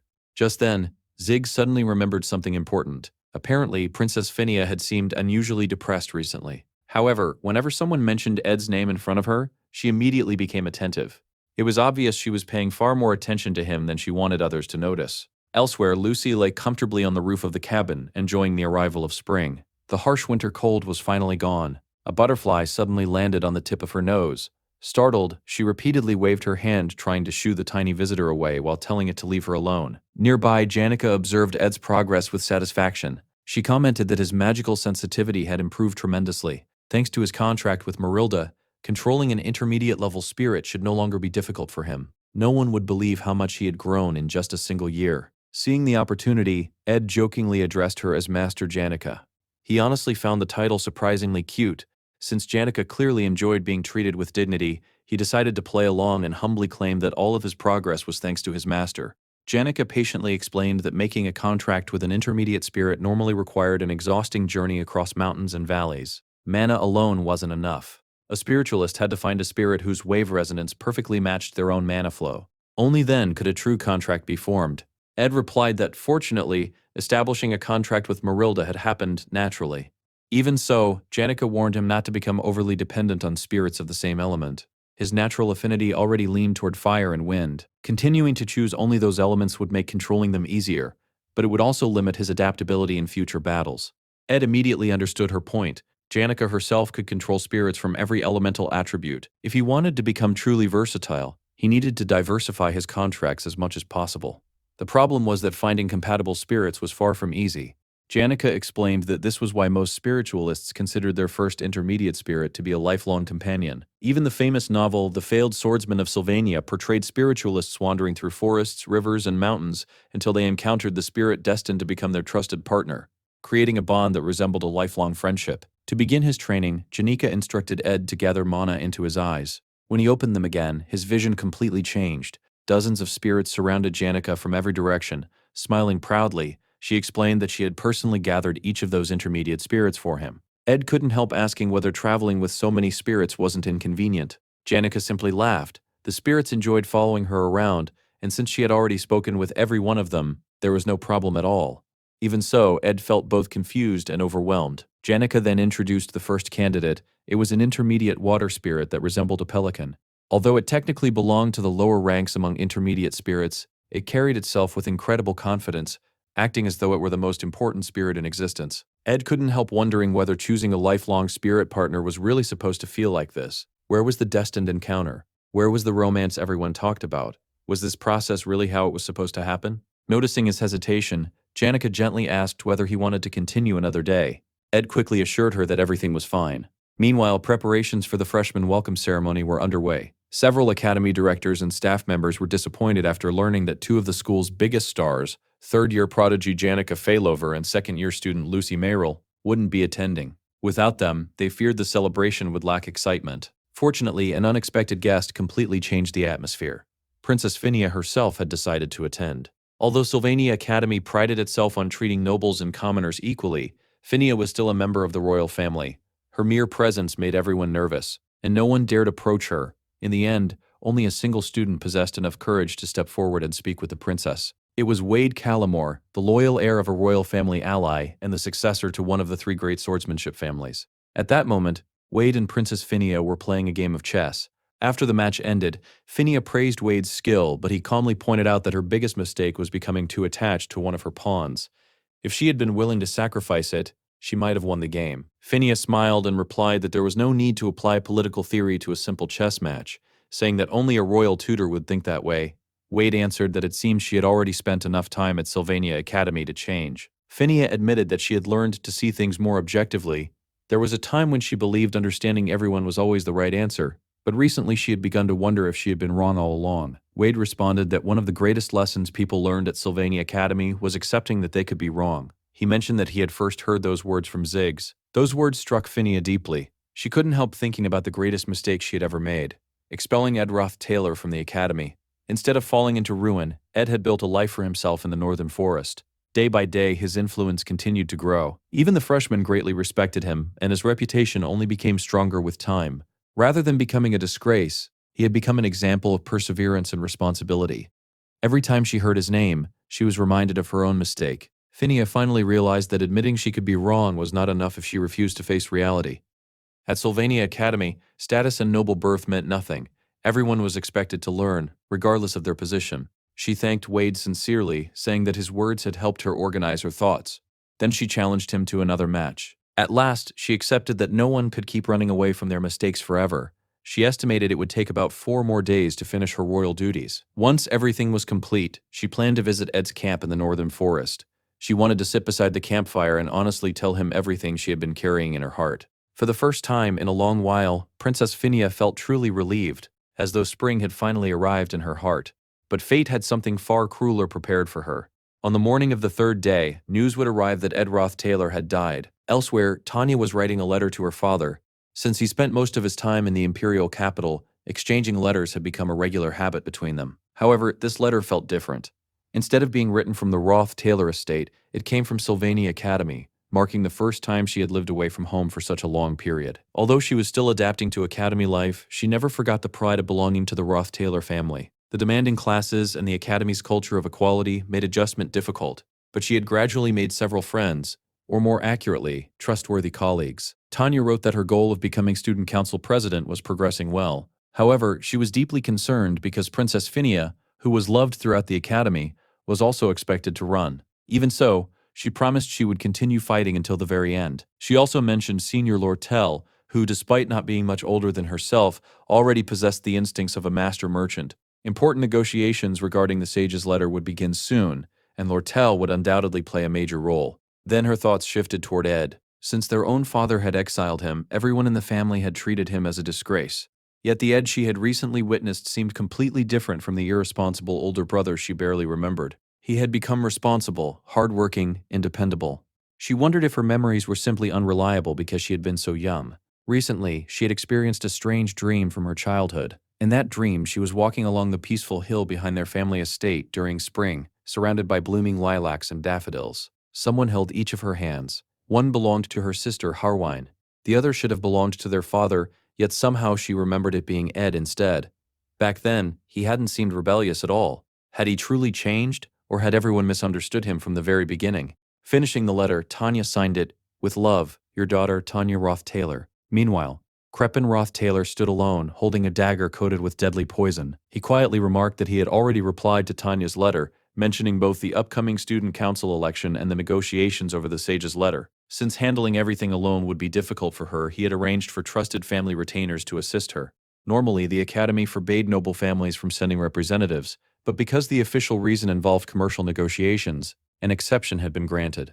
After the attendants left the room, Crepin removed one of his gloves. His hand had been completely consumed by demonic power. Looking into a crystal ball, he activated an ability that allowed him to witness an unavoidable future. By defining a specific cause, the crystal revealed the inevitable outcome. The vision showed Ed Roth Taylor being stabbed with the poisoned dagger. Janica witnessed everything. She desperately tried to save him after he fell from a cliff, but she failed. As she looked back, overwhelming hatred filled her eyes.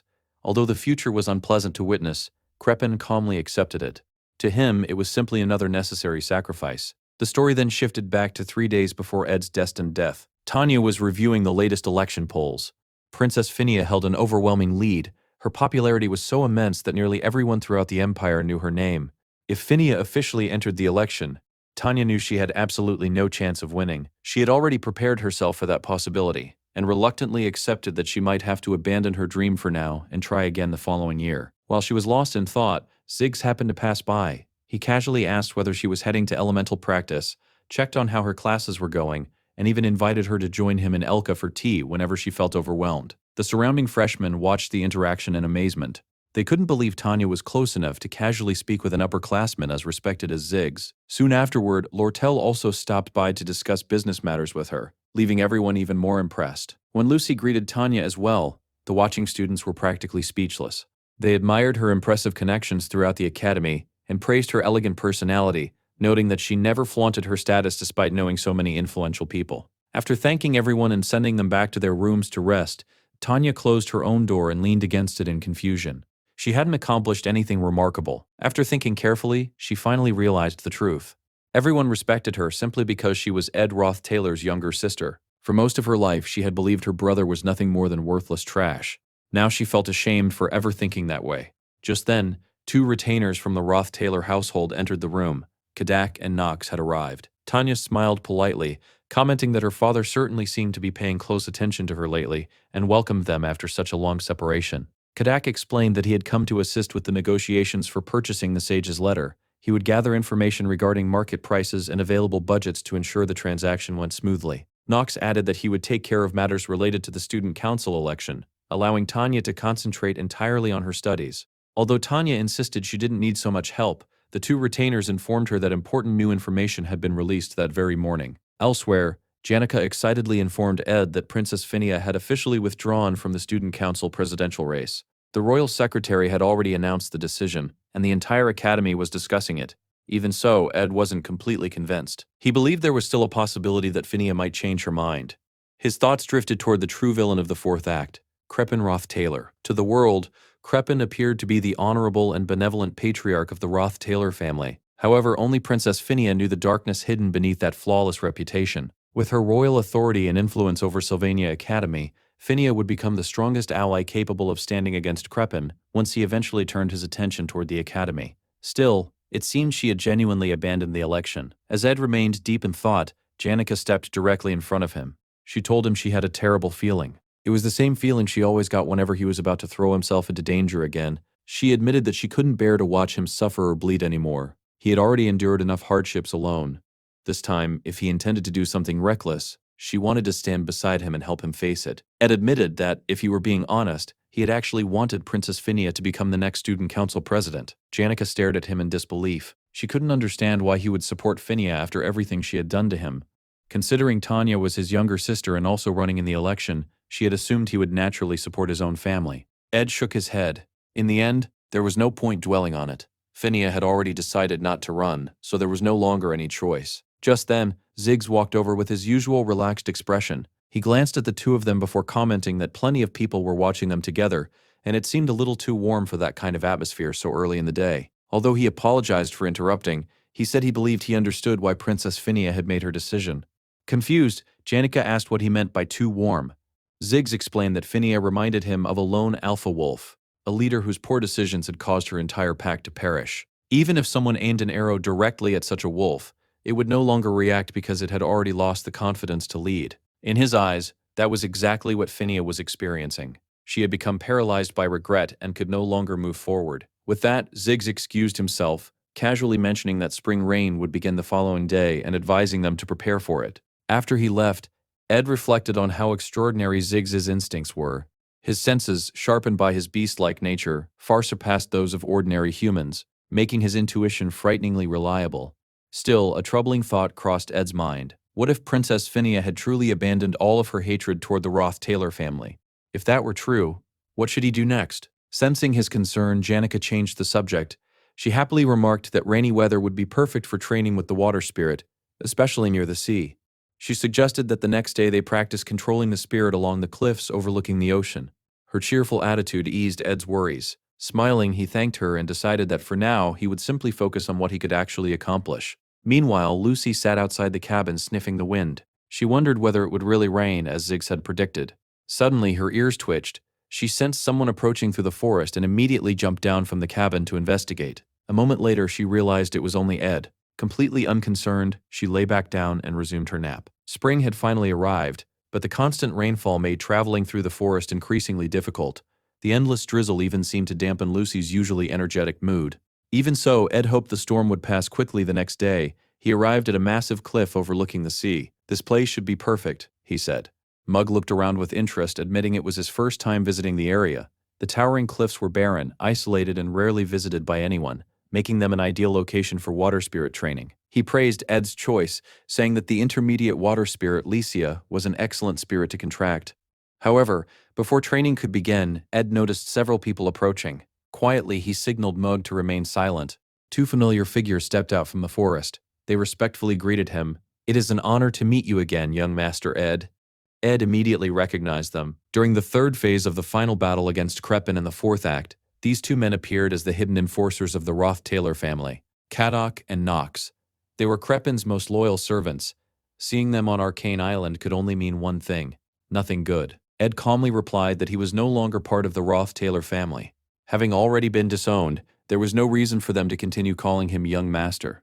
Kadok nodded. He admitted that Crepin had indeed sent them with a direct order. Their mission was to assassinate Ed. However, instead of attacking immediately, both men suddenly knelt before him. Kadok explained that after investigating Ed's life at the academy and witnessing the way he lived, they had come to regret that mission. The determination and integrity Ed displayed reminded them of the brilliant child they had once known. They believed the true heir of the Roth-Taylor family had finally returned. Knox promised they would personally explain everything to Lord Crepin. Kadok lowered his head and begged Ed to forgive them. Ed remained silent, his bow still aimed directly at them. Finally he spoke. "If you're here with nothing but empty words, then don't waste my time." Kadok smiled bitterly. The young master truly has grown. The next instant he drew his sword. Kadok was known as the Eagle Knight, a master swordsman capable of slicing through the wind itself. Ed immediately dodged, but before he could recover, another attack came crashing toward him. Knox, the Fire Bear Knight. His massive flame-covered mace descended with overwhelming force. Ed narrowly escaped the strike and immediately fired several water arrows in return. The attacks accomplished nothing. Both knights effortlessly blocked every arrow. Ed realized why these two had served as Crepin's hidden blades for so many years. They were incredibly powerful. During the battle, Knox suddenly asked whether Ed remembered Meliana, the girl who had permanently lost sight in one eye because of one of his childhood pranks. She was Knox's daughter. Without waiting for an answer, Knox unleashed a massive wave of fire. Ed admitted the incident had truly happened. However, he calmly replied that revenge never truly satisfied anyone. It only left behind emptiness. He raised his magical barrier, successfully blocking most of the flames. Knox glared at him. "I don't want to hear those words from you." His flaming mace shattered part of the barrier. Ed silently admitted that Knox was right. Kadok complimented Ed's maturity, but warned him that even so, stopping Knox's mana-infused attacks head-on was impossible. Ed continued avoiding every strike, fully aware that a single direct hit would kill him. Kadok pointed out another weakness. Ed's bow forced him to maintain distance, causing him to move constantly instead of paying attention to his surroundings. Before long, the two knights completely surrounded him. "There is nowhere left to run," Knox declared as he charged. "I know," Ed replied. At that exact moment, a spiritual dagger suddenly appeared behind Knox and stabbed him in the back. Kadok's eyes widened. Telekinesis, a spiritual technique? Only then did he understand Ed's strategy. Throughout the battle, Ed had intentionally limited himself to basic magic and defensive spells, making them believe he had nothing else prepared. In reality, he had been secretly positioning his spiritual weapon for a surprise attack. "Mug," Ed called out. An enormous explosion erupted beneath Knox. While Kadok instinctively turned toward the blast, countless water arrows flew toward him. He dodged nearly all of them. Nearly. One arrow pierced his leg. Kadok immediately understood what had happened. During the explosion, Ed had protected himself with Marilda's blessing of fire resistance, allowing him to launch his attack from within the flames. Kadok laughed. "So you've changed quite a bit." Then, surprisingly, he offered advice. "If you're going to attack someone, don't aim for the legs. Aim for a vital point." Immediately afterward, Kadok released a devastating wind slash. As he closed the distance to finish Ed, his attack suddenly vanished. Ed had activated Noksho, completely nullifying the incoming strike. Refusing to retreat, Kadok rushed forward for one final assault, but he never reached his target. Behind him, the water spirit finally appeared. The arrow Ed had fired into the ground earlier had never been a missed shot. It had secretly summoned Lysia. The intermediate water spirit lunged forward, clamping onto Kadok's head and dragging him into a torrent of water. Unable to breathe, Kadok collapsed, dropping both his ordinary dagger and the poisoned assassination dagger. However, the battle wasn't over. Despite his severe injuries, Knox's incredible endurance kept him conscious. He grabbed the poisoned dagger and charged from behind. Ed had never expected him to remain standing. The blade pierced Ed before he could react. At that instant, Marilda's storm blessing activated automatically. A violent explosion of wind blasted Knox away, finally leaving him too weak to continue fighting. Both knights collapsed simultaneously. The battlefield finally fell silent. Ed stood there exhausted, covered in blood. Knox weakly commented that dying with a single clean blow was a luxury. Ed smiled sadly. "Those are words you should be saying." The appearance of Kadok and Knox confirmed everything. His father had finally decided to eliminate him. Whether today or another day, death was already waiting for him. Since that was inevitable, Ed chose to end things on his own terms. He looked at Knox one last time. "At least now revenge won't consume you anymore. Consider this my farewell gift to a loyal servant of the Roth-Taylor family."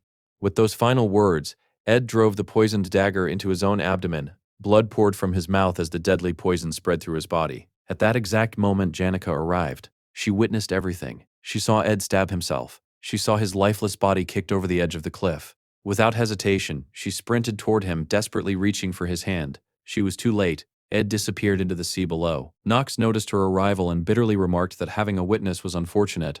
Unfortunately for him, his own injuries were too severe to finish her as well. Then, the atmosphere changed. A pressure unlike anything he had ever experienced descended upon the battlefield. Even as a veteran knight, Knox had never encountered such overwhelming power. A colossal magic circle spread across the sky. Something far beyond a high spirit was being summoned. Every natural element possessed a single supreme ruler. Janica had already proven herself a genius by summoning the dark spirit Glaskin. Now she was accomplishing something far greater.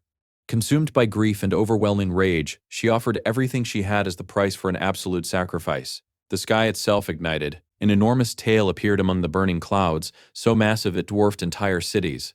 According to ancient legends, this spirit's fury had once reduced the entire Apos mountain range to dust. It was the supreme fire spirit, Thorfus. Even partially summoned, its existence alone was enough to erase the entire forest. No one needed to understand the ancient magic circle to realize the truth. Before such overwhelming power, only inevitable death remained. Knox trembled in absolute terror as the scorching heat began burning his body. Just then, another spirit suddenly appeared, Marilda. The wind spirit immediately told Knox to flee and spread the truth of what had happened there. Janica angrily demanded that Marilda move aside. She tried to force her away but found herself unable to do so. Marilda calmly explained why. "You aren't the one who summoned me." Far below the cliff, hidden beneath the crashing waves, Ed slowly raised his hand. He remembered a conversation with Lortel about his magical engineering research. At the time, he had explained that all of his previous work had merely been preparation. His true masterpiece had finally succeeded. It was possible because he had obtained a legendary artifact that should not even exist until the third act. The Delheim Hourglass. The artifact could only be used once, and it had been completely destroyed after activation. Ed emerged from the ocean, coughing violently as seawater poured from his lungs. The hourglass had reversed time for only a few seconds, restoring his body to the state it had been in before the fatal injuries and poison. However, the pain remained. The salty seawater seeped into his reopened wounds, making every movement agonizing. Even so, he had survived. Ed admitted that the situation had developed far beyond anything he had predicted. Summoning Marilda to distract everyone had been an enormous gamble, and he hadn't even known whether it would succeed. Still, after being forced to use the Delheim Hourglass long before it was ever supposed to appear in the story, he had managed to escape death once again. Ed quickly realized just how troublesome Kreppen Roth-Taylor's cause and effect magic truly was. Even if he managed to defeat Kadak and Knox, Kreppen would continue searching through every possible future until he found one where Ed died. There would be no escaping that fate unless Ed gave him exactly what he wanted. That was why Ed had to die. He still had no idea why Kreppen was so determined to eliminate him. But as long as Kreppen believed his assassination had succeeded, the pursuit would stop for a while. After all, Kadak and Knox could not remain on Arcane Island forever. They had only been allowed into the academy under the excuse of assisting Tanya with commercial negotiations. Once those negotiations and the student council election were over, they would be forced to leave. In other words, if Ed could remain dead until the election ended and the business negotiations concluded, he would survive. He almost laughed at how ridiculous that sounded. The real problem was that he could barely remain standing. Just then, Tarkin climbed down the cliff to reach him. Ed weakly joked that his entire body hurt so much he had almost accepted death, but he was genuinely happy to see her. Before anyone could say another word, Janica threw herself into his arms. The impact knocked Ed flat onto the ground. Speechless from the pain, he could only let out a groan. He apologized, admitting that worrying her seemed to have become a bad habit of his, before gently hugging her back. Later, after taking shelter inside a nearby cave, Janica concluded that disappearing until the election was over really was the safest option. She assured Ed that she would support him however she could. Ed thanked her sincerely, but quietly asked her to sit a little farther away because every part of his body still ached. Embarrassed, Janica apologized. She had only thought that staying close to him would somehow make him feel warmer. The moment those words left her mouth, she immediately turned red and hurriedly told him to forget everything she had just said. Outside, the rain continued pouring without pause. Ed sighed, knowing he still had countless responsibilities waiting for him above. Meanwhile, back at the cabin, Lucy quietly sat alone. If anyone asked what she was doing, she would simply answer, "Nothing." But that wasn't the truth. She was waiting. Unlike before, waiting no longer felt boring. It felt comforting. Every day she watched Ed emerge from the forest. He would first inspect the fire pit, making sure everything remained in order. Then he would adjust the wooden supports with his foot, gather the soaked laundry from the clothesline, collect the tools left outside, and carefully store everything back inside the shed. His daily routine was surprisingly busy, yet no matter what happened, he always came home. As night fell, he would light the oil lamp, sit at the table and quietly read books on magic. Lucy would curl up on the couch or lie across the floor, eventually falling asleep to the peaceful sounds of rain, the crackling fireplace, and the occasional turning of book pages. Today, however, something felt different. She caught a faint scent. Magic. And blood. Still half asleep, she remembered Ed thanking her for taking care of the house. Thinking she should get up, she walked outside. There she found Caddock and Knox. The two introduced themselves as servants of the Roth-Taylor family. They claimed they had been attacked by wild animals and badly injured. Lucy looked at them without expression. "I'll help you," she said, "but only if you tell me the truth. What exactly did you do?" Elsewhere, investigators examined the poisoned dagger recovered from the scene. The examiner immediately concluded that anyone stabbed by it would certainly die. Considering the enormous height of the cliff, recovering the victim's body would likely be impossible. He then turned toward Janika. "So let me confirm the sequence of events. You arrived here intending to train with student Ed. Instead, you found him impaled by this poisoned dagger before he fell from the cliff." Janika silently nodded. "That's exactly what happened." The investigator sighed. "It must have been horrifying. Do you know who the attackers were?" "Yes," Janika answered without hesitation. "They were the Roth-Taylor family's retainers, Knox and Caddock." The investigator nodded. "I understand. Once the sun rises, I'll immediately report this to the authorities." Just then, someone suddenly appeared. Lucy. She teleported directly into the area.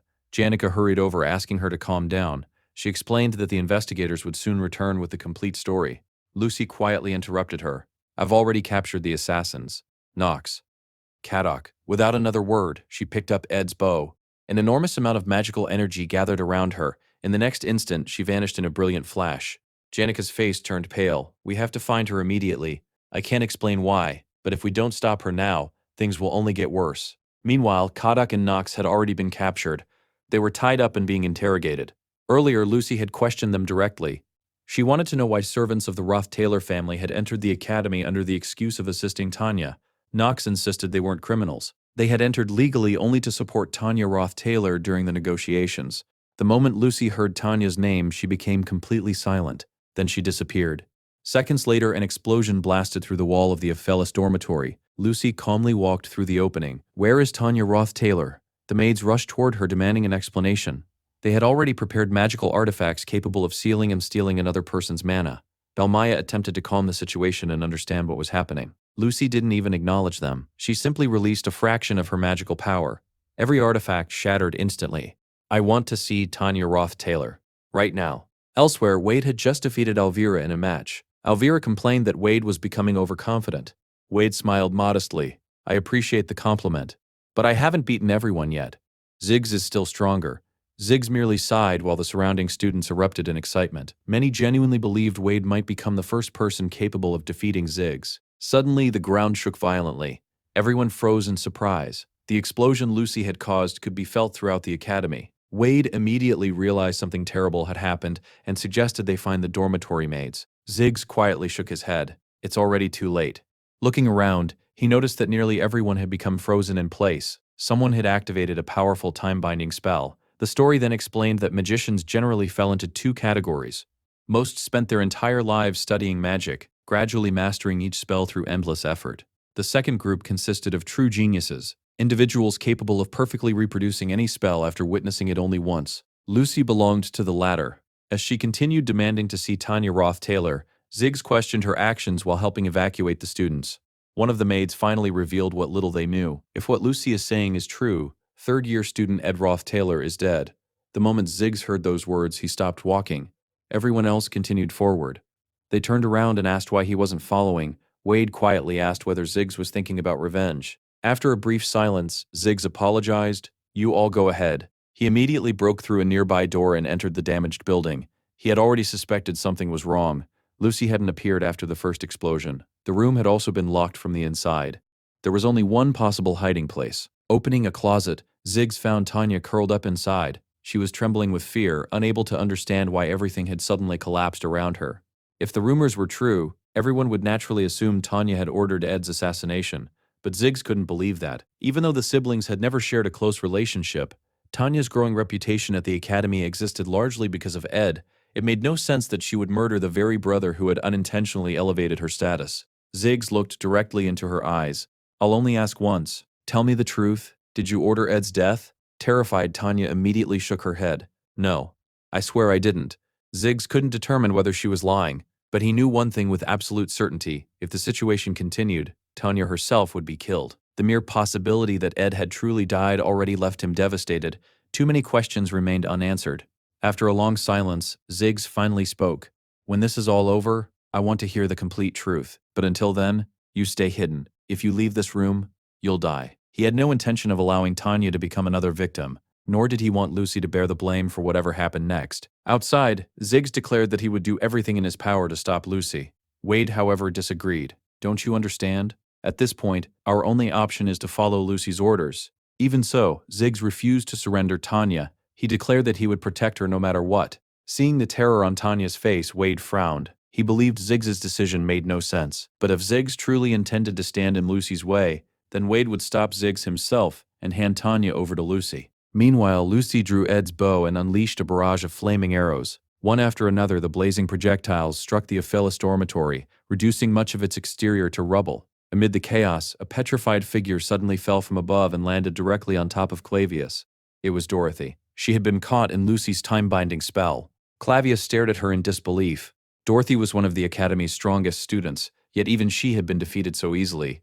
The entire situation felt like a nightmare. Then he looked up. High above the ruined building, Lucy hovered in the air. The moment their eyes met, every ounce of courage left his body. Without thinking, he turned and ran. "I just want a peaceful life," he screamed. "Why do I always end up in situations like this?"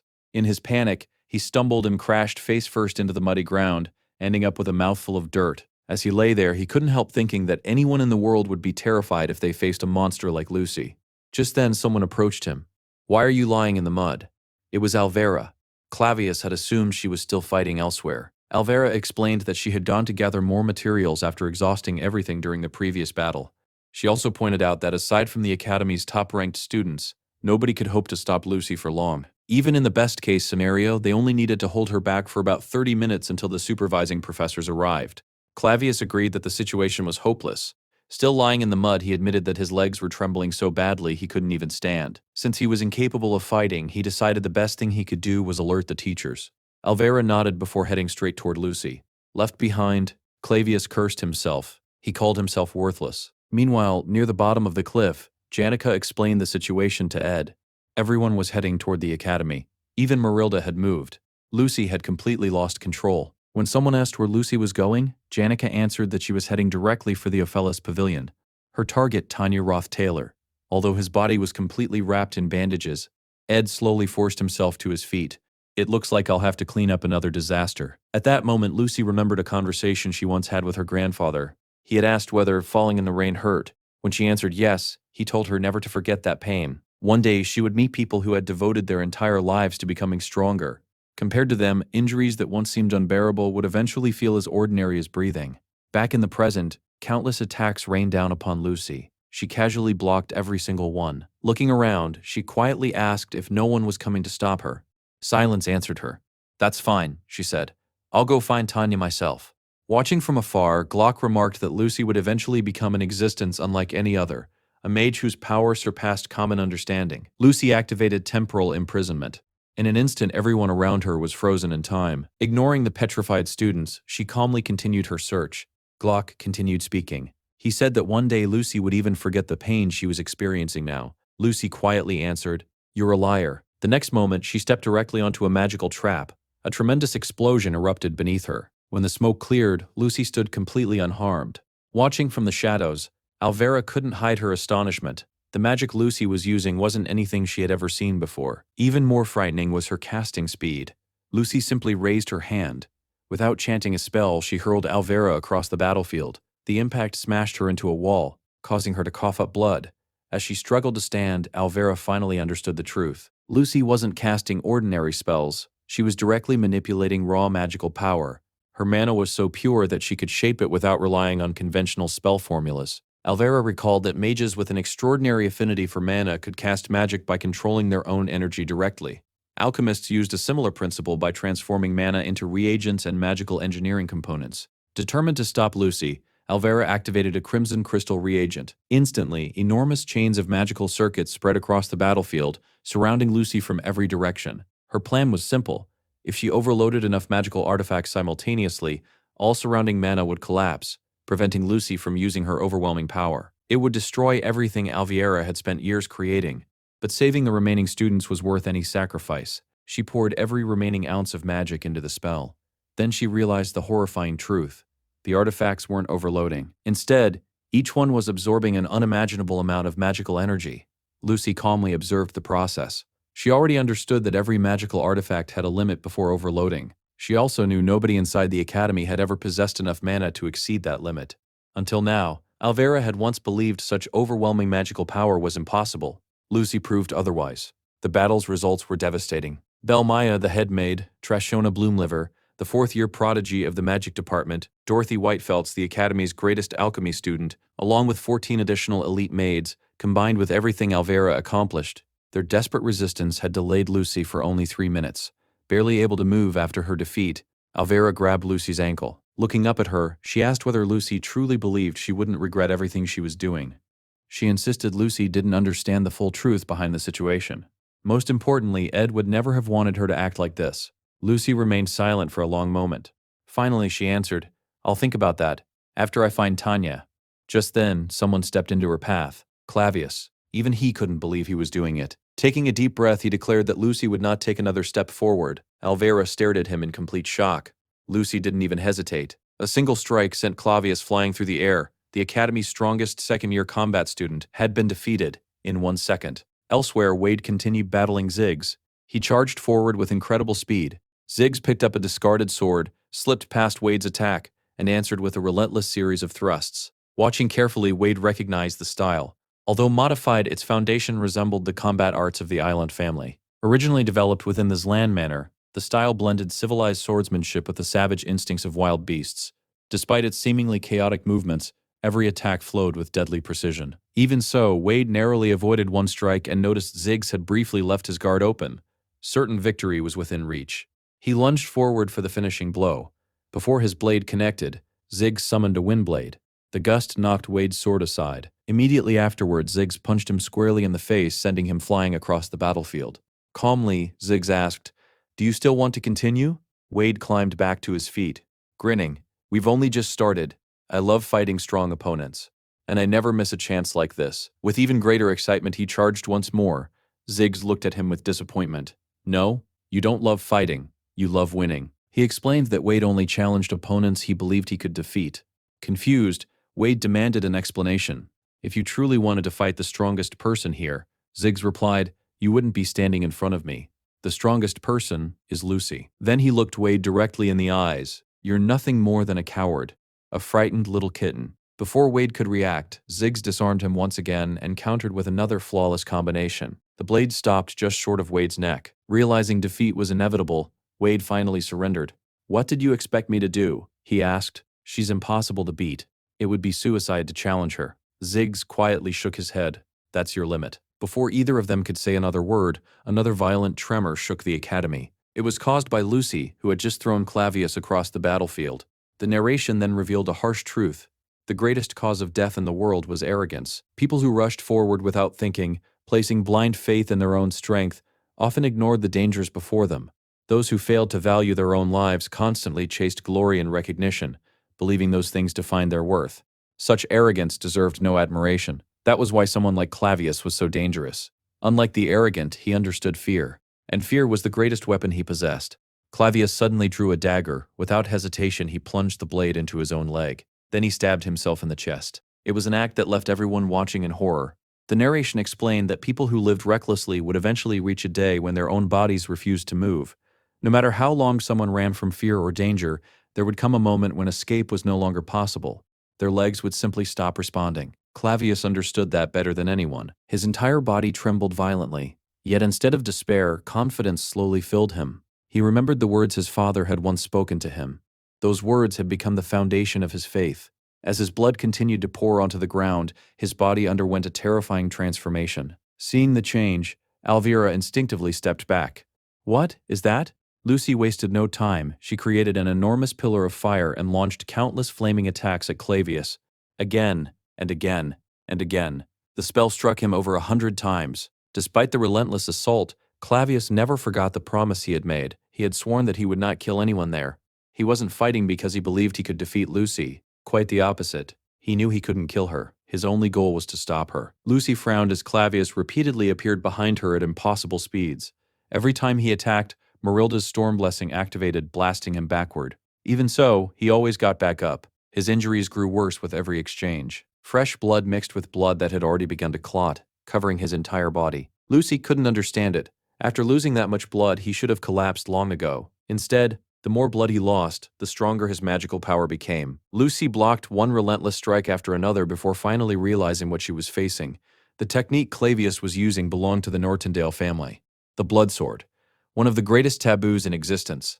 A forbidden technique feared throughout the world. With another swing, Clavius actually cracked Lucy's magical barrier. His determination only continued to grow. Lucy immediately responded by using her aspect magic, summoning countless bolts of lightning. The attack struck Clavius directly. To her astonishment, he barely reacted. Instead, he shattered her barrier once again. Finally deciding to end the fight, Lucy created an entirely new barrier, this one enhanced with repulsion magic. She slammed it directly into Clavius's chest. The impact launched him through the wall of the dormitory. He crashed into the building, looking calmer now, but even more heavily wounded. The narration then revealed the secret behind the blood sword. Unlike ordinary techniques, it used the user's own blood as its primary source of magical power. It was considered the greatest taboo of the Nortondale family. Clavius remembered his childhood. Everyone had called him a monster, another victim of the family's curse. The technique had been forbidden for generations. No one was ever supposed to inherit it, yet Clavius had mastered it completely on his own. Only one person had ever comforted him, his older brother. He had gently told Clavius that he wasn't a monster. Back in the present, Clavius slowly opened his eyes. The world would one day know him as the Sword Demon, Clavius Nortondale. His brother had always believed in him. Even so, there was one truth Clavius could never deny. He could never defeat Lucy. She was the true monster standing before him. At that moment, Lucy activated one of her most devastating spells, Heaven's Punishment. Meanwhile, inside the dormitory, Ziggs continued searching for a safe escape route with Tanya. Suddenly, someone calmly spoke behind them. This way, leaning casually against a nearby doorway, was Lortel. She pointed toward a door at the end of the corridor. "If you go through there, you'll be able to escape." Ziggs narrowed his eyes. "What are you doing here?" Lortel calmly answered that most escape routes had probably already been sealed. Tanya had only managed to reach that point because Ziggs had protected her. Without taking his eyes off Lortel, Ziggs asked the question weighing on his mind. "Do you know anything about Ed?" "Perhaps," she replied. "What would you have done to Tanya if I hadn't been here?" Lortel answered without changing her expression. "I would have dismembered her." After a brief pause, she corrected herself. "Actually, I probably would have tortured her first." Tanya desperately protested, insisting she had done nothing wrong. Lortel ignored her completely. Instead, she urged them to leave through the door as quickly as possible. She openly admitted that she could never defeat Ziggs in a direct fight. Even so, Ziggs couldn't trust her. Was she really allowing them to leave simply because she couldn't win? His instincts screamed that something was wrong. Everyone at Sylvania Academy understood one thing. You never wanted Lortel as your enemy. Once she decided to oppose someone, there was no telling what she was capable of. While Ziggs struggled with his decision, the battle outside continued. Alvera fell to her knees, crying as she begged Clavius to stop. He had already endured countless high-level spells. His body was completely destroyed, yet somehow he remained conscious. His thoughts drifted back to his childhood once more. His brother had always told him not to blame himself. He had done nothing wrong. The truly mistaken people were those who believed they could challenge the world through talent alone. His brother had once pointed toward a lone warrior charging directly into an army vast enough to cover an entire mountain. "Look carefully. That isn't a curse. That's a hero." The warrior was Belcus Norrendale, the legendary swordsman who had protected their entire family. His brother believed Clavius could one day become someone just like him. Perhaps that had been his greatest mistake. Even so, Clavius charged forward once again. The Nortondale family carried within them the demon of the sword. No matter how desperately they tried to live ordinary lives, the moment they lost themselves, everything around them became stained with blood. At that point, morality no longer existed. The red-eyed monster swung its sword again and again, spreading destruction with every strike. Lucy fired another concentrated beam of magical energy. Clavius leaped over it. For an instant, he stood directly above her. His sword descended toward her neck. Before the blade could land, Heaven's Punishment struck him head-on. Even so, his sword stopped only inches away from Lucy's throat. Seeing that, Lucy's eyes widened. Clavius quietly accepted the truth. No matter how much strength he gained, he would never become a hero. His thoughts returned to the most painful memory of his life. the day he killed his own brother. With his dying breath, his brother had smiled. Being killed by you allows me to forgive everything. I'll never hate you, so don't blame yourself. To Clavius, that day marked the death of the only person he had ever truly called a hero. At last he let go. The transformation faded. His body reached its limit. He lowered his sword. I don't need to become a hero. I just don't want to become a monster. The blood sword returned to its original form. Moments later, Clavius collapsed unconscious, but his sacrifice had not been meaningless. He had bought enough time for everyone else to escape. The narration explained that the blood sword became stronger as its user bled. Every wound increased its power. The Nortondale blade absorbed its wielder's blood, converting it directly into magical energy. Ironically, its greatest strength could only be achieved at the edge of death. Even that overwhelming power, however, remained insignificant compared to Lucy's. Yet on that day, something impossible happened. Something that would never happen again. Lucy was wounded. A thin cut appeared across her neck. For the first time in her entire life, she came face to face with death. Having always stood above everyone else, never once experiencing defeat, she couldn't understand the fear now gripping her heart. The pure terror of mortality shook her completely. Reason disappeared. Only one thought remained: kill Clavius. Before she could move, a water arrow suddenly shot through the battlefield. Clavius, barely conscious, managed a faint smile. As expected, she isn't invincible. Looking toward the hooded figure who had arrived, he immediately recognized him. So, that damned Ed is still alive. Meanwhile, back inside the dormitory, Ziggs was still searching for a solution. He couldn't afford to waste another second, but he also refused to turn Lortel into a permanent enemy. Before he could decide, the nearby window exploded inward. Glass scattered across the room. Even Lortel looked genuinely surprised. For the first time, she had no idea what was about to happen. The next instant, the window shattered. Janica burst through the opening and crashed directly into Lortel, sending both of them tumbling to the floor in an incredibly awkward position. As if nothing unusual had happened, Janica casually shook the rainwater from her clothes and looked around. Is Tanya here? Her calm attitude only made this seem even stranger. Lortel silently stared at her. Even after witnessing Ed's apparent death, Janica was still smiling. For a brief moment, Lortel wondered if grief had finally driven her insane. Janica glanced around the room and innocently asked whether she had interrupted anything. Before anyone could answer, Marilda appeared.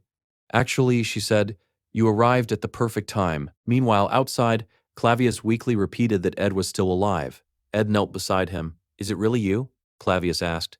Ed simply nodded.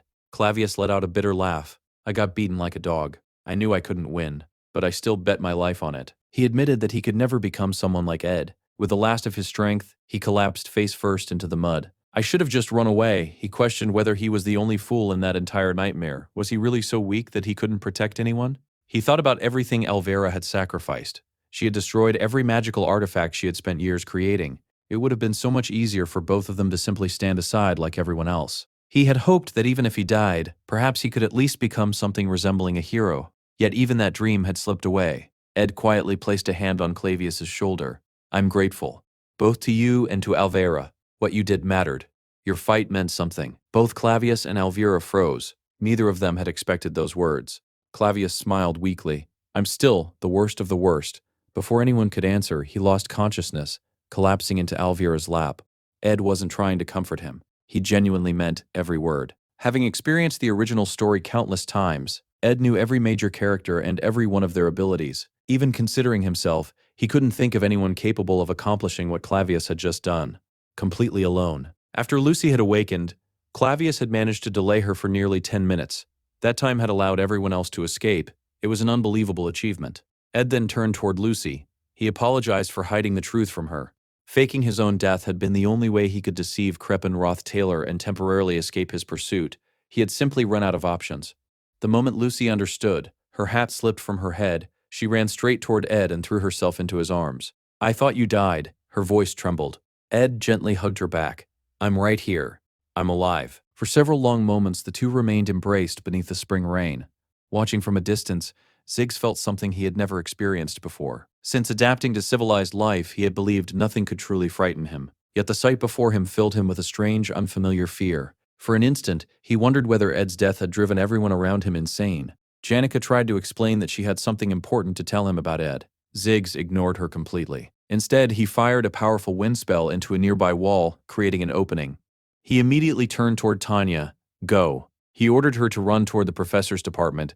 As the heir of the Roth-Taylor family, the academy staff would undoubtedly protect her. He would remain behind to buy her as much time as possible. Confused, Tanya asked why he was risking his life for her. Ziggs answered honestly, "Because you're Ed's sister. If you weren't, I never would have gone this far." Without another word, Tanya fled. Ziggs slowly turned back toward Janica and Lortel. He knew they wouldn't listen to reason. Even so, he tried. "There is someone I love too." Janica frowned. "What are you talking about?" Ziggs continued, "Just imagining that person in the same situation makes me furious. It feels like my entire body is burning. But I know anger alone solves nothing." He looked directly at Janica. "I understand your feelings. I know you love Ed more than anyone. I know those feelings are sincere, so use that passion to control yourself." Janica answered with action instead of words. A massive fire spell slammed directly into Ziggs's stomach. The explosion launched him across the room. His body was badly burned, yet he remained alive. Janica immediately rushed after him. Completely consumed by emotion, she began striking him over and over while screaming, "You're not dead! Shut up! Shut up!" She had completely lost control. Meanwhile, back in the courtyard, Ed and Lucy were still standing together beneath the rain. The gentle spring shower drifted across the academy like a quiet sigh. Flower petals danced through the breeze as raindrops shimmered around them. In that peaceful moment, something inside Lucy quietly changed. Until now, the affection she felt for Glock and the affection she felt for Ed had always seemed like the same emotion. She had never distinguished between them. Now she realized they were completely different. What she felt toward Ed had become something far deeper. Slowly, she stepped back from the embrace. Her face turned bright red. Ed looked at her in confusion. "Lucy?" Simply hearing him say her name made her heart race. A strange warmth spread through her chest. Little by little, she finally understood. She was in love. Thinking back to their life together, she remembered the comforting scent of fresh grass surrounding the cabin. Whenever she was there with Ed, she felt safe, peaceful. She had never disliked him, perhaps that was why she had become so attached to him over the past year. They had shared meals together, sat beside the campfire countless nights, lived beneath the same roof, worked side by side every day. Without realizing it, those ordinary moments had become precious to her. Lucy believed every person carried a natural scent unique to them. Just as someone who smoked always carried the smell of tobacco, she herself carried the scent of grass, earth, and open fields.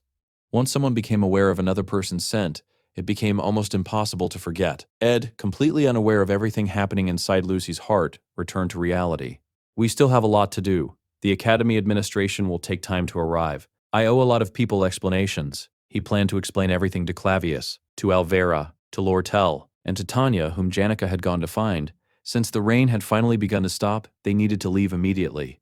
Lucy blinked. "What are you talking about?" Ed looked at her in surprise. "Weren't you paying attention?" He reminded her that after everything that had happened, she would almost certainly be summoned before the Academy Commission. Clavius and Alvera had both suffered terrible injuries trying to stop her. Alvera had sacrificed every magical artifact she possessed. Clavius had nearly bled to death. Even if many of those wounds had been self-inflicted, the situation was still incredibly serious. Lucy needed to apologize. Lucy quietly lowered her head.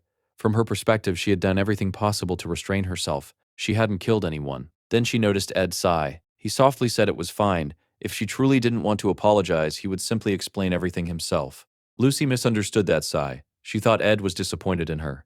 She thought he hated her now. Panicking, she immediately shook her head. "No, I'll apologize, I really will." Ed smiled gently. "That's the smart choice. I'm glad you weren't seriously hurt, just like I expected." Then he reminded her that they had to leave immediately because time was running out. Lucy silently followed him. Her face remained bright red. Every time she caught the familiar scent of grass lingering around him, her chest tightened and warmth spread through her entire body. She couldn't understand how her feelings had grown so strong. To her, Ed had become someone like the caretaker of a peaceful sanctuary, someone she always wanted to return to. As they walked away, Ed mentioned that Niana still hadn't been found and that they needed to help search for her. Lucy quietly reached out and grabbed the edge of his cloak. "Do we really have to go right now?" Ed stopped and looked back at her, completely confused by the question. The following morning, at the entrance to the pavilion, Ziggs quietly apologized to Janica for everything he had said the previous day. Alvera and Clebius were resting together when Ed looked around and remarked that it seemed everyone had finally gathered. However, he quickly noticed that Lortel was acting strangely and asked what was wrong. Turning toward him, Lortel smiled and admitted she was simply happy to see him safe and alive. Ed thanked her for worrying about him, but Lortel immediately dismissed the idea that she had truly believed he was dead. From a merchant's perspective, the situation had been obvious. A man like Ed, carrying countless magical artifacts, would never die so easily. She was certain he had used a Delheim hourglass to protect himself. She insisted she had only been confirming what she already knew. Zig sarcastically agreed, claiming that was obviously the explanation. He pointed out that despite how serious everything had been, Lortel had barely reacted, leading to nothing more than a brief argument. Ignoring his comment, Lortel calmly straightened Ed's clothes before admitting that, although she had never believed he had died, seeing him alive with her own eyes was still a tremendous relief. She confessed she had been worried, or rather extremely worried, and declared that he now owed her for all the anxiety he had caused. As she grabbed him by the collar, someone suddenly interrupted her. Lucy stepped forward and forcefully pushed Lortel away from Ed. Confused, Ed asked what was happening. Lucy didn't answer. She simply wanted Lortel away from him. Yet the moment she found herself standing close to Ed, embarrassment overwhelmed her, creating an incredibly awkward silence. Watching the exchange, Lortel wondered if Lucy had also fallen in love with him. Completely unaware of the situation, Ed gently patted Lucy on the head and told her there was no need to act that way. He explained that Lortel had only been worried about him and said he understood why Lucy had become so emotional. Normally, Lucy would have ignored Lortel's behavior, but at that moment her feminine intuition was telling her that something had changed. Before anyone could say another word, Janica grabbed Lucy and tried to pull her away, claiming she agreed with her. Instead, Lucy shoved Janica back as well. Soon, the three girls found themselves locked in a silent standoff, each competing for Ed's attention. Ziggs watched the scene unfold and immediately understood exactly what was happening. Fortunately, Elvira interrupted before things became even more awkward. She reminded everyone they had very little time left. Ed nodded and began explaining the entire plan to everyone present. After everything settled down, Lucy apologized to Clebius and Elvira.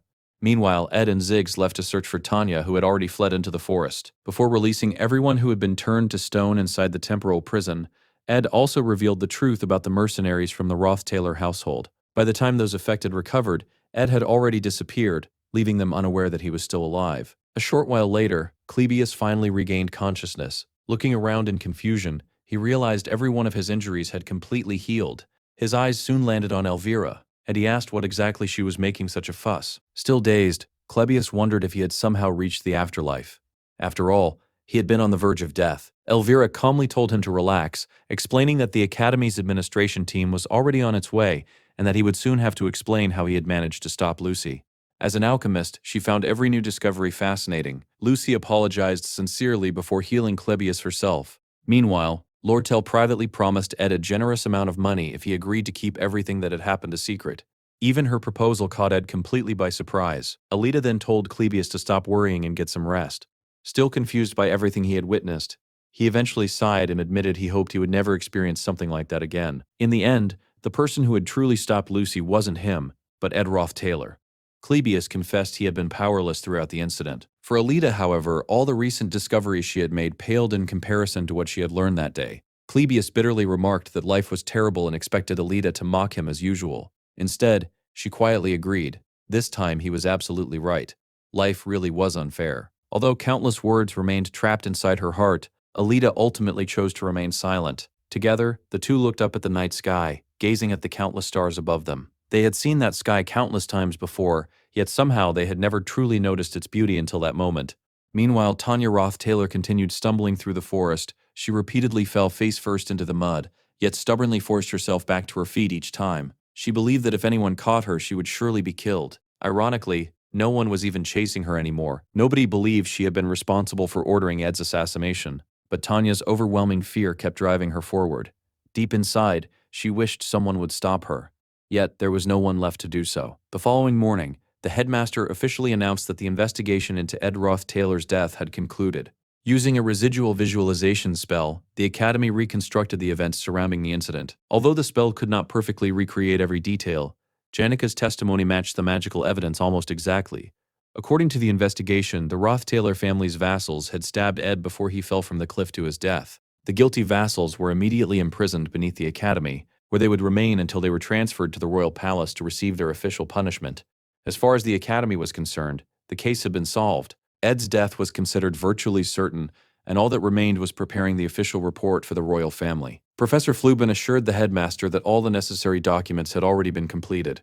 Even so, the headmaster remained uneasy. The death of a single student had affected the Academy far more than anyone had anticipated, and it was essential to bring the matter to a proper conclusion. When Lucy heard that Ed's death had supposedly been confirmed, she was completely devastated. The professors also confirmed that every student had been safely evacuated during the previous night, The headmaster reflected that Ed must have been far more influential among the students than anyone had realized. During Lucy's emotional outburst, she had only been stopped by a second-year combat student, Clebius Nortondale.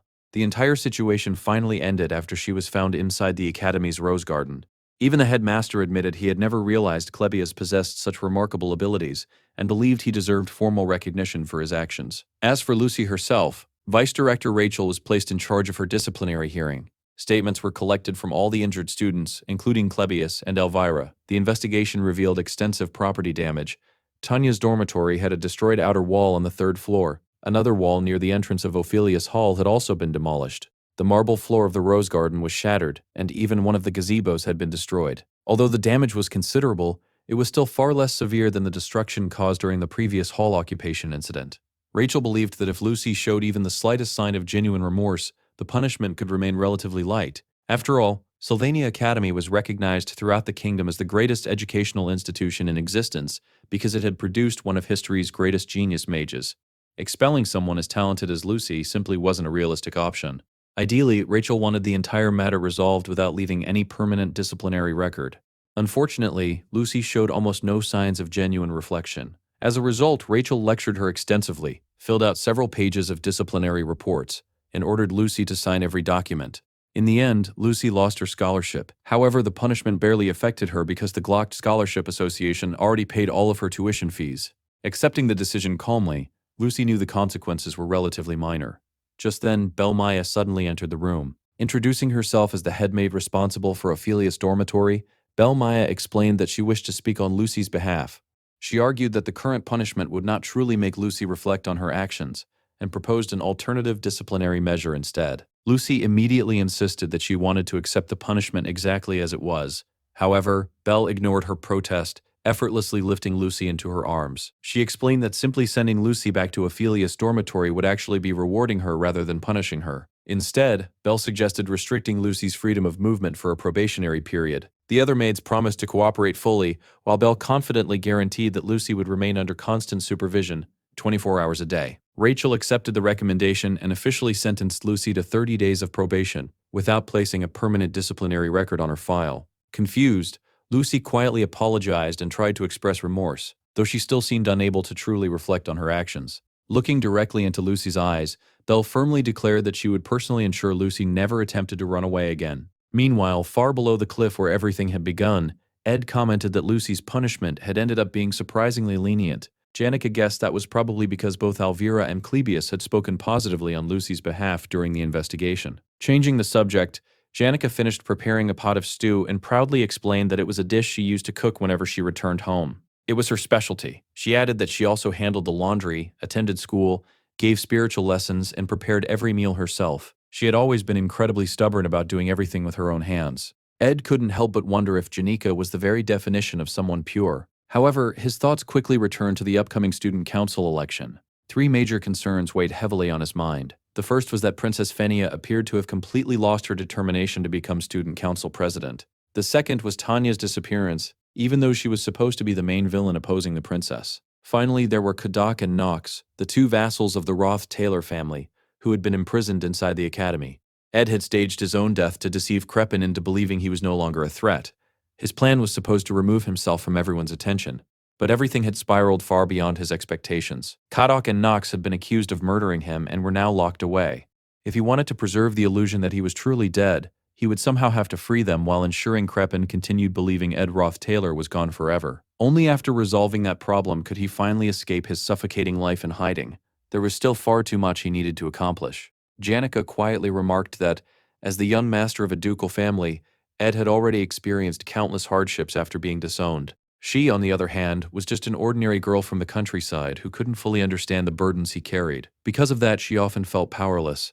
Every attempt to comfort him seemed dishonest, as if she were pretending to understand feelings she had never experienced herself. Ed gently reassured her that she didn't need to worry so much. In his eyes, Janica had already helped him more than enough. Even so, Janica admitted she wished he didn't have to suffer so much. Watching him endure one difficult situation after another genuinely hurt her. She apologized for being selfish, but she simply wanted him to be happy. Her honest confession caught Ed completely off guard, making him blush. The two instinctively looked away from one another. Ed realized that whenever he and Janica were alone lately, They always found themselves sharing long moments of silence. It wasn't an uncomfortable silence, yet it somehow made his heart race. Breaking the silence, Ed thanked Janica for always caring so much about him. His gratitude immediately made her face turn bright red with embarrassment. Despite the awkward atmosphere, both of them knew there was still something far more important to deal with. They had to find Tanya. Janica had no idea where Tanya could have gone or what she might be doing, but Ed believed he knew exactly where to look. Ever since arriving in this world, he had been surprised by how different Tanya was from the version he remembered from the game. There, she had always been fearless, proud, and unwavering. He had personally witnessed her strength in this world as well, so he naturally assumed she was handling the crisis with the same confidence. In his imagination, she was probably calmly planning her next move with her usual elegance. Reality, however, was completely different. At that very moment, Tanya was crying uncontrollably in front of Princess Phinia. Over and over, she insisted that she had never ordered anyone to kill her own brother. Hearing those desperate words, Phinia recalled everything that had happened before Tanya arrived. Even before the incident, she had already learned that Ed Roth Taylor had supposedly died. Their relationship had always been complicated, but after much hesitation, she had canceled several appointments and rearranged her schedule because she wanted to meet him. Unfortunately, the day she finally decided to act became the very day he supposedly died. She couldn't help wondering if everything would have turned out differently had she acted sooner.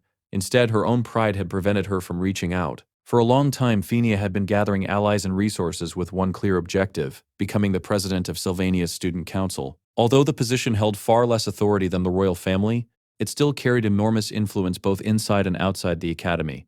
More importantly, it was a title she could earn through her own ability rather than through her royal bloodline. She believed that by relying on her own strength instead of her status as a princess, she could confront the darkness surrounding the Roth-Taylor family. She had believed that with absolute confidence. But now, for the first time, she questioned whether someone like herself deserved to wield any authority at all. Just then, Claire knocked on the door. When the door opened, Tanya appeared completely exhausted. Her clothes were filthy, her body was bruised, and she looked as though she had been wandering endlessly through the wilderness. Phinia explained that according to the Academy's preliminary investigation, the evidence strongly suggested that Ed had been murdered by the Roth-Taylor family's own vassals. Since Ed had already been excommunicated, Tanya was now the only remaining member of the family on Arcane Island. Tanya lowered her head and admitted she understood why nobody would believe her. Even so, she swore once again that she had never tried to kill her brother. Without hesitation, Phinia stepped forward and embraced her. She told Tanya she knew how much she had suffered and gently asked her to explain everything from the beginning. Phinia realized she had already made one terrible mistake in the past by allowing pride to dictate her actions. This time she refused to repeat it. She chose to believe Tanya. Phinia promised that she would hide her until the truth came to light. Overcome with emotion, Tanya thanked her repeatedly, insisting that she would forever owe the princess for her kindness. Phinia simply smiled and replied that she was only fulfilling her duty. As she looked at Tanya, she couldn't help feeling conflicted. Tanya was such a gentle and compassionate girl that it felt almost absurd to think she had once considered her a political rival. Moments later, Phinia was summoned to the reception room. The instant she entered, she realized her true opponent had never been Tanya at all. Waiting calmly inside was Lortel. She greeted Phinia politely, expressing her condolences over Ed's supposed death, before calmly stating that, regardless of the tragedy, the Academy's political affairs still had to move forward. Phinia immediately asked why Lortel had come. In the middle of the Academy's political chaos, Lortel had become the only person capable of calmly analyzing every faction and every hidden motive. Without wasting any time, she asked Phinia a direct question. Why was she hiding Tanya? Meanwhile, 3 hours earlier, Lucy lay alone inside Ophelia's dormitory. Completely overwhelmed by guilt and despair, she quietly admitted that she wanted to die. There were still 29 days remaining in her period of confinement. At the same time, Ed continued his training near the cliff. Leisha relentlessly attacked him using water spirits, while Ed defended himself with nothing more than a dagger. He effortlessly cut through every spirit she summoned, even reacting instantly when another appeared behind him. His movements were so smooth that he successfully defended against every attack before calmly putting his weapon away. Mug couldn't help praising Ed's incredible reflexes and agility. Leisha agreed, saying that despite being a mage, Ed's close combat abilities and physical conditioning had improved dramatically. She assumed he had been training tirelessly. Ed smiled and credited all of that progress to her instruction. He added that training alongside Mug had also been incredibly effective, especially because the tiny spirit's size forced him to sharpen his precision. Looking over his current status, Ed saw that his spirit infusion skill had reached level 25. His contracted spirits remained Mug, Leisha, and Merilda, while their respective sensitivity and understanding attributes continued improving through constant training. Ed admitted that practicing with Marilda was practically impossible because of her enormous size. Leisha laughed and explained that high-ranking spirits could freely compress their bodies into whatever size they desired. That was precisely why powerful spirits could travel across all of Arcane Island without difficulty. As Ed continued doing push-ups after training, he couldn't deny the sense of satisfaction building inside him. Despite starting with terrible natural attributes, he had already pushed his technique skill to level 15. Unfortunately, he also understood that advancing to level 16 and beyond would become exponentially more difficult. Ordinary training alone would no longer be enough. He would eventually need a major mission capable of granting enormous amounts of experience. Even so, he knew he was approaching his current limits. Now he faced an important decision. Should he focus on unlocking entirely new special abilities, or should he begin mastering intermediate-level magic? Whatever choice he made, there was one thing he absolutely couldn't allow himself to do. He couldn't become satisfied. The moment he grew complacent, his growth would come to a complete stop. Just then, he sensed someone approaching. It was Lortel. Looking at him with her usual composed smile, she remarked that she wanted to witness a little more of his so-called divine foresight. She then quietly admitted that she completely understood how trapped he must be feeling under the circumstances. Lortel advised Ed to rest whenever he felt exhausted. She reminded him that what had happened recently could never be allowed to happen again. Ed smiled and replied that, despite everything, he was actually living more comfortably than before. Thanks to the people around him, he no longer had to worry about preparing meals or cleaning his shelter. Lortel immediately asked if Janika was the one taking care of those things. Ed nodded, explaining that she handled most of it. With a playful smile, Lortel glanced toward the spirits nearby and teased that they were witnessing the entire conversation. The moment she wrapped her hand around Ed's arm, Mug completely lost her composure and jealousy, while Leisha silently watched the scene with obvious disapproval. Curious, Ed asked what Lortel intended to do next. She explained that she would soon be meeting Princess Phinia. With the student council election approaching, it was the perfect opportunity to discuss financial matters connected to the campaign. Before that, however, there was something she wanted to settle with Ed. As she had promised before, arranging the release of Kadak and Nox would not be particularly difficult. However, she had no intention of doing such a favor without receiving payment first. Ed looked at her in confusion and asked if she really expected payment in advance. Lortel simply smiled before asking a single question. Could she hug him? Caught completely off guard, Ed hesitated for a moment before taking a deep breath. Misunderstanding her intentions entirely, he stepped forward and pulled Lortel into a firm embrace against his bare chest. The unexpected gesture instantly turned Lortel bright red. She quickly pulled away, placing a hand against his chest while trying to steady herself. Completely confused, Ed asked what was wrong. Still flustered, Lortel muttered that attacking and defending were two completely different things. She admitted she had expected something entirely different and had never imagined he would respond so boldly. Trying to regain her composure, she suddenly noticed something else. Ed wasn't wearing a shirt. Embarrassed all over again, she reminded him that consent should always be considered. Ed innocently replied that he had simply done exactly what she asked. Unable to argue with that logic, Lortel sighed before leaning against him once more. Then she reminded him of the request she had made long ago. She wanted him to stand by her side, even if it happened only once. Ed quietly asked what she was planning. Lortel explained that she would soon find herself surrounded by enemies. When that day came, she wanted Ed to remain at her side, even if the entire academy turned against her. Not long afterward, Lortel arrived for her meeting with Princess Phinia. She wasted no time getting to the point. Her reason for coming was simple. She wanted to know why Phinia was hiding Tanya. Lortel recalled Ziggs mentioning that Tanya would most likely seek refuge with someone noble enough to protect her. Since no one had seen Tanya leave the academy grounds and she had last been spotted running toward the dormitories, Lortel concluded that the princess was the most likely person sheltering her. Phinia calmly asked why Lortel wanted to find Tanya. Although the princess tried to conceal her emotions, Lortel found her expression remarkably easy to read. She answered honestly.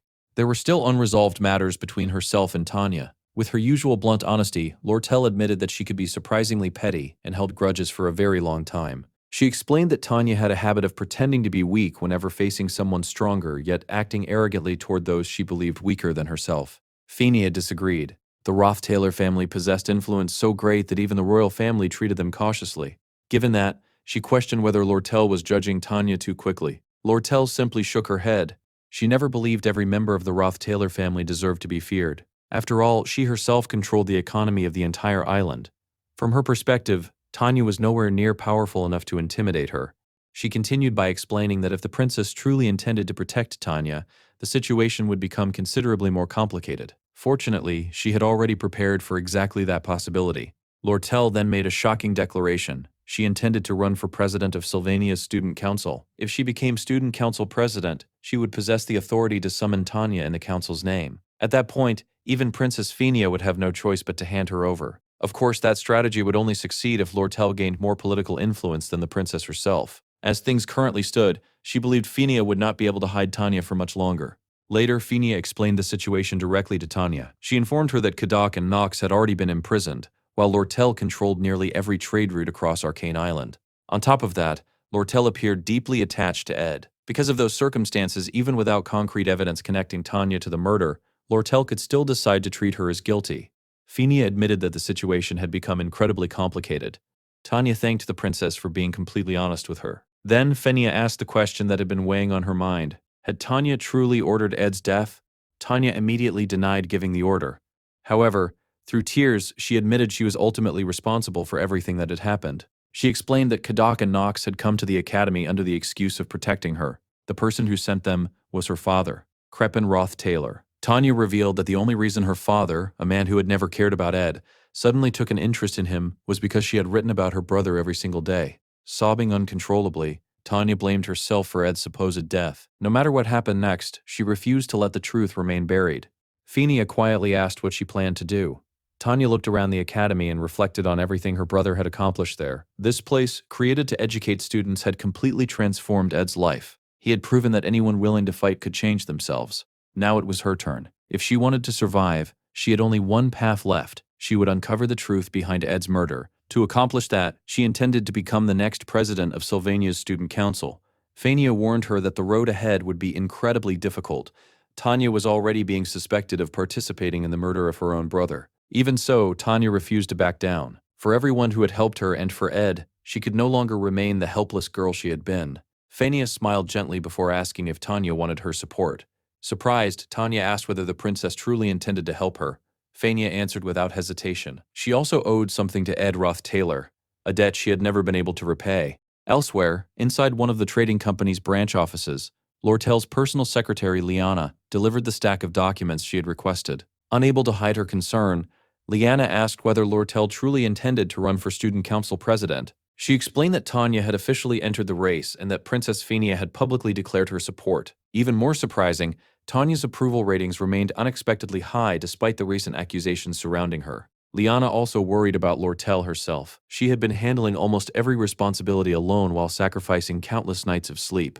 Could she really continue managing everything by herself? Lortel calmly told her to speak only when necessary. Immediately apologizing, Liana promised to prepare the remaining documents without further delay. With Ed's apparent death, the race for the presidency of Sylvania's student council had officially begun. Lortel quietly remarked that all of Liana's questions would soon answer themselves. From that point onward, every decision rested in her hands, and every passing second carried immeasurable importance. Meanwhile, Lucy remained confined inside Ophelia's dormitory. To distract herself, she focused intensely on balancing a pillow upright. After numerous attempts, she finally succeeded, only for it to fall over a second later. Sighing, she asked one of the maids how many days remained. The maid apologized and explained that the probation paperwork had only been approved the previous day. Because the Academy's administrative department processed documents painfully slowly, the official countdown had taken time to update. According to the paperwork, there were now 29 days remaining. Lucy quietly accepted the answer. Time, however, passed differently for everyone. She wasn't the only person trapped behind bars. Deep beneath the academy, inside the prison where Kadak and Nox were being held, the two men discussed everything that had happened.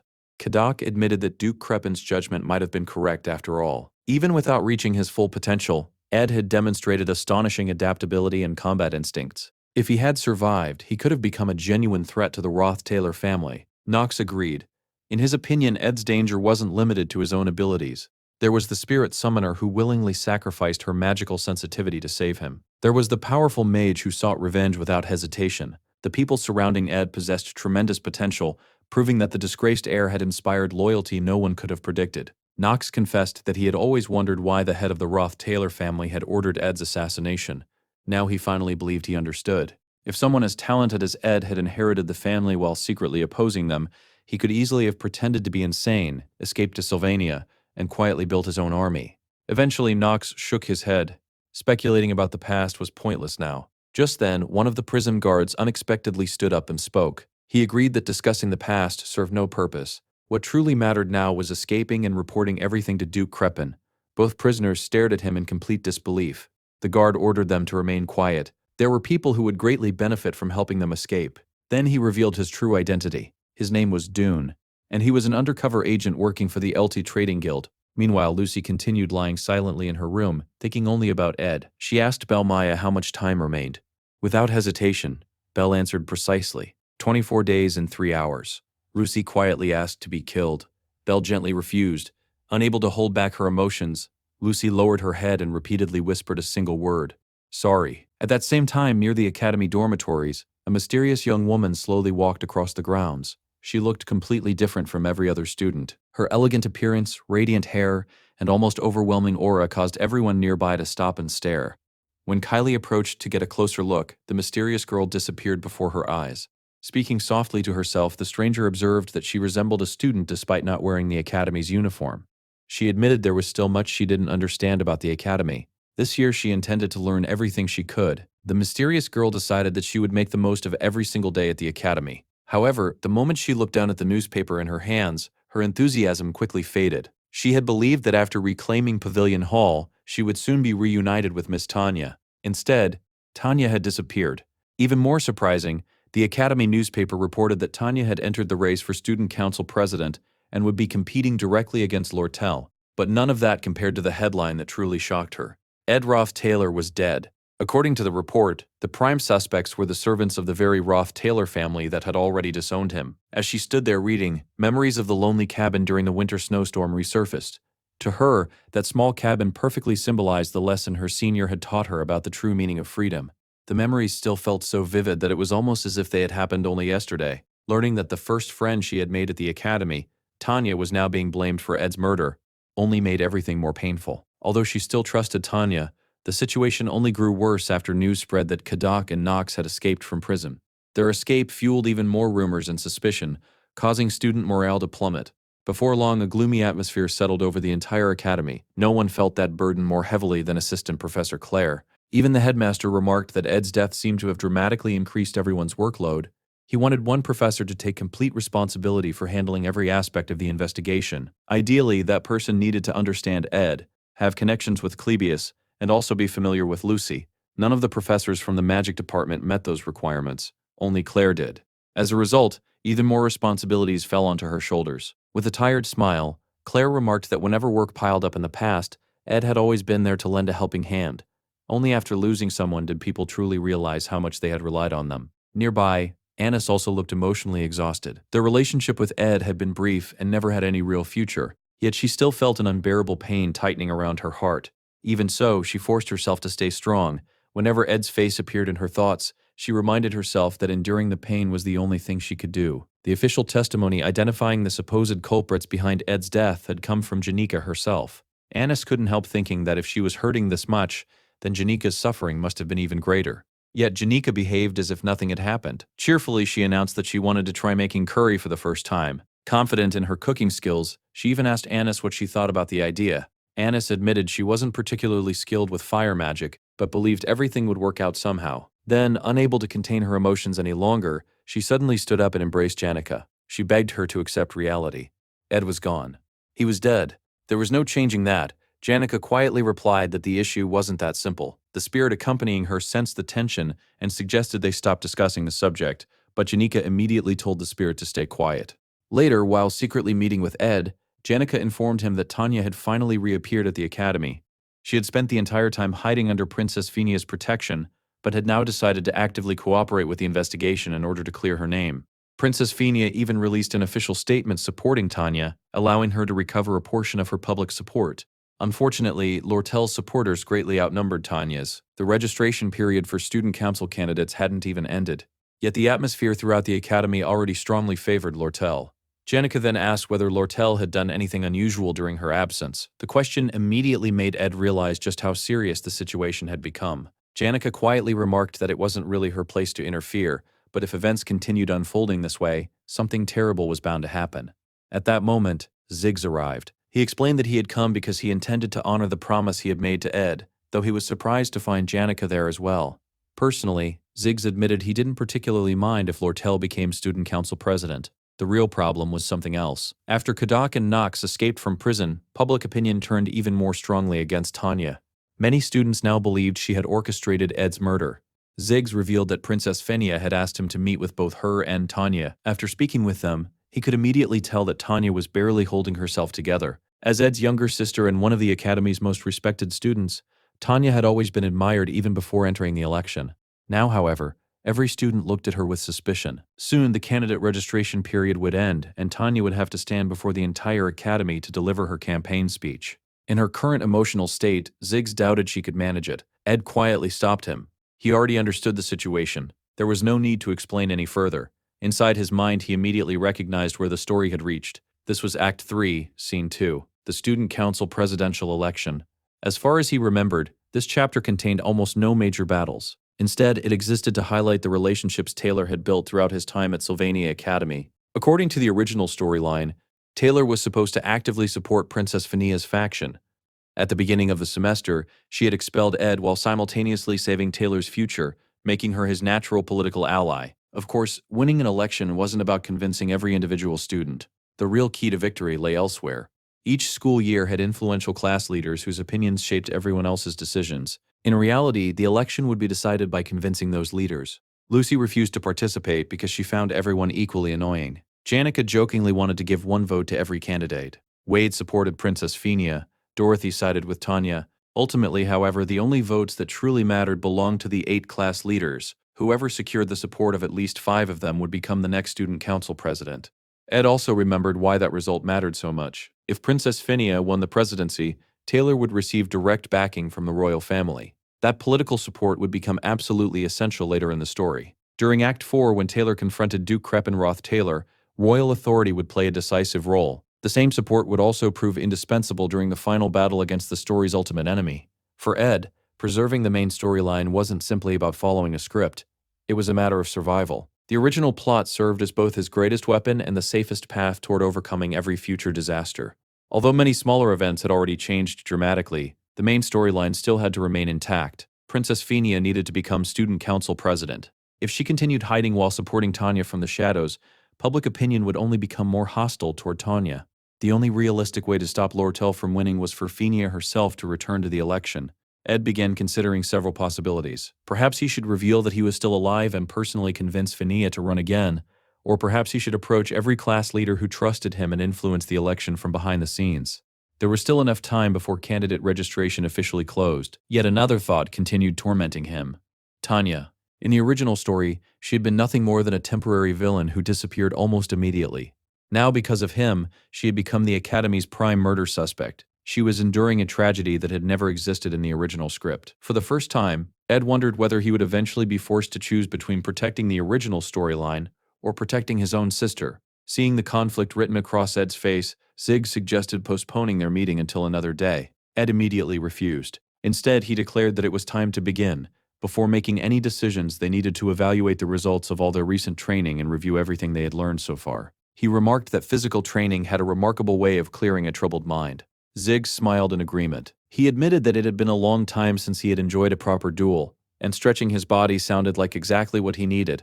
Both of them agreed that a friendly sparring match would be the perfect way to clear their thoughts. Meanwhile, Tanya found herself overwhelmed by memories she hadn't recalled in years. They were old, distant memories, yet every detail remained crystal clear. She remembered 3 siblings happily walking together through a beautiful flower garden: Arwen, Tanya, and Ed. It was the last peaceful memory they had ever shared. After that day, her life became consumed by responsibility, pressure, and the expectations placed upon the Roth-Taylor family. Even so, those few happy moments with her brother remained precious.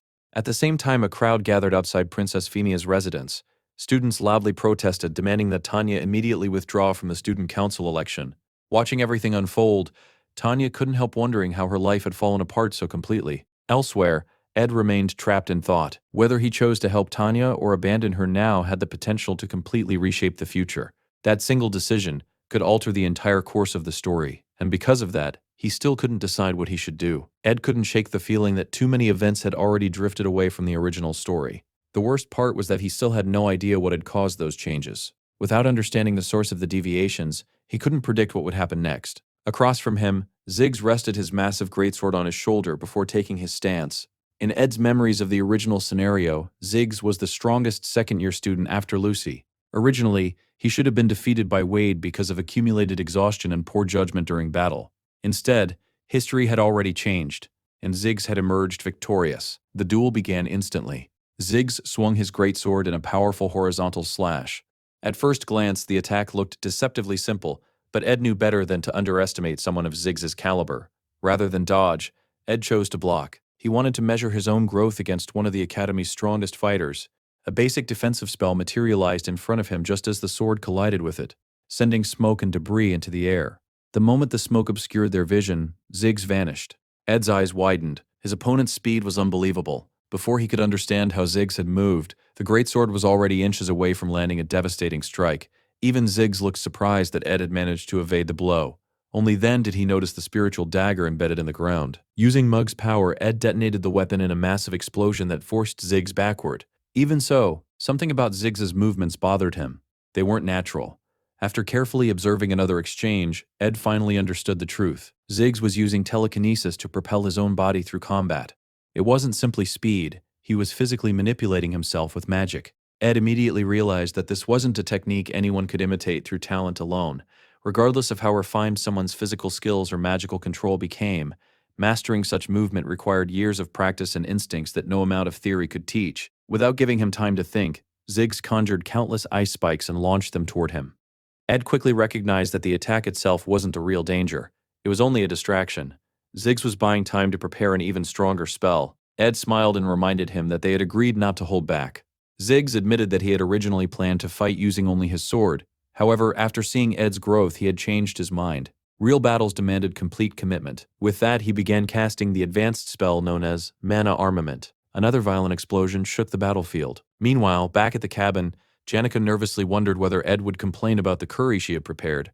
She had added plenty of carrots and sincerely hoped everyone would enjoy the meal after training. The fierce duel continued for quite some time. Both combatants accumulated injuries, yet neither showed any intention of stopping. When Ed's magical barrier shattered once again, he immediately formed 3 water arrows and fired them in rapid succession. Ziggs answered with wind magic, effortlessly deflecting every projectile. Watching the spell, Ed immediately recognized another application of mana armament. Instead of merely strengthening the caster, the technique transformed magical energy directly into physical weapons. Most mages never needed such abilities because they rarely fought in close quarters. Ziggs, however, excelled with weapons. For him, mana armament was practically the perfect magic. Then everything happened at once. Using telekinesis again, Ziggs suddenly appeared behind Ed. The movement was impossible to predict. Just before the greatsword struck, Ed activated Marilda's Storm Blessing. A tremendous blast of wind erupted outward, launching Ziggs backward. Even so, Ziggs managed to stabilize himself before being thrown too far, though the attack left several fresh injuries across his body. As he regained his footing, he unknowingly stepped onto one of the magical traps Ed had secretly prepared. Ed smiled. The spell was called Manifestation. The shallow puddles scattered across the battlefield suddenly bubbled as several clones of Rhea emerged from within them. Ziggs immediately destroyed the first clone, but that brief distraction was exactly what Ed had anticipated. By the time Ziggs realized it, Ed had already closed the distance and unleashed a perfectly timed single-point explosion. Throughout the fight, Ed had expected Ziggs to prove himself incredibly powerful. Now, after witnessing mana armament firsthand, he realized that Ziggs possessed the potential to continue growing alongside the story itself. If allies like Ziggs kept becoming stronger, then overcoming the future enemies might actually be possible. After recovering from the explosion, Ziggs nodded with genuine admiration. Ed's performance had exceeded every expectation. He admitted that fighting Ed without taking him seriously would be foolish. Then his expression hardened. This time he would fight with everything he had. A tremendous wave of mana erupted around him as he activated the advanced evolution of mana armament, Convergence. The instant Ed recognized the technique, he ordered Rhea to attack. The spirit barely managed to approach before an overwhelming gravitational force tore her apart. The resonance generated by Convergence completely erased her. Ed couldn't believe what he was seeing. According to the original story, Ziggs shouldn't have been capable of using this form yet. The first time Ed had witnessed it was supposed to be much later, during Act 4, Chapter 7, in the Cathedral Invasion. This was Ziggs' ultimate combat form, the Spear of Nature. Ziggs calmly explained that psychological tactics were pointless against someone like Ed. The fastest way to win was overwhelming force. Several blades forged through Convergence shot toward Ed at terrifying speed. Ed answered with fire magic, destroying each blade before it reached him. Even so, he could already feel his mana reserves approaching their limit. Single-point explosion consumed very little mana, but after everything he had already cast, he had almost nothing left. Worse still, another attack was already coming. Ed slammed one hand against the ground and reinforced his defensive barrier. Hidden inside the shield, he quietly reached for one of his magical artifacts, the enhanced shockwave orb. Ziggs immediately noticed it. He smiled. If Ed had resorted to using a magic tool, then his mana had to be exhausted. This would be the final exchange. Holding the Spear of Nature, Ziggs charged directly toward Ed. Just before impact, powerful wind suddenly erupted around Ed's body. Ziggs stared in disbelief. Ed was still capable of casting wind magic. Smiling faintly, Ed answered that if Ziggs intended to fight with everything he had, then he would respond in kind. With those words, he activated Glass's golden phoenix ring. He knew he couldn't maintain its power for long, just as before. Instead, he carefully extracted only the minimum amount of magical energy necessary and released it at precisely the right moment. The immense strain pushed him to his limits. Then, a familiar voice reached him. Someone congratulated him. Without relying on either Lucy or Janica, he had finally succeeded in summoning her himself. A brilliant light appeared before him. Marilda emerged in a human form. Looking at Ed proudly, she praised the incredible progress he had made. Meanwhile, the political turmoil inside the academy continued to intensify. Many students questioned why there were still 4 candidates in the election when the outcome already seemed obvious. Everyone believed Lortel would win. She possessed overwhelming popularity and stood at the head of the island's largest trading company. Liana quietly asked Dune what would happen if Lortel truly became student council president. Dune answered without hesitation. If that happened, no one inside the academy would be capable of stopping her. Soon afterward, Lortel spotted Tanya approaching the stage. With her usual composed smile, she greeted her politely, commenting that Tanya looked beautiful despite appearing slightly nervous. Tanya didn't stop walking. She simply looked Lortel in the eye and calmly declared one thing: she had not killed her brother. Even Lortel couldn't help being impressed by Tanya's determination.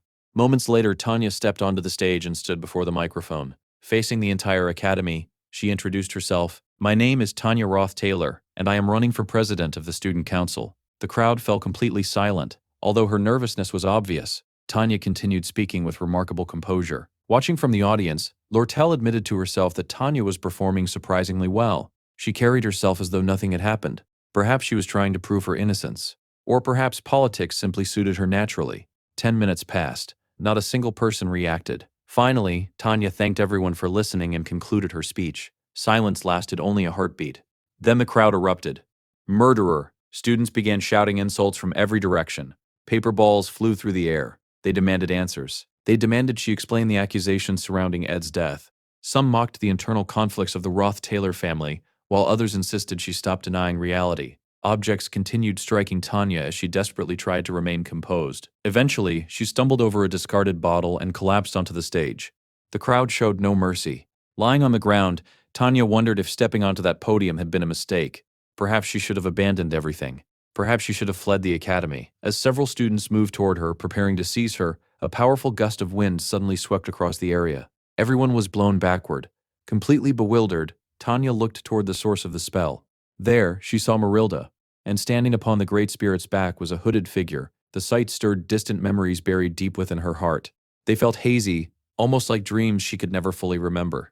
Sometimes those memories seemed unreal. Other times they became so vivid that denying them was impossible. She knew she had seen that figure before. The hooded stranger slowly looked down at her. It was Ed. He calmly said that he had many things to explain.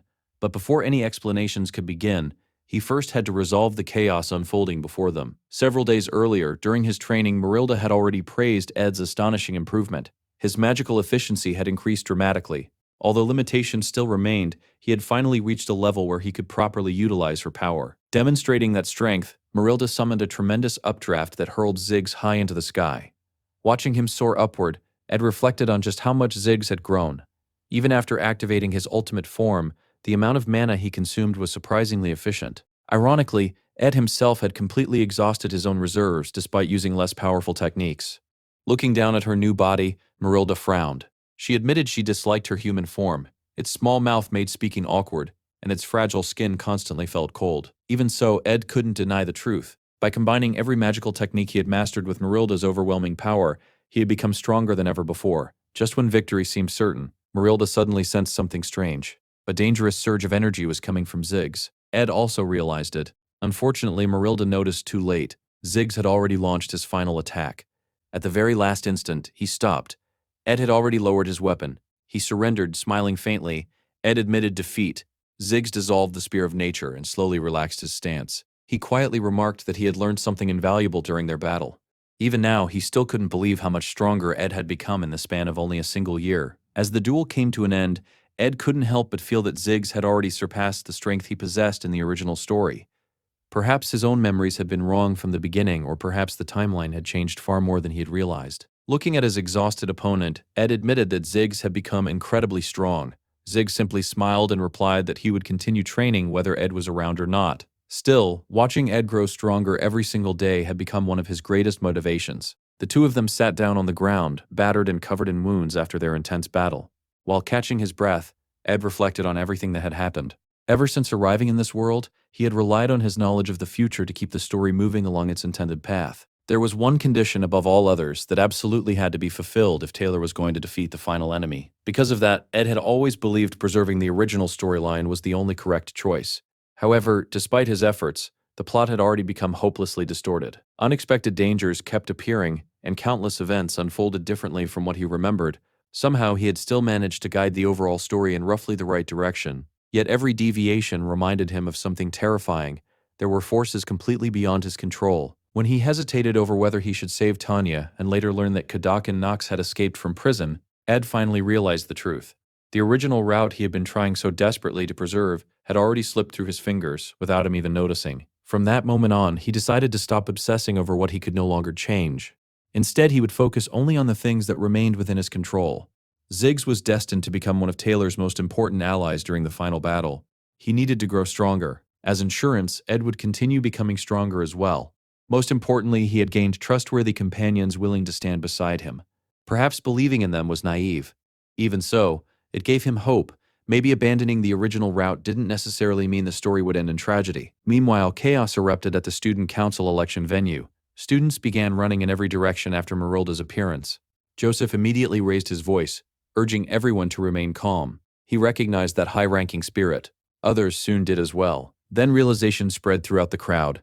The person standing beside Marilda was Ed Roth Taylor. He was alive. Stepping confidently onto the stage, Ed accepted the microphone. He introduced himself simply as Ed Roth Taylor before making a clear declaration. Tanya Roth Taylor had never murdered him.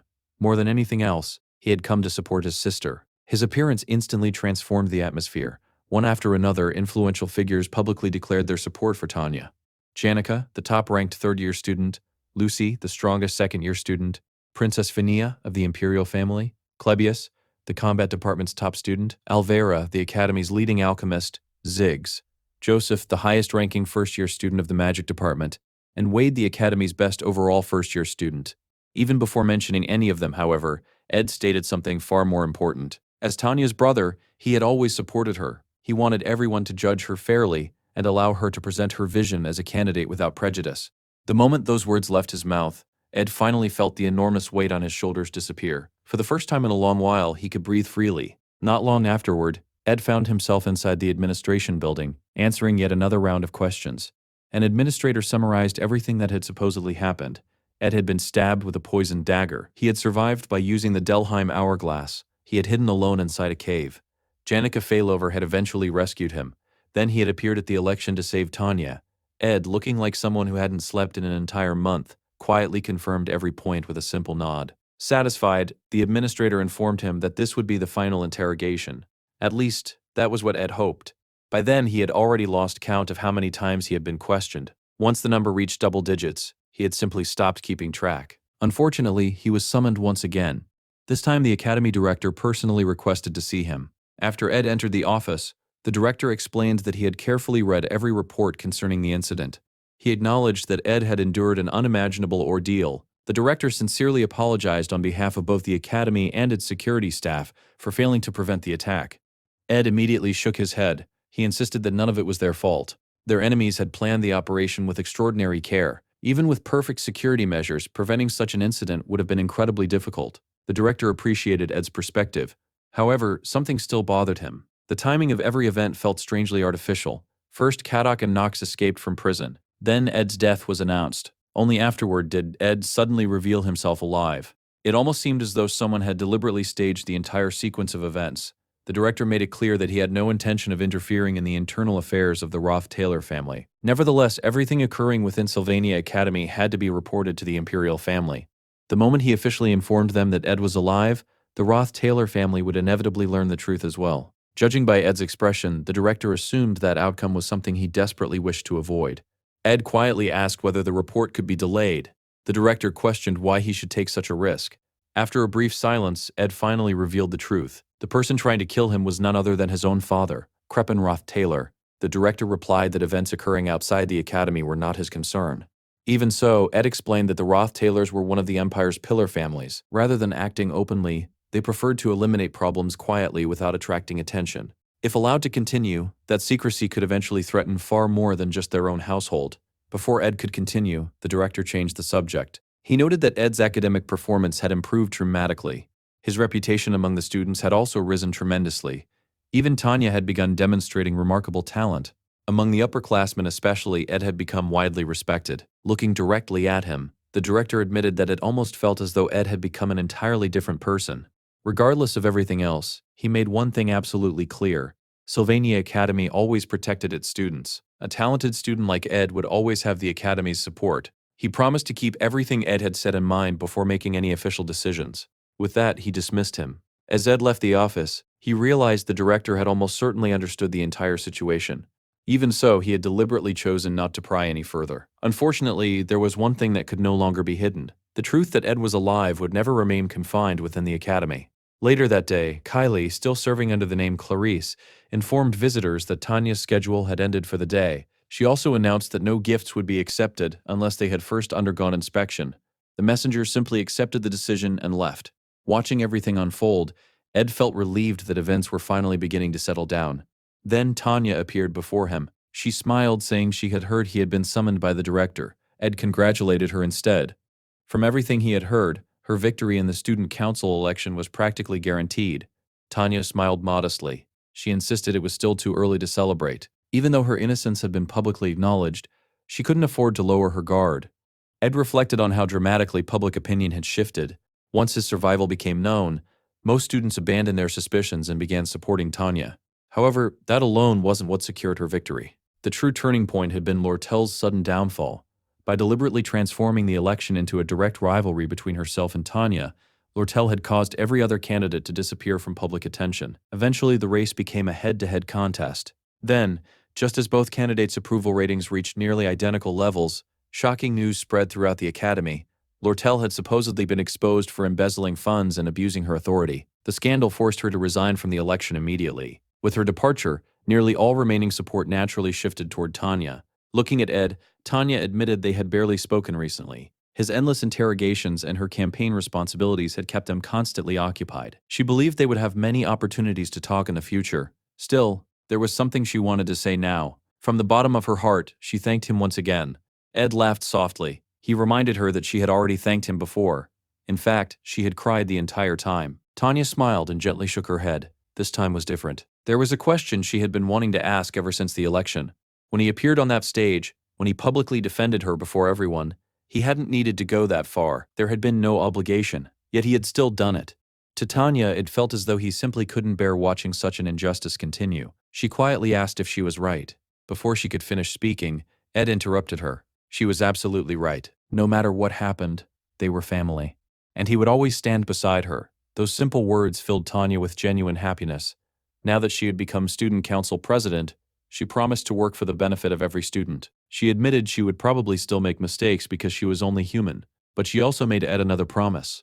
If anything ever happened to him, she would help him however she could. Watching his sister walk away with a bright smile, Ed couldn't help smiling as well. Then another familiar voice reached him. Lortel had been standing nearby the entire time.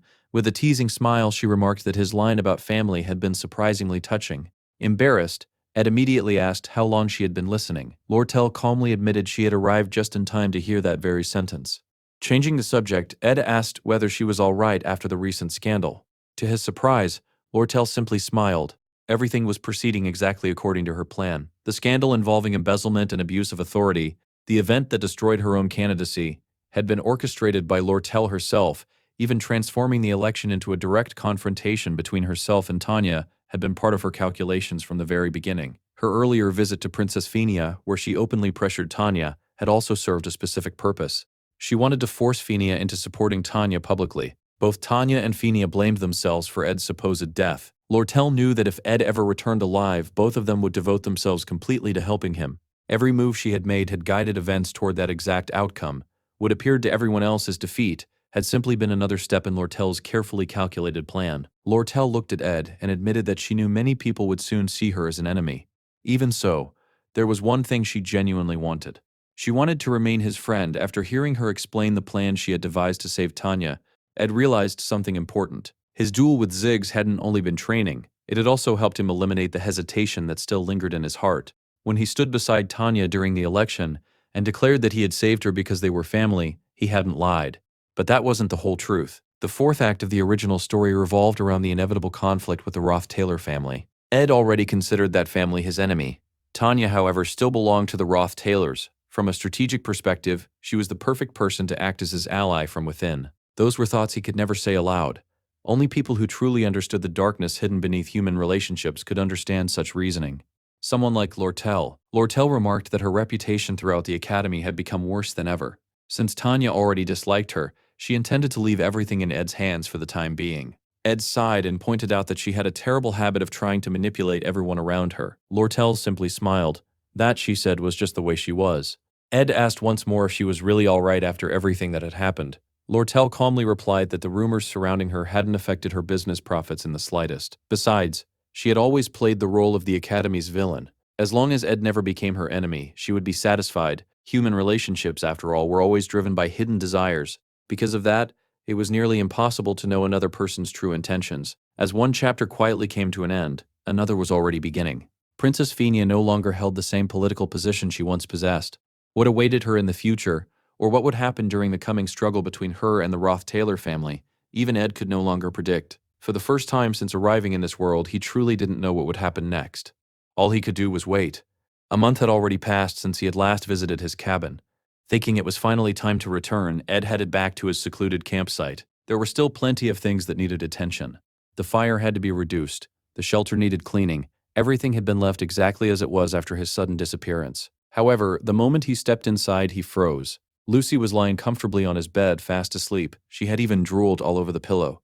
Letting out a tired sigh, Ed quietly picked up a dusty old book, settled into the rocking chair, and decided that for the first time in a long while, he would simply rest. He was finally home. 3 days later, news of Tanya's election victory spread throughout the academy. Elsewhere, Janika happened to be speaking with Professor Melina of the Department of Spiritual Studies. Melina, whose revealing outfit was as attention-grabbing as ever, casually asked Janika whether she wanted to earn a few extra evaluation points. Although professors were generally far beyond the level of ordinary students, Janika had already begun contracting with high-ranking spirits despite her young age. Her talent had surpassed many professional spiritists. Melina explained that the Academy's joint combat training exercise would be held soon. Participating would only strengthen Janika's already outstanding reputation as one of the Academy's finest senior students. Janika politely declined. She wasn't interested in improving her reputation that way. Melina laughed. To everyone else, Janika was already the Academy's greatest spiritist. She was always smiling, always cheerful. She looked like the happiest person in the entire Academy. Then, without warning, Melina casually remarked that she already knew Janika was dating Ed. Janika stared at her in complete confusion. She had absolutely no idea what Melina was talking about. Melina only smiled wider. There was no point pretending anymore. Everyone had already noticed. Ed and Janika constantly spent time together. They held private lessons. Wherever Ed went, Janika wasn't far behind. Lately, every free moment she had was spent beside him. She even found herself smiling absent-mindedly during class. To Melina, those were all the unmistakable signs of someone who had recently fallen in love.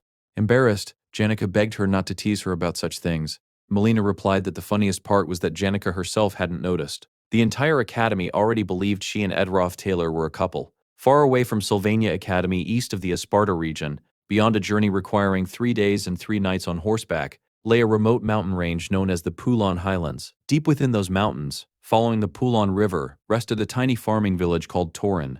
Fewer than 300 people lived there. It was the place where Janika Failover had been born. From before she could even speak or crawl, Janika had possessed the extraordinary ability to communicate with spirits. Everyone in the village recognized her as a once-in-a-generation prodigy. She became the village's greatest pride. Occasionally, travelers passed through Torin, Among them was a young postman whom Janica remembered especially well. Unlike everyone else, he always spoke to her with formal, respectful language. Since nearly all the village's younger residents had moved away over the years, Janica remained one of the few children left behind. She was loved and cherished by everyone. Being addressed so formally felt strangely unfamiliar. As time passed, however, the postman gradually became more comfortable around her. Eventually, he abandoned his formal speech altogether. Surrounded by warmth and affection, Janica grew up never lacking love. Everyone adored her. Perhaps they adored her a little too much. The postman was no exception. It was almost inevitable that he would eventually fall in love with her. Unfortunately, Janica didn't know how to respond to those feelings. Unable to return them, she gently rejected him. Heartbroken, the young man left the village and didn't return for a long time. Then one day, he came back carrying an unexpected letter. It was an admission notice from Sylvania Academy, addressed to Janica herself. Before leaving once again, he spoke to her formally, one last time. 3 years had now passed since Janica entered Sylvania. She could barely remember what the young postman looked like anymore, but she never forgot the emotions that experience had left behind. Ever since then, she had feared rejection. She worried that people close to her might suddenly begin treating her like strangers. Those thoughts lingered in her mind as she quietly read another letter. The receptionist at Trick's dormitory gently called out to her. She explained that the past few weeks had been difficult for everyone and encouraged Janica to ask for help if she needed anything. Janica nodded politely.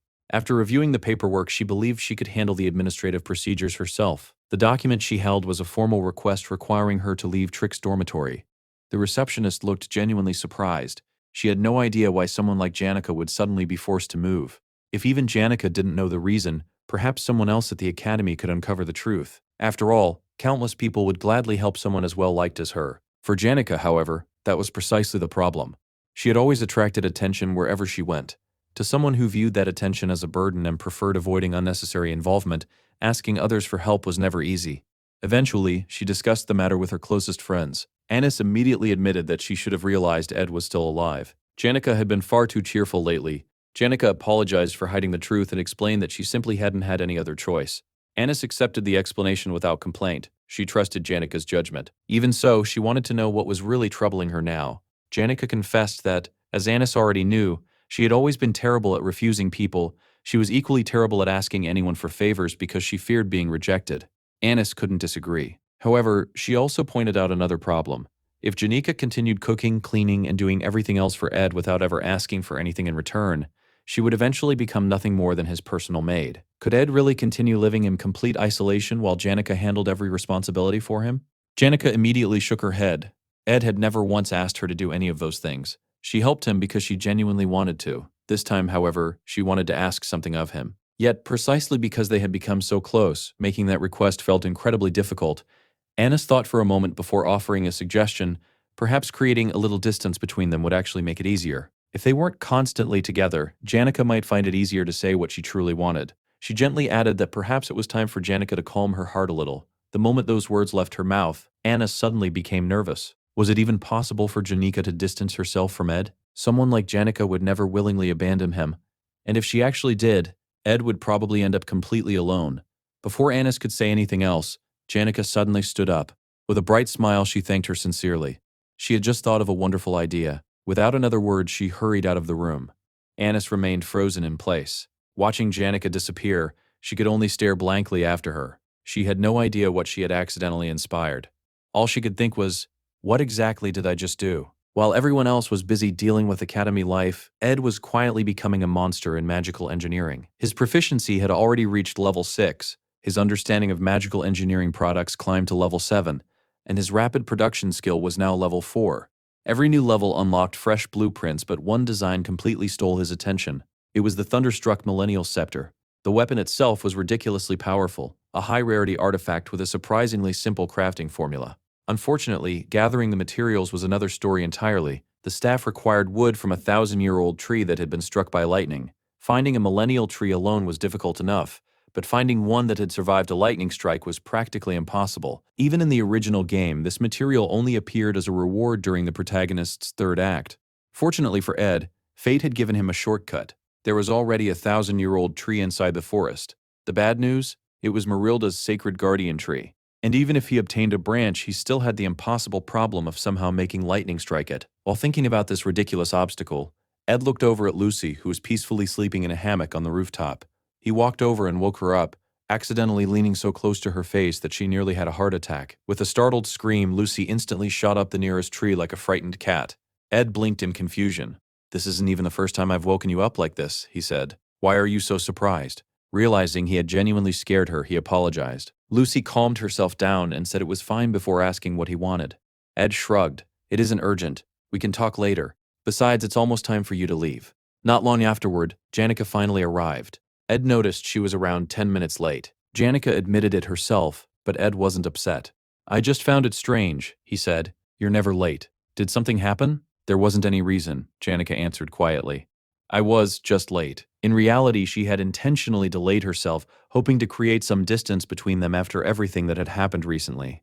Unfortunately for her plan, Ed didn't notice at all. He simply smiled. "You're always busy. Being late once in a while isn't a big deal." Hearing that completely ruined Janica's carefully planned strategy before it had even begun. Still, she joined him for another spirit sensitivity training session, and when Ed casually offered her some tea, she accepted, while silently wondering how she was supposed to distance herself from someone who refused to notice. By the end of the training, Janica couldn't help praising his progress. Ed's control over spirits had improved dramatically. His spiritual sensitivity was excellent, and although controlling a high-level spirit like Marilda would still take a long time, his compatibility with Mug had increased enormously. The little spirit became embarrassed by the praise.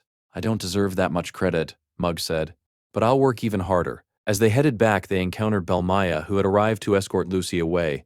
For once, Lucy wasn't sleeping. Belmaya explained that Vice Director Rachel had summoned the Academy's top student.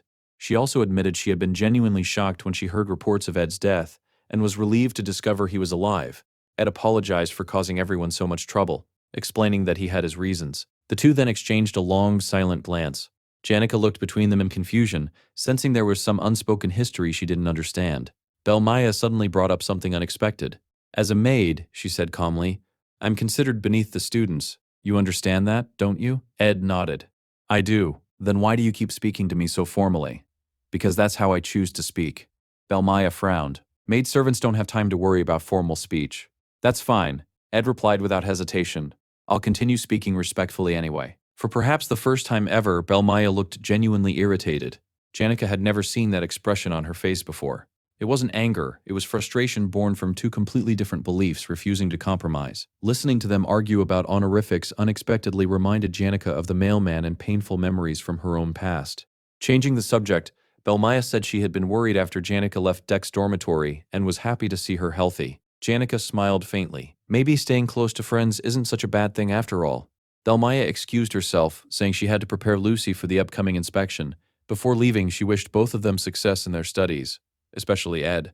After she disappeared, Janica suddenly stopped walking. "Ed," he turned around. "Could we start speaking formally to each other?" Ed stared at her. "Why?" Janica awkwardly looked away. "Maybe we haven't known each other very long. Maybe it's just appropriate. I thought perhaps we should keep a little courtesy between us. Just once," she asked so politely that Ed couldn't find a reason to refuse. "If that's what you want." Since curfew was approaching, they continued walking together. Then Janica awkwardly bowed. "Good evening, Sir Ed." Ed nearly froze. "Ah, yes, of course." His voice sounded strange. Even to himself, Janica was visibly nervous. For some reason, her nervousness infected him too. A few minutes later, they found themselves sitting around the campfire. The silence became unbearable. Several times both opened their mouths to speak at exactly the same moment. Neither said anything. Ed couldn't understand what had happened. They had shared awkward silences before, but never anything like this. Their relationship had always been comfortable, so why did everything suddenly feel so painfully distant? Meanwhile, Janica was suffering just as much. The idea had been hers, yet she had completely underestimated how awkward things would become. Ed desperately searched for something, anything, to break the silence. Before he could think of a topic, Janica's face turned bright red. She jumped to her feet. She gave him another formal bow. "I shall see you tomorrow, Sir Ed." Then she fled before he could answer. Ed remained beside the fire, completely speechless. What was that? The next morning, Ed visited Marilda's guardian tree. Marilda smiled knowingly. "So, are you planning to keep speaking formally with Janica?" Ed looked at her suspiciously. "Can you see everything that happens?" "Not exactly," Marilda laughed. "Inside the academy, I don't possess that kind of omniscience. I was simply curious about yesterday's lessons." Ed sighed. It was exactly like before. He explained how neither of them had managed to hold a proper conversation because the atmosphere had become unbearably awkward. Eventually, he concluded that Janica was probably just under a lot of stress and expressing it in her own unusual way. Marilda's smile widened. So, you're worried about her? Of course I am. Her teasing grin became even more obvious. Realizing where the conversation was heading, Ed hurriedly changed the subject. Actually, would it be alright if I borrowed one or two branches from this tree? I need them to craft the thunderstruck millennial scepter. Marilda chuckled. I thought you were distracted because of Janica. Turns out you're just thinking about crafting tools again. She casually gave him permission. Ed, however, insisted on asking properly since the tree literally carried her name. Marilda shook her head. I don't actually own this forest. I merely protect it. She explained that the forest belonged to an old friend, the same person who had named the tree after her. Ed joked that someone who had lived for centuries must have accumulated countless friends. Marilda smiled before asking an unexpected question. Do you know why spirits usually take the forms of animals?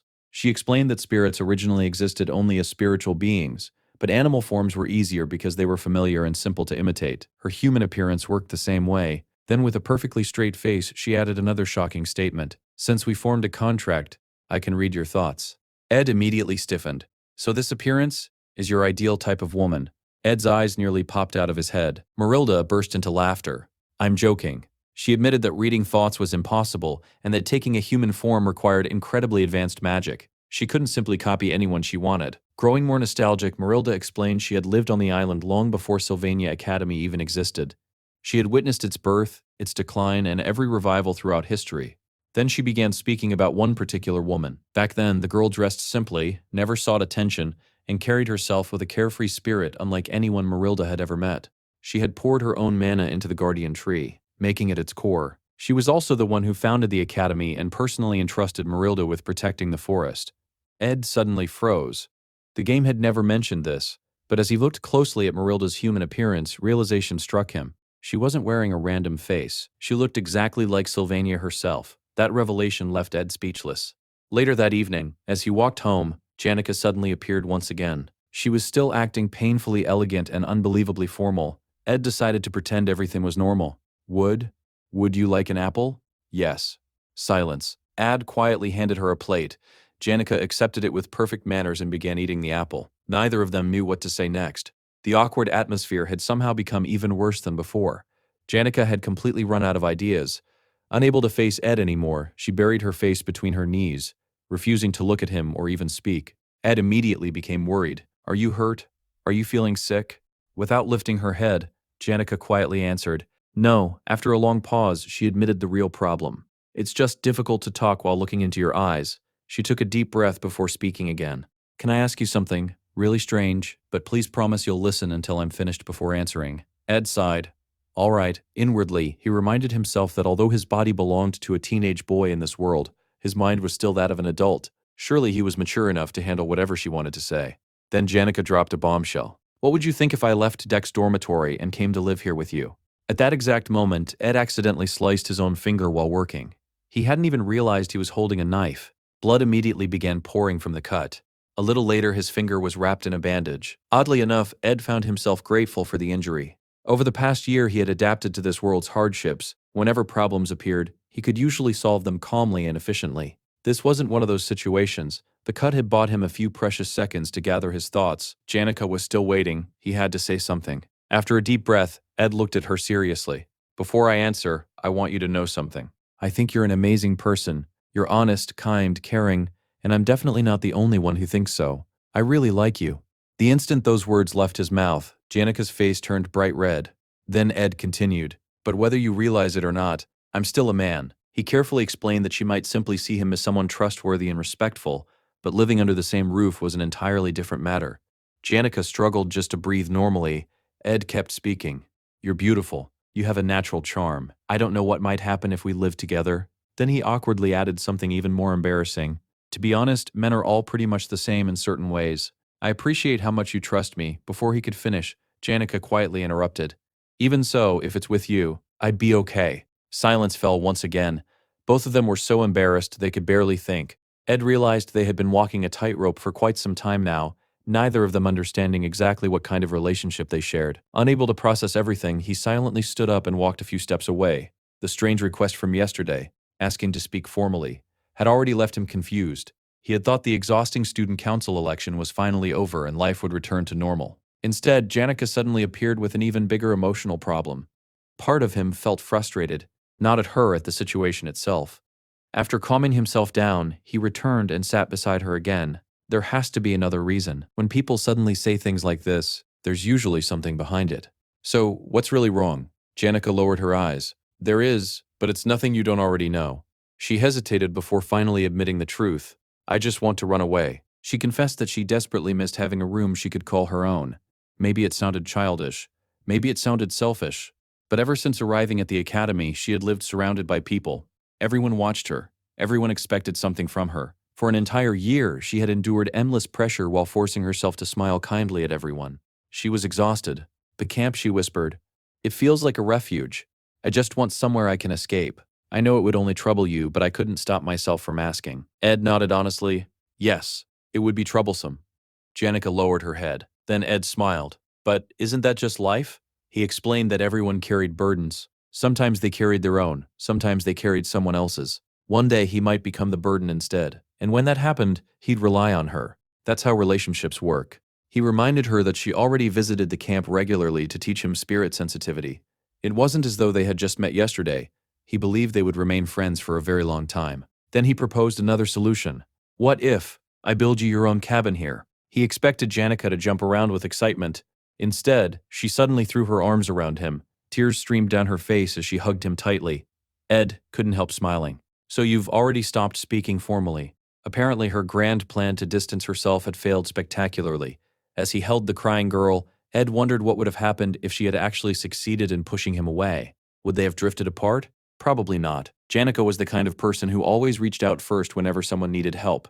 And now that she was the one crying and asking for support, there was no way he could ignore her. He would always be there whenever she needed someone to lean on. The following morning, reality finally caught up with him.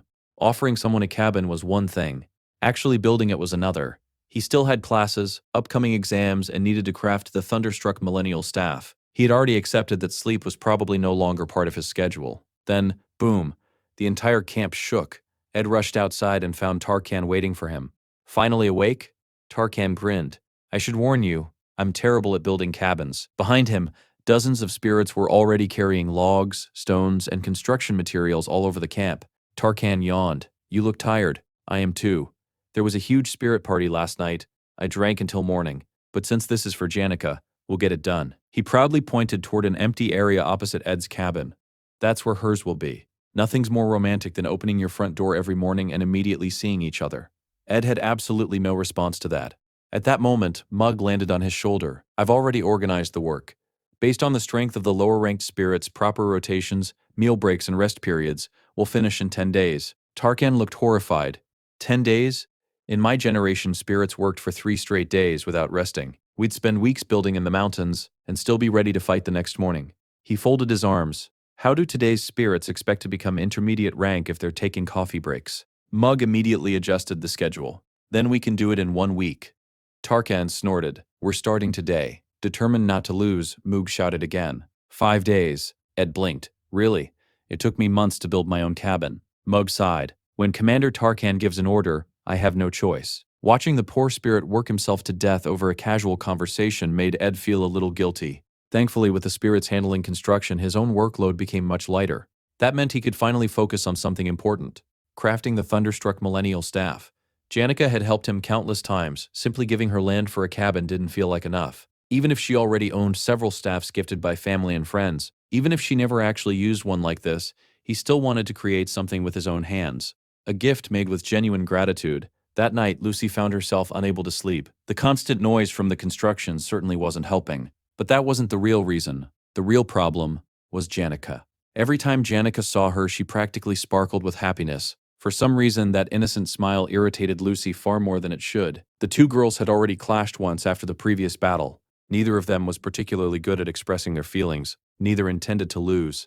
Then Janica proudly declared, I'm going to live here with Ed. The moment Lucy heard those words, her mood instantly sank. Meanwhile, completely unaware of the brewing rivalry, Ed headed toward the academy with a piece of dried meat hanging from his mouth while carrying a stack of elemental magic books. He needed stronger attack spells. His explosion magic was reliable, but it lacked the overwhelming destructive power he needed. He remembered Zig's advice before their duel.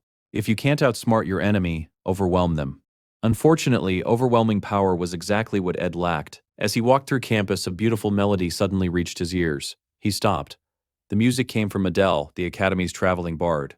Ed was genuinely surprised. Although Adele had been introduced back in the first act as one of Taylor's companions, she rarely appeared in the original story and had almost no interaction with him. Yet today, she smiled first. Busy as always? Ed couldn't help wondering why she had started talking to him. Adele explained that she had heard a great deal about him from both Taylor and Alia. Apparently, both of them had rather complicated feelings toward Ed. Ed replied that it wasn't really his concern. Still, his curiosity had definitely been awakened. He had also heard that Taylor was growing stronger exactly as the original story intended. As the protagonist, overcoming the next act should be easy for him. Seeing Ed's interest, Adele smiled warmly. Would you like to hear a song? After all, she wasn't just any musician. She was one of the continent's most famous bards, a traveler whose music had reached countless lands before temporarily settling at Sylvania Academy. Ed adjusted the heavy stack of books in his arms and shook his head. I'm in a hurry. Adele smiled with disappointment. That's a shame. Just as Ed was about to leave, she calmly spoke a sentence that stopped him in his tracks. If the day ever comes when you inherit the Rothtaylor throne, you'll have to kill the person you respect the most with your own hands. If you hesitate, you'll be the one who dies. Ed slowly turned around. For a moment, he wondered if she had just given him a prophecy. Adele always carried herself with an unusual sense of calm because she possessed the rare ability to glimpse the future. Fortunately, even her prophecies weren't absolute. Some futures changed, while others never happened at all.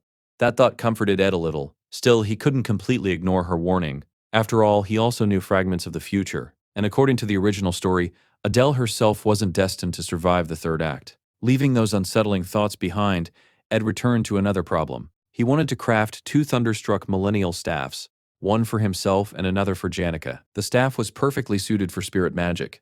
The only issue was charging the millennium wood with lightning. There was exactly one person capable of doing it, Lucy. Unfortunately, Lucy wasn't cooperating. I'll only do one, Ed blinked. But you'll be casting the same spell anyway. I said one. Seeing how stubborn she was, Ed finally gave up. Fine, I'll just make one. I'll give it to Janica. She's the one who'll get the best use out of it. The instant those words left his mouth, Lucy's eyes narrowed. Forget it, I'll make both. But you're coming somewhere with me. Without waiting for an answer, she grabbed Ed and dragged him away. As they traveled, Lucy began telling him about the greatest mage in history. Her grandfather, Archmage Glocht. No matter the field, Glocht was considered an unparalleled genius. Elemental magic, monster ecology, herbology, managed control, spirit studies, sensitivity theory. He mastered them all. His overwhelming knowledge eventually earned him contracts with two high spirits simultaneously. Teorphis, the spirit of water. After retiring from active life, Glocht devoted everything he owned to educating future generations. He invested nearly his entire fortune into schools, research, and magical education. He barely spent money on himself. In many ways, Sylvania Academy only existed in its current form because Glocht had poured his life savings into it. While Lucy continued leading Ed farther away, she revealed another chapter of the old mage's life. After leaving society behind, Glocht secluded himself deep within the mountains. There he found an abandoned child living alone. That child was Lucy. What shocked even Glocht was the girl's unbelievable magical talent. She wasn't merely gifted. She was a once-in-history genius. Believing humanity couldn't afford to lose someone like her, the legendary Archmage dedicated the remainder of his life to polishing that rough diamond. He became her teacher, her guardian, her family. Throughout his adventures, Glocht had written countless books filled with heroic tales and magical discoveries. But his final letter was completely different. In it, he confessed that he had once married the woman he loved. She died while helping him subdue Teorphis. One by one, every companion who had traveled beside him eventually passed away, until only Glocht remained. The people around him admired his fame, but none of them truly understood his life. Perhaps that loneliness was why he chose isolation. Yet, there was one final person beside him, someone who would inherit both his knowledge and his will, Lucy. According to her, that alone allowed the old man to die without regrets. That's where my grandfather's story ended, and where mine began. After a brief silence, Lucy suddenly asked, "Do you know where Glocht was born?" Ed answered confidently, "Cohilton. That's what we learned in class." Lucy quietly shook her head. "The books are wrong. He only spent his youth there. His real birthplace was Arcane Island." She admitted she never understood why the place mattered so much. Every time Glocht spoke about Arcane, however, his expression became heavy with worry. Even on his deathbed, his thoughts never left that island. Lucy sighed. He was a stubborn old fool. No matter where life took him, his heart always stayed in Arcane. Then she began telling Ed about the journey she never spoke of.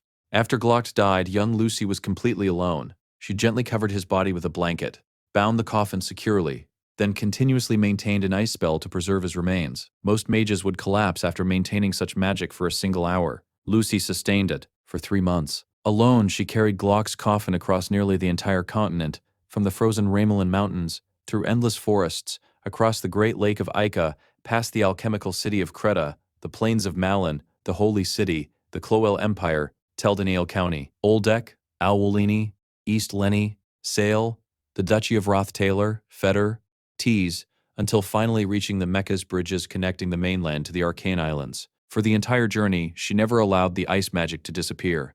By the time she arrived, her body was barely capable of moving. The trip had taken 3 months, including an entire week spent lost while searching for the exact burial site. Eventually, Lucy led Ed to a quiet place on Arcane Island. This is where Grandfather's journey ended. According to Glock's own records, this was the place where he and the great sage had once exchanged knowledge, theories, and magical discoveries. Then Lucy showed him something hidden there, a single book, Introduction to Espectual Magic, written by Glock Eldervin. It wasn't just another magic textbook. It was Glock's final masterpiece, his travel diary through the southern continent, his ultimate research into espectual magic. In the original game, that book sold for 7,000 gold. Even then, its true value couldn't be measured. It was quite literally priceless. Lucy quietly placed it into Ed's hands. You should have it. I've already memorized every word. She remembered everything her grandfather had ever taught her. Even though she hadn't lived the life Glock dreamed she would, she still intended to fulfill her promise. If danger ever threatened Sylvania Academy, she would protect it, no matter the cost. She knew the story wasn't cheerful. She also knew dragging Ed all the way there had been troublesome. Still, she wanted him to understand. Even after burying Glock, she had never escaped his shadow. She had become the Academy's eternal guardian, sometimes driven by duty, sometimes simply because she didn't know any other way to live. Ed quietly realized, perhaps once she fulfilled that final promise, Lucy would finally be free to begin living for herself. For once, neither of them spoke. They simply sat beside the ocean, listening to the waves, feeling the gentle breeze. It wasn't cold, it wasn't warm, just peaceful. Ed decided being lazy together wasn't such a bad way to spend the day. A few days later, Janika's cabin was complete. She stared at the finished house in disbelief. I didn't think it would be built this quickly. Every spirit involved looked completely exhausted. Mug could barely remain standing. He tried introducing himself properly, but he was so tired that his words barely came out. Janika immediately felt guilty. You didn't have to work so hard. Mug weakly pointed toward Tarkin. It was his fault. Then, correcting himself, he sighed. Well, I guess I agreed to it. He happily announced that the construction crew could finally return and advance to the next spirit rank before getting some much-needed rest. Janika thanked every single one of them. She reminded herself they weren't dying. They were simply returning after their summons ended. Once everyone left, Janika excitedly wrote a single word across the ground: cohabitation. She couldn't stop smiling. She would finally live beside Ed. Then Ed's cabin door opened. Lucy stepped outside, still half asleep. She looked at the word written on the ground. Cohabitation. After thinking for a moment, she innocently muttered, sleeping together sounds better. In her own mind, she had somehow declared victory. Meanwhile, he successfully reached level 1 in magic manifestation. Even Marilda looked impressed. You failed again? She tilted her head. It already looks incredibly difficult. Can you really maintain mana flow with this type of magic? Ed honestly admitted he wasn't sure, but I'll never know unless I try. Lucy had just woken up. She casually explained that aspectual magic wasn't something people memorized. It had to be understood. Magic existed through both theory and instinct. With enough practice, Ed would eventually begin feeling its flow naturally. To demonstrate, Lucy effortlessly manipulated several nearby objects without touching them. Ed smiled. You're amazing. Without thinking, he gently patted her head. Lucy's entire face instantly turned bright red. You really are a genius. Then he added something she probably appreciated even more. But I know how much effort you put into becoming one. Ed realized something important. Aside from Lucy, nobody even knew Glock had left behind a book about aspectual magic. The discipline itself had never appeared anywhere in the original game. It was a terrifying field capable of manipulating space, time, even the human mind. Naturally, such power came at an equally terrifying cost. Very few people could even begin understanding it. Lucy herself had learned everything purely through intuition. That was why teaching it to someone else proved so difficult. The only person truly qualified to teach aspectual magic had been Glock himself, and he was long dead, had accepted that mastering this magic would be an uphill battle. Just then, a loud voice suddenly echoed through the camp. Ed, So you really are with another woman? The voice paused. Well, I suppose that's normal. You're a healthy young man. Before Ed could respond, Zig immediately shouted, For heaven's sake! At this rate you're going straight to hell. Ed quickly dismissed Marilda's summon. As she disappeared, she complained, I wasn't even finished reading that book.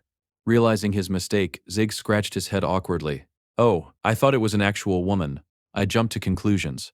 Ed sighed, So why are you here? Zig pointed toward a massive pile of books. You asked for old magic books that the Academy was throwing away. Ed's eyes lit up. He thanked Zig and asked him to pass his gratitude to Elka as well. Since he had decided to relearn magic from the very beginning, having his own library would save him from constantly borrowing books. Zig grinned mischievously. I carried all these books here for you, so I expect something in return. After unloading the pile of books, Ed insisted on repaying Zig for carrying them all the way to the camp. Zig waved his hand. There's no need. But Ed refused to let it go. Seeing that Ed wouldn't back down, Zig finally sighed. Actually, there is something. He explained that he had recently joined Tanya's student council. After everything that happened during the previous incident, Tanya trusted him completely. She wanted to surround herself only with capable and reliable people. So, Zig asked with a grin, would her older brother be interested in joining too? Ed looked at him suspiciously. Is the student council really that desperate for members? Not exactly. Zig shook his head. This is the first time in Sylvania Academy's history that a first-year student has become student council president. She wants to build the strongest cabinet the Academy has ever seen. He began listing the members Tanya had already recruited, a talented third year from Carrillo County, the top fourth-year student from the Dex course. In the future, she also planned to recruit Joseph, the best first-year student in the College of Magic, Annis, the Academy's top third-year assistant, Dorothy, the strongest fourth-year alchemy student, and finally, Ed Roth Taylor. Only the Academy's most talented people had received invitations. Zig looked at him expectantly. So? Are you really going to refuse? He couldn't help pointing out the obvious. You study magical engineering, you train spirit magic, you work on your physical strength, you live alone in the middle of a forest, you study every day, and now you're learning an entirely new branch of magic. I honestly expected you to reject the offer, but Tanya's going to be disappointed. Ed was about to answer when his attention drifted elsewhere. His ADHD had struck again. His eyes landed on Janika's newly finished cabin. Watching it, he quietly reflected on how much the future had already changed. Saving Tanya had altered far more than he expected. The original predictions were becoming increasingly unreliable. Zig serving on the student council alone would have been impossible in the game's original storyline. Everything was changing. According to the Academy's schedule, the joint combat tournament was about to begin. It was the biggest event of the third arc of the Failed Swordsman of Sylvania. It also marked the climax of Chapter 3, and remembered the event all too well. Originally, the Academy's top first-year alchemy student Cloud lost the championship match. Unable to accept defeat, he consumed the forbidden drug known as the blood of the evil god. The incident ended in tragedy. It was one of the darkest moments in the original story. But now nothing was following the script anymore. Ed had absolutely no idea what would happen next. Meanwhile, far from the Academy, an enormous carriage slowly rolled across the road. Calling it a carriage almost felt insulting. It looked more like a palace on wheels. Countless mages had spent the entire previous night casting weight reduction spells just to make it movable. Its military escort rivaled the strength of an entire army. People throughout the Holy City had even given it a nickname, the Traveling Palace. The resources spent on it were absurd. The funniest part, only 2 passengers were inside. One was Archbishop Veradeo, the man responsible for raising the saint before she enrolled at Sylvania Academy. Looking through the carriage window, Veradeo smiled. The Academy is farther away than I expected, but I'm glad I'll finally be able to see the saint's condition myself. Sitting across from him was the Pope himself. The elderly leader nodded approvingly. Thanks to your plan of inspecting nearby noble territories, we were able to include this visit. It was excellent planning. We'll reach Sylvania soon, and since I am personally accompanying the visit, there shouldn't be any problems. Meanwhile, back at the Academy, Tanya was on the verge of a complete mental breakdown. The Pope is coming, and Archbishop Viridio too. Both at the same time, papers flew everywhere as staff members ran frantically through the student council office. Officially, the Pope's visit was simply to spread the teachings of the god Telos and perform a new type of baptism. Tanya knew better. That was only an excuse. The real reason was Saint Clarice, the heart of the Holy Order. As Tanya sorted through endless paperwork, another request caught her attention. The Pope had personally requested a meeting with Adele, a second-year bard. That's unexpected. Still, Tanya approved the request without objection. She also arranged her own meeting with the saint. Elsewhere, Clarice quietly prepared herself. Today, she would no longer appear as the ordinary student Kylie. She would once again become Saint Clarice. After hiding her identity for so long, she would finally stand before the academy wearing her true title. She asked Belmaya whether the joint combat tournament also began today. Belmaya nodded. Fortunately, the tournament should distract most of the students during the Pope's visit. Clarice sighed. What a shame. She had genuinely been looking forward to interacting with everyone like an ordinary student. The academy had become everything she had ever dreamed of. In fact, she no longer wanted to return to the imperial capital. Unfortunately, there was still one person she hadn't managed to meet. Adele. The wandering bard, Clarice remembered wandering across campus countless times, hoping to run into her. Somehow Adele always appeared and disappeared like the wind. They had never crossed paths. Clarice desperately wanted to meet her. She wanted to tell someone about everything she had experienced, about surviving snowstorms, about making friends, about finally living the kind of life she had always envied. For years, Clarice had listened to everyone else's stories. Now, she finally had stories of her own. Of course, there were also plenty of things she could never tell Viridio, like the academy's top student nearly destroying the entire school, or a fallen noble becoming involved in a suspicious murder case. If Viridio discovered any of it, he would immediately remove her from the academy. Clarice knew she wouldn't be able to refuse. Not because Viridio could read minds. Mind reading belonged to sacred magic, and sacred magic didn't work on the saint herself. No, the real problem was much simpler. He had practically raised her. He was like a father. Lying to him felt impossible. Seeing her obvious nervousness, Belmaya gently massaged Clarice's shoulders. Relax. Clarice smiled awkwardly. Is it really that obvious? As long as nobody discovered that Kylie and St. Clarice were the same person, everything would be fine. Then a terrifying thought suddenly struck her. Ed. Ed Roth Taylor knew her secret. She trusted him completely. But what if Ed accidentally met Viridio? What if, somehow, Viridio learned the truth? Her peaceful academy life would end immediately. Belmaya offered to prepare some hot tea. Clarice shook her head. No. Get ready. We're going out. Belmaya blinked. Where? I need to find Ed Roth Taylor. I won't calm down until I see him. Belmaya stared silently. For some reason, every girl at this academy seemed determined to find Ed, and for reasons she couldn't explain, she really didn't want the saint joining that list. Soon afterward, the official match list for the joint combat tournament was released. Janica checked hers. No challenges. Ed smiled. Was there anyone you wanted to fight? Janica immediately shook her head. It would feel arrogant to challenge someone myself. Ed wasn't surprised. The tournament followed the same rules as previous years. Students challenged one another in official duels.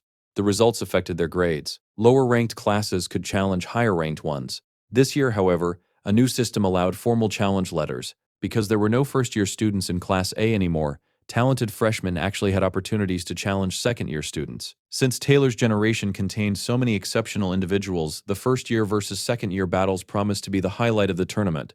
Ed, meanwhile, couldn't care less about the third- or fourth-year matches. Janica changed the subject. So, what should we make for dinner? Ed looked up from his book. I still have some meat left from the inn. We can season it and cook that. As they talked, Ed continued thinking about the tournament. Among the current third-year students, there weren't many outstanding fighters besides Janica. The previous year, she had defeated Lord Tell, but almost nobody else from her generation could compete with the strongest students. The fourth years were naturally much stronger. Still, the truly powerful students were rarely challenged. Janica noticed Ed hadn't taken his eyes off the book. You're completely addicted to that thing. Ed nodded. It's important.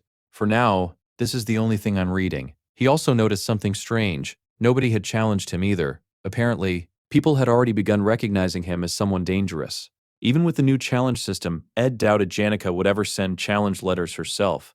It simply wasn't in her nature. Neither of them wanted unnecessary conflict anyway. Just then, the academy guards began clearing the main road. The traveling palace had arrived. Watching the enormous carriage approach, Ed frowned. Something still didn't make sense. Originally, St. Clarice should have been participating in the tournament. Instead, the Pope's visit had completely changed the schedule. What exactly did I alter? To move such an important event forward? Before he could think any further, a familiar voice called out to him, Sir Ed. He turned around. Standing there was St. Clarice herself. She smiled softly. I considered sending you a letter, but I thought speaking in person would be better. Pulling out a nearby chair, she gracefully sat down. I can't stay long. I simply wanted to exchange a few words. Ed gave a respectful nod. The honor is mine. Beside him, Janica nearly burst into tears from excitement. It's an honor to meet the saint. Seeing her reaction, Ed couldn't help smiling. Nearly one-third of the empire worshipped Telos. For someone from a quiet rural village like Janica, meeting the saint in person was practically a once-in-a-lifetime miracle. Panicking, Janica whispered, What do I do? Ed looked at Clarice. Even now, it was difficult to believe she was the clumsy girl known as Kylie. Every movement she made was elegant. Every gesture carried perfect grace. Months of royal training had erased every trace of the awkward girl he once knew. Ed politely asked, "I heard the Pope and Archbishop Virideo will be arriving soon. Is it really all right for you to spend time here?" While they talked, Clarice explained that the Pope's first stop would be Trick's dormitory, which was conveniently where she was staying. She let out a relieved sigh, saying the timing had worked out perfectly. The announcements for the joint combat tournament were about to begin, and she honestly hadn't expected to run into Ed before everything started. Ed narrowed his eyes. Something still didn't add up. Did she really come all this way just to talk to him? Clarice hesitated before speaking. The Pope is incredibly wise, but Archbishop Viridio is even more frightening. She lowered her voice. Sometimes it feels like he can read people's minds. There are even rumors that he possesses sacred magic capable of seeing a person's thoughts. The moment she said those words, everything finally clicked inside Ed's head. Now he understood. Clarice wasn't here for a casual conversation. She already knew that Ed had discovered her true identity as Kylie. The real reason she had sought him out was because she feared Virideo might somehow learn her secret through him. Ed smiled reassuringly. Archbishop Virideo is certainly an amazing person, but someone like me will never meet him. I'm just a fallen noble. My social standing is terrible. Besides, I'll be busy with the tournament, so I doubt our paths will ever cross. Clarice visibly relaxed. The tension in her shoulders disappeared almost instantly. Beside them, Janica looked back and forth between the two. Did the saint really come all the way here just to see Ed? Clarice awkwardly smiled. Maybe. Janica blinked several times. You took the carriage just to talk to him? Clarice nodded honestly. Yes. Then, blushing slightly, she added, I'm human too. I get curious. I get nervous. There are other people I wanted to meet as well, not only him. By the time she finished speaking, Clarice herself had become so embarrassed that she could barely stay still. I should go now. Without waiting for another response, she hurriedly ran back toward the enormous carriage while her guards scrambled after her. Watching the royal procession disappear into the distance, everyone slowly turned to look at Ed. Ed could only sigh. Whether she was Saint Clarice or the clumsy Kylie, she was equally difficult to deal with. Soon afterward, the joint combat tournament officially began. Rumors about Ed had already spread throughout the academy. Many students whispered that he had become dramatically stronger than before. Others believed that was exactly why someone had finally challenged him. Standing inside the arena, Ed quietly wondered the same thing. Why was he even here? Then his opponent appeared. A gigantic fourth-year student carrying an enormous battle axe slowly walked into the arena. His killing intent alone made the audience nervous. Get ready, the man growled. Before the duel began, Ed calmly explained one of the tournament's rules. Normally, first and second-year students weren't allowed to use intermediate-ranked magic or magically enhanced weapons. High-ranking students, however, played by different rules. His opponent was Kordek Valderic, a fourth-year combat student famous throughout the academy for his overwhelming strength. Many spectators genuinely believed he could kill Ed if he wasn't careful. Professor Molina stepped into the center of the arena. I hereby announce the match. Third-year student Ed Roth-Taylor versus fourth-year student Kordek Valderic. The duel begins. The instant the signal was given, Kordek exploded forward. My body's already warmed up. I never hold back. Not even during practice matches. His massive axe came crashing downward. Boom. A concentrated magical explosion erupted from Ed's hand. The blast completely intercepted the attack. Kordek was scorched by the explosion before being hurled across the arena. He crashed into the ground in disbelief. What kind of magic was that? There wasn't a single fourth year capable of producing magic at that level. How could a third year possibly do it? Before Kordek could recover, Ed summoned Mug and Leisha simultaneously. Fire and water spirits combined their power into a coordinated spiritual attack. 5 seconds. That was all it took. Kordek was completely defeated. Ed had deliberately ended the fight as quickly as possible. He never intended to seriously injure him. Walking over, he even offered praise. You fought well. The audience erupted into thunderous applause.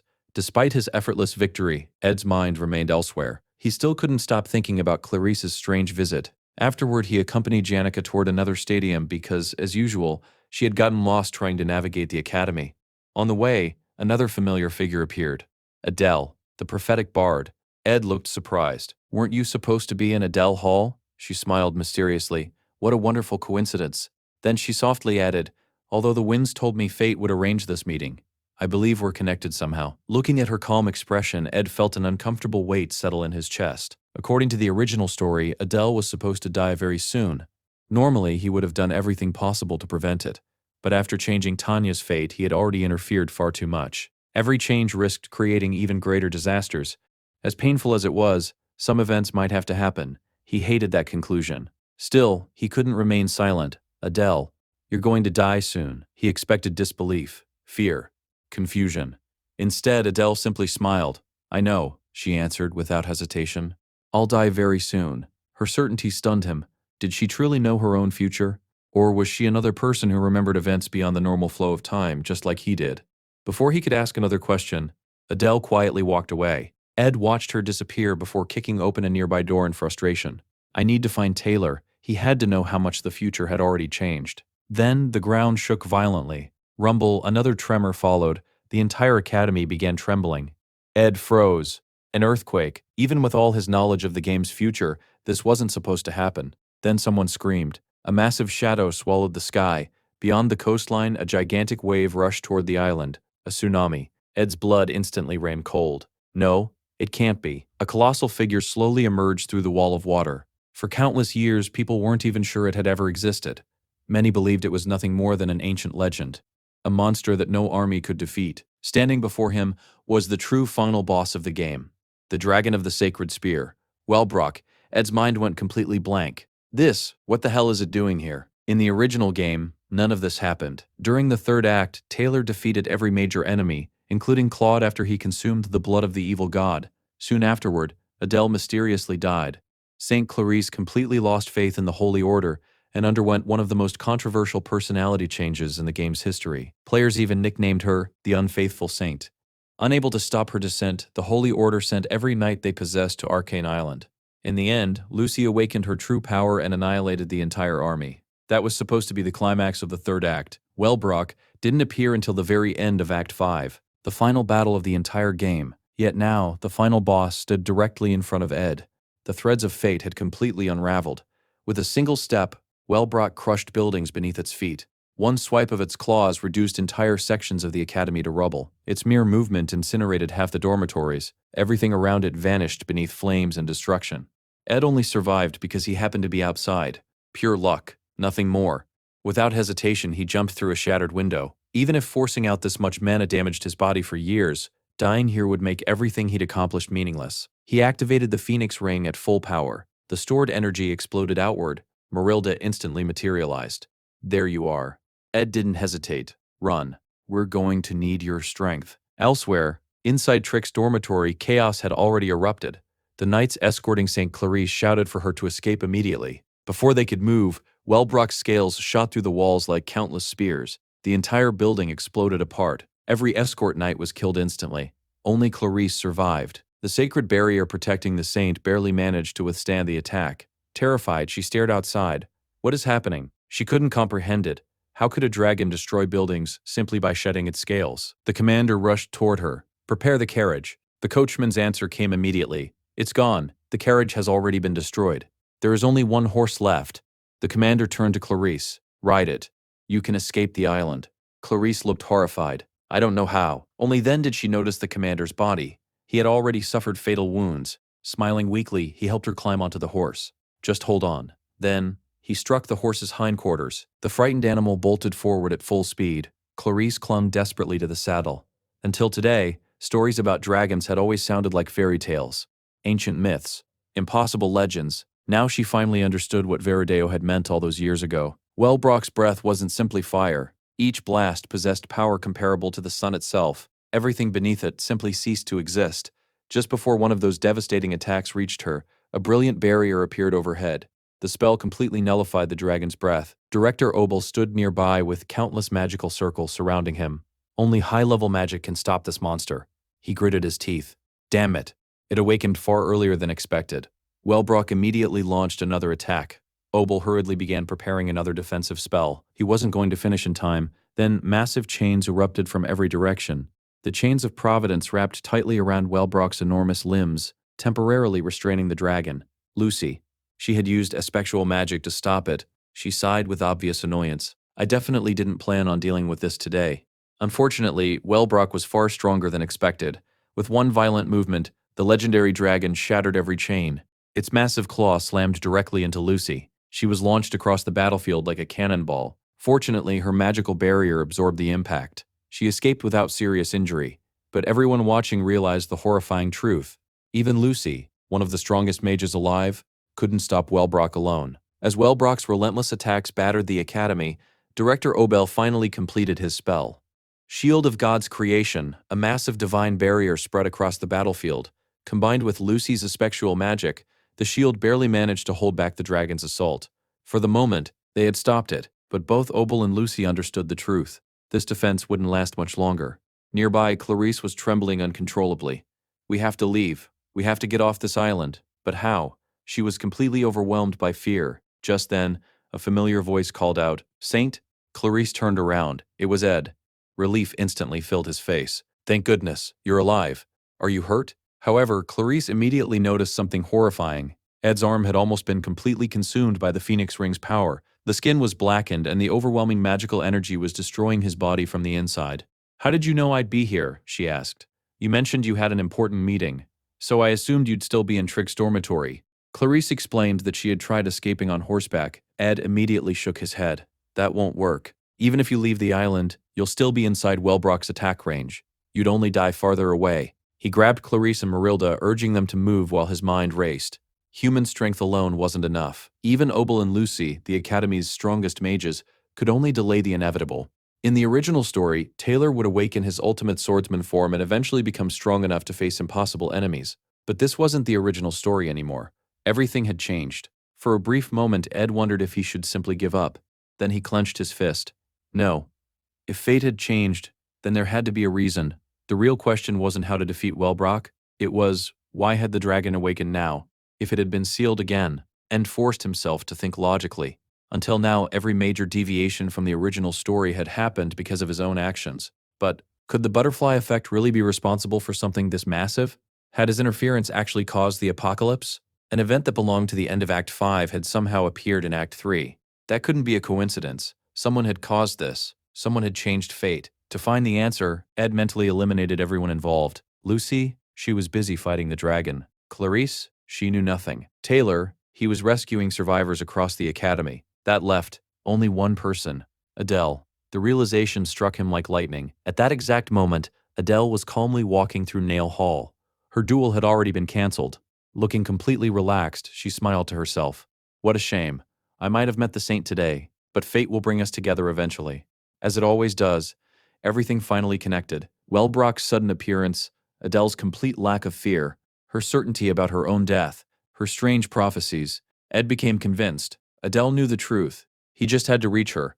First, however, he needed to make sure Clarice survived. Unfortunately, the Phoenix Ring was reaching its limit. His body couldn't withstand its power much longer. Ed looked around. Fortunately, Obel's dormitory still stood behind a powerful magical barrier. "We'll stay here.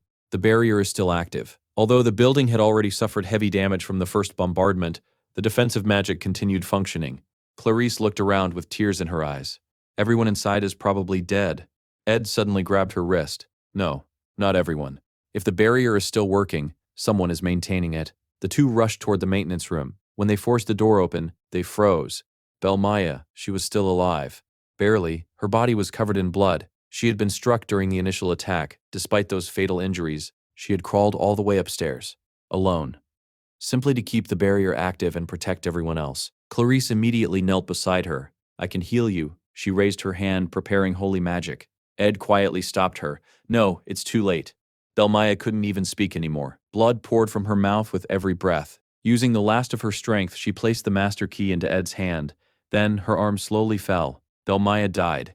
Ed stared silently at her peaceful face. He had seen moments like this before. On the battlefield, sometimes there were no final speeches, no emotional last words. Some soldiers simply completed their duty and quietly died. Clarice was completely devastated. How could this happen? She desperately tried healing Belmaya anyway. Ed gently closed Belmaya's eyes. Then he pulled Clarice away. There was still work to do. He explained that as long as the high-level defensive spell protecting her room remained active, Clarice would remain safe. "You need to become stronger.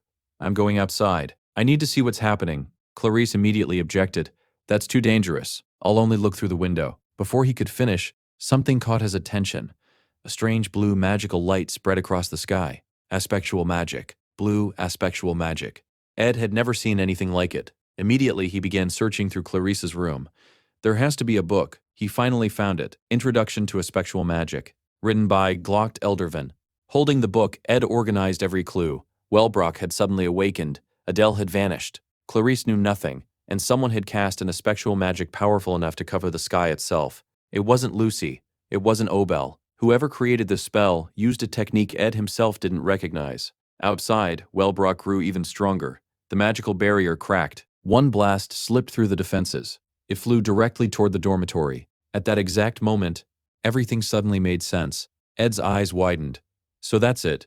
I finally understand. Maybe everything hadn't changed after all. Maybe this had always been part of the original story. Before he could explain his realization, the dragon's attack struck. Boom! The entire wall exploded inward. Flames swallowed the room. When Clarice slowly opened her eyes, she couldn't breathe.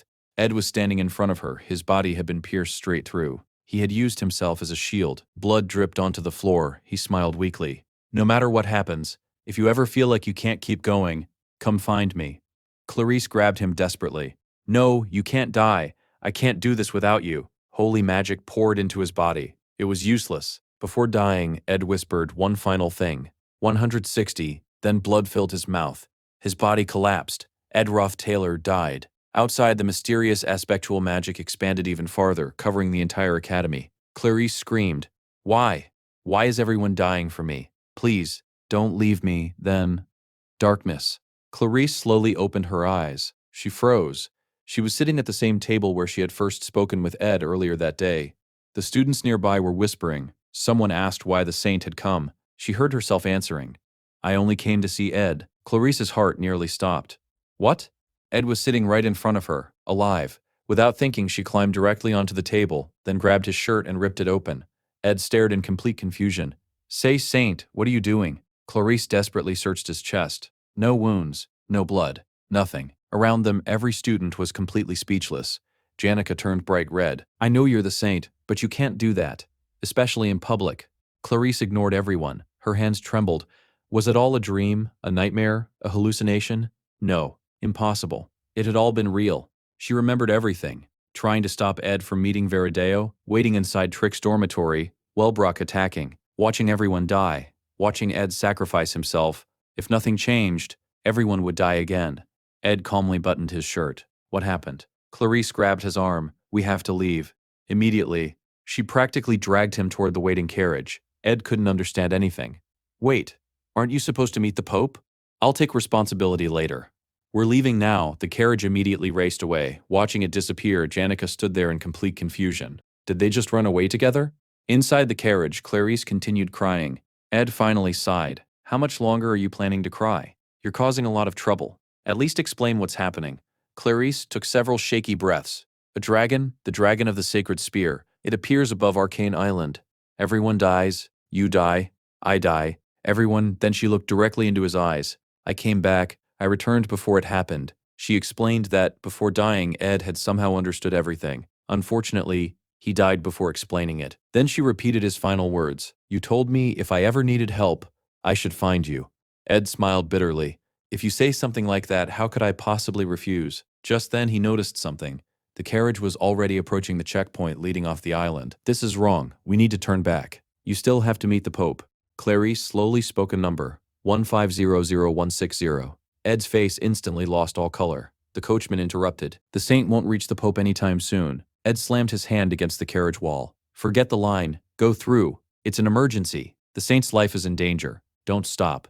The horses surged forward. The carriage smashed through the checkpoint, scattering everyone in its path. Meanwhile, Ed couldn't stop thinking. That number, 1500160. Nobody in this world should know it, because it wasn't connected to Ed Roth Taylor. It was the military service number Ed had carried in his previous life on Earth. Only he knew it, which meant Clarice truly had experienced the future. After calming himself, Ed finally understood another piece of the puzzle. If even Obel's barrier fell, then nowhere on Arcane Island is safe. "I understand now why you tried to escape," he continued, thinking aloud. "If you really traveled back through time, then aspectual magic must be responsible. Among every magical theory known in existence, only aspectual magic possessed the ability to interfere with time itself." He looked toward Clarice. "Are you listening?" She quietly hugged his arm even tighter. "Yes. I want to stay like this a little longer." "You were talking about aspectual magic." Ed nodded. "But a spell capable of reversing time on this scale is impossible. No human possesses that much mana." Before he could finish, the coachman screamed, On the distant horizon, a gigantic shadow slowly rose into the sky. Clarice's face turned pale. They had escaped the island, they had changed the timeline, and yet, the same nightmare had found them again. Wellbrock had appeared once more. As the carriage sped away from the island, Ed noticed Clarice trembling uncontrollably. "Are you all right?" The moment she turned toward him, her face turned pale. In front of her, Ed was dying once again, the same nightmare, the same ending. Without hesitation, Clarice poured holy magic into his body. "He'll be fine. He has to be," desperately trying to heal him. She kept repeating those words as tears streamed down her face. "I'm sorry, I couldn't save you the first time. And now it's happening again. I always depend on you." Ed weakly smiled despite the blood running from his mouth. "You don't have to apologize. This isn't your fault. And you don't need to cry. I'll help you again. So, don't cry. And don't lose hope." Moments later, he died. Again. Clarice stared at his lifeless body. She hated the blessing she had received. If anyone deserved this power, it should have been you, not me. Once more, the mysterious effectual magic spread across the sky. The entire world froze. Time rewound. Clarice opened her eyes. She was back at the academy. Ed smiled at her exactly as before. "So, what did you want to talk about? It must have been something important if you came all the way here." Clarice couldn't answer.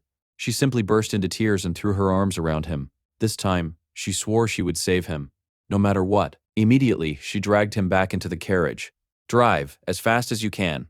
She explained everything to the coachman. None of it mattered. Before they could get far, Wellbrock's attack destroyed the carriage. Both of them died. The timeline reset. On the third attempt, Ed died before they even escaped the island. Reset.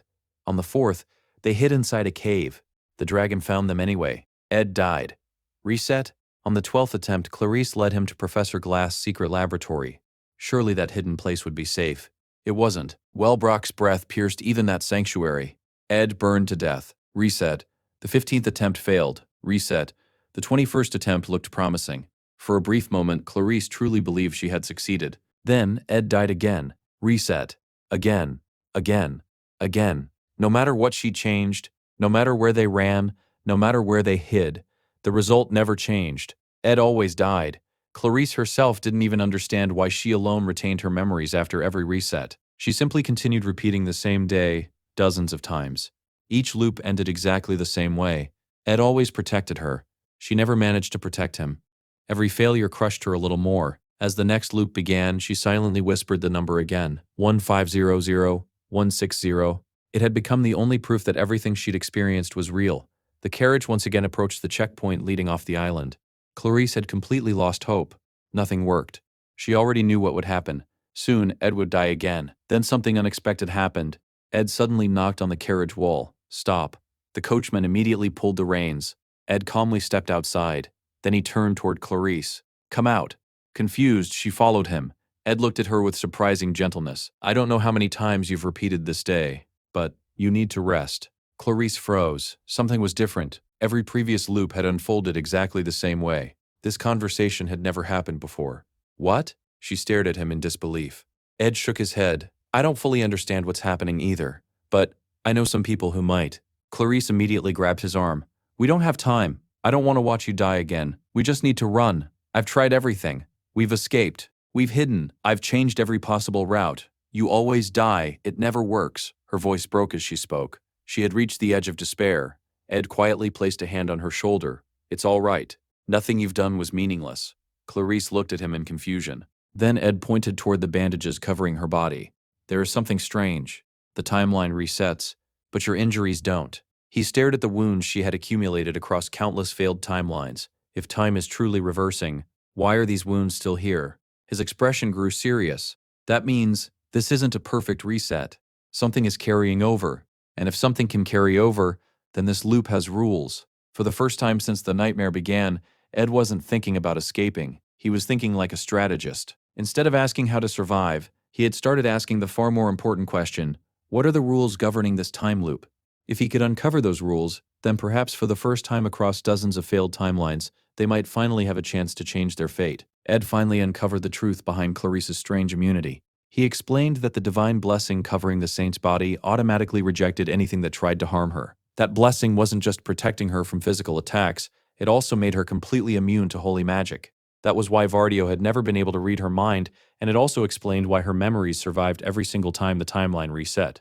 Putting all the clues together, Ed reached a shocking conclusion. The repeated time regressions were being caused by an incredibly powerful form of holy magic, most likely combined with aspectual magic to manipulate time itself. The moment Clarice heard his explanation, she realized this was exactly what Ed had figured out during the very first timeline. Ed calmly explained that a spell capable of rewinding time could only exist if it was based on divine magic.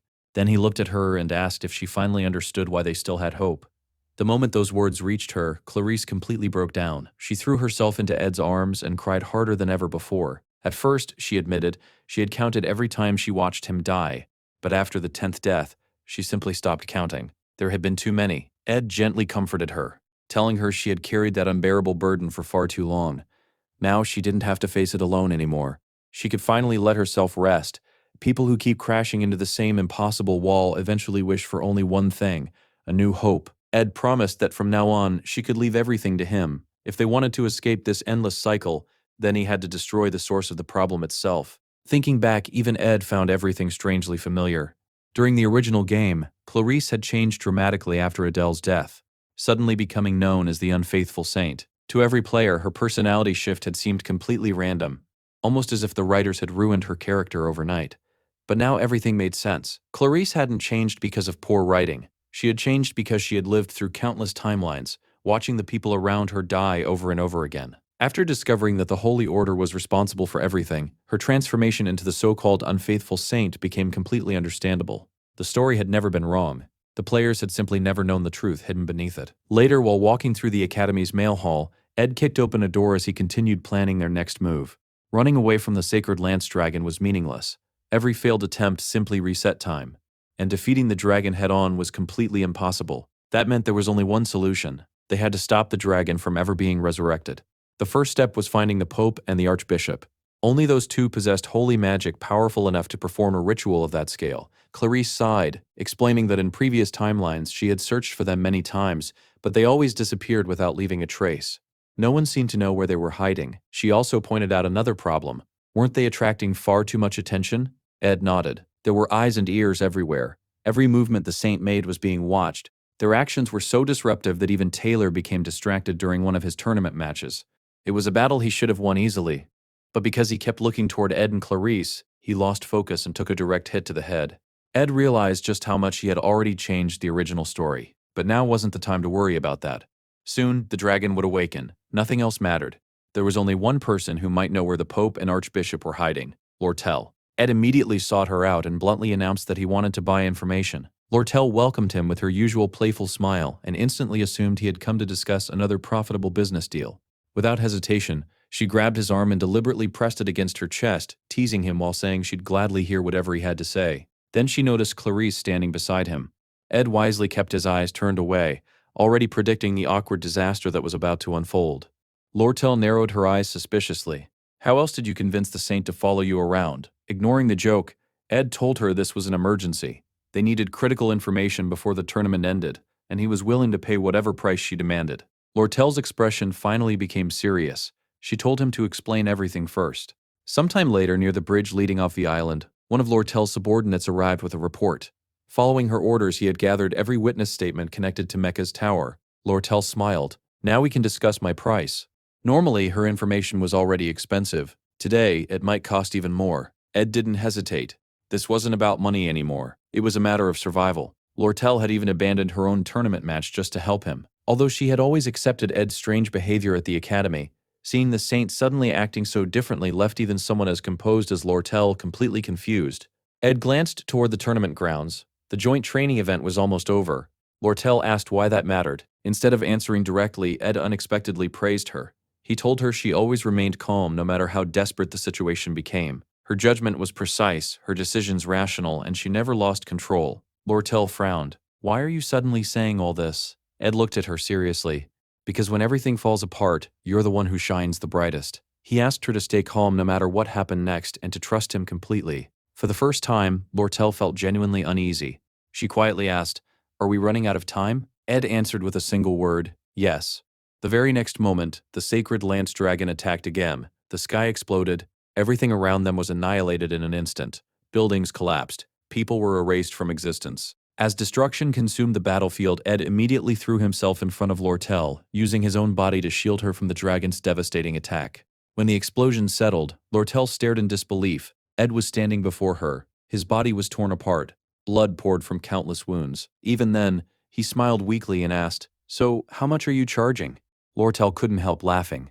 Compared to the price he had just paid with his own life, her information suddenly seemed worthless. She quietly replied that perhaps she was the one who owed him now.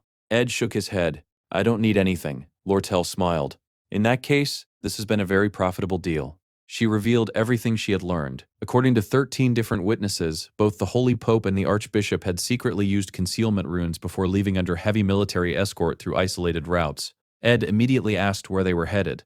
Lortel answered without hesitation, "The Academy's cathedral." Just then, Clarice burst out from the wreckage of a shattered carriage, unleashing holy power so violently that debris flew in every direction. She rushed to Ed's side in tears, desperately asking why he had sacrificed himself again. Blood continued pouring from his wounds. Ignoring his own condition, Ed focused only on the mission. Lortel looked toward the distant cathedral. It's time. Only one horse remained alive, though it was badly wounded. If they hurried, it might still carry someone to the academy. Ed immediately reached for the reins. Lortel stopped him. The horse couldn't carry 3 people. Someone had to stay behind. Ed firmly declared that he and Clarice had to reach the cathedral together. He would explain everything later. Without another word, Lortel helped Clarice climb onto the horse. She looked at Ed with complete trust. "I believe you have a reason for all this." Ed thanked her and promised to repay the debt someday. Lortel smiled mischievously. "No," she suddenly pulled him closer. "You'll repay it now." Before Ed could react, she kissed him deeply. Clarice's entire face turned bright red. Then she noticed Lortel staring directly at her. With a smug grin, Lortel declared that Ed's second kiss belonged to her as well. "This is simply insurance." As the horse disappeared into the distance, she waved goodbye before quietly facing the approaching catastrophe. Looking at the gigantic sacred lance dragon, Wellbrock standing before her, Lortel took a deep breath. She reminded herself who she was. She was Lortel, the merchant who laughed, the negotiator who never lost her composure. Even against a monster capable of ending the world, she would bargain until the very end. While Lortel stayed behind to hold off Wellbrock, Ed and Clarice raced toward the Academy's cathedral. Clarice couldn't understand how Ed remained so calm. The Ed she once knew had always wanted to run away from danger. Now he was charging straight toward it. Before she could ask anything else, disaster struck again. The exhausted horse was hit by another attack and collapsed instantly. Both of them were thrown violently across the ground. Ed crashed hard, reopening his wounds. Blood soaked the earth beneath him, yet he simply stood back up. "I've survived worse." Clarice could only stare at him in disbelief. Finally, the cathedral came into view. Inside, a powerful guardian awaited them. Throughout the long history of the Holy Empire, these guardians were regarded as the strongest holy sorcerers alive. Their loyalty to Telos, one of the 8 sacred apostles, was absolute. They would gladly sacrifice their own lives before allowing anyone to threaten the Pope's orders. Clarice ordered the apostle to step aside. Normally, no apostle would ever refuse a saint's command, but this time was different. He respectfully lowered his head and apologized. He had been ordered by the Pope to stop anyone from entering, even the saint herself. Ed didn't waste another second. He rushed forward with his knife. The apostle effortlessly blocked the attack. Ed immediately shouted for Clarice to keep moving. When the apostle tried to intercept her, Ed activated one of his magical artifacts. An amplifying impact sphere exploded against the apostle with overwhelming force, sending him stumbling backward. Before he could recover, countless wind blades shot directly toward his face. The apostle barely defended himself. That brief opening was enough. Clarice slipped past him and disappeared into the cathedral. The apostle looked back at Ed in complete confusion. "You, who are you?" He could clearly see Ed was on the verge of death. His body was bleeding relentlessly, and he had almost no strength left. Yet, an overwhelming pressure suddenly erupted from Ed's body. The apostle instinctively tightened his grip on his spear. Ed calmly declared that he hadn't even used a single magical arrow yet. Realizing the threat standing before him, the apostle activated the awakening of the sacred body. Golden divine power exploded around him as he lowered his spear and prepared to kill Ed once and for all. As the battle intensified, Ed unleashed a barrage of magical arrows at the apostle. However, the guardian effortlessly dodged every single one. Without giving Ed a chance to recover, the apostle invoked the name of Telos and thrust his sacred spear forward, driving it straight through Ed's chest. Even with death staring him in the face, Ed remembered the promise he had made to Clarice. Earlier he had confessed that he had miscalculated everything. His original plan had failed, but he still refused to give up. He told Clarice that no matter how many times she saw him die, she couldn't stop moving forward. Every time the timeline reset, neither her body nor her soul would truly recover from the suffering. However, if she could uncover the truth behind the time regression, she would continue returning to the past while keeping the memories of every future she experienced. Ed had only asked one thing of her. No matter what happened, she had to protect that hopeful heart and keep fighting until the very end. Now, with a spear piercing his chest, Ed refused to surrender. He grabbed the apostle's arm before the guardian could pull the weapon free, then drove an explosive magic dagger directly into his body. If his gamble succeeded, Clarice would finally be able to end everything. Remembering those words, Ed activated the Phoenix Ring at its absolute limit. The apostle shouted in disbelief, demanding to know how someone so close to death could still resist. Ed simply smiled. "Did you really think I'd go down without a fight?" Gathering every last drop of strength he had left, he summoned Marilda. The massive beast appeared instantly, and before the apostle could react, bit down and devoured his head in a single horrifying attack. The guardian of the cathedral was finally defeated. Ed, however, had reached his own limit. His knees gave out beneath him as blood continued pouring from the wound in his chest. Marilda quickly caught him before he hit the ground and immediately began scolding him. "You idiot! Why didn't you summon me from the beginning?" Ed gave a weak smile. "I didn't want you getting hurt." Marilda desperately tried to save him, pouring everything she could into keeping him alive. But even she knew it was hopeless. Ed had already accepted that he would die there. Meanwhile, Clarice finally reached the cathedral's sealed inner chamber. The massive doors were locked, but she had already walked this path countless times through previous timelines. She knew exactly what lay beyond them. Without hesitation, she unleashed an enormous burst of holy magic. The doors exploded apart. She rushed into the sacred chamber and froze. Lying in front of her, completely covered in blood and barely clinging to life, was Adele. Clarice couldn't believe what she was seeing. She rushed over asking why Adele was there, why she had been reduced to such a horrifying state, and what had happened. Adele weakly smiled. "You came earlier than expected." Even so, she quietly admitted that Clarice should never have returned. Then she revealed the truth behind the saint's power. The sacred mark carried by the saint could only be created when the Holy Pope, the Archbishop, the 6 bishops, and the 8 apostles combined all of their divine power into a single blessing. Only one person in the world could bear that blessing, the saint. At that moment, Clarice finally noticed something impossible. The mysterious temporal magic rewinding time wasn't coming from herself. It was radiating from Adele's body. Clarice stood there in complete shock. How could that possibly be? Adele quietly admitted she didn't have enough time to explain everything. The end was already approaching. She simply asked Clarice to wait a little longer. Clarice demanded answers, but before Adele could continue, the ritual reached its climax. A massive explosion swallowed the cathedral. The world shattered. Time reversed once again. Clarice returned to the past, appearing in front of Ed exactly as she had countless times before. But this time, everything was different. This time, she finally knew the truth. The story then shifted to Adele's past. Her earliest memory was surprisingly peaceful. She watched seagulls flying above the harbor while 2 children played near a lighthouse. Seeing one of them running carelessly, she casually warned him not to continue because he would trip over a rock and hurt himself. At the time, she believed she was simply an ordinary refugee. Her parents had fled their hometown during the war, hoping to build a better life in the great trading city of Aldeck. Instead, they were cheated at every opportunity. Their savings disappeared. Their dreams collapsed. Eventually, the family survived on nothing more than a single piece of bread each day. Then one day, everything suddenly changed. Adele's father unexpectedly bought her a luxurious sandwich filled with delicious food. He sat her down on a bench in the middle of the city and gently told her to wait there because he'd be back soon. Before leaving, he looked at his daughter one last time. Then he ran away. Forever. Adele quietly thanked him for the wonderful meal.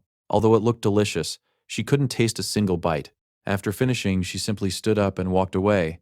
As she left, the same little boy she had warned earlier tripped over the rock exactly as she had predicted. That was when Adele realized her dreams weren't ordinary dreams. She could see the future.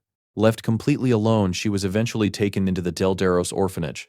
The orphanage was heavily supported by the Order of Telos, but that support came with strict conditions. Every child had to attend religious services faithfully and serve as young followers of the church. Life continued until one day Adele found an abandoned lute near the harbor. After learning to play hymns, she spent more and more time inside the church and less time doing physical labor. Then another strange incident occurred. During a church service, Viridio was busy collecting donations with far more enthusiasm than any priest should have.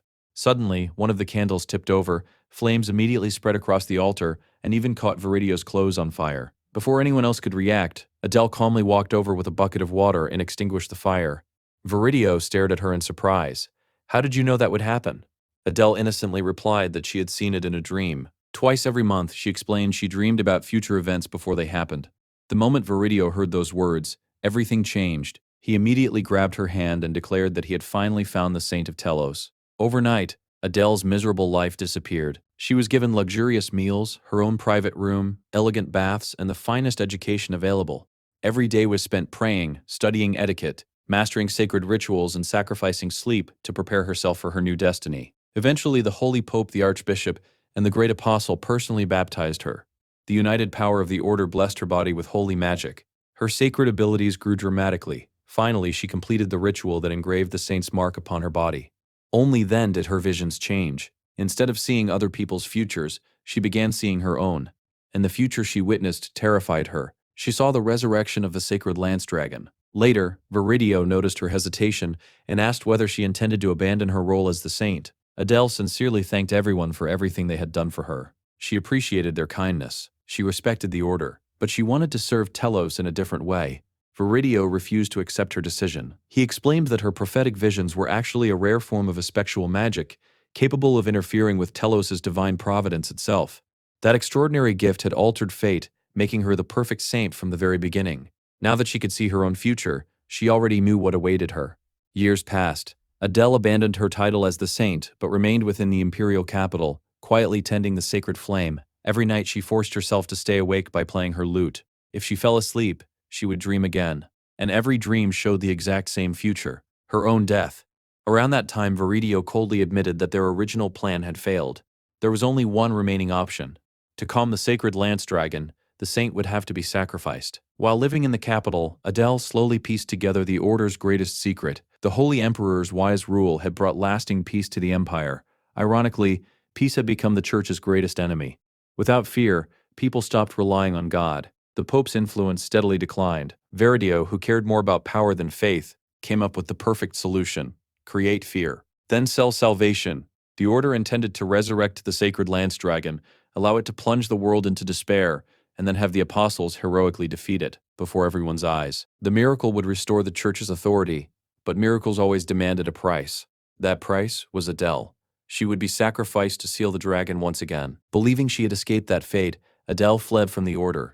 For years she thought she had changed destiny, until one day, the future she had seen finally caught up with her. During that time, Adele often watched Clarice from afar. Clarice wasn't naturally gifted with overwhelming magical talent or perfect control over holy power, but she possessed something even more valuable: grace, kindness, wisdom, everything that made someone worthy of becoming the next saint. The only thing Clarice truly wanted was an ordinary life. Adele desperately wanted to tell her everything. She wanted to confess that she had once been the original saint, explain why she had run away, and warn Clarice to escape before it was too late. But she couldn't. Instead, she hid her message inside songs, poems, and romantic stories. Every lyric spoke about freedom. Every poem encouraged someone to run before destiny chained them forever. She hoped Clarice would understand the hidden meaning. She hoped she would escape. Yet every time she saw Clarice smiling inside the church, guilt stabbed at her heart because Adele knew the truth. The beautiful life the church offered was nothing more than a gilded prison. Eventually, Adele fled the imperial capital once again, wandering as a nomad until she finally arrived at Sylvania Academy. She was already covered in blood. At first, she couldn't understand why the dragon's resurrection was happening so much earlier than her visions had predicted, but the moment she saw the academy, everything became clear. She immediately rushed toward the cathedral. The third apostle of Telos, Teldarak, blocked her path and ordered her to stop. Without saying a word, Adele rolled up her sleeve and revealed the saint's mark engraved on her arm. The apostle froze in shock. Using that brief moment of hesitation, Adele slipped past him and entered the cathedral. Inside, every apostle had already gathered. Together, they were channeling their sacred power into a ritual designed to awaken the sacred lance dragon. At the center of the ritual rested a single dagger. Embedded within it was one of Wellbrock's fangs, serving as the catalyst that would bring the dragon back to life. Adele begged Viridio to stop. She pleaded with him again and again. No one listened. Then she realized something terrifying. Clarice wasn't there. She was still peacefully living in the Trick dormitory. That meant everyone still believed the legend of the sacred lance dragon was nothing more than an old fairy tale. And because no one believed the danger was real, no one was prepared for the apocalypse that was about to begin. The truth behind the endless time loops was finally revealed. When the sacred lance dragon awakened, the Order of Telos had no way to stop it. Their arrogance had pushed the world to the brink of destruction. And in the end, they resorted to their final plan. They would sacrifice the saint. Deep inside the cathedral, a massive sacrificial circle had already been engraved into the chapel floor. Adele stepped into its center without hesitation. She believed that even if her life had been filled with lies and suffering, at least her death would have meaning. As long as Clarice survived, as long as she could see hope in the young girl's eyes, then everything she had endured would be worth it. But fate had one final surprise. The sacred blessing engraved upon Adele's body refused to let her die completely. Instead of allowing her soul to disappear, the blessing reacted with the aspectual magic hidden inside her. Using the immense sacred power as fuel, the spell activated beyond its intended limits. Time itself broke. The entire world rewound, again and again. Adele had originally believed she would only repeat the timeline once, maybe twice at most. Instead, she found herself trapped in an endless cycle. Every time the world reset, she returned to the cathedral to stop the ritual. Every single time, she failed. Until one particular loop changed everything. On her way back to the cathedral, someone suddenly stopped her. It was Ed. Breathing heavily after running across the academy, he casually asked, "Would you rather have orange juice or just some cold water?" The completely ordinary question left Adele speechless. As she stared at him, memories flooded her mind. She remembered the moment Viridio had realized that the sacred lance dragon couldn't be defeated through strength alone. The order had needed a miracle. The church was losing followers. People no longer feared God, so they decided to manufacture salvation. They would unleash the sacred lance dragon, terrify the entire empire, and then stage a heroic victory by sealing it once more. To complete that miracle, one saint had to die, either Adele or Clarice. When Adele first offered herself as the sacrifice, she had accepted death without regret. She truly believed sacrificing herself was her duty, but because the sacred blessing protected her body, death never truly arrived. Instead, she became trapped between life and death, endlessly repeating the same tragedy. Every sacrifice weakened her. Every death brought her closer to complete collapse, yet she continued anyway, again and again and again. She believed this endless suffering was her punishment for abandoning her responsibility as the original saint. If she had simply accepted her fate from the beginning, none of this would have happened. Eventually, Adele stopped trying to persuade Viridio. There was no point anymore. Instead, every new timeline followed the same routine. She would rush straight into the cathedral, throw herself into the sacrificial circle, die, and repeat everything once more. But this time, Ed refused to let her continue. He caught her before she could leave. Gently sitting her down on a nearby bench, he quietly said something that made her freeze. "I know you're going to die." Adele's eyes widened. Only then did she realize something she had overlooked all this time. Ed Roth Taylor had known her future from the very beginning. Every previous timeline suddenly blended together until she could barely distinguish memory from reality. Each time Ed had spoken to her, each conversation, each expression, they all felt like distant echoes from countless repeated lives. Adele stood up, insisting she had to go. She had to fulfill her duty. She had to end everything. But Ed stopped her again. "I don't know everything," he admitted. "Is that really all you have to say?" She looked at him in confusion. "What else is there?" Ed didn't move. He simply repeated the question. "You're about to die, and that's really all?" For the first time in countless timelines, Adele actually stopped to think. Every loop had ended the same way. She died. She accepted it. She never once questioned it. She always believed seeing Clarice smile was enough. That alone gave her life meaning. So she asked Ed to leave her alone. Then, another memory resurfaced. She was a little girl again, sitting alone on that old bench after her father abandoned her. In that memory, Ed appeared once again. And once again, he asked the same question. "Is that really all?" This time, Adele finally understood what she had buried deep inside her heart. Back then, she hadn't wanted to smile. She hadn't wanted to act brave. She wanted to scream. She wanted to beg her father not to leave. She wanted someone, anyone, to save her. After hiding behind countless lies and endless sacrifices, Adele finally spoke honestly. "I'm scared. I'm afraid. I don't want to die." Ed let out a long sigh. "Finally, you actually said it." He took a sip of cold water before looking at her with a gentle smile. "You've carried all of this alone for far too long. Tell me everything." Because we're ending it today, after hearing Adele's complete story, Ed immediately formed a new plan. This time they would split up. Ed would stay with Adele. Clarice would head straight for the cathedral. Meanwhile, Clarice arrived at the cathedral's entrance, where the Apostle Taldirect blocked her path. He frowned in confusion.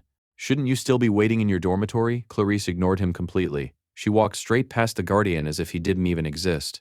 Inside the cathedral, she confronted everyone responsible for the ritual. The Pope, the Apostles, and Archbishop Viridio. Her voice echoed through the chamber. She admitted that she had trusted Viridio all this time. She believed he would never sacrifice innocent lives. Viridio calmly answered that she wasn't wrong. Everything he did was supposedly for the good of the Holy Empire. According to him, Telos stood above every individual life, but ordinary people would never believe without witnessing a miracle. Clarice immediately understood. So that's why you wanted to revive the sacred lance dragon. Viridio nodded without shame. It won't take long. Clarice shouted that he had completely underestimated the dragon's true strength. From the very beginning, he had intended to sacrifice the saint as insurance in case the ritual failed. Viridio didn't even deny it. He simply called it a life insurance policy. Ed then exposed the entire conspiracy. The church was losing influence. Its followers were disappearing. Its wealth was shrinking. So the Order created a fake apocalypse. They would revive the sacred lance dragon, pretend to defeat it, and emerge as humanity's divine saviors. Adele bitterly added that Viridio had always been that kind of man. Even when he was just an ordinary priest, he cared more about increasing donations and filling the church's warehouses than genuine faith. Ed asked whether Adele had ever tried convincing them to abandon the plan. She sadly nodded. But after fleeing from her role as the saint, the Order no longer trusted anything she said. No one listened. Viridio always got his way through force, and behind him stood the 8 apostles of Telos, the strongest military force in the Holy Empire. Realizing the conversation had gone on long enough, Viridio apologized to Clarice. "I'm afraid this will only take a moment." Then he prepared to knock her unconscious. Adele quietly admitted that there was nothing they could do against the apostles' overwhelming strength. Then her face suddenly turned bright red. Ed had casually lifted her onto his back, completely ignoring the tension in the room. He smiled. "Strength isn't really the problem. I happen to know someone even stronger." At that exact moment, a bolt of divine lightning crashed through the cathedral ceiling. Boom! A high-ranking electric spell, divine punishment. One of the apostles was struck directly and sent flying across the room. Before the others could recover, ghostly chains wrapped around several more. Then Lucy calmly walked into the cathedral. She looked at the stunned apostles and shrugged. "I don't fear Telos. I'm an atheist." A heavy silence filled the room. Lucy continued with a cold smile. "I don't believe in gods, but I do believe in punishment, and sinners should fear it." Viridio demanded to know what she meant. Before he even finished speaking, another apostle was blasted across the room like a rag doll. Lucy glanced toward him. "Isn't it written in your own holy scripture? Pride is a sin, so naturally it deserves punishment." Enraged, Viridio ordered the remaining apostles to kill her. The second apostle and the 8th apostle attacked together. Neither could even touch her. With a single spell, Lucy effortlessly defeated one of them. Only Taldorak remained. The cathedral's strongest guardian charged forward, determined to kill her. His spear pierced nothing but empty air. Lucy had already disappeared. She wasn't merely incredibly fast. She was the undisputed master of space-time magic. Using spatial advance, she instantly appeared behind Taldorak before firing another devastating lightning spell straight into his body. The mighty apostle collapsed. Viridio stared in complete disbelief. Every apostle defeated by a single person. But an even bigger question haunted him. How had Lucy discovered the secret ritual? Everything had been sealed away. Even the tournament on Orca Island had been chosen specifically to distract everyone. No one should have known. Realizing the situation had completely collapsed, Viridio immediately ordered the Pope to retreat. Lucy smiled. Running away? She cast time prison, freezing the Archbishop in place before he could escape. At the very last second, one surviving apostle broke through the spell and rescued Viridio. Another apostle grabbed Clarice and fled with her in his arms, while a third remained trapped inside Lucy's temporal prison. Viridio quickly formulated another plan. Even if they escaped, they could destroy all the evidence and use the Pope's authority to accuse Sylvania Academy of attacking the Holy Church. But Lucy wasn't about to let them leave so easily. Another divine punishment descended from the heavens. An apostle sacrificed himself to block the spell, taking the full force of the lightning. Even so, Viridio continued retreating while another apostle carried the Pope to safety. Watching them escape, Lucy sighed in annoyance. "Why are all of you so unbelievably troublesome?" One apostle warned Viridio that they would eventually be caught. The Archbishop remained perfectly calm. "That's all we need. Just a little time. I'll destroy every piece of evidence. Then the Academy will take the blame." Just as they were about to disappear, a storm of flames erupted before them. Everyone froze. The spell was nothing more than a basic ignition spell. Yet its destructive power rivaled high-ranking magic. An apostle barely managed to deflect the ceremonial dagger hidden inside the flames. The weapon had been engraved with Ed's spiritual explosion formula. The instant it detonated, the explosion shook the entire academy. The blast was so enormous that it could be seen from the distant horizon. The apostle shielding Viridio was burned beyond recognition and abandoned without a second thought.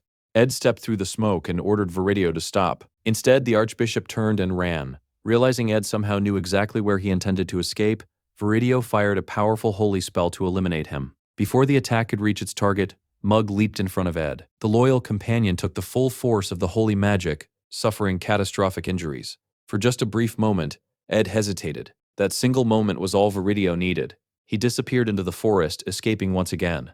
Viridio believed victory was still within reach. As long as he escaped with the evidence, everything could still be covered up.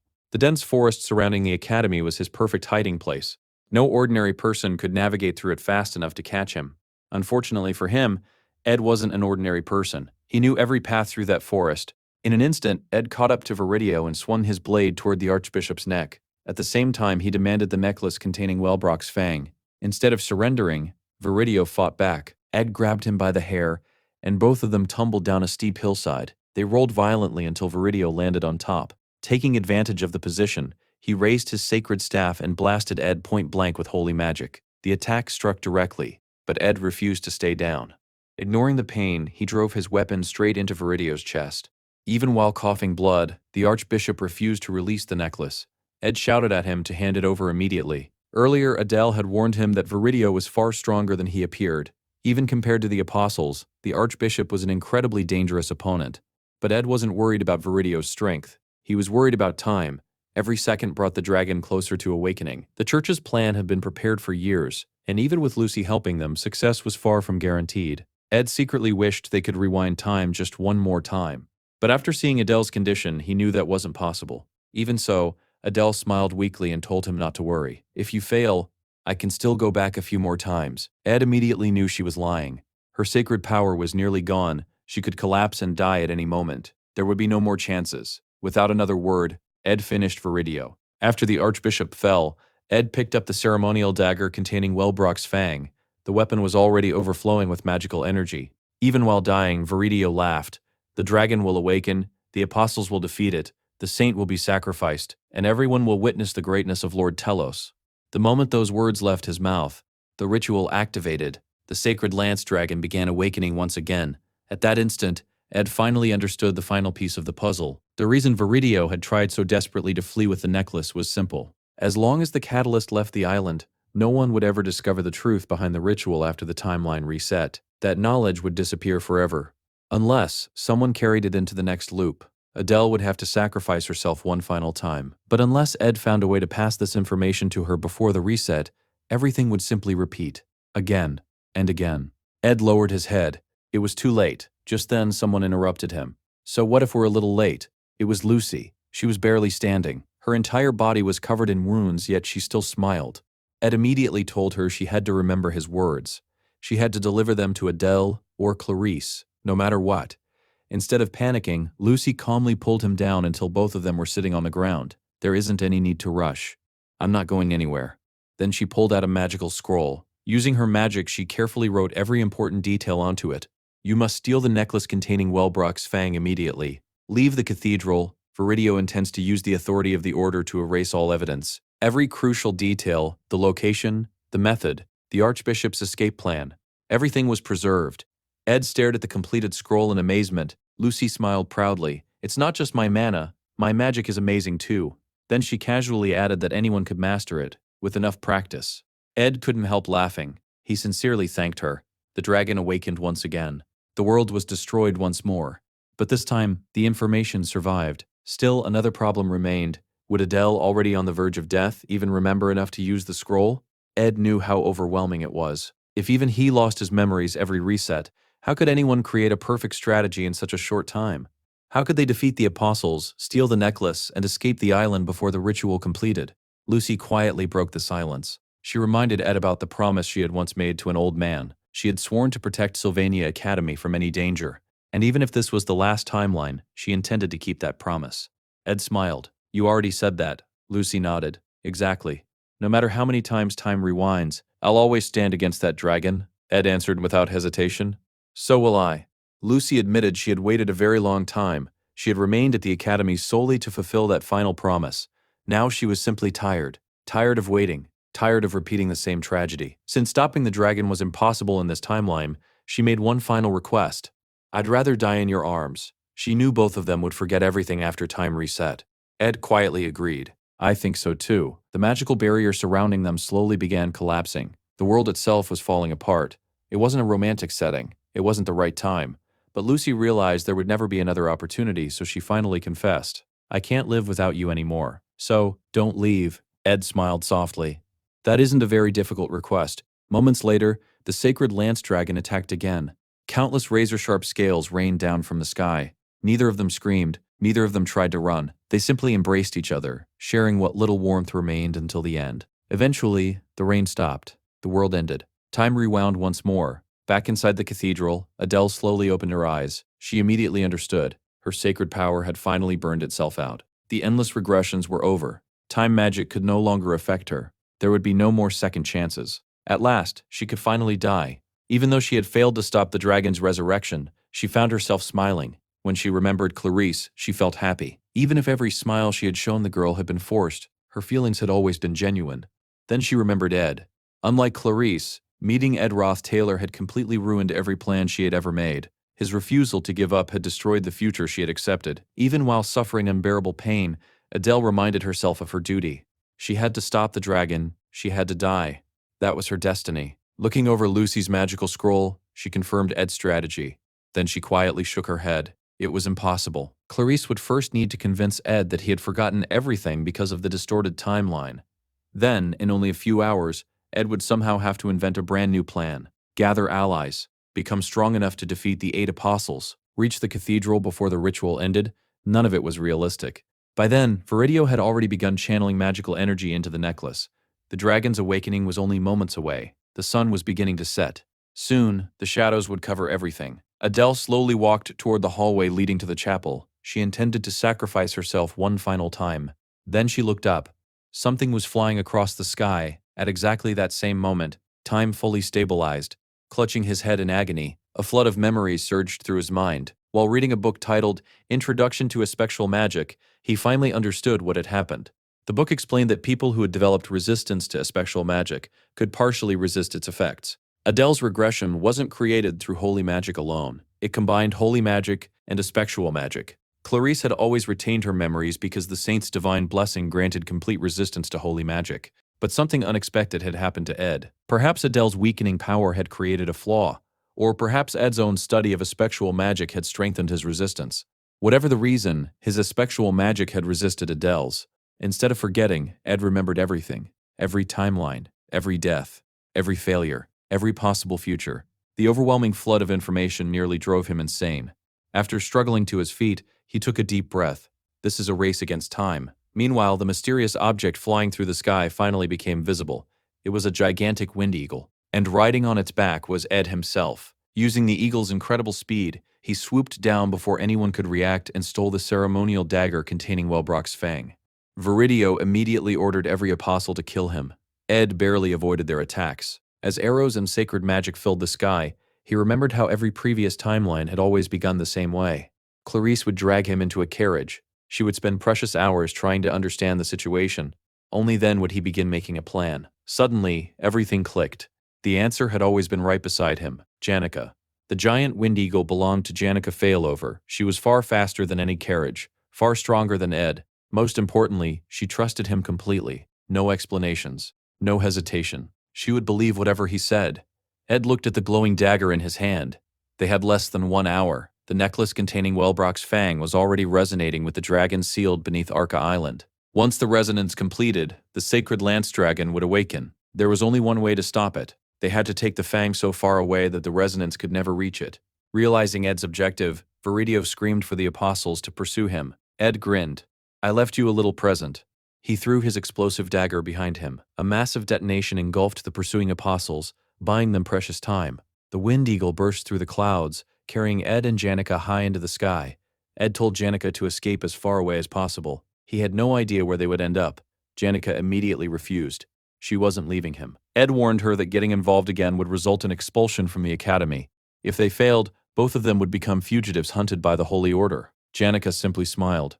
She spoke about her homeland, Ulan, a remote desert where laws barely existed. If they escaped there, no one would ever find them. Then she gently grabbed Ed's hand. "I know you've been carrying everything alone." Ed looked at her in surprise. "How can you tell?" She smiled. "I can see it on your face. If you're expelled, then we'll be expelled together. If everyone calls us fugitives, we'll be fugitives together. I'm never letting you suffer alone again." For just a brief moment, Ed forgot about the war surrounding them. It was genuinely beautiful. Unfortunately, the moment didn't last. All 6 remaining apostles burst through the clouds behind them. The chase had begun. "Faster," Ed shouted. We don't have a second to waste. Meanwhile, back inside the cathedral, the wounded Viridio watched helplessly as Clarice walked past him. Before leaving, Ed had given her one final mission. Only she could do it. She already knew every possible future. While he prevented the dragon's resurrection, she had to stop the Archbishop's plans forever. Clarice marched through the ruined cathedral, destroying every obstacle in her path. Ed had warned her that Viridio was a fanatic who would stop at nothing.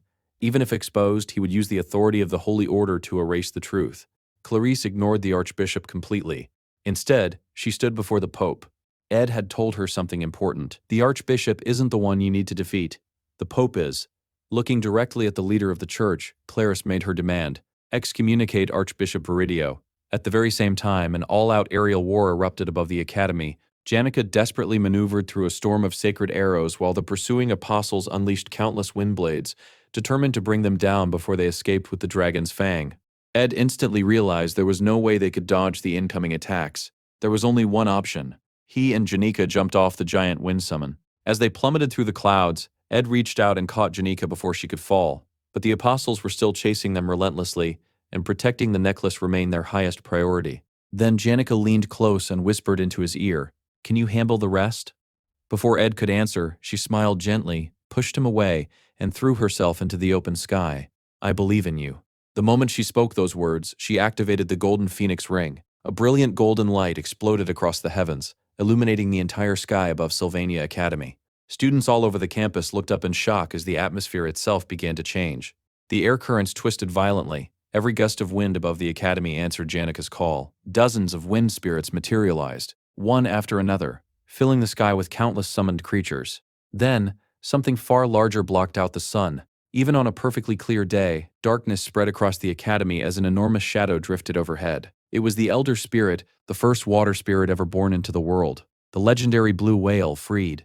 The gigantic spirit floated gracefully through the sky, dwarfing every other summon around it. The apostles immediately changed their targets, unleashing attack after attack toward the enormous whale. None of them made a difference. Freed continued flying without slowing down.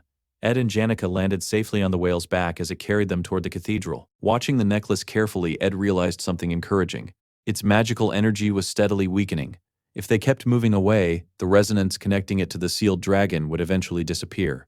For the first time, success seemed possible. But another problem quickly became obvious. Janica was pushing herself far beyond her limits. Her breathing became uneven. Sweat covered her face. Her cheeks were burning red from the immense burden placed on her body by the golden phoenix ring. She laughed weakly and admitted she would probably spend the next few weeks bedridden after using so much power. Before she could finish speaking, her body swayed. She nearly collapsed. Ed immediately caught her, worried. He gently touched her forehead to check whether she had developed a fever. Instead, Janica's face turned even redder, not because she was sick, because Ed was touching her. She looked away in embarrassment and quietly mumbled that if he kept doing things like that, her condition would only get worse. Meanwhile, the apostles quickly changed tactics. Attacking Freed directly wasn't working.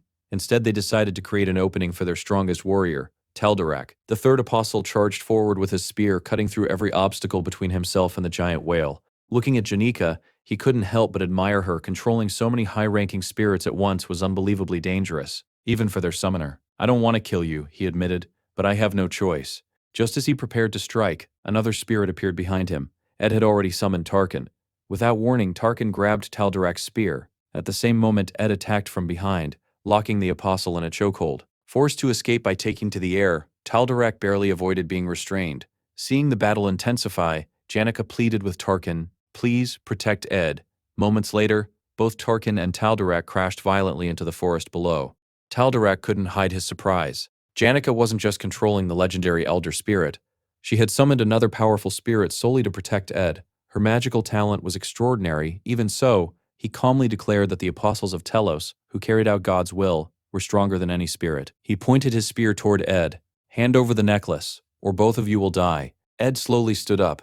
"You've got one thing wrong." He no longer possessed Delheim's hourglass. There would be no more time travel, no more second chances. His mind still contained memories of every timeline, every death, every failure.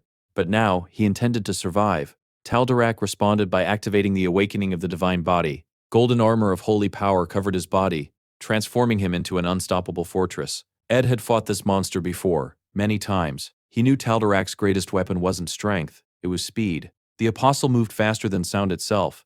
Trying to dodge with ordinary vision was impossible. Instead of watching, Ed closed his eyes. The instant Taldarak's spear reached his neck, Ed activated Marilda's windshield. The one-time counterattack perfectly intercepted the strike. Using the opening, Ed unleashed a concentrated magical explosion that blasted Taldarak backward with tremendous force. The apostle quickly regained his footing. Looking at Ed, he calmly asked, "Can you really last until the end?" Ed knew exactly what he meant. His greatest weakness had always been his lack of firepower. Before he could answer, Tarkin spoke first. "Leave the firepower to me." The spirit unleashed a devastating attack that obliterated a huge section of the forest, reducing everything nearby to rubble. Even so, Taldarak escaped. Moving at impossible speed, he dodged the attack before diving straight toward Tarkin. His spear pierced the spirit's head. The summon immediately dissolved into magical particles. Before disappearing, Tarkin apologized to Janica. "I'm sorry, I couldn't protect him." Ed clenched his fists. This was the worst possible outcome. Janica's mana was almost completely exhausted. She couldn't summon Tarkin again, and Ed himself barely had enough strength left to continue fighting. With no better options, he fired another volley of magical arrows. Even those failed. The battlefield had become so hot that his water arrows instantly evaporated into steam. Ed created a thick mist to hide his movements. Taldarak wasn't fooled for even a second. An obvious trick. The apostle pierced through the fog and slashed across Ed's chest. Blood exploded into the air. Ed had expected this. In previous timelines, Taldarak could only be defeated with Marilda's help. But now the Golden Phoenix Ring belonged to Janica. Without it, summoning Marilda was impossible. There had to be another way. Desperately, Ed blocked one attack after another with his magical barrier. Eventually, the barrier shattered. The impact launched him across the battlefield. He landed heavily, barely conscious. Taldarak slowly approached. He intended to finish everything with one final strike.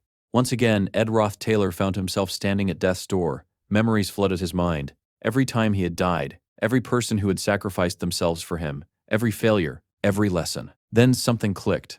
When he recovered every timeline's memories, he had regained every bit of experience earned throughout those countless battles. His body remembered. His magic remembered. It didn't matter whether the technique involved divine power or spiritual resonance. Ed learned differently than everyone else. His teacher had been failure itself. Each desperate attempt to survive, each death, each repeated battle had become endless practice. And endless practice eventually becomes mastery. As Taldarak lunged again, Ed suddenly slammed his forehead into the apostle's face. A brutal headbutt. Taldarak staggered. He instantly retaliated with another spear thrust. Before it could reach Ed, Mug jumped in and deflected the attack. At the same time, one of Ed's remaining water arrows transformed. Rhea emerged from it and bit deeply into Taldarak's arm. Ed looked at the final magical arrow in his possession. He smiled. He wouldn't regret this. He would never regret killing someone who had slaughtered countless innocent people in the name of blind faith. Without hesitation, he drove the arrow straight through Taldarak's heart. Even after the fatal blow, Ed didn't stop. He kept punching, again and again, until there was absolutely no doubt the apostle was dead. Bones shattered, armor broke, flesh burned, blood soaked the earth. Only after everything was over did Ed finally stop. At that moment, he understood the greatest truth he had learned through every timeline. Life itself was the only absolute truth. To survive, that alone gave life meaning. Without looking back, Ed left the forest. There was still far too much left to do. Meanwhile, inside the cathedral, Clarice continued trying to convince the Pope. She pleaded with him to excommunicate Archbishop Viridio. Naturally, Viridio immediately put on an innocent expression. With perfect acting, he looked toward the Pope and quietly asked whether His Holiness truly intended to trust a young saint who supposedly understood nothing. He insisted that every decision he had made was for the future of the order. Clarice immediately exposed him. "If I know nothing, then how do I know about Wellbrock's Fang?" She revealed every detail of the conspiracy. The necklace, the resurrection ritual, the plan to awaken the sacred lance dragon, the apostles pretending to defeat it. Everything. Viridio's expression immediately changed. "How do you know that?" Clarice calmly answered. Because she had already watched that exact plan fail countless times. The church had never once defeated the dragon, not even a single time. She had witnessed the same ending over and over until she finally understood. The entire plan was flawed from the very beginning. Viridio desperately tried to silence her, but Clarice refused to stop speaking. She explained that every timeline always ended the same way. The dragon rampaged. The church failed. Eventually, she herself became the final sacrifice inside the ritual circle. If sacrificing herself truly represented Telos's will, she would accept it. But innocent people would die alongside her. If the church became responsible for such an unimaginable massacre, no one would ever trust it again, not even the saint herself. Viridio answered coldly. Then no one can ever learn the truth. Clarice shook her head. She already knew everything. And if she died, the boy who had brought her this far, the boy she desperately wanted to save, would expose every secret across the entire continent. The whole world would eventually learn the truth. Viridio's expression darkened. He muttered that Ed must still be somewhere on Arca Island. Then he accused Clarice of abusing her position as the saint. Before Clarice could respond, the Pope finally spoke. He quietly asked whether Viridio was referring to his position as Supreme Pontiff. For decades, he admitted he had been nothing more than a coward, a man too afraid to choose between faith and reality. Whenever someone possessed stronger conviction than he did, he simply followed behind them. That had always been his greatest weakness. But today, he finally knew whose conviction deserved to lead the church. Not Viridio's. Clarice's. Looking directly at the saint, the Pope declared that he would follow her will. Clarice raised her head proudly. This plan has never succeeded. And today, it won't even begin. Then, speaking with the full authority granted to the Saint of Telos, she delivered her judgment. In the name of Telos, as Supreme Pontiff's chosen saint, I hereby excommunicate Archbishop Viridio. Viridio laughed. You think that changes anything? Without hesitation, he grabbed Clarice. As long as he prevented her from entering the sacrificial circle, no one could stop the dragon's resurrection. Ed might have escaped with the necklace, but 6 apostles were hunting him. Sooner or later, he would fall. Far away, Ed tightened his grip around the glowing necklace. It's not over yet. The dragon's awakening was dangerously close. Clarice stared directly into Viridio's eyes. I won't let this end the way you planned. Just then, another hand grabbed Viridio's arm. Someone stronger than the Archbishop had finally stepped in. Before Viridio could react, a tremendous burst of divine power erupted, divine release. The overwhelming holy energy engulfed him completely, bringing his schemes to a violent end. Viridio lay on the ground, his body scorched and barely able to move. Looking up at Clarice, he muttered that God had decreed a saint should follow only the pure light. Then he asked why her heart was filled with so many different colors. Clarice calmly answered that she was indeed a saint, but she was also a student. During her time at the academy, she had learned something simple yet profound. Pure white light only appears colorless from a distance. In reality, a single beam contains countless colors: red, gold, green, blue, violet, and many more. Only when every one of those colors comes together does true white light exist. As she finished speaking, Lucy seized the dragon talisman and hurled it across the sky like a blazing comet. Watching it disappear beyond the horizon, Clarice finally understood. True purity wasn't the absence of color. It was the harmony of every color together. With the dragon's resurrection prevented and Viridio defeated, the nightmare that had haunted countless timelines finally came to an end. The story then returned to its original progression. Episode 3. The second group combat training. Just like the original game, Taylor, now recognized as a veteran student, stood alone against the incoming first-year class. Every freshman wanted to defeat him. Beating Taylor meant earning recognition and higher grades, so everyone attacked with everything they had. Curiously, none of the elite Class A students appeared among the challengers. Meanwhile, Ed made one final dramatic entrance by riding Marilda. Unfortunately, he had completely run out of mana. Only seconds after arriving, Marilda disappeared beneath him, sending Ed crashing face-first into the road. As embarrassing as ever, the battle continued without him. Taylor defeated opponent after opponent until only one enemy remained. Claude, the leader of the first-year alchemy division. Unable to accept defeat, Claude swallowed a forbidden potion known as the blood of the evil god. Dark magic consumed his body, transforming him into the chapter's intermediate boss. Even after fighting countless enemies, Taylor refused to surrender. Meanwhile, Ed attempted another heroic entrance, this time riding Rycia. The result was exactly the same. The summon vanished halfway through the journey, and Ed once again slammed face-first into the ground. Taylor, meanwhile, struggled to remain standing. His body had reached its limit, yet he still rose one final time. Gathering every ounce of strength he had left, he unleashed Elemental Slash, the legendary technique capable of cutting through darkness and every elemental affinity. The attack defeated Claude. With that victory, Episode 3 originally came to its conclusion. Taylor, once mocked by everyone as the failed swordsman, had finally become one of Sylvania Academy's strongest students. Teachers praised him, students admired him, friends celebrated beside him. His achievement became one of the Academy's greatest stories. Then, the original story took a tragic turn. As Taylor left the examination grounds, he received heartbreaking news. The wandering bard, Adele, had died. The game never explained how. Players simply learned she was gone. That had always been the end of her story. But this time, everything changed. Before Adele could throw herself into the sacrificial circle as the true saint, Ed dragged her away from that fate. Covered in blood, but alive. Taylor's group never heard news of Adele's death. Instead, rumors spread that a major disturbance had occurred inside the church. Viridio attempted one final desperate attack against the saint before the Holy Knight subdued him. The entire incident was resolved internally by the church. The so-called Saint of Suspicion disappeared from history. Most importantly, the sacred lance dragon was never resurrected. Without the saint's sacrifice, the Holy Church never launched an invasion of Arcane Island. Because of that, one of the game's future bosses simply never appeared. Lucy Awakened was erased from the story. Compared to the original script, countless events had changed. Yet Lucy herself seemed completely unconcerned. Her greatest priority was finding something delicious to eat, specifically dried meat. With that, peace quietly returned to Sylvania Academy. 2 days later, Ed visited Janica. Standing outside her room, he asked how she was feeling. Janica immediately shouted that he absolutely wasn't allowed inside. She was trying to take a bath. Even worse, she still couldn't see properly. Using magic to glimpse the future had demanded far too much from her body. For the time being, she couldn't use magic. Her eyesight remained badly damaged. As for Freed, the mighty elder spirit who had fought against 5 apostles at once, the enormous whale had apparently collapsed somewhere deep within the forest after exhausting its strength. Janica remembered almost nothing after that battle. She only recalled losing consciousness and waking up safely inside the cabin. She had no idea who had brought her there. Oddly enough, she felt strangely peaceful. Just then, another voice spoke behind Ed. "When something like this happens, you should come looking for me first." Ed smiled. It was Belle Maya. He thanked her for watching over Janica. He joked that ever since Belle became the dorm's governess, she spent less time doing ordinary household work. Judging from her expression, she seemed to miss it. Belle looked him over carefully. "Are you all right?" Ed nodded. "I'm more worried about Janica. She still can't see properly." Belle wasn't asking about his injuries. She was asking about his heart. Ed quietly admitted he was doing better.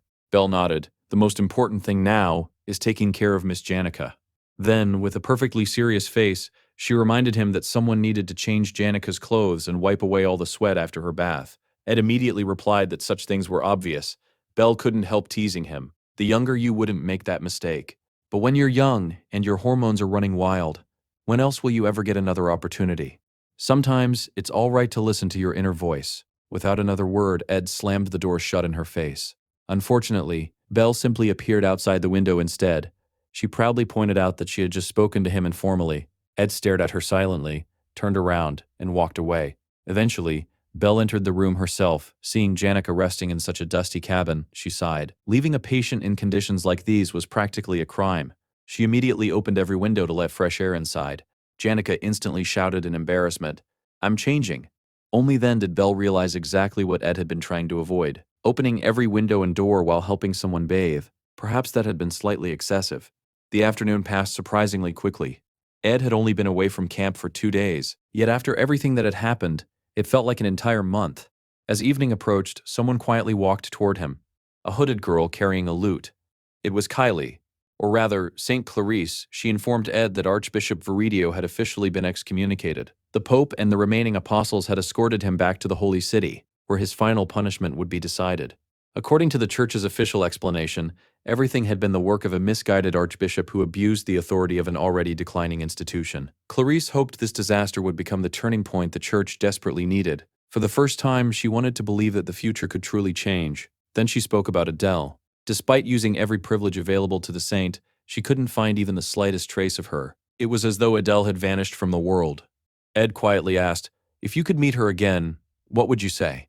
Clarice smiled softly. At first, she had wanted to tell Adele about everything she experienced after leaving the Holy City. Now, there was only one thing left to say.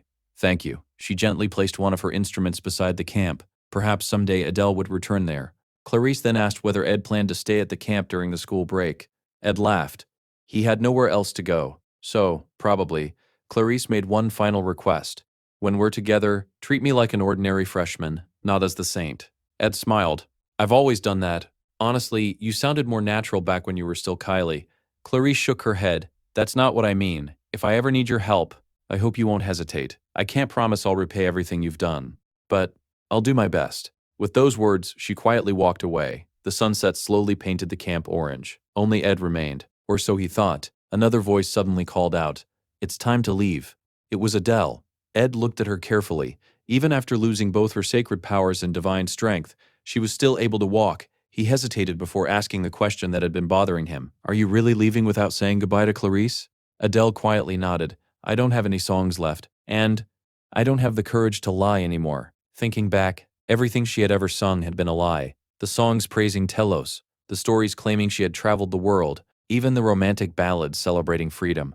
None of them had been true. She looked down at her old lute. Then, she threw it into the fire. Watching the instrument slowly burn away, she smiled. This time, I'm actually going to visit every place I once lied about. It'll be a long journey. I want to leave my burdens behind. Until now, every journey she took had been nothing more than running away from fate. This time, it would simply be a journey. Ed asked what the difference really was. Adele answered with a peaceful smile. Because now, I have somewhere to return. She planned to come back within 3 years.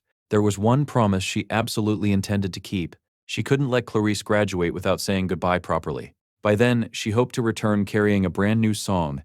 Ed smiled. He offered to help her find the perfect wood to build a new instrument. Then he asked one last question. Is that really everything?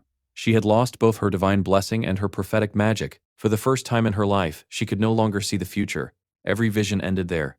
Ahead of her lay a completely unknown road. No script, no destiny, no certainty. The future might be even harsher than anything she had ever foreseen. Weren't you afraid? Perhaps Ed wasn't only asking Adele. Perhaps he was asking himself. Adele answered honestly, yes, I'm terrified. But I'm also excited. That night, Ed sat quietly beside the dying campfire. So many things had changed. He had just spoken with someone who, according to the original story, should already be dead. This wasn't merely a change in the game's script. It was an entirely different timeline. A world born from a single choice. Back then, he had faced two impossible options. Save Adele, or stop the dragon's resurrection. In the end, he chose the dragon. Had Adele's sacred power weakened just a little more, had Lucy failed to preserve those memories, he would have abandoned Adele without hesitation. Because surviving had always come first. Even in his previous life, he had hidden behind survival. Compassion, duty, friendship, companionship. He discarded all of them whenever they threatened his own life. He poked the burning remains of Adele's old lute until it crumbled into ash. Then he quietly looked toward the summer sky. Everything had changed. Slow footsteps approached from behind. Half asleep, Janica leaned gently against his shoulder. Ed smiled without saying a word. Yes, many things had changed. Ed Roth Taylor, a boy who originally wasn't even supposed to exist at Sylvania Academy, had become one of its model students. Janica, who should have become the first major boss of the story, now stood beside him. Lucy, destined to become the terrifying Act 3 boss, had completely disappeared from the script. Yet despite all those changes, one thing remained exactly the same. No matter how much he rewrote fate, no matter how many sacrifices were made, no matter how much the story changed, Ed Roth Taylor always survived. And as darkness finally settled over the camp, Adele quietly departed on her own journey. That was the moment the original story truly came to an end, and an entirely new future finally began. At that moment, the closest major event in the story was the Lucy extermination battle. It wasn't just another fight. The battle offered unique combat experience and skill proficiency that would become incredibly important during Act 4. More importantly, Ed was deeply concerned about Taylor's slow growth. Even though the original story had already gone completely off the rails, Taylor's development was still the one thing Ed could rely on. As long as Taylor kept getting stronger, Ed had at least some guarantee that the future wouldn't completely fall apart. The Lucy extermination battle also played a key role in reducing Glock's burden. However, something else was bothering Ed. Lucy, who normally spent her days lazily napping around the camp like part of the scenery, had suddenly disappeared. She hadn't shown up at all, and Ed couldn't help wondering if everything was really okay. That night, another nightmare dragged him awake before sunrise. He couldn't remember the details of the dream, but the lingering feeling was enough. Whatever he had seen, it wasn't good. The final exams were almost over, and the academy's vacation was about to begin.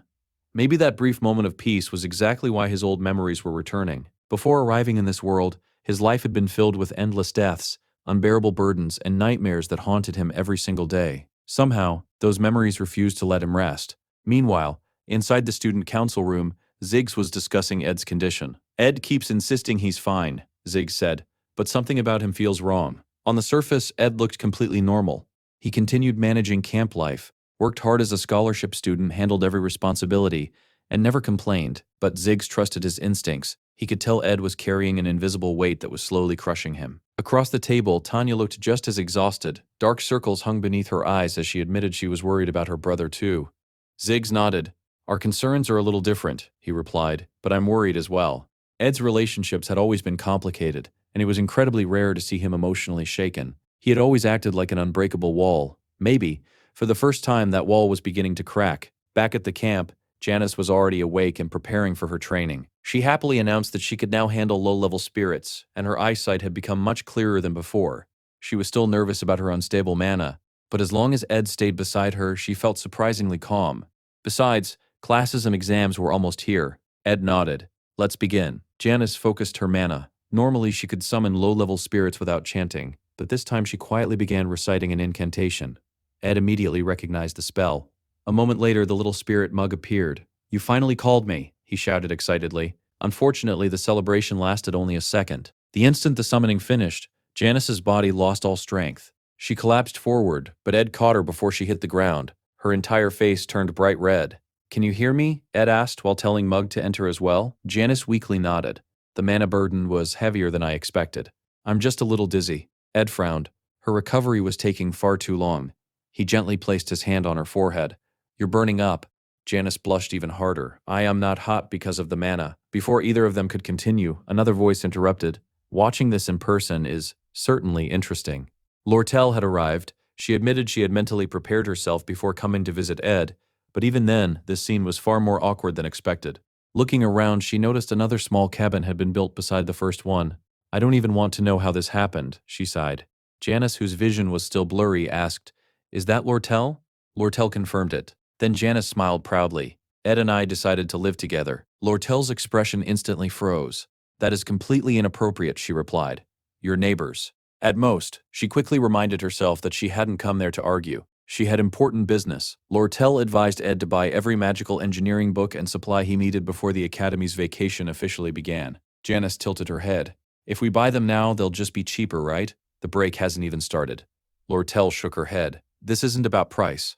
Once the vacation ends, you won't be able to find them at all." She then looked at Janice. "You should consider yourself lucky that I told you." Janice smiled innocently. "Now that I live beside Ed, and he's always with me." "I don't think luck has anything to do with it." Lortel's eye twitched. Ed immediately noticed something strange. Janice normally avoided arguments, especially with Lortel. Her unusually bold attitude felt completely out of character. Surprisingly, Lortel didn't start a fight. She simply clicked her tongue. How irritating. Then she turned to leave. Still, before walking away, she glanced around the peaceful campsite. The air is nice, the stream is beautiful.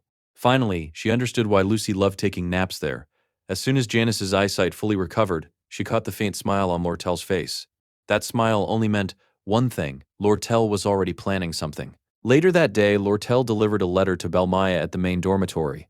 Inside was what appeared to be a job offer. Belle read it carefully. The salary was listed as 3 gold coins. It was already an incredible amount, but Belle had served the Ophelius family for years. No matter how high the salary was, abandoning her position wasn't an easy decision. Then one of the maids accidentally glanced at the contract. She immediately rubbed her eyes in disbelief. The 3 gold coins weren't a monthly salary. They weren't even weekly. They were paid every single day. Belle almost dropped the contract. Meanwhile, several members of Lortel's association arrived at Ed's camp. A man named Dune politely introduced himself as an agent serving under Lortel's representative, while also managing sales for the Sylvania Elite Company branch. Beside him stood a woman named Rihanna. They explained that they had come to conduct a basic land survey because Lady Lortel apparently wanted to build a country house there. Ed blinked. "A country house?" Rihanna politely greeted him. "It's an honor to meet you, Professor Ed." Ed scratched his head awkwardly. "Please stop calling me Professor. We're probably around the same age." Dune smiled. "Even so, our employer holds you in extremely high regard. Making a good impression costs us nothing."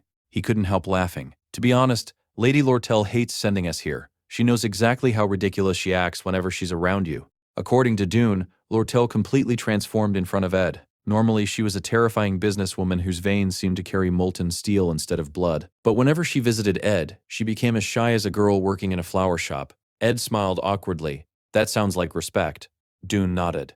"Among us, that's considered a compliment." He added that if Ed ever found it difficult to discuss business directly with Lortel, he could simply contact him instead. Then Dune reached into his bag and presented a gift. It was an extremely rare distilled liquor that was almost impossible to obtain, even through the Oldek black market. "The alcohol content is unbelievably high," Dune warned. "If you don't have any tolerance, you'll pass out immediately." He chuckled. Aline took one sip and slept through the entire afternoon. Aline instantly protested. "Can you stop casually telling people about my embarrassing moments?" Ed laughed. "I think you're underestimating me." As Dune walked away, he smiled. "No, Professor, you're the one underestimating yourself." Later, Ed visited Clayton's general store to buy supplies before the expected shortages arrived. Since he could already manufacture most equipment himself, he focused almost entirely on consumable materials. While shopping, he noticed someone quietly following him. It was Anise. Ed asked why she was there. She explained that she had come to buy supplies as well, and honestly hadn't expected to see him outside the laboratory, library, or his forest camp. When she had first heard that Ed planned to live in the woods, she thought he had adapted surprisingly well. She also mentioned that after Janice became ill, she had explained the situation to Professor Claire and finished her own work early because helping Ed had been more important. Fortunately, Clavius and Onyx were competent enough to handle everything else.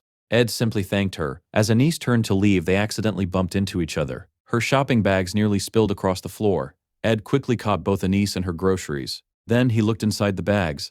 His expression froze. An insect-eaten apple, a loaf of black bread, several moldy vegetables. That was her dinner. Anise immediately tried to hide them.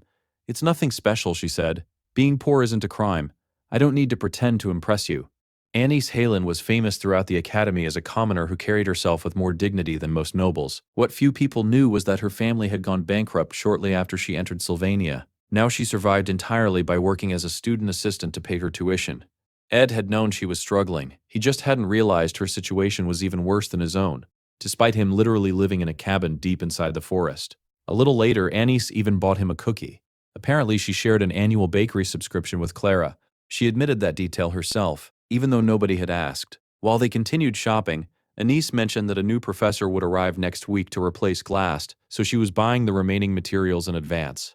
She noticed Ed had also filled his bags. "I heard prices are about to increase," Ed explained. "So I decided to buy everything early." Anise nodded. "That makes sense. I've been tracking prices every day, and they're already about 10% higher than last month." Ed blinked. "Every single day." She narrowed her eyes. "Are you calling me stingy?" He quickly shook his head. "No, it's just," he smiled slightly. "We're actually pretty similar. Both of them lived one illness away from disaster. If either of them became too sick to work as scholarship students, they would lose everything. Their tuition, their housing, their future. All of it would disappear overnight. Ed survived by building a cabin in the wilderness. Anise survived by treating the academy itself like a dangerous forest, carefully taking one step at a time, always afraid the ground beneath her feet might give way. Ed smiled when Anise thanked him. She admitted that when they first met, she had thought the exact same thing about him. Before leaving, she mentioned that she also planned to buy the materials she needed as soon as possible. Still, one thing bothered her. "If someone can manipulate the market like this," she said, "it has to be the Merchant Association." She already knew they were making enormous profits, so she couldn't understand why they would deliberately create even more trouble. If the Merchant Association really was behind the sudden shortage, the Student Council would almost certainly clash with them. After thanking Ed for the information, she left. Watching her walk away, Ed became curious himself. Why would Lortel suddenly raise the prices of magical materials? And whenever Ed had a question, he preferred the simplest solution: ask the person responsible directly. That evening, he returned to camp, where Lortel was already sitting comfortably beside the campfire. She looked at the bottle Dune had gifted him and sighed. Honestly, if Dune is going to misuse logistics funds to smuggle alcohol, he could at least choose decent wine. Expensive doesn't automatically mean good. Ed raised an eyebrow. "What does that have to do with you?" "It's my bottle now." Lortel smiled. "Depending on how you look at it, you could also call it my gift." She casually explained that Dune occasionally redirected transportation expenses to sneak luxury goods into the academy. He believed she had never noticed. Of course, she had known from the very beginning. "So why do you let him do it?" Ed asked. "Why pretend you don't know?" Lortel's smile grew colder. "Because people are much easier to control when they believe you've overlooked their little mistakes. If Dune ever betrays me, I'll already have everything I need to destroy him." She paused before adding quietly, "Although, I doubt he'll ever try." Then she admitted something unusual. "It has always been a bad habit of mine. I trust people only after I've put a leash around their neck." She gently grabbed Ed's arm. "Unfortunately, I still haven't managed to put one around yours." Looking up at him, she smiled playfully. "So, how about we hold each other's leash instead?" Ed immediately understood she wasn't talking about trust. She wanted to exchange secrets. The two quietly left the camp and began walking through the academy. Lortel called it a relaxing night stroll, but before long they found themselves near the professor's building, an isolated area where almost nobody passed after dark. It was the perfect place for a private conversation. Ed chuckled. "You used a pretty predictable excuse to bring me here. That's unlike you." Lortel simply smiled. Ed decided to get straight to the point. "You told everyone to buy books and magical materials before vacation ended because afterward they wouldn't be available." He looked directly into her eyes. On this island, you're the only person capable of controlling both the supply and the prices. Lortel looked genuinely surprised. I didn't expect Mr. Ed to take such an interest in the Merchant Association's internal affairs. She tilted her head. Were you worried about me? Ed hesitated. More or less. Lortel pouted dramatically. When moments like this happen, it's more polite to say, I was worried about my dear Lortel. Ed sighed. More or less. Satisfied enough, Lortel laughed softly. Then her expression became serious. How about we exchange weaknesses? Ed frowned. What exactly are you planning? If you reveal one of your weaknesses, she replied, I'll reveal one of mine. Ed fell silent. Then he remembered something. A year ago, you asked me whether I'd ever killed anyone. Lortel nodded. I remember. Ed lowered his gaze. I lied. I've killed people. A lot of them, so many that I stopped counting. For a long moment, only the sound of the wind filled the night. Ed slowly began telling her about the battlefield. A distant land, endless war, countless deaths. He described watching companions collapse around him every day. At first, he desperately tried saving everyone. He carried severely wounded soldiers across the battlefield with his own hands. He held dying comrades in his arms while they took their final breaths. He cried over them. Then he stood up and kept running because if he stopped, he would die next. Little by little, survival became more important than grief. His emotions slowly disappeared. When someone spends every waking moment fighting to stay alive, there isn't enough room left to mourn. Eventually, all that remains is instinct. But everything changed after he escaped the battlefield. Once he reached a place where nobody was trying to kill him anymore, the questions returned. What if he hadn't run away? What if he had turned back? Could he have saved someone? Or was he responsible for every person who died behind him? Those thoughts haunted him for years. Eventually, he reached a painful conclusion. He decided he would never become anyone's companion again. Because caring about people only meant watching them die. He had lived by that decision, until recently.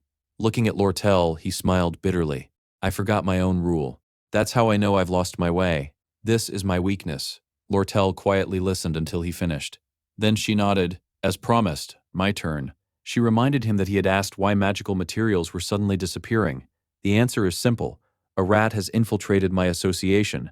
Over the past several days, inventory reports no longer matched. Books, magical tools, and supplies were quietly disappearing. Someone was stealing enormous quantities of merchandise. Ed immediately thought of Dune. Isn't he the one secretly diverting money to buy alcohol? Lortel shook her head. Dune steals tiny luxuries. He'd never dare steal this much. There is someone far more dangerous. Her plan was surprisingly simple. By artificially increasing prices, the thief would panic. Before prices climbed even higher, they would try selling the stolen inventory and disappear with the money. The moment they made their move, she would catch them. Ed quietly finished her sentence. And someone will probably die. Lortel lowered her eyes. When I asked whether you'd killed anyone, I was asking myself the same question. She had never personally taken someone's life, yet she believed the people she failed to save were no different from victims she had killed herself. She had spent her entire life judging people as numbers. Profits, losses, assets, liabilities. That was simply how merchants survived.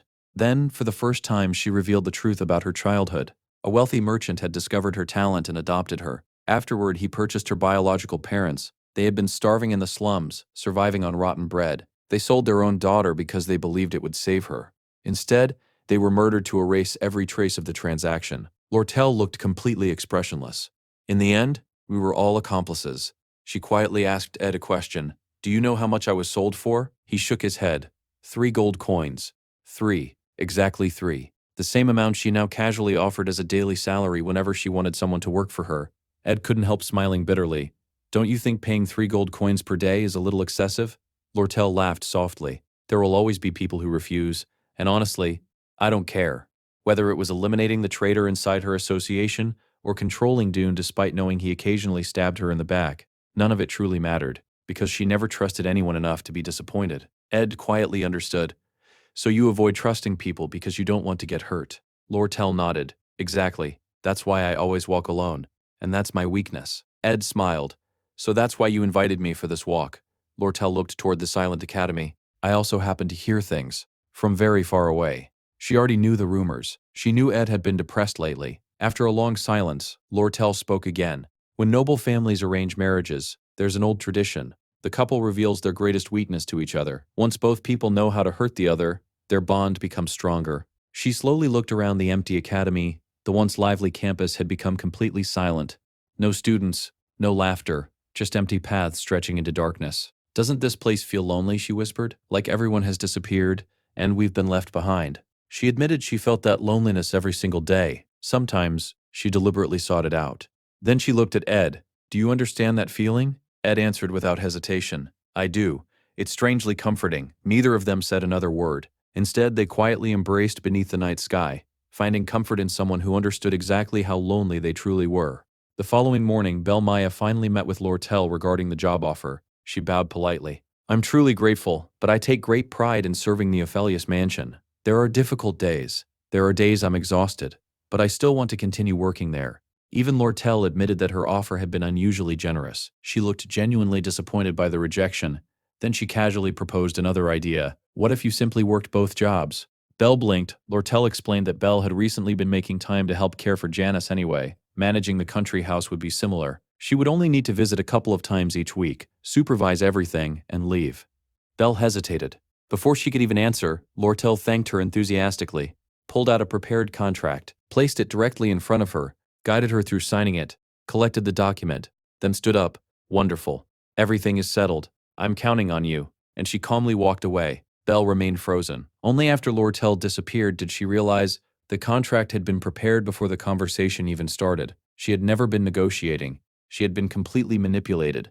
Meanwhile, Ed gradually emerged from the melancholy that had consumed him for days. Remembering the distant past had nearly swallowed him whole, but watching everyone around him continue living their lives reminded him of something important. Life never stopped. Whether he was grieving or not, the academy kept moving forward. Final exams had arrived. He still had countless preparations to finish.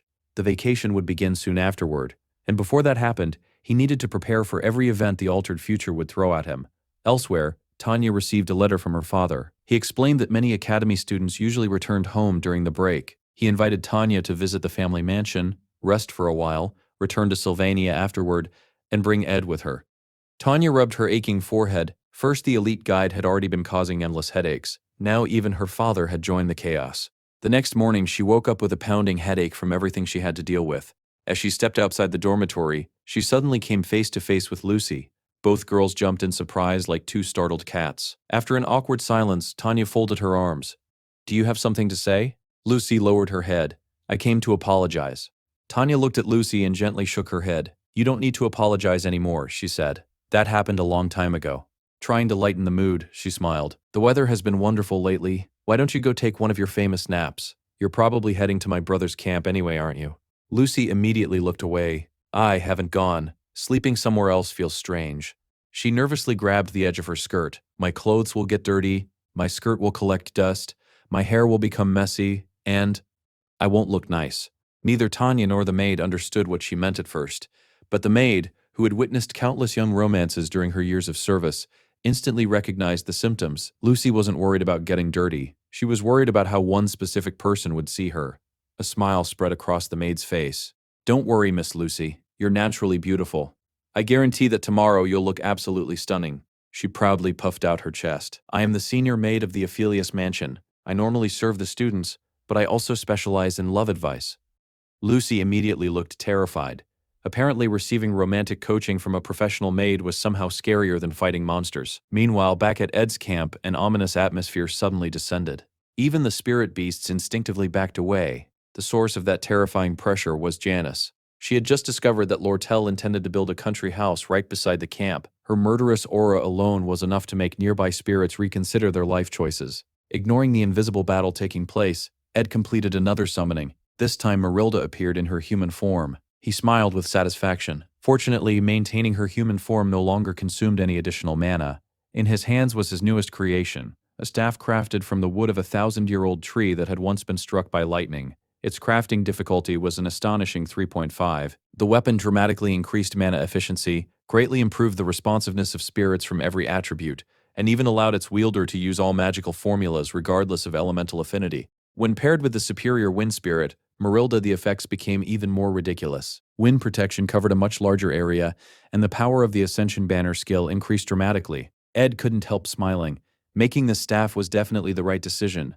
Janice stared at it with amazement. This is the first time I've ever seen someone craft a magical staff using magical engineering. Then she looked at him hopefully. Can I try it? Ed handed it over without hesitation. Your mana hasn't fully recovered yet. This is actually a good chance to test it. The moment Janice poured even a tiny amount of mana into the staff, her eyes widened, The mana flowed so naturally that it felt like an extension of her own body. It's incredible. The efficiency is amazing. It feels like the mana is flowing on its own. Ed nodded. That's because your spiritual resonance is exceptionally high. Janice reluctantly handed the staff back. With something like this, my spirit magic would become much stronger. Ed pushed it back into her hands. It's yours. Janice froze. I made it for you.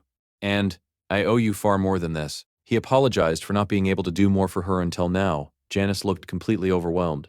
But wouldn't it be better if you kept it? Ed smiled. I'll just make another one exactly like this. A matching pair? Ed laughed. If that's what you want. She smiled brighter than ever. I'll treasure it. Watching her reaction, Ed became certain choosing to make that staff had absolutely been the right decision. Soon afterward, a notice appeared throughout the student council square. The semester's final examinations had officially begun. For most students, the written exam was already stressful enough. It was worth 100 points. The practical exam, however, had no upper limit. That meant truly outstanding students could completely overwhelm everyone else simply through combat performance. In the first-year class, one name stood above the rest. Ed. And then there was Lucy, who was practically in a league of her own. Everyone knew the same truth. If someone wanted to become the top student, dominating the practical exam was absolutely essential. Until now, the highest practical scores had always belonged to Janice Failover. Ed silently wondered whether he could finally surpass even her results. This year's examination would also include simulated duels against professors. Ordinary students didn't stand a chance. Only monsters like Lucy or Janice could even dream of holding their own against faculty members. As Ed walked through the academy thinking about the upcoming exams, students greeted him from every direction. His classmates respected him. His allies waved at him. People who barely knew him still bowed politely. Without realizing it, he had become one of the academy's most famous students. Even so, Ed remained painfully aware of reality. His scholarship barely covered his expenses. The money he earned through work in business with Lortel was enough to survive, but only barely. In the past, he hadn't even considered aiming for first place because his combat ability lagged too far behind. Now, things were different. This year, he intended to finish at the very top. After thanking one of the students who guided him to the student council president's office, she smiled awkwardly. You really have become a celebrity. Everywhere we walked, people were looking at you. Ed entered the office. His sister Tanya silently handed him a letter. It was from their father. The letter stated that he already knew Ed was alive. If possible, he wanted Tanya to bring him home during the academy break. His reputation within Sylvania had apparently become excellent. His magical ability had also improved beyond expectations. As for the incident involving the princess, their father claimed he no longer blamed him. He wished to accept Ed back into the Roth-Taylor family, not only as the family head, but as his father. He wanted to give Ed one final chance. After losing Arwen, he didn't want history to repeat itself. If Ed wished to return, the doors of the mansion would remain open. Tanya quietly looked at him. He wants you to come home. He says he wants to talk. Ed calmly folded the letter. That's wonderful news. His voice remained completely emotionless. Tanya immediately noticed there wasn't even the slightest trace of happiness. Any fallen noble would normally celebrate receiving such an opportunity. But this was different. Their father had once tried to murder his own son. Now he suddenly spoke about forgiveness and family. It was obviously a trap. I'll go alone, Tanya offered. I'll speak with father myself. Ed shook his head. No, we'll go together. His eyes became frighteningly calm. I already have a plan. Then, without another word, he burned the letter. Meanwhile, another important figure quietly returned to Sylvania Academy. Long ago, during the brutal war between the Cloel Empire and the Beast Race, one legendary hero had stood at the very front of the battlefield, Abel Forcius. Beside him fought three extraordinary mages, the Seeker Glast, the Sculptor, Zelan, and the Exile, Kaladi. That same infamous outlaw had now returned to the academy as a professor. Inside his smoke-filled office, his new assistant Claire walked in while coughing. The final exams begin in 3 days. We need to prepare the practical examination criteria. Kalade lazily waved his hand. Just throw something together. Claire stared at him in disbelief. This is the semester's final evaluation. Every student under your supervision will be tested. I know, so prepare something appropriate. You're better at paperwork than I am. With that, he casually sent her back to another exhausting day of work. As Claire left, Kaladi quietly wondered why he had accepted Glass's position in the first place. It had almost felt as though someone had hypnotized him. But now it no longer mattered. Elsewhere, Ed visited the Aphelios pavilion. Belmaya welcomed him warmly. Normally, outsiders weren't allowed inside, but Ed had earned everyone's trust. After listening to his explanation, Bell immediately arranged everything he requested. Ed hadn't come for a casual visit. He was preparing for the greatest danger awaiting him, his return to the Roth-Taylor mansion. Someone had already attempted to assassinate him once inside the academy itself. Returning to his family's territory would be far more dangerous. Part of him wanted to launch a preemptive attack and wipe out everyone responsible before they could move. Unfortunately, doing so would make him the criminal. Originally, Princess Fenia was supposed to expose the Roth-Taylor family's crimes: human sacrifices, forbidden experiments, contracts with evil gods. Once the truth came to light, the imperial family would have a legitimate reason to destroy them. But history had already changed. The princess had never become student council president. She had shown no intention of confronting the Roth-Taylors. So Ed decided he would create the justification himself. To do that, he first needed to infiltrate the mansion and gather undeniable evidence. The problem was surviving long enough to escape. Every corner of that estate belonged to Crepin Roth-Taylor, the very man Ed intended to kill. As Belle guided him through the mansion, she suddenly started a conversation. "When the exams begin, will you stop working at the camp for a while?" Ed answered honestly, "I'll reduce my workload, but I'll still handle the essentials." He then noticed something unusual. Belle rarely initiated conversations. Even stranger, she was deliberately leading him through quiet hallways occupied only by maids. She was carefully avoiding the academy's busier areas so no one would question why an expelled noble had entered the Ophelia's pavilion. Just as Ed realized how thoughtful she was, Belle suddenly stopped walking. She looked around nervously. A senior maid farther down the hallway secretly gave her a thumbs up, signaling everything was clear. Belle took a deep breath. She obviously wanted to ask Ed something important, something difficult. After several seconds of hesitation, she smiled awkwardly. "Never mind. I'll ask another time." Ed didn't press the issue. Instead, he entered Tanya's room and began writing a reply addressed to Crepin Roth-Taylor. The letter overflowed with exaggerated gratitude. He claimed he had nearly cried upon hearing that someone expelled from the family would receive another chance. He wrote that he had deeply reflected upon his sins and spent every day striving to become a better person. He proudly mentioned the valuable friendships and connections he had built at the academy. Finally, he requested permission to introduce those trusted companions personally when he returned home. Of course, Ed already knew exactly who he intended to bring. Without hesitation, he headed toward room 302, Lucy Morel's room. When he opened the door, he froze. Lucy was dressed more elegantly than he had ever seen before. Her clothes were perfectly arranged. Her hair had been carefully styled. She looked like an entirely different person. From the side, Belle smiled proudly. "See? I told you she'd look beautiful." Ed noticed Lucy hadn't visited the camp for quite some time. "You haven't been coming lately," he said. "Have you been busy?" Lucy quietly shook her head. "Not really." Ed looked at her for a moment. She looked completely different from the Lucy he usually saw sleeping under trees. Her clothes were elegant, her hair had been carefully styled, and she looked far more refined than usual. "It's unexpected," Ed admitted, "but it really suits you." Belle, who had been standing nearby with a satisfied smile, interrupted them.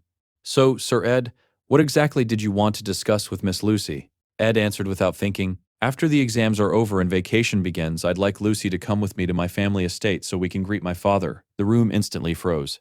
Lucy's face turned bright red. Even Belle's eyes widened in complete disbelief. Only Ed stood there, completely confused. "What's wrong?" Several seconds later, Ed finally realized how his words had sounded. He covered his face in embarrassment. "Wait, I phrased that terribly." He quickly explained himself.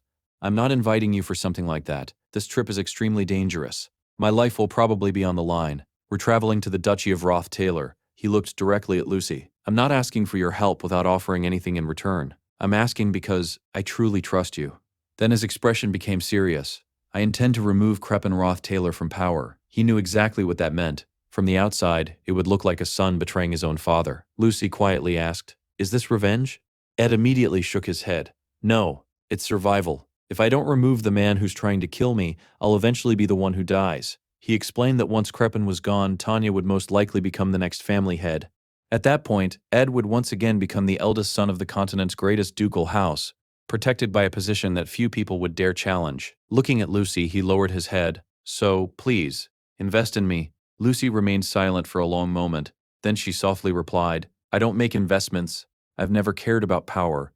She slowly walked toward the window. Looking outside, she spoke almost to herself. "I still don't know whether I've fulfilled the promise I made to that old man. I don't know if the crisis he talked about has already passed. And I don't know what I'm supposed to live for anymore." She turned back toward Ed. "If I help you, it won't be because of power. It'll simply be because I want to help you. But it can't be free." Ed quietly listened. "The thing I'm most afraid of is what comes afterward." She explained that once she fulfilled every promise she had made, all the burdens she carried would disappear, and once they were gone, nothing would remain, only emptiness. She looked directly into Ed's eyes. "So, help me." Let's search together for a reason to keep living. Ed understood the weight behind those words. Lucy wasn't asking for money. She wasn't asking for power. She was asking him to give her a future. Without smiling, without crying, she quietly held out her little finger. Ed smiled gently and hooked his own around it. A pinky promise. Immediately afterward, Lucy stepped forward and quietly hugged him. As Ed returned the embrace, one thought crossed his mind. Just how important was that promise to her? Lucy didn't say another word. She simply stayed there in silence. Later during class, Ed turned toward Janice. From now on, we're enemies. Janice blinked several times.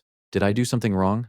Ed laughed. Don't take it that seriously. I simply plan to finish first this semester. From the very first day he arrived in this world, Ed had only one goal: graduate safely.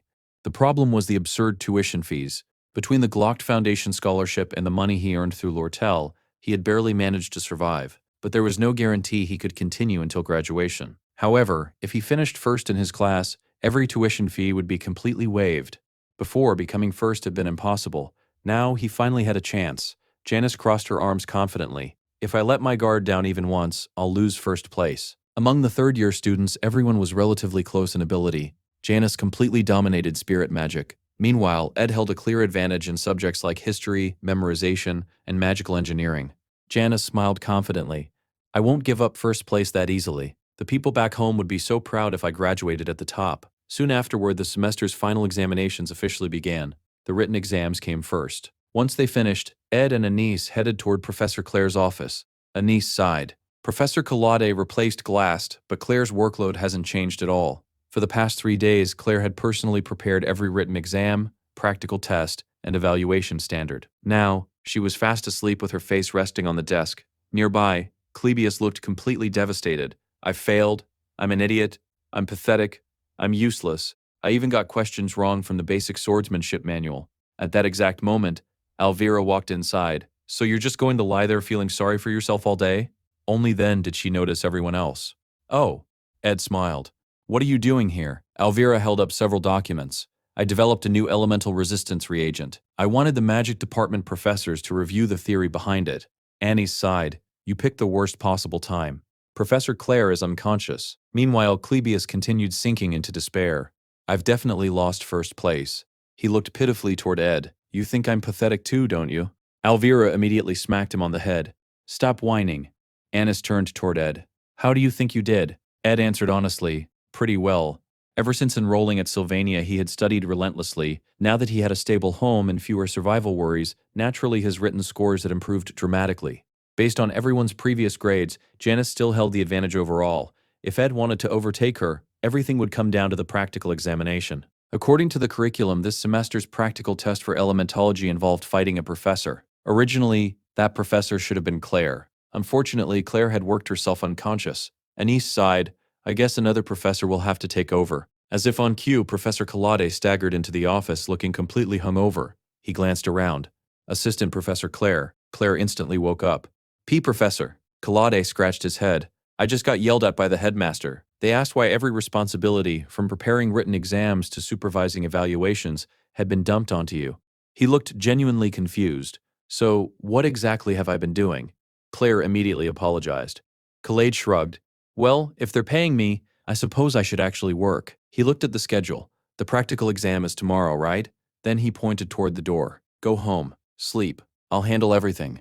Only then did he notice Ed standing nearby. So, you're Ed Roth-Taylor? The next day, the combat arena at Opal Pavilion was packed with spectators. News spread quickly.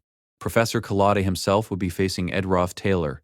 Even Student Council President Tanya attended. Beside her stood Ziggs, the chief secretary and the head of the action committee. Watching her brother enter the arena, Tanya couldn't hide her concern.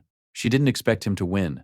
No matter how talented a student was, defeating a professor was impossible, especially someone like Collade, a legendary war hero. She had only come because vacation was approaching. Soon, both of them would return to the Roth-Taylor estate. She simply didn't want her brother getting injured beforehand. Meanwhile, Collade casually stretched his sore back. My joints are killing me. Sleeping drunk on the floor really isn't good for you. The instant the duel began, a wind blade shot toward Ed. Without hesitation, Ed fired his own wind blade and intercepted it. Collade smiled. Your firepower's better than I expected. Then he closed his eyes and began chanting. Ed immediately realized something. This wasn't going to stay within the limits of beginner magic. A brilliant flash exploded across the battlefield. Intermediate lightning magic. Flash. Anyone who looked directly at it would be temporarily blinded. Fortunately, Ed reacted in time, shielding his eyes, but that brief moment created exactly the opening Kaladi wanted. Using Mana Wave, the professor instantly closed the distance. Ed barely defended himself with basic defensive magic before counterattacking. Ignition, a wall of flames erupted between them. Khaled laughed. You've mastered the basics quite well. You even used fire to block my vision. Ed immediately followed with single-point explosion. The attack detonated perfectly and left Kaladi completely unharmed. The professor grinned. You learn fast. Do you always analyze techniques the moment you see them? Then his smile widened. Good. Now let's move on to practical application. He unleashed water magic into the flames. Steam instantly covered the arena. Visibility dropped to almost zero. Ed spotted a shadow moving through the mist. He fired a wind blade, the target shattered. Only then did he realize it had merely been an ice statue. The real Kaladi appeared behind him. You react quickly, but you think too much. You can never relax. Several identical Kalades suddenly surrounded Ed. Ed immediately analyzed the situation. Dispersing the mist with wind blades would accomplish nothing. The professor's overwhelming mana would simply recreate everything. Instead, Ed closed his eyes. He ignored every illusion. Only one presence among them felt real. The true Kalade silently approached from behind the decoys. At that exact moment, Ed unleashed sacred magic. Forced gathering. A massive sphere of divine energy materialized in the center of the arena. The enormous pressure instantly shattered every ice clone. But there was a problem. The spell continued absorbing more and more power. Realizing he had gathered too much energy, Ed was forced to release it prematurely. That tiny hesitation was enough. A wind blade struck him directly and sent him crashing to the ground. Khaled looked down at him. What exactly are you doing? Are you intentionally limiting yourself to elemental magic? Ed nodded.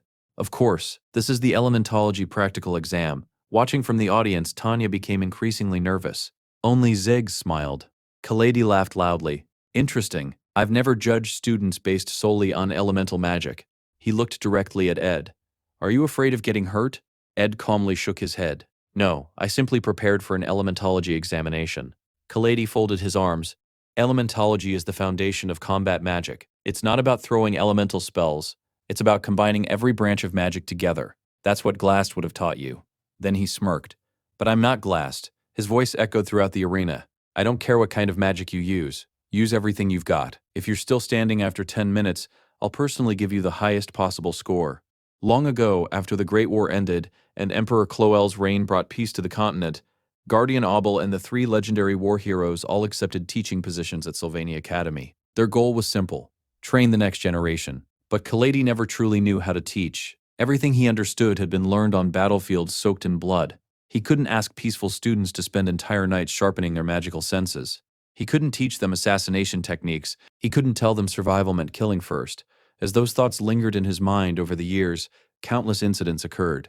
He argued with the administration, he argued with students.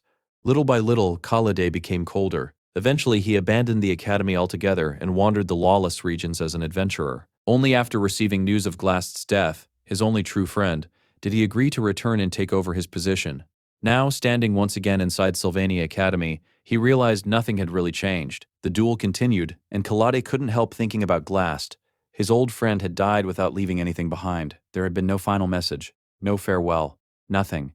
Khaled hadn't returned to Sylvania because of sentimentality. He had returned for the salary. That was what he kept telling himself.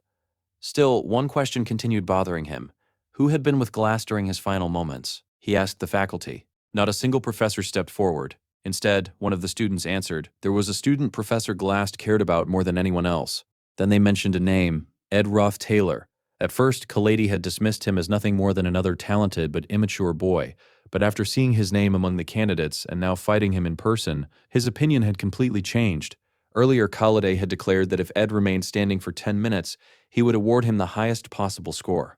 Now those 10 minutes were becoming much longer than expected. As Khaled summoned several spheres of lightning around himself, water arrows suddenly flew toward him from multiple directions. He immediately jumped backward.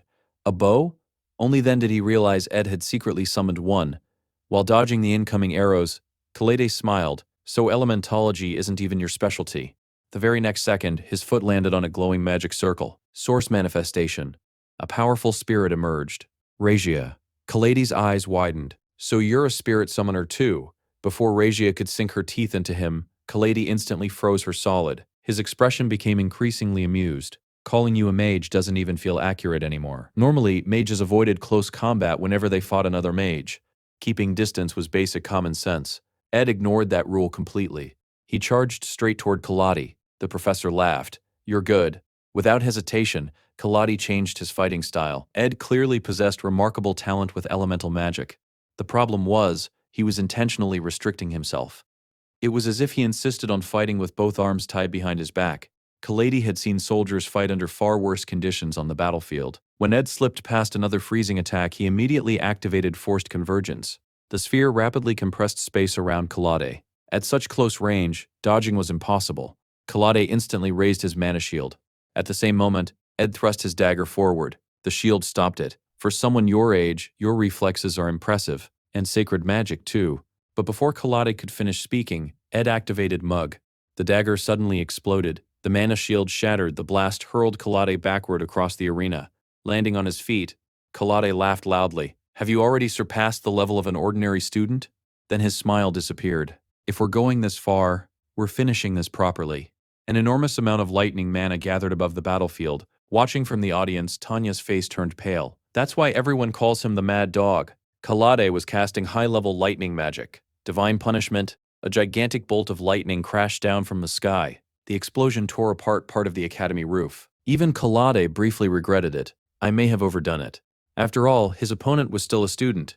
Yet for some reason he had instinctively believed Ed would survive. And he was right. Before Kaladi could fully recover from the impact, a wind blade sliced across his cheek. He reached up and touched the blood. Ed was still standing. His newly crafted staff had absorbed enough of the lightning's force for him to survive. Kaladi couldn't help smiling.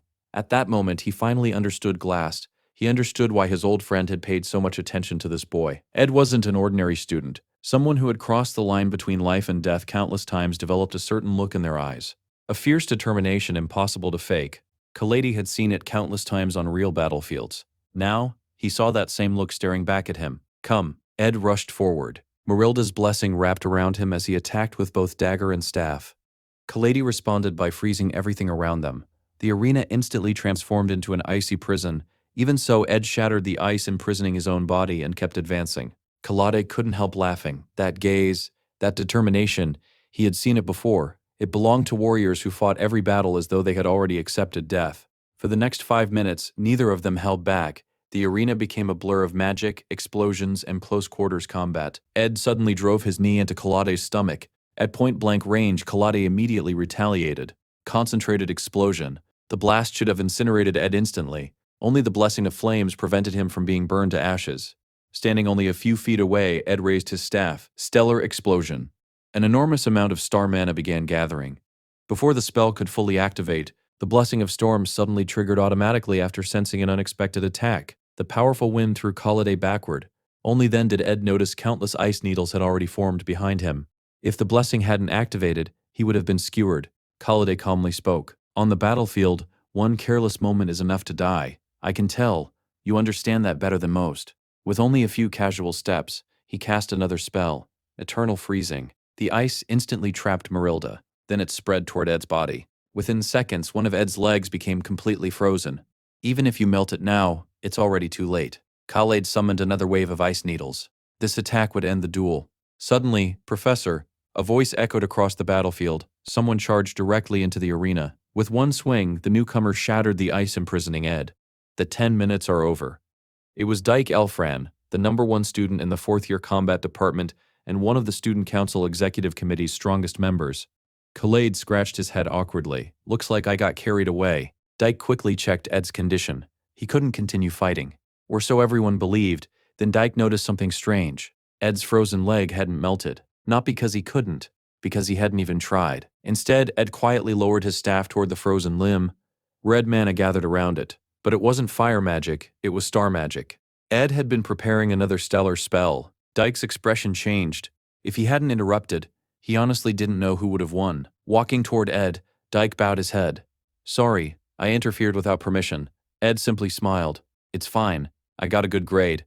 That's all that matters." Dyke laughed. "I've heard plenty about you, but this is my first time seeing you fight. At this rate, the top student of the 3rd year might actually change." Ed shook his head. "Janice is still first. She won't be easy to surpass." Dyke smiled. "When talented juniors keep climbing, It starts putting pressure on us seniors. With that, the practical examinations finally came to an end. Now all that remained was the release of the results. The following morning, Kalade stumbled into his office looking horribly hungover. He looked toward Anise. "I heard you're more efficient than half the assistant professors. Post the results on the notice board." Anise nodded immediately. "I'll organize everything." While arranging the papers, she quietly thought about her own scores. She hadn't performed very well during the practical exams. Still, she felt confident about the written tests. Without even looking up, Kalade spoke. "Your name isn't there. Don't take it personally. It happens."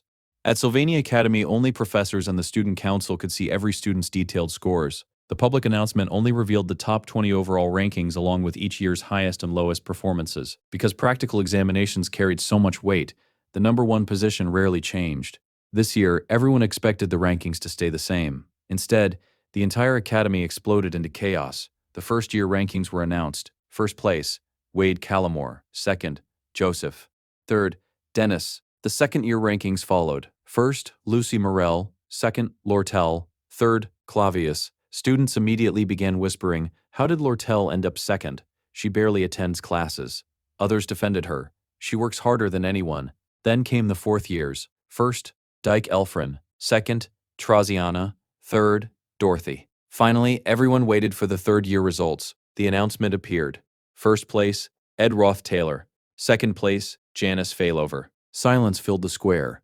Then the academy erupted. Only 1 year and 7 months had passed since Ed entered Sylvania. Some people called his achievement impossible. Others said it was simply the reward for relentless effort. But none of that mattered anymore. Results spoke louder than excuses. Ed Roth Taylor had become the #1 student in the entire third year. With first place came complete tuition exemption. Instead of working himself to exhaustion just to survive another semester, he could now devote all of his time to preparing for the disasters waiting in the future. His chances of survival had increased dramatically. He should have felt relieved. Instead, something still felt strangely wrong. Before the celebrations could begin, Janice quietly approached him. "You finally became first place." Without saying anything, Ed gently pulled her away from the crowd. "I need to ask you something." She looked confused.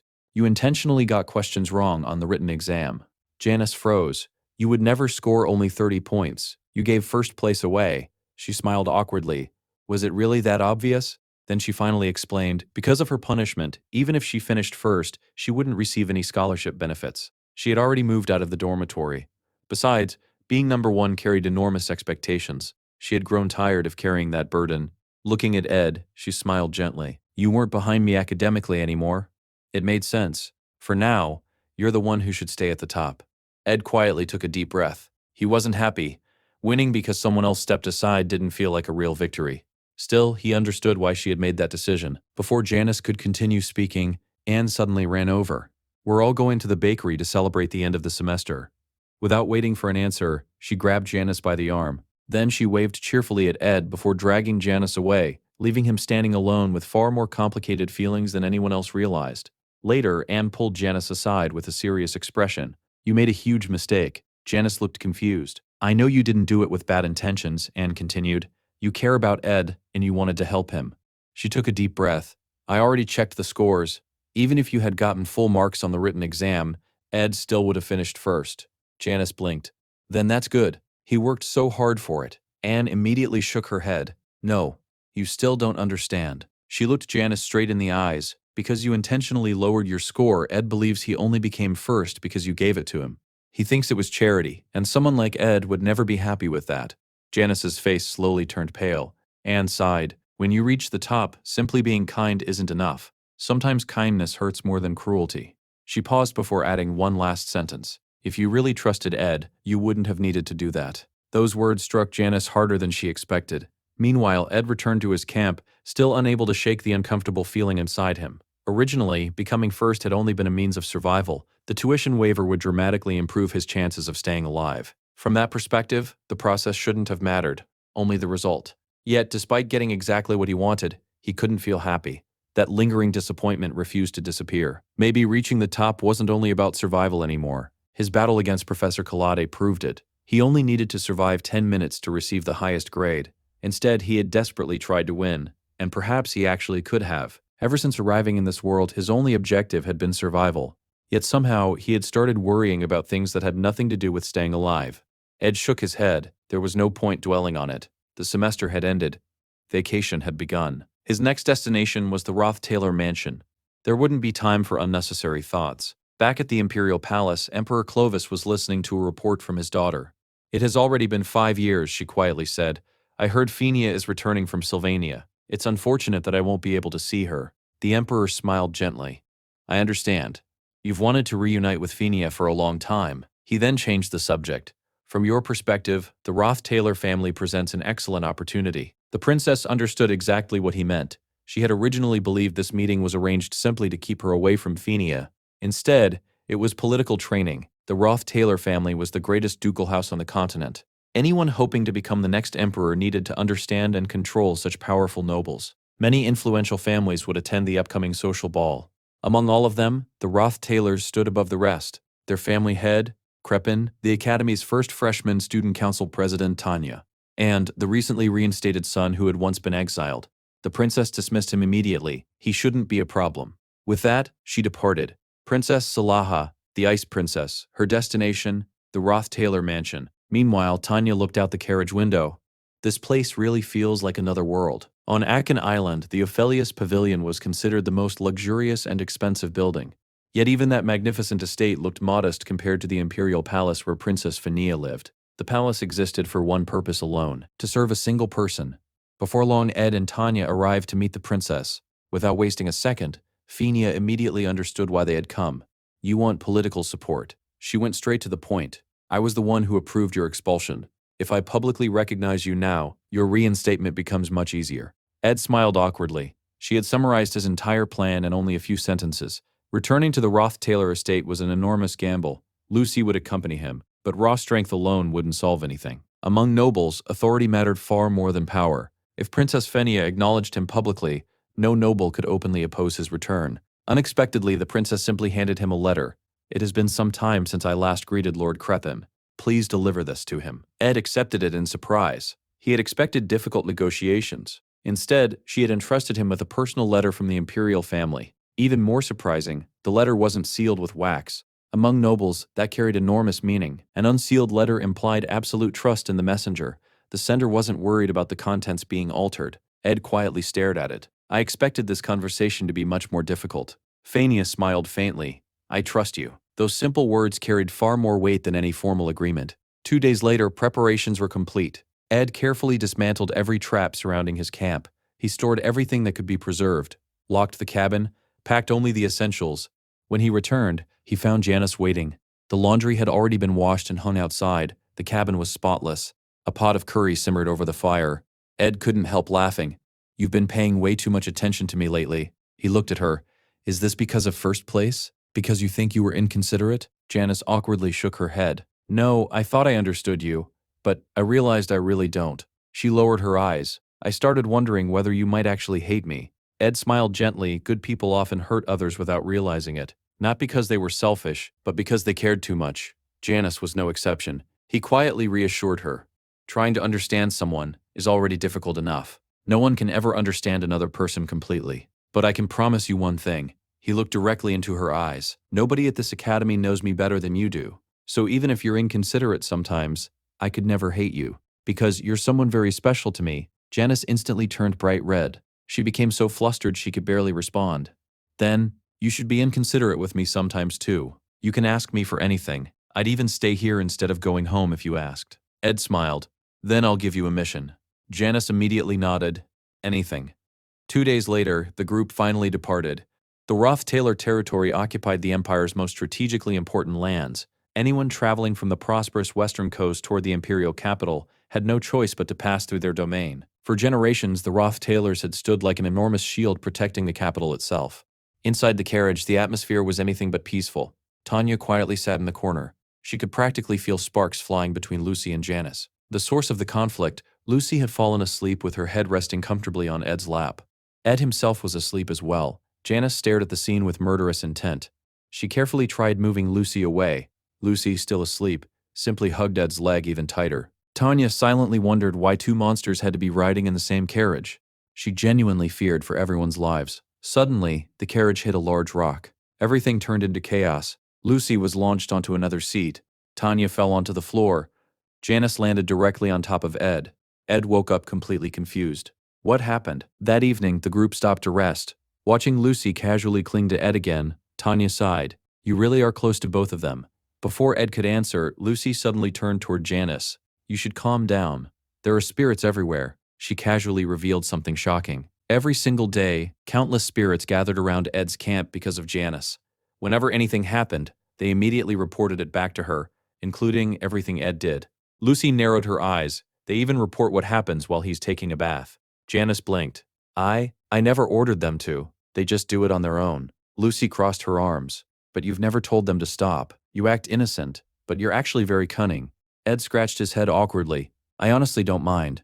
Considering my situation, some extra security isn't a bad thing. Janice nodded enthusiastically. Exactly. Then Ed added, although I didn't realize they were reporting literally everything. Lucy immediately began listing accusations. She's sneaky, manipulative, venomous, possessive, creepy, malicious. If I were her, I'd be embarrassed. Ed immediately grabbed Lucy's ear.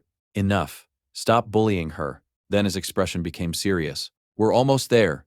It's time to discuss our plan. The Roth-Taylor mansion is enemy territory. We're the invading side. Their objective was simple. Find evidence. Anything that could expose Crepin Roth-Taylor's true intentions. Finally, the enormous estate appeared before them.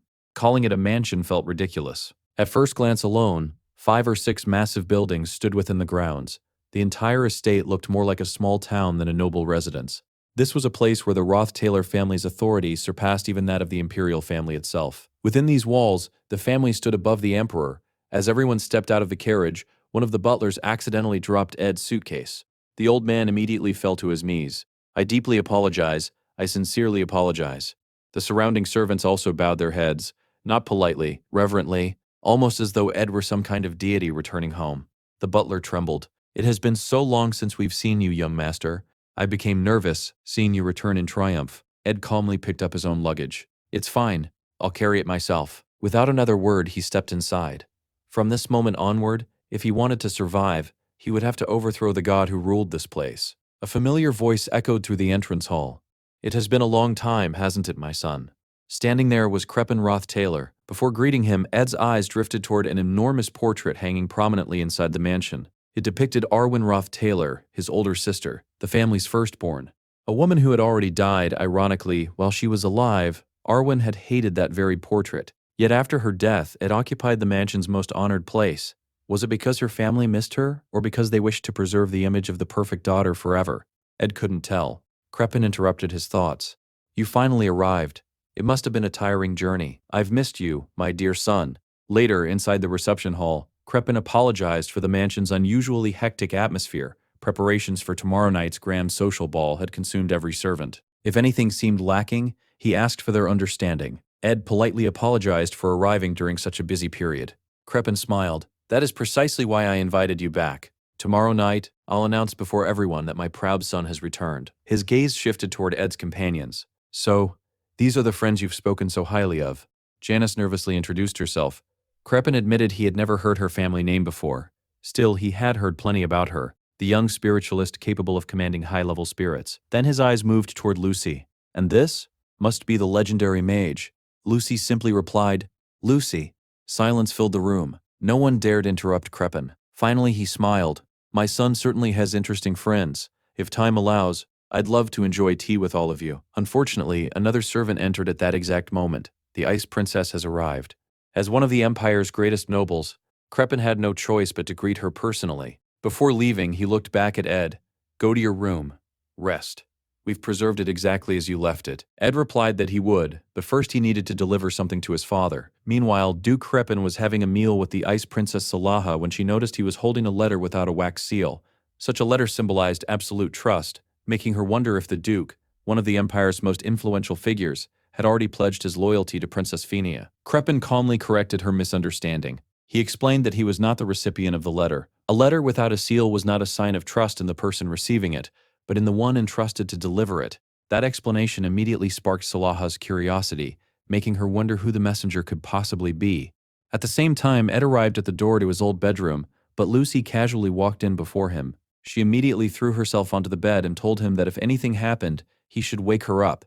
Although Lucy always acted carefree and lazy, she never overlooked anything she could to keep the promise. she had made to protect him. As Ed looked around the room that once belonged to Ed Roth Taylor, he found it surprising that everything had remained exactly as it was, even after the original Ed had been expelled from the family. Then again, perhaps it was not so strange. Arwen's room had also been left untouched. Since the mansion had more than enough rooms, there had simply been no reason to clear anything away. While examining the room, Ed noticed a locked drawer in the desk. For a brief moment, he considered breaking it open. His reputation was already ruined anyway, so damaging a piece of furniture hardly seemed like it would make things worse. However, he quickly dismissed the idea. There was no reason to create unnecessary trouble without knowing what was hidden inside. Just then, the lock clicked open by itself. Lucy had quietly cast a spell to unlock it. Inside, Ed discovered stacks of letters and documents. According to the story of failed swordsman of Sylvania, Ed Roth Taylor had been expelled from the family during the very first chapter of the first act. What happened to him afterward was never fully explained, but one thing was certain: his fate was miserable. Ever since arriving in this world, Ed had done everything possible to avoid ending up the same way. However, everything that had happened before the beginning of the story remained a complete mystery to him. As he inspected the letters, he realized they had all been written by Ed to Arwen while she was still alive. In those letters, the original Ed confessed his despair. He repeatedly wrote that he did not want to continue living a life destined only for suffering and death. He claimed his own existence had no value and described himself as someone intoxicated by status despite knowing his future was painfully short. Judging by the number of letters, the siblings had exchanged them over several years. Reading every letter would take a long time, but Ed considered it an incredible stroke of luck. Whenever he found free time, he planned to study them carefully. Before long, he would have to play the role of the original Ed in front of Duke Crepin, and understanding his past would be essential. Elsewhere, attention shifted to the Bloom River family, the Empire's greatest clan of combat mages. Unlike ordinary scholars who pursued magical knowledge, the Bloomrivers devoted themselves entirely to winning duels. Their magic prioritized victory above all else, relying on ruthless, deceptive, and unpredictable techniques. Because of their fearsome reputation, society had given them the nickname the House of Witches. The current head of the family was Senior Bloomriver. Even so, none of her specialized combat magic seemed particularly meaningful while standing before Lucy. The two faced one another inside the dueling arena within the Roth Taylor estate, and despite Siner's overwhelming magical ability, Lucy emerged from the match completely unharmed. Siner expressed her gratitude for experiencing such an unusual duel. Princess Salaha had become interested after hearing so much about Lucy during the events at Sylvania Academy, and she had personally wanted to witness the girl's abilities. Duke Crepin remarked that there had been nothing particularly extraordinary about the duel, though he admitted it had been entertaining to watch. He also commented that Ed certainly kept some rather interesting company. Once the duel ended, Lucy casually climbed onto Ed's lap as though it were the most natural thing in the world. Crepin observed that she looked exhausted, and Ed explained that Lucy normally slept a great deal, but she had lost an entire night's rest. Satisfied, the Duke officially announced the beginning of the luxurious social gathering and informed everyone that they would reunite later for dinner. Ed immediately realized this was the perfect opportunity to act. With the guests scattering throughout the mansion, and Lucy resting peacefully, he intended to use the confusion to investigate the estate. Before he could leave, however, Janice rushed over. She excitedly reported that she had sent her spirits throughout the mansion exactly as he had requested. Since almost no one inside possessed spiritual sensitivity, the investigation had gone far more smoothly than expected. Unfortunately, she was speaking much too loudly. Ed quickly covered her mouth and urged her to continue the conversation inside his room. Janice asked if they would really be alone, and after Ed confirmed it, the two entered. To their surprise, someone was already waiting. The Ice Princess Salaha sat calmly inside the room and remarked that it hardly seemed like an appropriate place for a secret meeting when another guest was already present. Both of them immediately bowed respectfully. Ed apologized, explaining that he had no idea she was using his room. Salaha brushed aside the apology, saying there was no need for unnecessary conversation, because she already understood everything. She asked whether he truly intended to remain aboard a sinking ship before casually remarking that powerful nobles often surrounded themselves with several common women. She claimed she had no interest in criticizing his personal preferences, but warned him not to give his heart too sincerely to a commoner. If such a woman bore him a child, noble succession could become dangerously complicated. She had witnessed many aristocrats manipulated through exactly those circumstances. Ed simply thanked her for the advice before asking the real reason behind her visit. Without hesitation, Salaha revealed her purpose. After observing him closely, she had concluded that Princess Fania thought too much and lacked the qualities necessary to sit upon the imperial throne.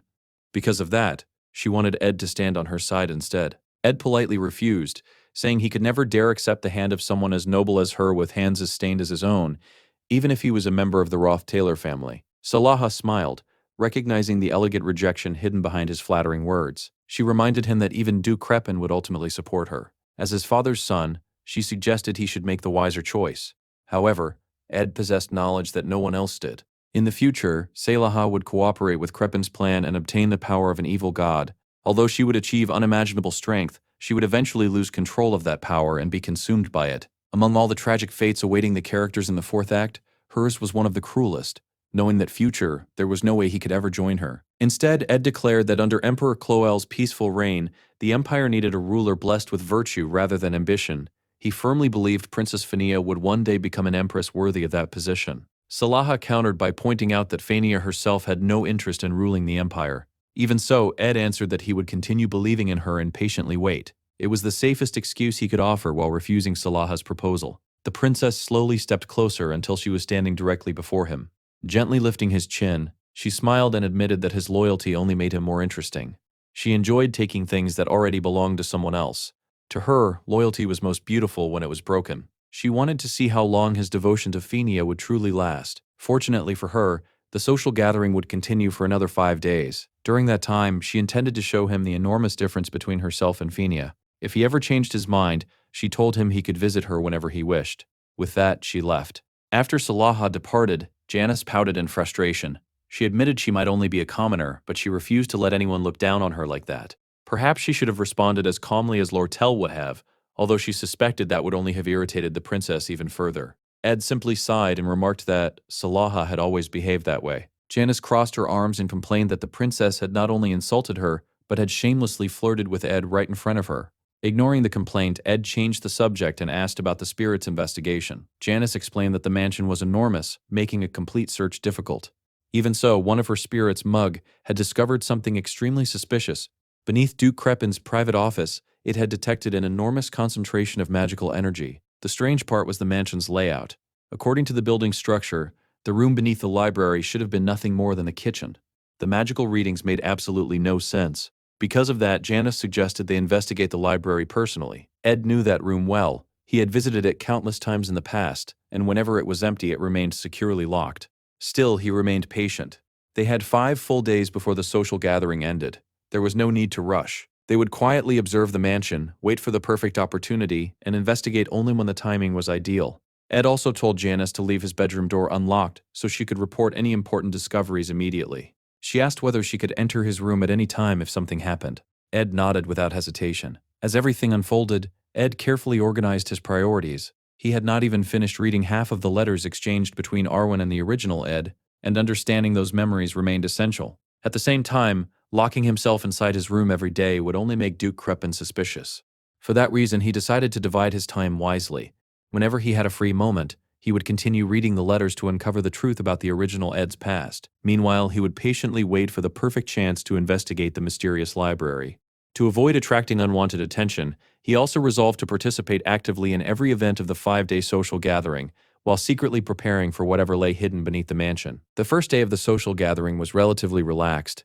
It served more as a warm-up, allowing the invited nobles to mingle and settle into the luxurious atmosphere before the truly important events began. Everything changed when the Ice Princess Salaha made her entrance. The first person to greet her was Tanya Roth-Taylor, who respectfully introduced herself on behalf of the family.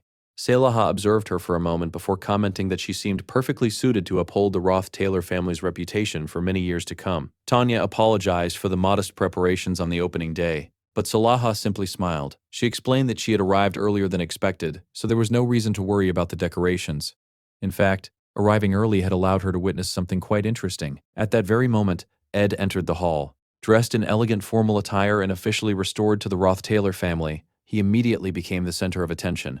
Murmurs spread throughout the hall as countless guests whispered that he looked like an entirely different person from the disgraced noble they once knew. Salaha glanced toward Tanya and remarked that she had an excellent brother. She added that the remaining 5 days would reveal many interesting things. She also revealed that she had personally invited Polkus, the assistant commander of the Magnus Legion, and one of the Empire's most influential military leaders, who would arrive on the 3rd day. On the 2nd day, Archbishop Samuel of the Order of Telos, a powerful religious figure connected to her faction, would also attend. According to Salaha, this gathering was filled with opportunities, and she hoped Ed would eventually recognize exactly where those opportunities lay. The 2nd day began early with the arrival of the Order of Telos's grand carriage, symbolizing the highest religious authority on the continent. Powerful nobles immediately gathered near the saint's chambers. Her favor carried enormous political influence. A single conversation with the saint could completely alter the balance of power among the empire's factions. Salaha intended to meet the saint before anyone else. Having already established ties with the newly appointed Archbishop Samuel, she expected the meeting to proceed smoothly. However, Samuel calmly informed her that the saint was not in her room. The unexpected answer caught Salaha completely off guard. Elsewhere in the mansion, the servants were searching frantically. The missing saint had already found Ed. Clarice greeted him with a warm smile, saying that meeting him inside his own family estate somehow made the encounter feel even more special, almost like a scene from a romantic story. Ed politely returned the greeting, saying the honor was entirely his. Clarice immediately shook her head, insisting that she was the one who felt honored. Using the excuse of showing her around the Roth-Taylor estate, Ed guided her toward the mansion's peaceful garden. Everywhere they walked, curious eyes followed them. Eventually, they sat together beneath a large tree. Clarice quietly admitted that life inside the holy city felt completely different. Surrounded by countless followers every day, she rarely experienced moments like this. She then mentioned hearing that Ed had finally been reinstated into his family, although she imagined he still wasn't being treated very kindly. Ed honestly admitted that he had never truly been welcomed there from the very beginning. Hearing that made Clarice frown. She immediately declared that anyone who mistreated him deserved to be taught a lesson. Ed simply smiled and replied that some hardships were his own responsibility to endure. Without hesitation, Clarice reached over and gently held his hand. She told him that he did not have to face everything alone anymore. They could overcome those burdens together. Realizing how personal her words sounded, she quickly tried to clarify that she was speaking not only as Clarice, but also as the saint. If Ed stayed beside her during the banquet, no one would dare look down on him. Ed jokingly pointed out that allowing him to use her authority so openly seemed rather unfair. Embarrassed, Clarice hurriedly explained that she did not mean it that way. She simply believed the arrangement would benefit both of them. As usual, she became flustered while trying to explain herself. Finally, she took a deep breath and decided to be honest. She needed a dance partner that evening. She wanted that partner to be Ed. Clarice explained that she would accept only one dance during the banquet, and she intended to refuse every invitation except his. That single dance would publicly demonstrate their closeness while simultaneously strengthening Ed's standing among the gathered nobles. After making her proposal, she excused herself, saying she needed to greet the other guests before her absence attracted attention. Just before she walked away, Ed asked one final question. Why had she come looking for him before greeting anyone else? Clarice paused for a moment before softly admitting that she honestly did not know the answer herself. Once she disappeared into the mansion, another unexpected figure revealed herself. Tanya stepped out from inside a nearby storage closet. She had been hiding there the entire time. Completely stunned, Ed asked what she had been doing. Tanya crossed her arms and explained that she had searched the entire mansion looking for him. When she finally found him, she had discovered him spending time alone with the saint. Then she demanded an explanation. Had he somehow become a womanizer? After all, he already had Janice and Lucy constantly around him, and now even the saint herself seemed interested. Ed could only sigh. None of it had been planned. Everything had simply happened on its own. Meanwhile, Clarice reflected on the situation as she walked away. This was not Sylvania Academy. Here, magical talent and wealth mattered far less than political authority. During tonight's banquet, no one possessed enough influence to prevent her from standing beside Ed. Far away in the imperial palace, another important conversation was unfolding. Emperor Cloel, the legendary ruler of the empire, had only one son. However, after the crown prince voluntarily renounced his right to inherit the throne, three factions emerged in support of the emperor's daughters. The contenders were the Ice Princess Silaha, the Princess of Wisdom Persica, and the Princess of Benevolence, Phenia. At that moment, Phenia stood before her father. She politely asked about his health. The emperor smiled and admitted that it had never been particularly good. Then he noticed the exhaustion on Phenia's face and remarked that she looked equally worn out. Phenia quietly confessed that she still felt unworthy of inheriting the imperial throne. Later that day, she visited the imperial library. There, Persica greeted her while calmly browsing the endless shelves of books. Persica jokingly asked whether Phenia had already given up on the throne before even arriving. Phenia responded by asking whether her sister still spent every day buried inside the library instead of concerning herself with politics. Persica smiled and admitted that wandering through bookshelves searching for her next book brought her far more happiness than competing for power. She also observed that it had already been a year and a half since Phenia enrolled at Sylvania Academy. Although it was normal for her to return only during vacations, she seemed much more exhausted than before. Persica then asked whether her worries were connected to the Roth-Taylors. After all, Duke Crepin's social gathering had attracted influential nobles, members of the imperial family, and even the saint herself. Clearly, something unusual was happening. Although Crepin had always appeared to be a loyal subject, Phenia admitted she could not ignore him. Each princess excelled at observing different things. Persica observed knowledge, Salaha observed power, Fenia observed people. She admitted that her concerns were indeed related to a member of the Roth-Taylor family. But it was not Duke Crepin, it was Ed. Fenia had deliberately left the Imperial Palace for Sylvania Academy because she wanted to prove herself through ability rather than royal status. During those 18 months, Salaha's political influence had continued growing while Fenia's own faction gradually weakened. Even so, she never tried rebuilding her support because one particular person had made her greatest strength completely useless: Ed. Her famous eye of perception could read almost anyone, yet it had failed to understand him. Meanwhile, Salaha had refused to accept Fenia's claim that she had no interest in the throne. Trusting only her own observations, she secretly investigated Duke Crepin. During an administrative inspection, she discovered that many of the books he had been studying were forbidden texts concerning an evil god and ancient forbidden magic. She also learned that Fenia herself had played a role in expelling Crepin's son from the family. Now that the same son had suddenly been welcomed back, everything seemed suspicious. Normally, a disgraced noble cast out at such a young age would eventually disappear into misery. So why had Crepin suddenly restored him? Thinking back, Fenia remembered the day Ed had visited her before leaving the academy. After receiving her letter, he had commented that everything had been resolved far more easily than expected. Only now did she begin connecting the pieces. Perhaps Ed had deliberately left the academy because he had already uncovered something related to Crepin's forbidden research into the evil god. If his return to the family had been inevitable, then the negotiation he mentioned might actually have been an attempt to exchange information regarding that hidden conspiracy. If that was true, then under the guise of trust, she might have unknowingly pushed him directly back into danger. Persica calmly pointed out that the social gathering was only halfway finished. There were still 2 days remaining. She admitted she wanted to go herself, but traveling by carriage would take nearly a day and a half. On horseback, however, the journey could be completed in only half a day. Fenia immediately made up her mind. She politely told her sister she was tired and intended to rest for the evening.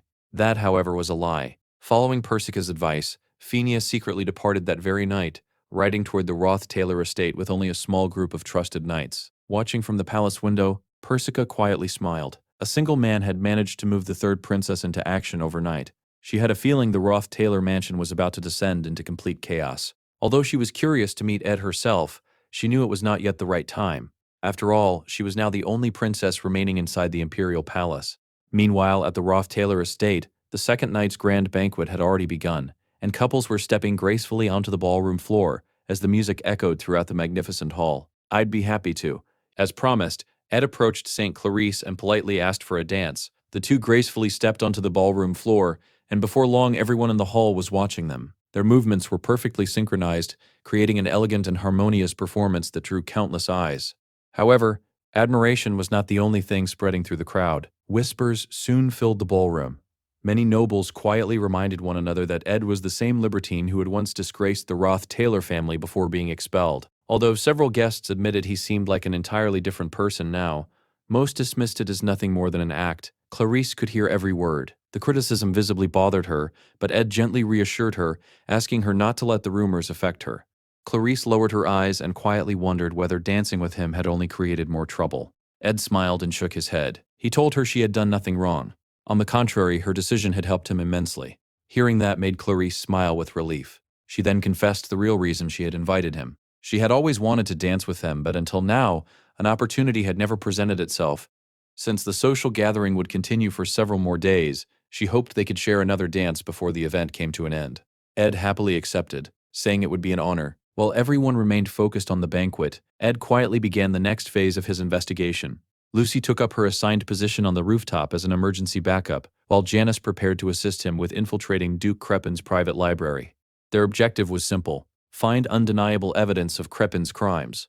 Although dancing with the saint had attracted more attention than Ed originally wanted, it had also greatly elevated his status. Among all the nobles present, very few people now dared to interfere with him. Unfortunately, one exception still remained. The Ice Princess Salaha calmly approached him.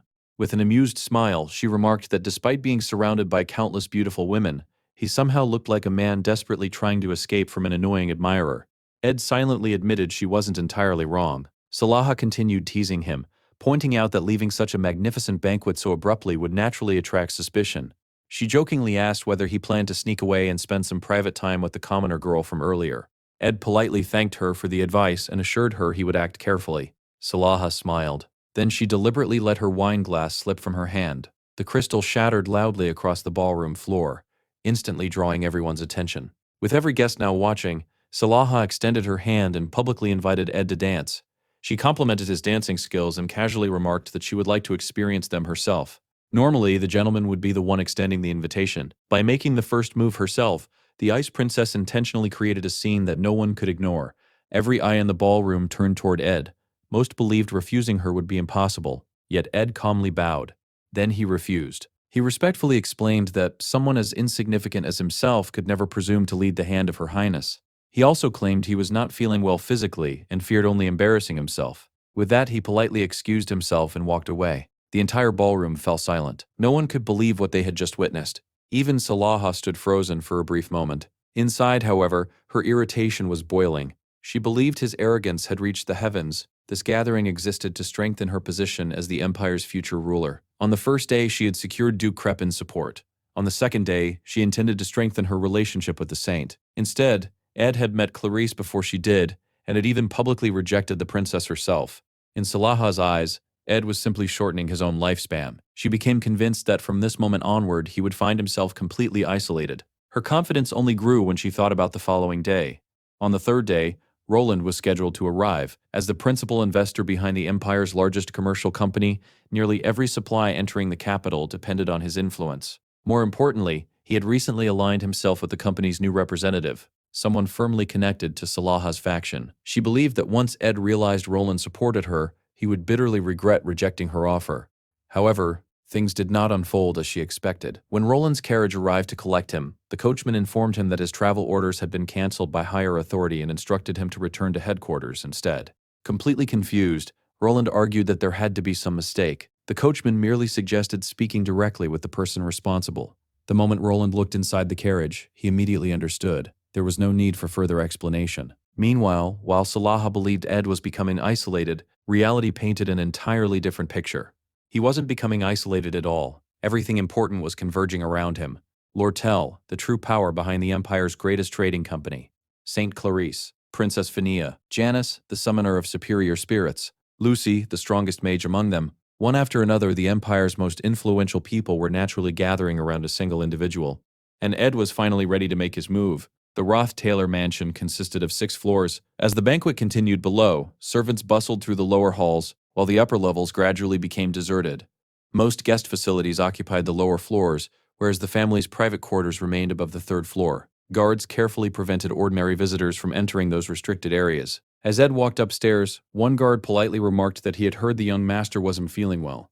Ed simply smiled and replied that he knew how to take care of himself. He continued walking. He knew Duke Crepin's private study was located at the very end of the 4th floor. Every window was securely locked, suggesting the Duke himself was still downstairs entertaining the guests. This was the opening he had been waiting for. Quietly unlocking one of the windows, Ed allowed Janice to slip inside. Using the power of her wind spirit, she entered without making a single sound.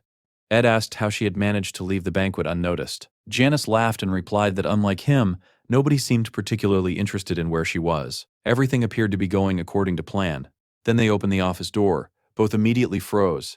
Duke Crepin was already waiting inside. Without showing the slightest surprise, he calmly welcomed them. He remarked that they had never truly spoken without interruptions before, and believed it was finally time for an honest conversation.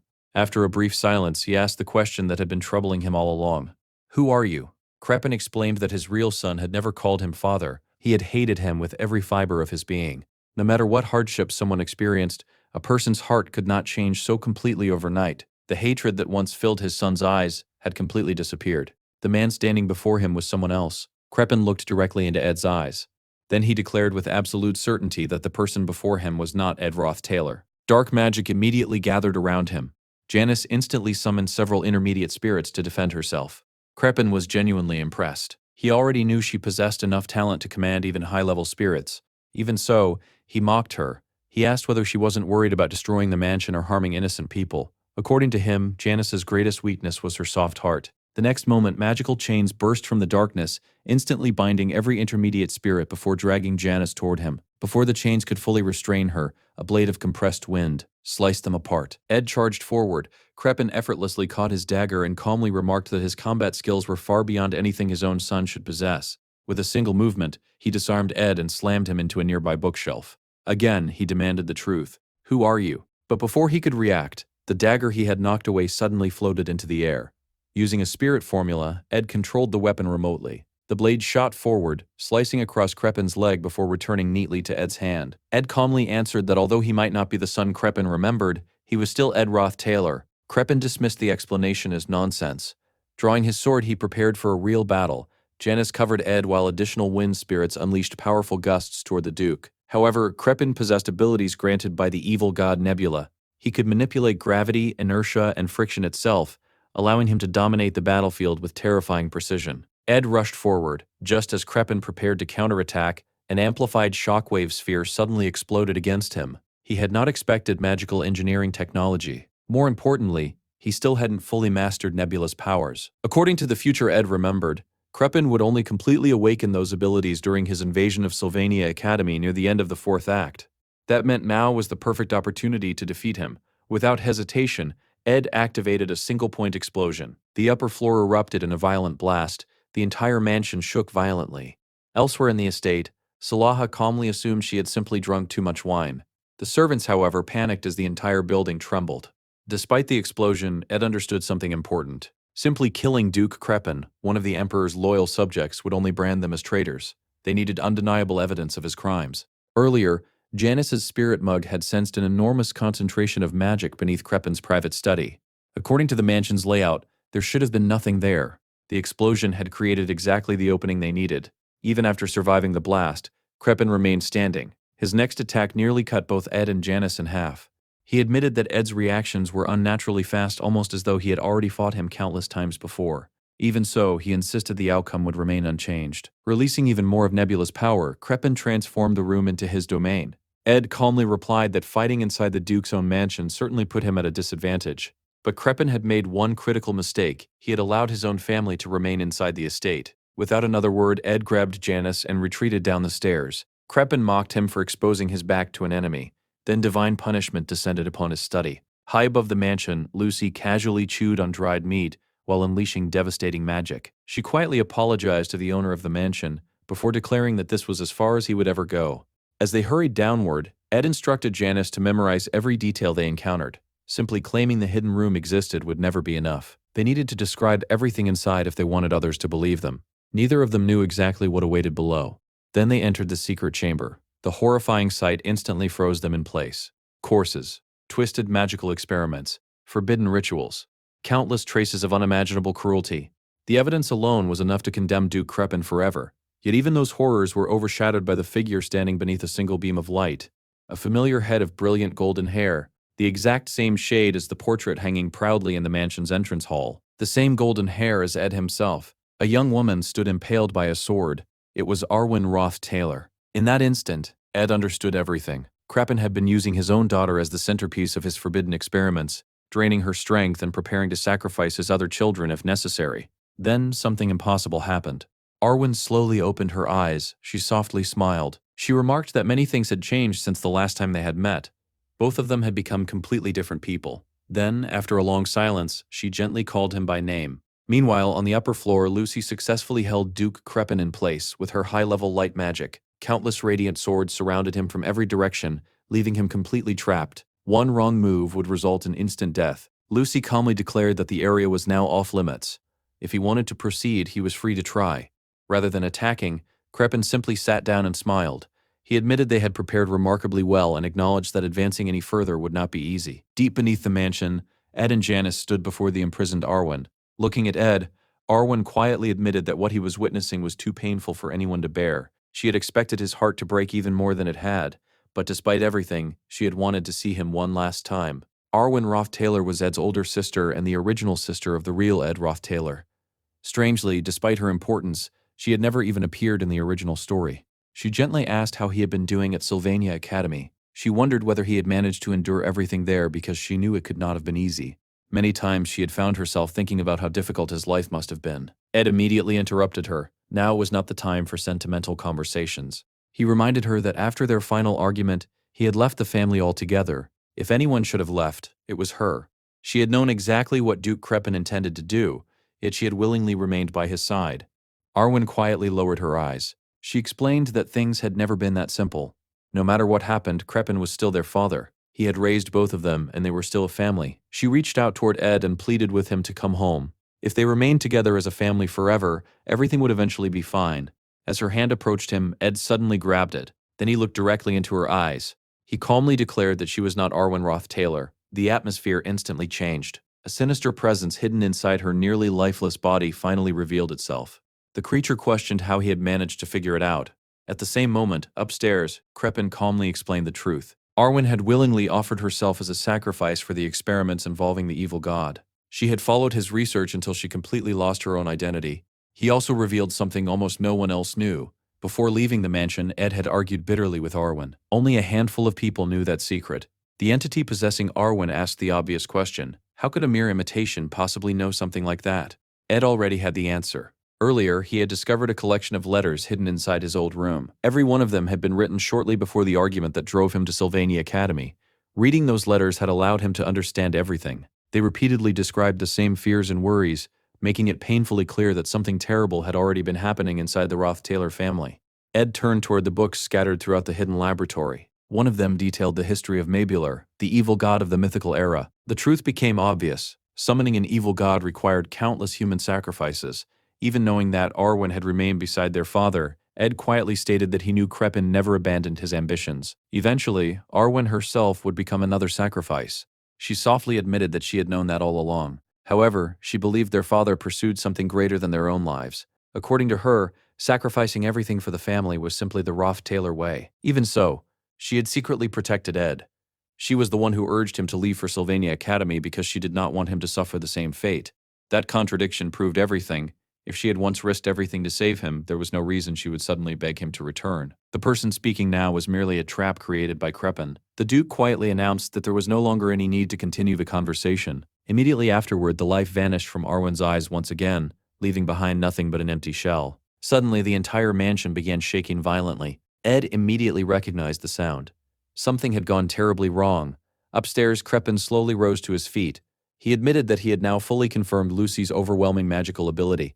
Fighting her alone would be impossible, therefore he made a different decision. He directly invoked the power of the evil god Mabular.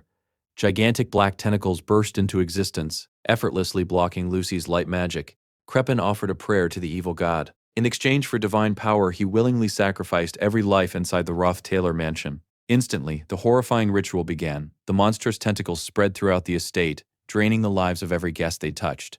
The mansion shook even harder. Without wasting another second, Ed lifted Janice onto his shoulders and sprinted toward the upper floors. When they finally arrived, they immediately understood what was happening. A massive sacrificial magic circle had appeared throughout the mansion. Ed explained that this was a ritual borrowed directly from Mabular's divine power. The evil god never granted wishes for free. Its price was always the same: human lives. The moment the ritual fully activated, everyone caught inside its range would die. Only Ed and Janice truly understood the meaning of the hidden laboratory beneath the mansion. Even in that desperate situation, Janice smiled awkwardly. She admitted that if Ed had explained everything beforehand, she probably would have gotten angry with him. Then she quietly confessed something else. She would never abandon him. If he died, surviving alone would be meaningless. Realizing how embarrassing that sounded, she immediately tried to laugh it off as nothing more than a figure of speech. Ed thanked her sincerely. However, there was no longer time for emotional conversations. The evil god itself had begun manifesting in the sky. Before anyone could react, something shot across the battlefield like a falling comet. It was Lucy. She crashed into the ground after being launched backward by an enormous force. Standing up almost immediately, Lucy calmly analyzed the situation. The creature's abilities were unlike anything she had ever encountered. Sometimes its attacks resembled gravity magic. Other times they behaved like overwhelming physical force. None of it followed the rules of ordinary magic. It was an entirely different kind of power. Seeing even Lucy struggle made Ed worry. Lucy simply brushed off his concern. She wasn't the one losing. The one struggling was the giant eye hanging in the sky. With complete confidence, Lucy began chanting another spell. She unleashed a forbidden high-level explosion spell called Ruin. 58 massive explosions detonated simultaneously. Then came Genesis. Every explosion compressed into a single point. The resulting flash illuminated the sky so brightly that it seemed capable of covering the entire continent. Ed instinctively tried to stop her. Lucy gently pushed him away. She warned him not to come any closer because staying near her while she cast that spell was far too dangerous. Before flying back into battle, she asked one final question. Did he still need Duke Crepin alive? Without waiting for an answer, Lucy shot into the sky once more. The giant eye still hadn't fallen. Watching her disappear, Ed quickly finalized his plan. Lucy would keep Mabular occupied. Janice would spread her spirits across the battlefield to rescue as many civilians as possible. Ed himself would personally capture Duke Crepin. Immediately, Janice summoned countless spirits that scattered throughout the mansion. They rescued trapped guests while battling the tentacles spreading everywhere. At the same time, Princess Fania and her escort finally reached the estate. The moment they saw the horrifying scene before them, they realized something was terribly wrong. The captain of her knights declared they could no longer stand by while the princess remained in danger. They had to intervene. Meanwhile, Mabular continued harvesting lives without mercy. Its tentacles drained the essence from every victim they touched. Terrified servants attempted to escape. To everyone's horror, several knights blocked the exits. St. Clarice immediately ordered them to contact the temple knights. One of the knights calmly refused. He explained that he was merely following his master's orders. It was Nox. Although still alive, he had already been completely corrupted by Mabular's power. The knights suddenly turned their weapons against the guests, assisting the tentacles in the massacre. Even Signer Bloomriver, the head of the House of Witches, struggled against the overwhelming number of enemies. She nearly fell to a surprise attack. A brilliant divine blast suddenly struck down the knight before he could reach her. Clarice had saved her. The saint explained that her divine blessing allowed her to resist the evil god's corruption. When Nox personally attacked her, Clarice blocked his strike before ordering Signer to focus on evacuating the nobles. Saving lives had become their highest priority. Amid the panic, frightened guests began accusing the Roth-Taylor family. Someone pointed out that none of the family members were currently inside the banquet hall. They immediately declared them accomplices. The accusations quickly spread toward both Ed and Tanya, claiming they should be reported directly to the imperial family. Clarice silenced everyone. Another burst of holy power blasted Nox backward. She firmly ordered everyone to remain calm. If they continued panicking, none of them would survive. Gathering her strength, Clarice blasted a massive opening through one of the mansion's walls and led the survivors outside. Unfortunately, the nightmare had only just begun. Standing beyond the shattered wall was the gigantic form of the evil god Mabular. Anyone unfortunate enough to meet its gaze immediately lost control. One after another, corrupted victims began summoning countless gremlin-like fiends that charged wildly into the crowd. Those who had barely survived inside the mansion now began dying outside instead. Archbishop Samuel desperately tried calming everyone. He admitted to Clarice that the number of enemies had become overwhelming. The two of them alone could never protect so many civilians. Without an army, there was no hope. Then, an army truly appeared. Powerful spirits descended onto the battlefield, crushing the fiends beneath overwhelming force. Samuel immediately remembered stories he had heard from the academy. People often claimed that Janice Vailover had only reached the top of the magic department through luck, because the second-year students already had a genius descended from the great sage. But those rumors completely ignored one fact. Janice herself was an army. Standing proudly at the center of the battlefield, she summoned wave after wave of high-level spirits that overwhelmed demons and corrupted creatures alike. Within moments, the battlefield became her territory. Meanwhile, Princess Fenia was escorted through the chaos by her head butler, Dest. While Signer Bloomriver commanded her spirits to evacuate as many important nobles as possible, at the same time St. Clarice and Janice rushed toward Ed's room. The Roth-Taylor mansion had descended into absolute chaos. Screams echoed throughout every corridor. Malicious energy filled the air. Panic spread in every direction. Yet among everyone present, only one person truly understood the full situation: Ed. He knew this catastrophe marked the ending of the story's fourth act. According to the original timeline, the descent of the evil god should not have occurred until the second year during winter break. Yet somehow, the ritual had begun 6 months earlier than it was supposed to. Even without obtaining the sage's sealing scroll, Duke Crepin had still found a way to summon Mabular. The future Ed remembered had already begun to change. Crepin had chosen to summon the evil god far earlier than he was ever supposed to. His goal was not to complete the ritual immediately, but to borrow the evil god's malignant power. However, such power always came with a price. Countless human sacrifices. The higher a person's status and prestige, the greater the amount of power Crepin could draw from the evil god. In the original timeline, none of this had been possible. After becoming Empress, Princess Fania constantly kept Crepin under surveillance, preventing him from carrying out research involving human sacrifices and the evil god. Unable to gather suitable offerings, he eventually launched an attack on Sylvania Academy, where many children of influential noble families were studying. But history had already changed. Fania had abandoned both her political ambitions and her pursuit of the throne. Without her keeping Crepin in check, he no longer needed to attack the academy. The social gathering itself provided everything he needed. Hundreds of prestigious nobles had willingly gathered under one roof, hoping to strengthen their ties with the Ice Princess. To the evil god, they were nothing more than perfect sacrifices. At that moment, Ed finally understood why Crepin had restored him to the Roth-Taylor family. He had survived the curse. He had become an obstacle. By officially reinstating him as a noble, Krepin had restored his prestige, making him an even more valuable sacrifice for the ritual. As grotesque monsters rushed toward him, Ed fought them off alongside his summoned spirits. Deep inside, he blamed himself. Everything had spiraled out of control because history had changed around him. Without slowing down, he headed toward the great hall on the third floor. Standing directly in his path was a familiar face. Knight Kedek, the very same knight who had once attempted to assassinate him. The Eagle Knight smiled coldly. It has been a long time, young master. Their relationship had never been good. Now it was even worse. Corrupted by the power of the evil god Mabulur, Kedek lunged forward with his blade. Anyone consumed as a sacrifice gradually lost their humanity, becoming twisted slaves of the evil god. Even so, Ed did not retreat. The instant Kedek attacked, Mug restrained his arm. Ed's dagger flashed. The knight's arm was severed cleanly. Unfortunately, that accomplished almost nothing. Black tentacles wrapped around the severed limb, and before long the arm regenerated completely.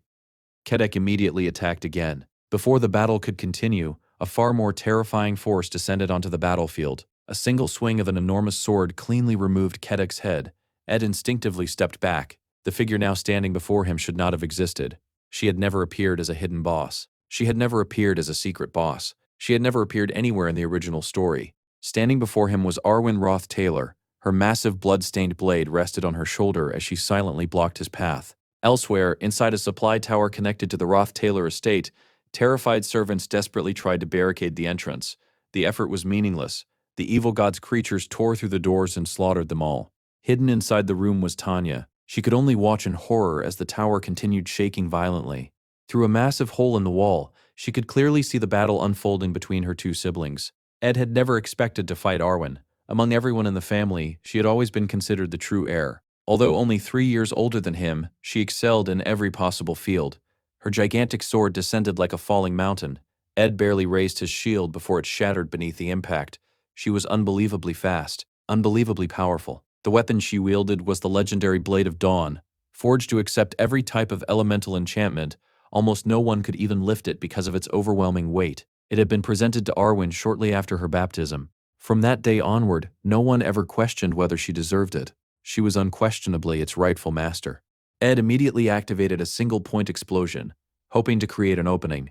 As he fought, memories surfaced. Since childhood, Arwen had excelled in politics, administration, sociology, alchemy, magic, and swordsmanship. She had been praised as the perfect noble. Even Ed's explosion failed to surprise her. She reinforced both her sword and dagger with magic before effortlessly blocking the blast. Everyone who had watched Arwen grow up used to describe her the same way. She was the flower that had bloomed within the Roth Taylor family. Another devastating strike nearly crushed Ed. Barely escaping, he activated the Blessing of Harmony. Then something caught his attention. This was no longer the Arwen everyone admired. Time had already stolen her peak condition. During another exchange, Ed deliberately stepped onto the tip of the Blade of Dawn. Instantly, he understood her secret. Arwen continuously reduced the sword's weight through magic. The flames surrounding the blade served only as a distraction. Every attack relied on wide centrifugal swings rather than direct thrusts. Once the weight reduction spell briefly weakened, the sword's enormous weight returned. That single moment was enough. Ed pinned the blade against the ground. Because its weight constantly shifted, the weapon became vulnerable to outside interference. Using that weakness, he successfully disarmed her. Without hesitation, Arwen drew a second sword. She had prepared for exactly this situation. If the Blade of Dawn were ever lost, she already possessed another weapon ready for battle. The duel continued. Eventually, Arwen recovered her main sword. By then, however, Ed had already deciphered her fighting style. Reading her movements perfectly, he countered at the precise moment and severed the arm still gripping the Blade of Dawn. Following her attacks became noticeably easier afterward. Yet something still bothered him. Arwen should never have existed in this form. There was still a crucial piece of the puzzle missing. As expected, black tentacles quickly regenerated her missing arm. It was another gift from the evil god. A horrifying gift. According to the contract with Mabulur, those blessed with its power remained alive. However, they endured pain far worse than death itself. Eventually, reason disappeared. Only the desire to destroy remained. Kedek had once been a loyal knight of the Roth Taylor family. Now almost nothing of his sanity remained. Even under the same curse, Arwen continued attacking with relentless speed and overwhelming strength.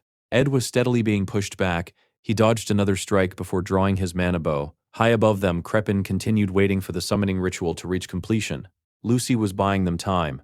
But if the ritual finished, everyone would die. Every life inside the mansion would become another sacrifice offered to the ancient evil god. To stop that future, Ed first had to defeat Arwen. Then he had to stop Kreppen. He fired a mana arrow. Arwen sliced it cleanly in half. Before she could behead him, Hasey leaped forward and bit down on the blade of dawn. Forcing it off course, Ed instantly closed the distance with his dagger. Arwen narrowly avoided the strike before retaliating with her second sword. Ed had already anticipated it. Every movement, every swing, every counterattack. The two exchanged blows so quickly that a mistake of even a single centimeter meant certain death. During one exchange, Ed secretly dropped a magical artifact onto the floor. It resembled a tiny hand crane. The device generated a brief pulling force that attracted nearby objects. For only a fraction of a second, Arwen's lighter sword shifted toward the artifact. That tiny delay completely altered the rhythm of the battle. Although she recovered immediately, her next attack came half a heartbeat too late. Even then, she compensated by casting an acceleration spell and launched another overwhelming thrust. Just as the duel reached its climax, the tower above them collapsed. Inside it, Tanya. She desperately reinforced her body with mana, but the fall was far too great. During the brief instant before impact, brother and sister looked into each other's eyes. In that single moment, Arwen released her sword. Ed instantly realized why. He seized the opening and drove his dagger into her body. The collapsing tower crashed down around them, burying the entire annex beneath mountains of rubble. As the dust slowly settled, Ed desperately searched through the debris. Tanya. Only then did everything become clear. From the letters he had read, Arwen had apparently abandoned everything to support Kreppen. That had always been his assumption. Now he realized the truth. Kreppen had turned Arwen into the centerpiece of his ritual because noble blood possessed extraordinary value to the evil god. For years, she had endured unimaginable pain while serving as the core of his experiments. Ed never truly learned what Arwen desired deep inside her heart. But at the very end, she made her own choice. She released her sword so Tanya could survive. Even after becoming a servant of Mabular, some fragment of her humanity still remained. She begged both Ed and Tanya to leave. They could not stay there any longer. They had to escape the mansion. Without another word, Ed sprinted toward the upper floors. Kreppen immediately noticed his arrival. "So you really came." Before he could finish speaking, a concentrated blast of wind shot directly toward him. Ed charged forward. Throwing his blade at Kreppen's feet, he forced the Duke to defend himself with the evil god's power.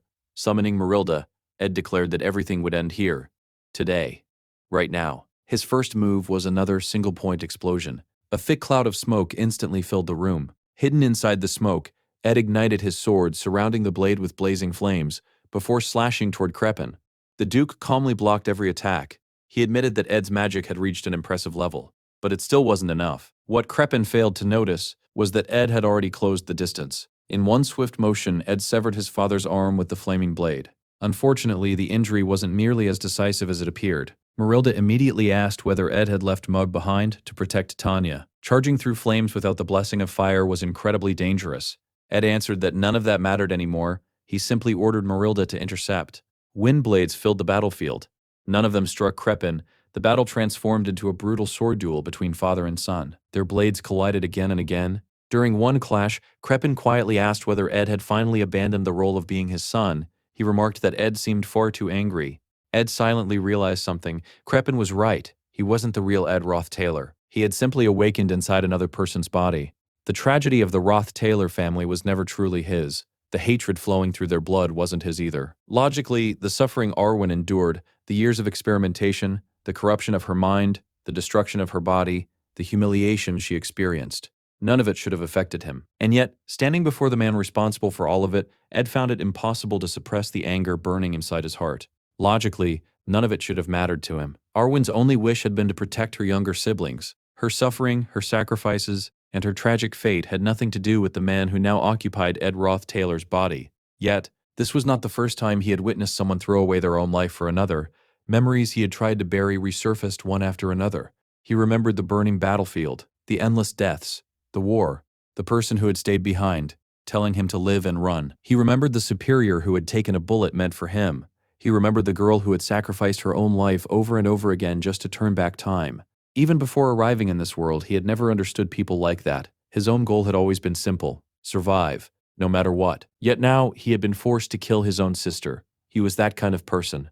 Someone who always chose survival first. Perhaps that was exactly why he respected those who willingly sacrificed themselves for others.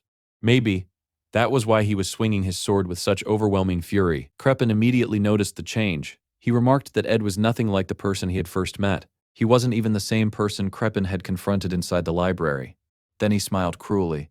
Does killing Arwen with your own hands hurt that much? Do you really feel guilty over something so insignificant?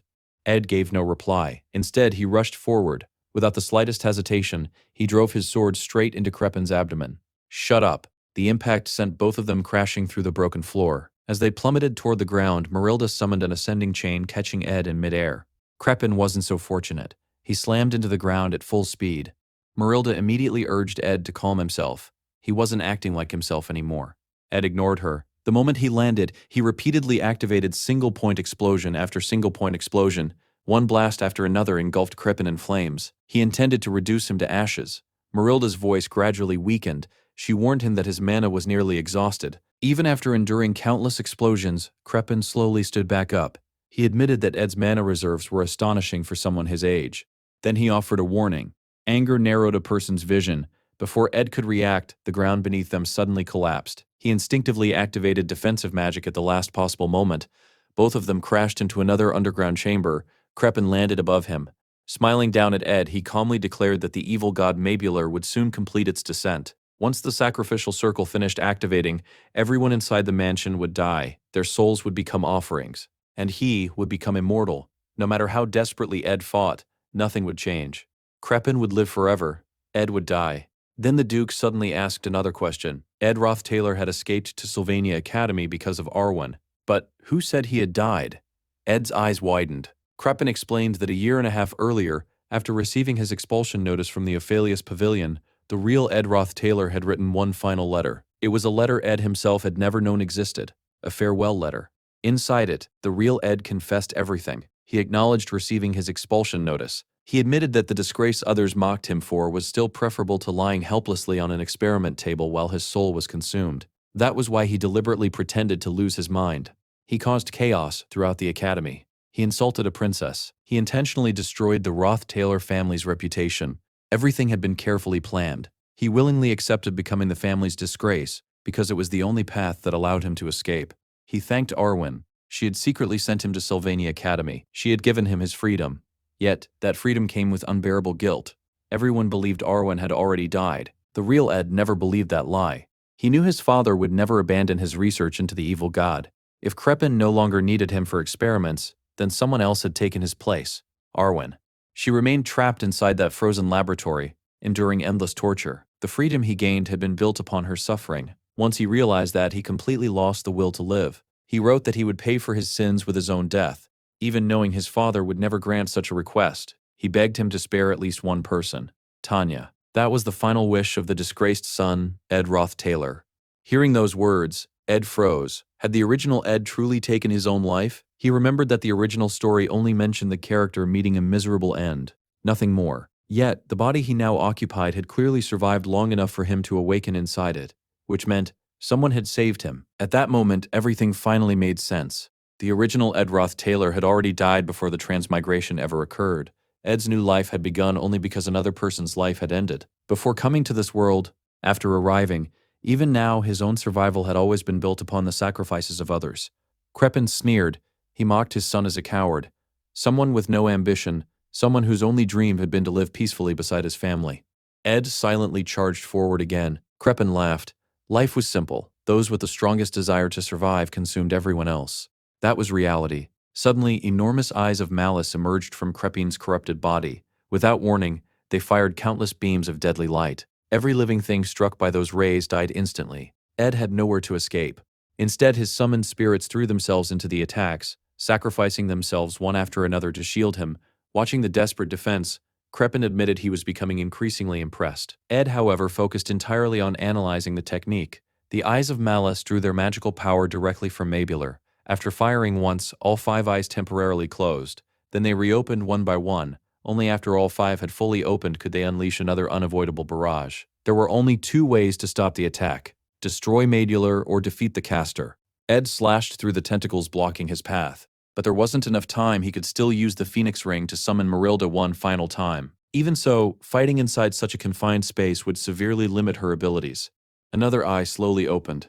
Crepin declared that victory was impossible. Everything he had done, becoming a monster, killing his own relatives, sacrificing loyal followers, living like a worm, It had all been for one purpose: immortality. He would crush the imperial palace, destroy anyone who threatened him, and live forever. Ed gritted his teeth. The situation was becoming hopeless. The third eye opened. Krepin mocked him one last time, calling him a fake Ed who would never witness the world he intended to create. Suddenly, someone crashed into the underground chamber from above.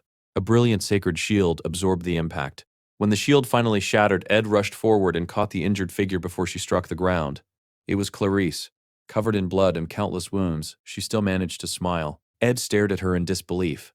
"What are you doing here?" Before she could answer, the fourth eye opened. Krepin sighed. If they were waiting for a miracle, they were already too late. Then the fifth eye opened. Deadly beams surged toward both of them. Clarice immediately expanded her sacred blessing, shielding them completely. The holy barrier withstood every attack. She quietly told Ed she trusted him. She knew coming there had been dangerous. They could discuss everything afterward. For now, she simply believed in him. Ed gently told her to remain inside the shield. This would be over soon. Clarice asked him to wait. She admitted she still didn't understand everything happening inside the Rothtaylor mansion. Ed did. And because he understood, she could see how exhausted he truly was. She begged him to rest, even if only for a single moment, while her blessing protected them. As the dust settled, Krepin realized both of them had survived. The sacred blessing had completely blocked the eyes of malice. Clarice quickly mounted Rishia, preparing to retreat. Krepin simply smiled. Separated from the holy barrier, they had nowhere left to run. Unable to fire the eyes of malice while they recharged, he instead unleashed countless blades of dark magic. Even after everything, he still had mana remaining. Raising his staff, he glared directly at Krepin. "Shut up. Stop talking nonsense. Yes, I survived. I should have said that from the very beginning." The golden phoenix ring suddenly erupted with brilliant light. Lightning descended from the heavens and struck his staff, multiplying his magical power many times over. Ed slowly raised the weapon, using the deaths of his own children, sacrificing innocent lives, seeking immortality through their suffering. That wasn't survival. Krepin laughed. "Were those your last words?" Ed quietly shook his head. He understood better than anyone that surviving sometimes required terrible choices, but there was always a line that should never be crossed. Above Krepin's head, a gigantic white summoning circle spread across the heavens. It covered the entire horizon. Even the enormous eye of the evil god disappeared beneath its light. A violent storm shook the sky. At that moment, countless memories flooded Ed's mind. The superior who died in his place, the woman who sacrificed herself to save her brother, the boy who gave up living because he failed to protect the person most precious to him. Whether those sacrifices had been necessary, whether they had been inevitable, whether they had been chosen willingly, every single one now rested upon his shoulders. People often told him to move on, to forget. He never could, and he never would. Looking directly at Krepin, Ed roared with every ounce of anger buried inside him. "Stop running from the people you killed, you miserable coward." The summoning circle completed. The supreme fire spirit Orpheus answered his call. Far away, Lady Taylor stepped out of her carriage. The moment she looked toward the Rothtaylor estate, she froze. The sky itself had become a battlefield. Even Lucy looked upward with visible concern.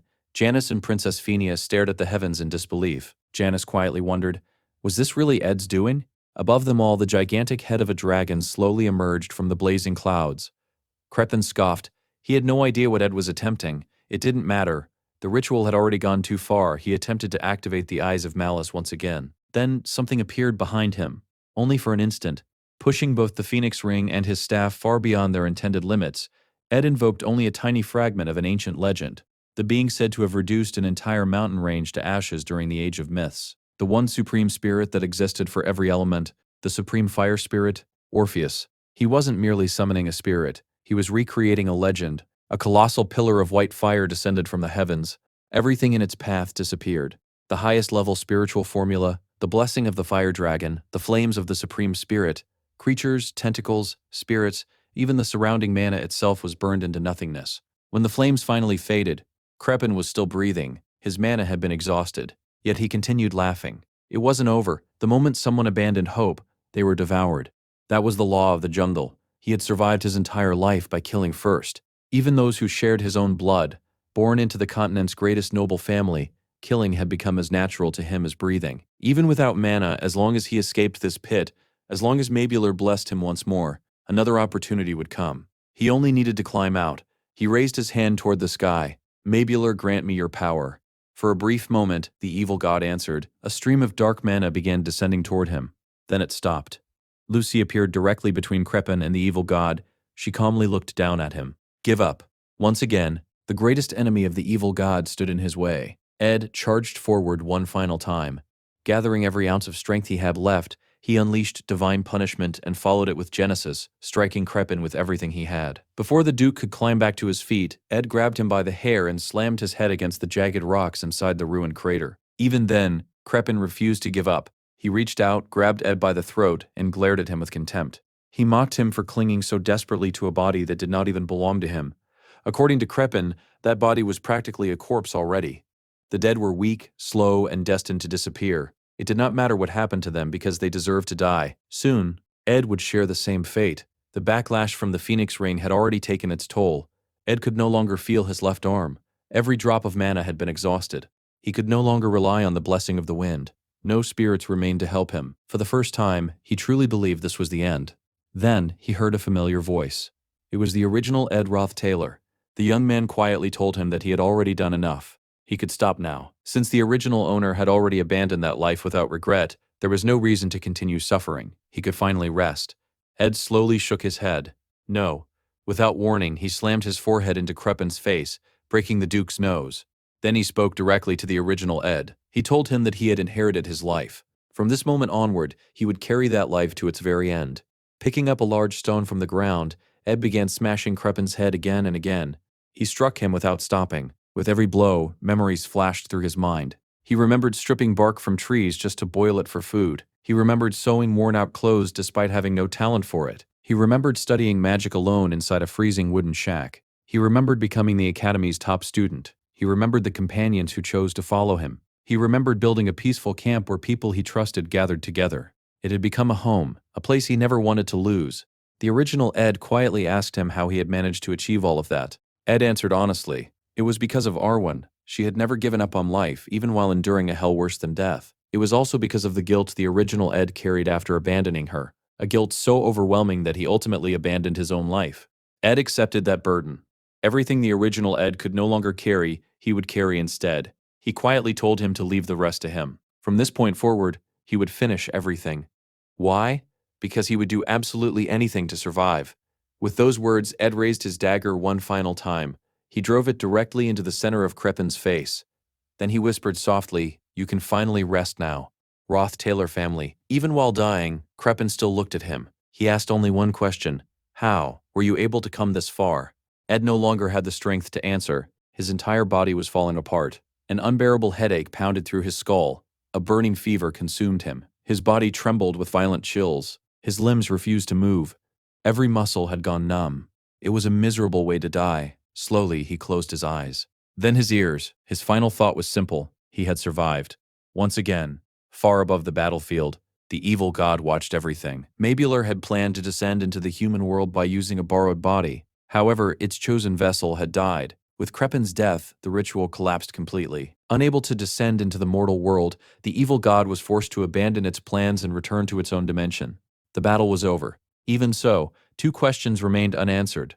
First, how had an ordinary human managed to stop the descent of an evil god? Second, how had its own contractor, empowered with divine mana, still been defeated? Even Mabular could not understand what had happened. Nearby, Clarice slowly fell to her knees. Tears streamed down her face. She regretted that she had never truly been able to repay someone like Ed. Unlike herself, who had abandoned her own ambitions after suffering only a few setbacks, Ed had continued moving forward until the very end. Even while half-conscious, even while his body was collapsing, he had continued walking like a pilgrim determined to fulfill his destiny. Soon afterward, the mansion itself began collapsing. Fortunately, Janice's wind spirits rescued the survivors before the structure completely crumbled. Not long after, Imperial soldiers arrived and sealed off the entire area. Among them stood Princess Selaha. Looking at the ruined Roth-Taylor estate, she quietly declared that this marked the end of the Roth-Taylor family. A familiar voice interrupted her. Lortel stepped forward with a calm smile. She reminded Selaha that the night was still far from over. In fact, everything was only just beginning. Far away inside the Imperial Palace, Princess Persica sat peacefully inside the royal library. She complained that her only brother was gone, while both of her sisters had left the capital, leaving her with no one to talk to. The Emperor laughed. He pointed out that she spent nearly every hour hiding inside the library anyway, so she had little right to complain. Persica admitted she still missed her family from time to time. Originally, she believed Princess Fenia possessed the strongest political support. However, after Salaha entered Sylvania Academy, many influential nobles shifted their allegiance toward her instead. As a result, control of the imperial capital had become the true center of the succession struggle. Whoever controlled the capital controlled both resources and political influence. Because both of her sisters had left the city, even Persica, who normally showed no interest in politics, had quietly begun making her own moves. She suddenly asked the emperor whether he knew anything about the legendary treasure supposedly left behind by the great sage of Sylvania. Before he could answer, urgent news arrived from the Roth-Taylor territory. The scene shifted once again. Inside a temporary command tent near the ruined estate, Salaha spoke with Fenia. She remarked that their father would certainly be worried, especially since Fenia had traveled somewhere so dangerous without informing him properly. Still, Salaha admitted she was relieved Fenia had come. Only members of the royal family possessed the authority necessary to handle a disaster of this scale. She generously proposed rewarding both Lucy and Janice, the mage capable of confronting an evil god alone, and the spirit summoner who had saved countless lives. Both deserved imperial-level rewards. Even if they did not receive noble titles, they would undoubtedly earn immense honor and wealth. Fenia readily agreed. Then Salaha calmly shifted the conversation. The rewards had been decided.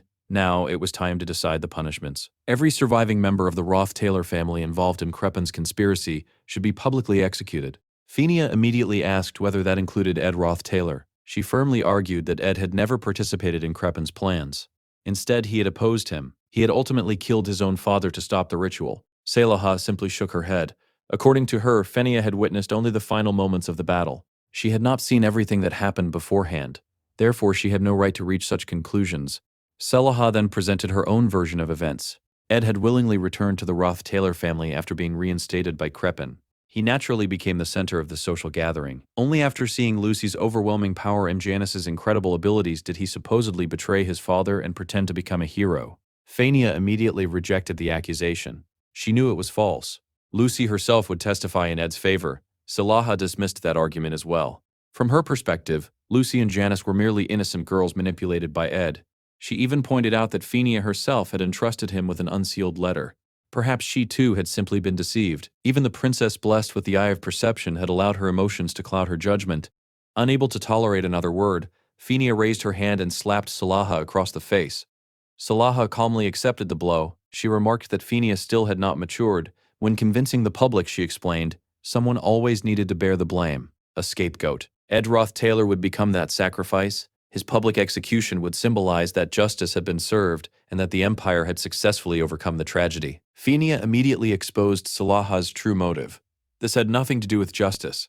She simply feared losing political influence to the northern nobles and the Elte Trading Guild. Before either princess could continue, another voice interrupted them. Lortel entered the tent. She calmly stated that she had no interest whatsoever in the imperial family's internal power struggle. Then she asked a simple question. Who exactly was this scapegoat supposed to be? Fenia immediately felt relieved. She knew Lortel had always maintained a friendly relationship with Ed. Surely, she would support him. Fenia argued once more that Ed deserved to be recognized as a hero. Although he came from a family that betrayed the empire, he was also the one who ended that betrayal. His actions deserved gratitude, not execution. Lortel quietly smiled. Then she asked whether the nobles who had nearly died inside the mansion would truly see things that way. Crepin was dead. His enormous political influence had suddenly become vacant. Every powerful noble in the empire would compete to claim it. Did they honestly believe they would behave differently? Then, to Fenia's complete shock, Lortel sided with Salaha. She calmly declared that this was the perfect opportunity to eliminate Ed Roth-Taylor once and for all. If they failed to remove him now, he would inevitably become a major obstacle in the future. She explained her reasoning without emotion. Truth did not always generate profit. She simply pursued whatever produced the greatest benefit. At present, maintaining a favorable relationship with Princess Salaha was the more profitable choice. Hearing those words, Fenia could no longer remain inside the tent. Without another word, she turned around and walked away. No matter what happened next, she refused to stand by and watch Ed become someone else's sacrifice. Salaha looked toward Lortel with approval. She praised the young merchant, saying that despite her age, she had managed to lead one of the largest commercial associations on the continent. That alone proved she possessed exceptional judgment. Lortel answered with her usual composed smile. She remarked that anyone with common sense could see that Salaha was destined to become the next empress. Satisfied by the compliment, Salaha spoke openly about the future. With the support of the Elte Trading Guild, she said she could even imagine granting the guild control over the entire western port of Oldek once she ascended the throne. Lortel politely replied that she was merely doing the best she could within her own abilities. However, she also offered a warning. Taking Ed Roth-Taylor directly to the imperial palace would be a mistake. She had noticed that Princess Persica had quietly begun expanding her political influence. Salaha admitted she was already aware of it. She had always known Persica harbored ambitions for the throne, but she believed it would not matter as long as she successfully consolidated her own influence through the Roth-Taylor social gathering. Instead, the gathering had ended in complete disaster. Princess Phinia had openly opposed her. If news of everything that happened reached the imperial capital, Phinia and Persica could easily join forces, using Ed's situation as the perfect excuse to weaken her position. Lortel pointed out another problem. Lucy and Janice both possessed overwhelming strength, making them impossible to control through ordinary political means. When Salaha asked whether she had a solution, Lortel calmly revealed her proposal. They should hide Ed. He would become their greatest bargaining chip. In other words, a hostage. Lortel explained that the Elt Guild owned an enormous warehouse district in Oldek.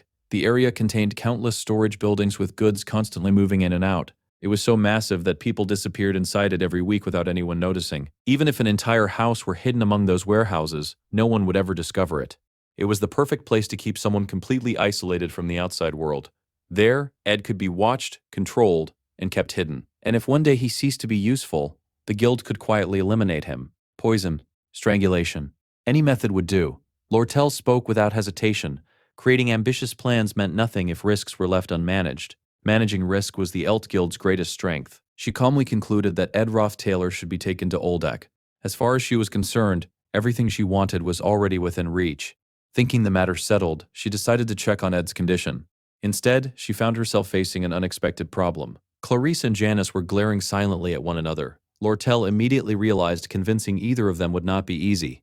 Meanwhile, Ed drifted in and out of consciousness. His thoughts wandered back to his previous life. He remembered something his commanding officers used to say during the war. Sometimes, simply having a place to return to became the strength that allowed someone to survive an unbearable reality. Unfortunately, Ed realized he had no such place. Not in his previous life. Not in this world. Janice quietly explained that she had already administered first aid. However, Ed's injuries were extremely serious.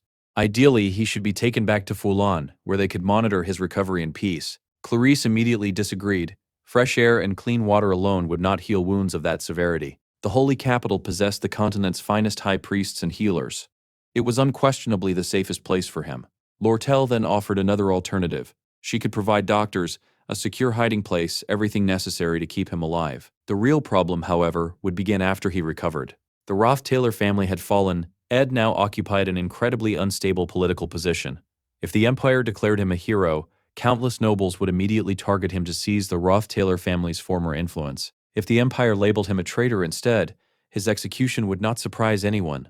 Lortel calmly asked whether Clarice or Janice truly believed they possessed enough political influence to protect him from everything that was coming. That was why she intended to take him to Oldek. Clarice refused immediately. If Ed went to the Holy Capital instead, the Church of Telos would protect him. If necessary, they would even stand against the Empire itself. For the first time, Lortel looked genuinely surprised. Was Clarice truly willing to provoke open conflict between the Empire and the Holy Capital? For Ed's sake, she found that difficult to believe. More importantly, the Holy Capital possessed no legal justification for such actions. That was precisely why politics existed. Janice nodded slightly. She agreed with Lortel on one point. Powerful people always manipulated others, which was exactly why she intended to take Ed somewhere those powerful people couldn't reach him. If necessary, they would simply run away, and she was confident that no one would ever catch them. Before anyone could continue arguing, another group arrived. Princess Salaha stepped forward, accompanied by numerous imperial soldiers. She calmly announced that she had finally found them. Then she ordered Ed Roth-Taylor to accompany her to the imperial palace for investigation. Clarice and Janice protested immediately. Ed required treatment first. He was in no condition to travel. Several nobles instantly objected. More than 10 influential aristocrats had died because of the ritual involving the evil god. Someone had to take responsibility. Soon, the surrounding crowd joined in. With Duke Crepin dead and the position of family head vacant, they insisted it was only natural for his son to bear the punishment. Some even began shouting that Ed should be stoned to death. Watching the chaos unfold, Salaha quietly calculated the political benefits. Destroying the Roth-Taylor family would allow ambitious nobles to compete for its vacant authority.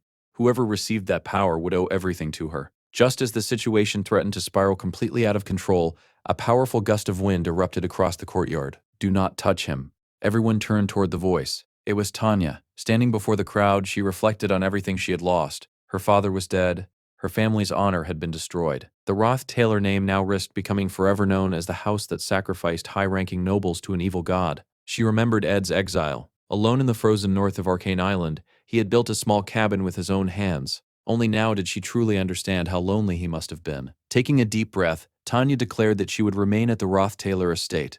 If the Empire wished to investigate, she would cooperate completely. The mansion also needed to be rebuilt. Whether anyone accepted it or not, she was now the legitimate head of the Roth-Taylor family. She would fulfill that responsibility herself. The surrounding nobles stared at her in disbelief. Had she lost her mind? Did she truly intend to throw herself into the flames beside her family's ruined reputation? Even Selaha wondered whether Tanya had gone completely insane. Then she realized Tanya wasn't the true problem. Ed was. He possessed nothing, no title, no family. He even stood accused of treason. Yet some of the most influential people in the Empire stood behind him. Princess Phinia, Saint Clarice, Janice, Lucy. Taking action against him recklessly could provoke enormous consequences. Ignoring him entirely could become even more dangerous. If he ever gained political influence, he could threaten the imperial family itself. After a long silence, Selaha suddenly smiled. She announced that everyone had misunderstood her intentions. Ed Roth-Taylor's achievements deserved recognition. She intended to escort him to the imperial palace. There, he would receive proper treatment. There, his contributions would be rewarded appropriately. Privately, however, Selaha quietly admitted to herself that perhaps Lortel's proposal really was the better option. For now, she would simply follow that plan. Lucy stepped forward immediately. She refused to allow anyone to move him. He had only just regained consciousness. Before the argument could continue, Ed slowly sat up. Despite the countless wounds covering his body, he forced himself to stand. Looking around at everyone gathered before him, he smiled weakly. "So, I heard most of what you were saying. Who exactly am I supposed to follow now?" Sometime later, the scene shifted back to Belle Maya's cabin. Belle wondered aloud whether Ed would soon have to return to Sylvania Academy now that the vacation was nearly over. Rather than answering immediately, Ed simply asked her to light the fireplace. As Belle prepared the fire, she casually asked whether his journey had been difficult. Ed quietly reflected on everything that had happened. The recent battle had reminded him of his previous life, the endless wandering across battlefields, the constant struggle to survive. For the first time in a long while, he had found himself wanting to return somewhere. That was exactly why he had rejected every invitation offered to him after the battle. Instead, he had come back here, back to this small cabin, back to the place where he felt most at peace. Looking at the warm fire beginning to spread through the room, he smiled. "Yes, that's why I wanted to come back here as soon as possible." Belle blinked in surprise. Now that she thought about it, Ed had stopped speaking to her so formally. Curious, she asked what had caused such a sudden change. Ed quietly remembered the truth he had only recently discovered. Crepin had always believed the original Ed Roth-Taylor was dead, yet according to the original story's ending, Ed had somehow survived. Now he finally understood why. Just before the original Ed gave up on life completely, one person had reached him. His maid. She had interrupted his suicide. She had refused to let him die. When everyone else abandoned the disgraced young noble, she stayed beside him. She became the reason he survived. Looking at Belle, Ed smiled warmly. "You were even more incredible than I imagined. Thank you for everything." Belle smiled shyly. The Academy's vacation was almost over. Soon, Ed would become busy once again. As she prepared to leave, she quietly wished him a peaceful night before stepping outside, leaving him alone with the warmth of the fire. And, perhaps for the first time, a place that truly felt like home. Turning to Marilda's past, her memories drifted back to the sheer cliffs at the far north, to the days she wandered beneath vast canopies, conquered mountain ridges, and followed little streams cutting through the wilderness. In those early days, she encountered spirits everywhere she went. For one who had only just reached the high spirit realm, that kind of tranquility was more than enough to warm her heart. That was why she'd always chosen Arcane Island as her long-term refuge. Then one day, she woke up to a strange realization. She'd grown so attached to the place that she simply couldn't leave. And once she'd given her affection to that northern grove, humankind suddenly became far too complicated to deal with. Partly because, since ancient times, she'd weathered both the conflicts and the reconciliations that came with knowing them. She'd even fought alongside humans once, driving off disasters that struck the island. Still, the human heart remained a mystery to her. It wasn't a coincidence that most spirits felt wary about getting close to humanity. A human life is so short that from a spirit's point of view, they always seem hurried, frantic, like they're running out of time before they've even started. "You talk like you're not human at all," someone remarked. Marilda simply replied that honestly, in her eyes, this particular someone wasn't all that different from the rest of them. If she had to pick the strangest human she'd ever met, it would be this girl without question, a renowned sage from the far northern lands. "What are you so busy with?" Marilda had asked her once. Sylvania had smiled and said she was planning to build a school right there, an eccentric idea for someone who'd been expelled for dabbling in forbidden magic. Modest in scale at first, she said, but she wanted to teach magic and basic self-defense. And, she added almost as an afterthought, maybe a bit of pseudo-alchemical gimmickry in the curriculum too. Marilda had scoffed. Ambitious, she'd called it. Sylvania shook her head. Not really. Spirits had all the time in the world, but humans didn't, so they had to live in haste. Then she asked permission, carefully, almost sheepishly. If she laid the school's foundation on the eastern plains, would Marilda erupt in fury? That was exactly why she'd come to ask first. She'd keep it exactly as it was. All she asked was that Marilda be generous enough to look the other way, just this once. That was the moment Marilda began to sense, however vaguely, that integrating with humans might not be such a terrible thing after all. Back then, Arcane Island hadn't yet taken on the look of a place devoted to scholarship. It still wore the pristine wildness of raw nature. But spirit time moved strangely, drifting in directions completely unlike the human world. And after a long stretch of it, Arcane Island's appearance changed beyond recognition. Watching generation after generation of students pass through, Marilda saw that gap widen more and more. From the Academy's tactics department came brilliant generals and strategists. Alchemy moved beyond simple potion making into magitech, botany, gemcraft, even magical biology. Even the magic department began producing witches capable of casting high-tier spells, practically a different species from everyone else. The shifts happened so quickly, so dramatically, that Marilda found herself gradually left behind, alone, always alone. The scene shifted back to Ed's cabin. A recent gale had passed through and biting winds were beginning to creep in. Too early to call it autumn yet, but exactly the kind of season where the daylight temperature swings leave people vulnerable to illness. Of course, in the state Ed's body was in right now, illness was the least of his worries. His left leg no longer obeyed him. One ear was muffled. One eye's vision had gone dark. Fevers came and went, hot then cold, with waves of nausea and dizziness in between. Still, he was trying to recover. This kind of damage, he knew, wouldn't heal quickly. Inside the cabin, Bella was carefully preparing a meal for him. A soft voice suddenly startled her mid-task, and she froze. What? She hurried over. Curious. Were you calling me, my lord? No, it's nothing. Just some nonsense I was hearing. Ed explained it was Marilda, the spirit bound to him, talking his ear off.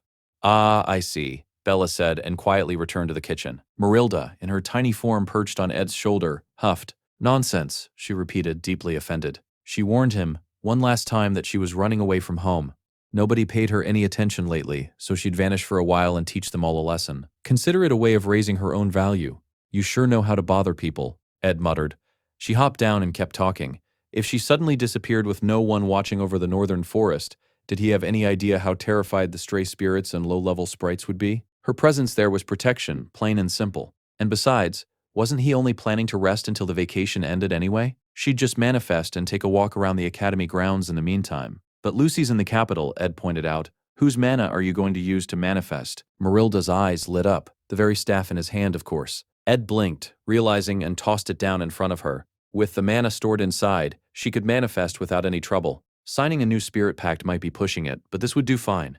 She could disappear for a little while, couldn't she? After all, his maid was managing everything just fine.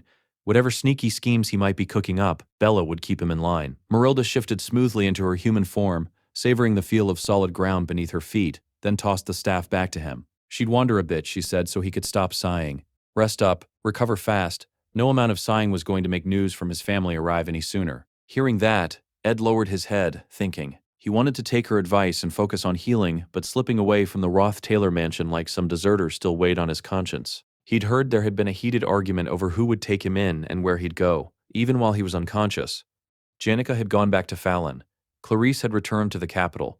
Lortel had left for Oldeck to handle business, and in the end, the one who fought hardest to take him, at any cost, had been Princess Salaha.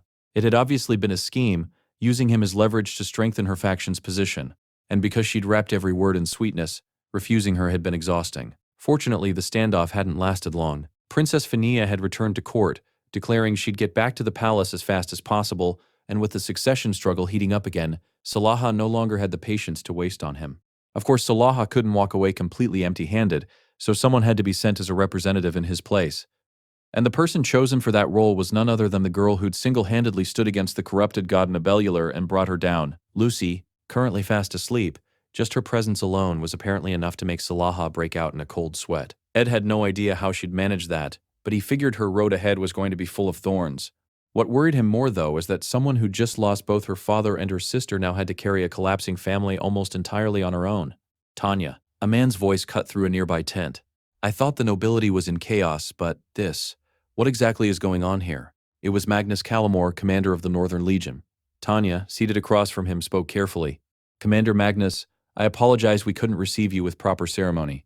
As you can see, this is the current state of the Roth-Taylor manor. Magnus studied her, thinking to himself, Tanya Roth-Taylor, acting head of the house. Since his son Wade studied at Sylvania, he'd heard bits of news through him, a freshman rising to become student council president. He'd been curious to meet whoever that was, and now here she was, this green kid, running a house on its last legs.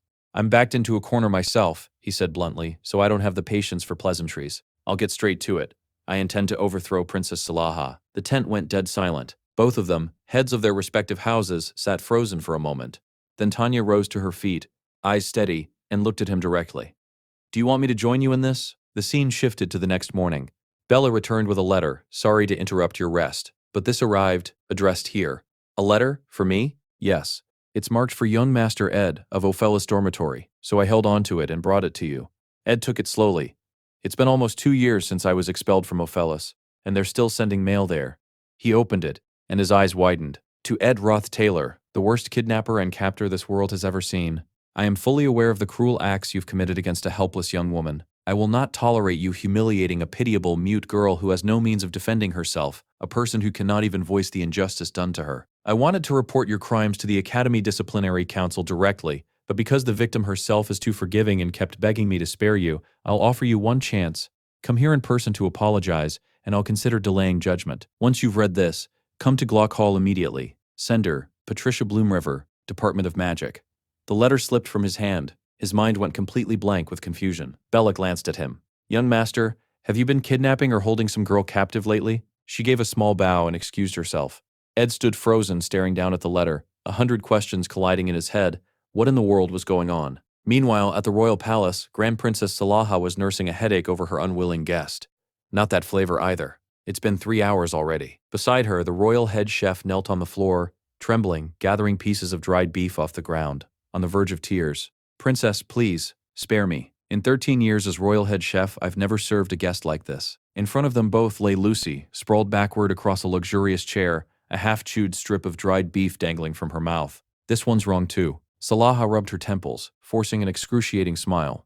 She'd intended to use Lucy in Ed's place, a witness to present before the nobles, but the girl wouldn't open her mouth, wouldn't negotiate anything. Frankly, she was unbearably stubborn and impossible to deal with. Still, furious as she was, there was nothing Salaha could do about it. According to the extras from Sylvania Academy Survival Guide, the final act delves into the holy dragon Wellbrock and the great sage Sylvania. Because it covers the founding and origins of the Academy, it brings in clans and figures who only existed back in that era. Among the warrior houses, Calamore, Norton, Dale, and Impellin. Among the mage houses, Samuel, Whitefelt, and Bloomriver. Of these, House Bloomriver was a family that had long since fallen from its former prestige. Their extreme experiments had caused so much destruction that they'd once leveled an entire hill by accident during their research. From then on, they were nicknamed the Witch Clan. Ed didn't feel he had much standing to judge anyone, coming from a house that had summoned a dark god himself. But Bloomriver really was a troublesome family. He held the letter, turning it over in his mind, and sighed. This was sent to the Ophelis address, he said, showing it to Annis. I thought you might know something about it. House Bloomriver has plenty of unsavory rumors attached to it, Annis said, but they're also known for real advances in alchemy, so I know them reasonably well. Especially the older sister Traciana. She's very famous. The outstanding 4th year in the mage department? Right. Proficient in 2 types of high-level magic, excellent grades across the board. The younger sister Patricia is really only known by rumor. People say she's a reclusive shut-in with no interest in academy life. So maybe when she wrote that letter she didn't even realize the elder Ed had already been expelled from the dormitory. Honestly, alchemists like us fantasize about that kind of secret lab lifestyle all the time, so I get it. But Patricia takes it to an extreme. I'd bet she doesn't even know the student council president changed. Rumor has it she barely leaves the lab, doesn't attend classes at all. Ed raised an eyebrow. And yet she hasn't been expelled? Apparently she makes up for every absence by scoring perfect marks on both practical and written exams through self-study. How is that even possible? Did she inherit it from her sister? Could be. Patricia and Traciana are twins, you know. Ed rested his chin on his hand, thinking it through. So Traciana had effectively been sitting through every lecture twice. Sit through the same class enough times, he supposed, and you might end up top of your class by accident too. That was just his theory. Annis handed the letter back. Reading it, Senior Patricia comes across as oddly blunt. I mean, nobody kidnaps and holds someone captive for no reason. Why are you taking her word for it? Ed smiled faintly. Depending on the situation, kidnapping and detaining someone can be understandable. I'm sure she has her reasons. While they talked, muffled groaning kept drifting over from somewhere nearby. Ed finally glanced down. I tried ignoring it, but honestly, it's exhausting. What happened to him? Clavius was pinned to the ground, writhing, listening to the whole exchange. Oh, I'm just shaping him into a functional human being, Alvivera said cheerfully. Left alone, he'd spend the whole day muttering gloomy nonsense and sulking in some dark corner. So I'm helping him build a little social confidence. Clavius's eyes screamed silently. Please, save me. I'll treat you like a proper senior from now on. No more complaining, no more cursing. So, how long do you plan to keep doing that? Ed asked awkwardly. Until he agrees to come with me to the dormitory management's party next week. Great place to build connections, and there's no better training ground for basic social skills. She flashed a satisfied smile. Also, I want a handsome escort. I am a girl, after all. Whatever urge Ed had to intervene evaporated instantly. Ah, I see. He looked down at the poor guy on the ground and thought, quietly, hang in there, kid. Being dominated like this isn't the worst way to go. After his short exchange with Alvivera, Ed refocused. As soon as you read this letter, come to Glock Hall, sent by Patricia Bloomriver, Department of Magic. His hand tightened around the paper. Glock Hall, named after the great mage Glock himself. Just knowing the man had authored Introduction to Astral Magic said everything about how far his brilliance had reached. Astral magic was the kind of field where you could read and memorize it a dozen times over, and still feel like you weren't making any real progress. Fortunately, Ed had lived through that brutal learning curve firsthand, and by drilling it repeatedly in real combat, he'd finally unlocked a new branch of magic. Astral Manifestation, Spirit Power, Level 4. Death Resistance, Level 3. Death Resistance, Level 0. Time Confinement, Level 1. Short-Range Spatial Movement, Level 0. Control, Level 2. Illusion Manifestation, Level 0. Enchantment, Level 1. What caught his attention most was Time Confinement, Level 1. He'd seen Professor Glast and Lucy both use variations of this technique before. Nothing about it was simple. And then there was Enchantment, a skill that temporarily seized control of a target's mind, forcing them to act according to the caster's will. Like every branch of astral magic, its power was terrifying, but it came at a steep cost in mana. At level 1, it apparently couldn't force a target to act against their strongest instincts. He wanted to push his proficiency further, but right now, with his mana in ruins, that would have to wait. Has it finally arrived? Lost in thought, he walked right past Patricia without noticing her. She spun around, furious. Hey, Ed Roth Taylor, he snapped out of it, flinching. Senior Patricia, don't give me that dazed, innocent look. You obviously already read my letter. I did my research. You set up a campsite in the northern forest, didn't you? Ah, yes. Ed looked embarrassed. Hadn't everyone known about that for ages? She jabbed a finger toward his face. Then spill it. What exactly are you scheming out there? I'm not scheming anything. I live there because I had nowhere else to go. Don't lie to me. The dormitory's still running just fine. That's because I was expelled from it about 2 years ago. Patricia yanked her hand back, embarrassed. I don't exactly keep up with campus gossip. Anyway, that's not the point. She narrowed her eyes. Do you know a girl slightly taller than me, white hair tied up? An image of a familiar white-haired girl flashed through Ed's mind. Marilda, she comes and goes from your campsite constantly. Not long ago I even saw her running barefoot straight into the forest. She disappears for days, then just wanders back like nothing happened. Always barefoot, never a decent set of clothes. She's not even treated like a person. That's why I took it upon myself to look after her, make sure things were handled properly. If you don't come clean about what's really going on, I'm reporting you to the academy. You don't follow academy news at all, Ed said slowly, and yet you know exactly what's happening at my campsite? If I tell you how, what are you going to do about it? Ed looked at her steadily. Did you set up an unauthorized private research facility near the northern forest, in direct violation of academy regulations? That set her off instantly. Mana surged around her hands as she began casting. You saw everything, didn't you? A wave of pressure forced Ed back a step, uneasy. I saw what, exactly? You just admitted it yourself, idiot. Just my luck, he thought grimly. I can't use mana right now. This is bad. Before he could even finish the thought, Patricia's spell shot straight toward him. Too late to dodge. Just as he braced for impact, a shimmering magical barrier sprang up in front of him, blocking the attack with perfect timing. Someone approached slowly, staff in hand, hovering briefly in the air before landing gracefully in front of him. Ed, Patricia immediately turned tattletale the moment she saw who it was. Sis, you got here just in time, this guy. Before she could finish, Traciana reached over and pinched her sister's cheek. Then she turned to Ed with a small apologetic smile. Sorry, my sister's still a bit of a child. Traciana Bloomriver, top student of the 4th-year magic department, gave a small bow and patted her sister's head. She's a good kid at heart, so please forgive whatever she's put you through. Sis, you don't understand. Patricia protested. This guy's got a girl locked up at his campsite. He kidnapped her. Trachiana raised her staff and calmly dispelled her sister's earlier spell. The only kidnapper here is my sister's imagination. Right on cue, the white-haired girl reappeared. Ed's eyes widened in alarm. Marilda, is she signaling that she can't speak? That would make sense, actually. If she opened her mouth, the spirit resonance would give her away instantly. Patricia's face went white with panic. Marilda hovered behind Ed as if trying to hide. If she wants to move around the academy freely, Ed thought, it's best nobody finds out she's a spirit. I'd love to help clear this up, he said, a touch of dry humor in his voice.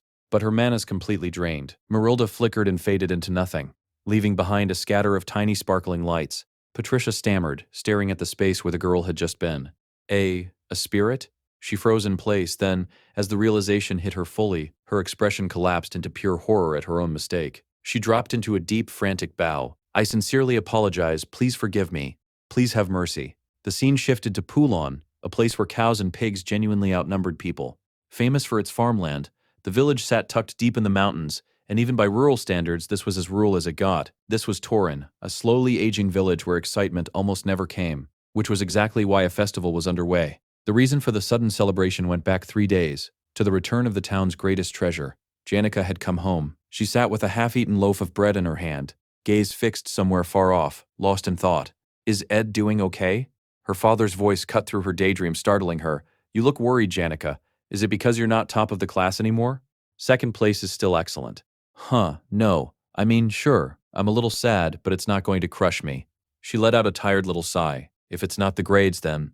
Is there a boy you like? Janica turned to stone. She shot up, flustered. What? What are you even saying? Why would you ask something so weird? A boy I like? You make it sound like I'm thinking about him all the time. She grabbed fistfuls of her own hair, flustered. Father's always like this. If you've got time for nonsense like that, I'm going to go feed the cows. I mean, I was already planning to anyway. Just don't ask me things like that out of nowhere. You scared me. Her parents exchanged a look, and their minds were already racing. A son-in-law, one who studied at Sylvania Academy no less. Her father rushed over and clapped her on the back with a booming laugh. Janica, you finally did it. Can he handle a bow? My dream has always been sharing a drink with my son-in-law while he practices his shooting. Well, maybe he's a bit young to drink yet. Don't make such a scene, her mother scolded, though she was already pulling out an old dress. But what's he like? Do you think his parents would want us dressed a little nicer? Should I let out my old wedding dress? Oh, right. What's his name again? Janica backed away, stammering. You've got it all wrong. Why would you two even think that? I'm not telling you. Why should I have to tell you anything? Her parents nearly collapsed to their knees in shock. I see. So that's how it is. And without missing a beat, they launched into a fully rehearsed display of theatrical grief. Daughter, we were ready for this moment. Indeed, I suppose every parent has to go through this eventually. Now Janica will run off to her room and slam the door, and all we'll be able to do is watch. Yes, these truly are our twilight years. So lonely, so sorrowful. What are you two even doing? I wasn't going to do that. They turned their sparkling, expectant eyes on her, waiting. Janica had no idea how to respond appropriately, so she landed on the simplest possible thing she could say. He's very good at archery. A few hours later, Janica stood frozen under a wave of neighborhood chatter. Oh, Janica, I heard everything. Bring him by the village sometime. I'll crack open my 20-year-aged wine. I'll roast a whole pig for the occasion, no question. If he's from Sylvania, he must be wealthy or at least a noble. Janica, you did well. You're the pride of this whole town. Cheers rang out from every direction, and Janica stood there absolutely frozen in place. Janica, Janica, Janica. She squinted, exhausted, thinking she genuinely could not survive here another day. I want to go back to Arcane Island, right now. The scene cut to the forest north of Arcane Island, lit silver under the moon. Marilda stepped lightly across the surface of the water and spoke. I suddenly find myself remembering the old days. Back then, I used to feel this same kind of melancholy sometimes. Ed leaned against a nearby tree. We only just finished bringing down the Roth-Taylor family. I wouldn't call it eliminating, he said quietly. I don't know how you see it, but to me, the Roth-Taylors were a family with a long, long history. I've heard their name for as long as I can remember. Whenever a power like that disappears, it really drives home just how much time has passed. Marilda's gaze drifted.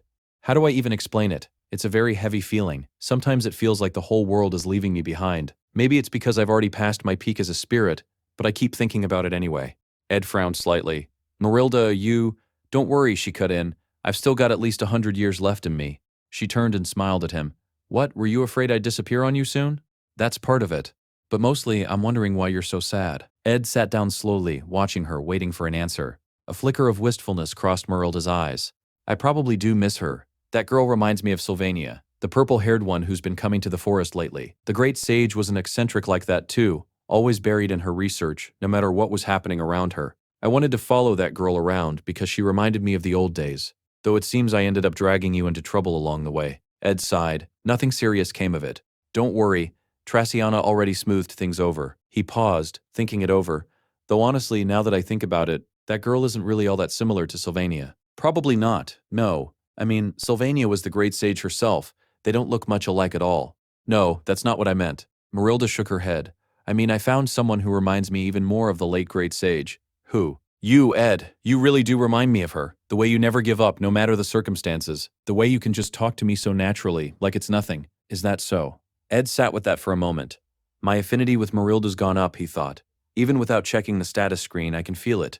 That sense of camaraderie built from everything we've survived together, shoulder to shoulder. In the game, raising intimacy with a high-ranking spirit boosted your spirit formula stats, sharpened skill effectiveness, and sometimes unlocked entirely new events. Right on cue, Marilda spoke again. I have the remains of the highest-ranked wind spirit. If you want them, I'll give them to you. The remains of Teoralax? Ed's eyes widened slightly. Supreme spirits existed, one per element, at least according to the old arcane texts. The supreme wind spirit had died of old age long ago, its remains recorded only in history books. If he could actually get his hands on them, his spirit abilities would leap forward dramatically. Marilda paced gently in a small circle. It's not exactly a corpse, more like what's left behind after a spirit dissipates. She glanced at him. Why the strange look? Why did you suddenly change your mind about giving it to me? She bowed her head slightly. It's nothing. It's just it's rare for me to find a true friend like you. Janika's a wonderful friend too, but she's not someone I'd confide in the way I do with you. A faint smile. Besides, you know nothing in this world comes for free. The scene cut to Arcane Island's docks where students were streaming back onto campus for the new semester. Ugh, I thought I was going to die of seasickness. Zig stepped off the ship with his luggage slung over one shoulder, Ella right behind him. Next time we're taking a carriage? Sure. The boat's faster, but the boat really does not agree with you, Ziggs, Ella said, laughing. We brought way too much luggage this time, too. Her gaze suddenly caught on something ahead of them. Janica was dragging an oversized suitcase back toward the island. Oh, Senior Janica. Ziggs jogged over, scratching his head. We usually come back a few weeks early for guild business, but I figured seniors liked cutting it as close as possible so you could help out at home. What's got you back so early? Janica scrambled for the most reasonable-sounding answer, though the real reason was that she genuinely couldn't survive one more day of nonstop praise back home. Finally, she just sighed and dodged the question. It's nothing, just how things worked out. Ziggs, never one for subtlety, asked directly. Things with Senior Ed not going well? What makes you say that? You look kind of gloomy. Ella shot him a look. Ziggs, that's a rude thing to say. No, really. I've noticed you two have seemed a little off lately. I'm worried. Janica's shoulders sagged. Maybe I'm more of a burden to Ed than I realize. I still owe him for what happened during the exam. I even suggested we go to Poulon together, but he turned me down and came back to Arcane Island alone. I've already moved in at his campsite. Maybe he finds that annoying and he's just too polite to say it. Ziggs considered that for a moment. I really don't think you need to worry, Senior. Usually you can tell pretty easily when a guy's not into something. What do you mean? It's simple, really. When a guy wants to put some distance between you, there are usually a few tells. By evening, the sun had slipped behind the clouds, and Janica finally made her way back to the familiar forest. She waved cheerfully. Hey, Ed, I came back early. Ed turned his face away slightly. Oh, you're back early for the semester. First sign, Janica thought, panic creeping in. They avoid eye contact. She stepped closer. How have you been? Feeling better? Fine. Second sign, they give short, clipped answers, killing the conversation dead. And then there was the third. They seemed noticeably tense, uncomfortable in your presence. All three signs checked off at once, and Janica froze solid. Am I really that much of a burden to him? Then Ed suddenly broke the silence. Janica, there's something I need to tell you. Huh, what is it? He looked straight at her, his voice steady but careful. This might sound strange, but I have a good reason for it, so hear me out. It's not really a difficult request, I don't think, but depending on how you look at it, it could get a little awkward. The thing is, the moment stretched into silence, broken only by birdsong and the soft crackle of the campfire. Then Ed sighed and shook his head. Never mind. Frustrated, Janica marched over and sat down right beside him. I'm ready to hear whatever you have to say, Ed. It's fine. Just tell me. Whatever it is, I'll stand by you. Ed's mind drifted back to his earlier conversation with Marilda. If you get your hands on the remains of the Supreme Wind Spirit, your training will jump forward considerably. Sylvania buried them after finishing her research, but if you want them, I'll hand them over. Though you understand how this works. Nothing's free. Marilda had tilted her head. Like I said, I've been feeling a bit melancholy lately. I wonder if you'd do me a small favor in return. I don't know what you're getting at, Ed had said warily. Marilda had just smiled, amused. I think it's about time you two made some progress, don't you? Progress? What are you talking about? You already know Janica has feelings for you.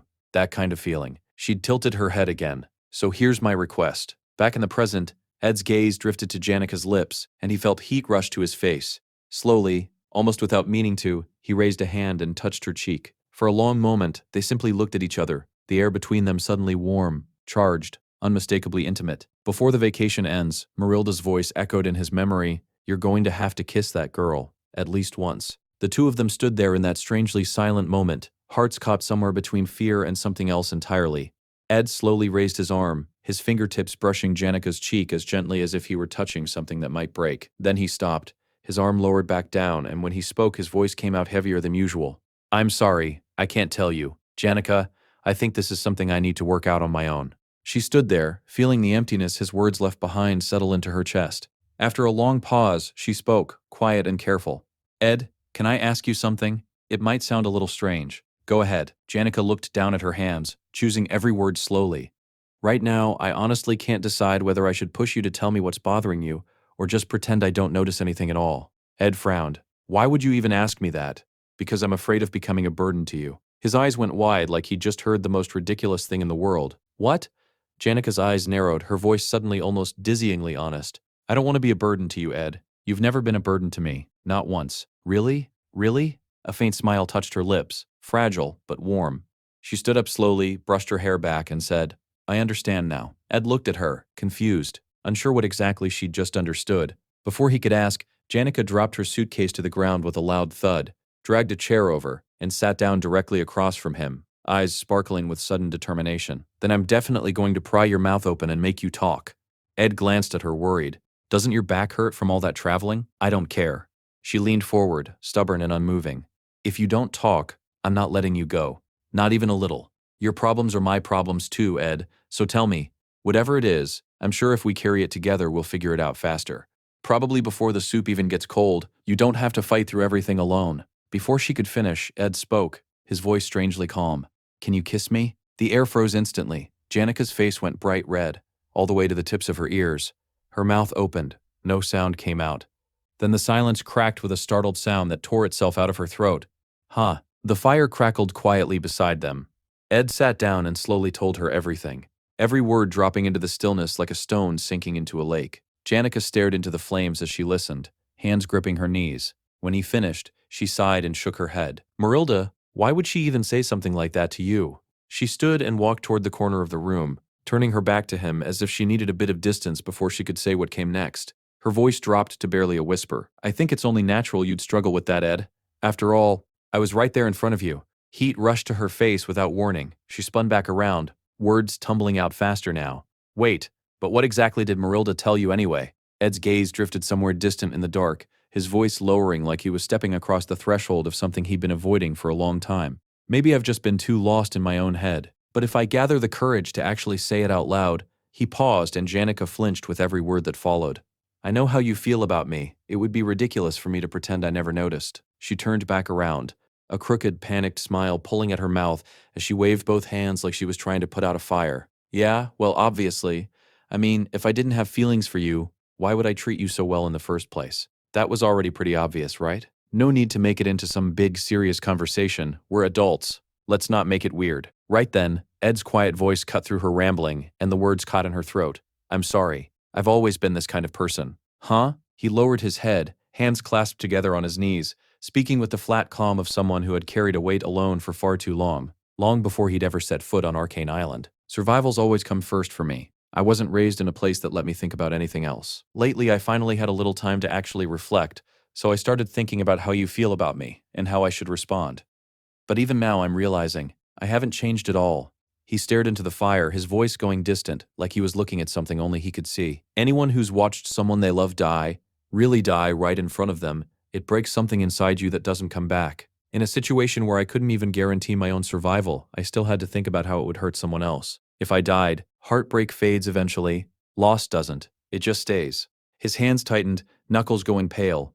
"That's why I turned into someone who only knows how to think about himself. I'm not the kind of person who deserves your feelings, Janica. Ed, you're not as heartless as you think you are. Her voice came immediately, unwavering. A faint smile crossed her lips as she went on, gathering her scattered thoughts carefully. The reason this is so hard for you is because you do care about me. And you're right. If we kissed just because Marilda told us to, it would feel weird. Even though I probably would have felt a little happy about it. Anyway, the moment the words left her mouth, she slapped both hands over her face. That just slipped out. Ugh, this is completely Marilda's fault. I have no idea what was going through her head making us worry about something like this. That girl is terrifying, honestly, in her own special way. Ed stood, dusting off his hands, his voice settling into the calm of someone who'd just made a final decision. Anyway, I'll handle this myself, just forget you heard any of it. Honestly, no matter how you feel about it, I can't agree to it. I don't want to take advantage of you like that. Janica shot to her feet and crossed the space toward him before she could think better of it. Ed, hearing you say that actually makes me really happy.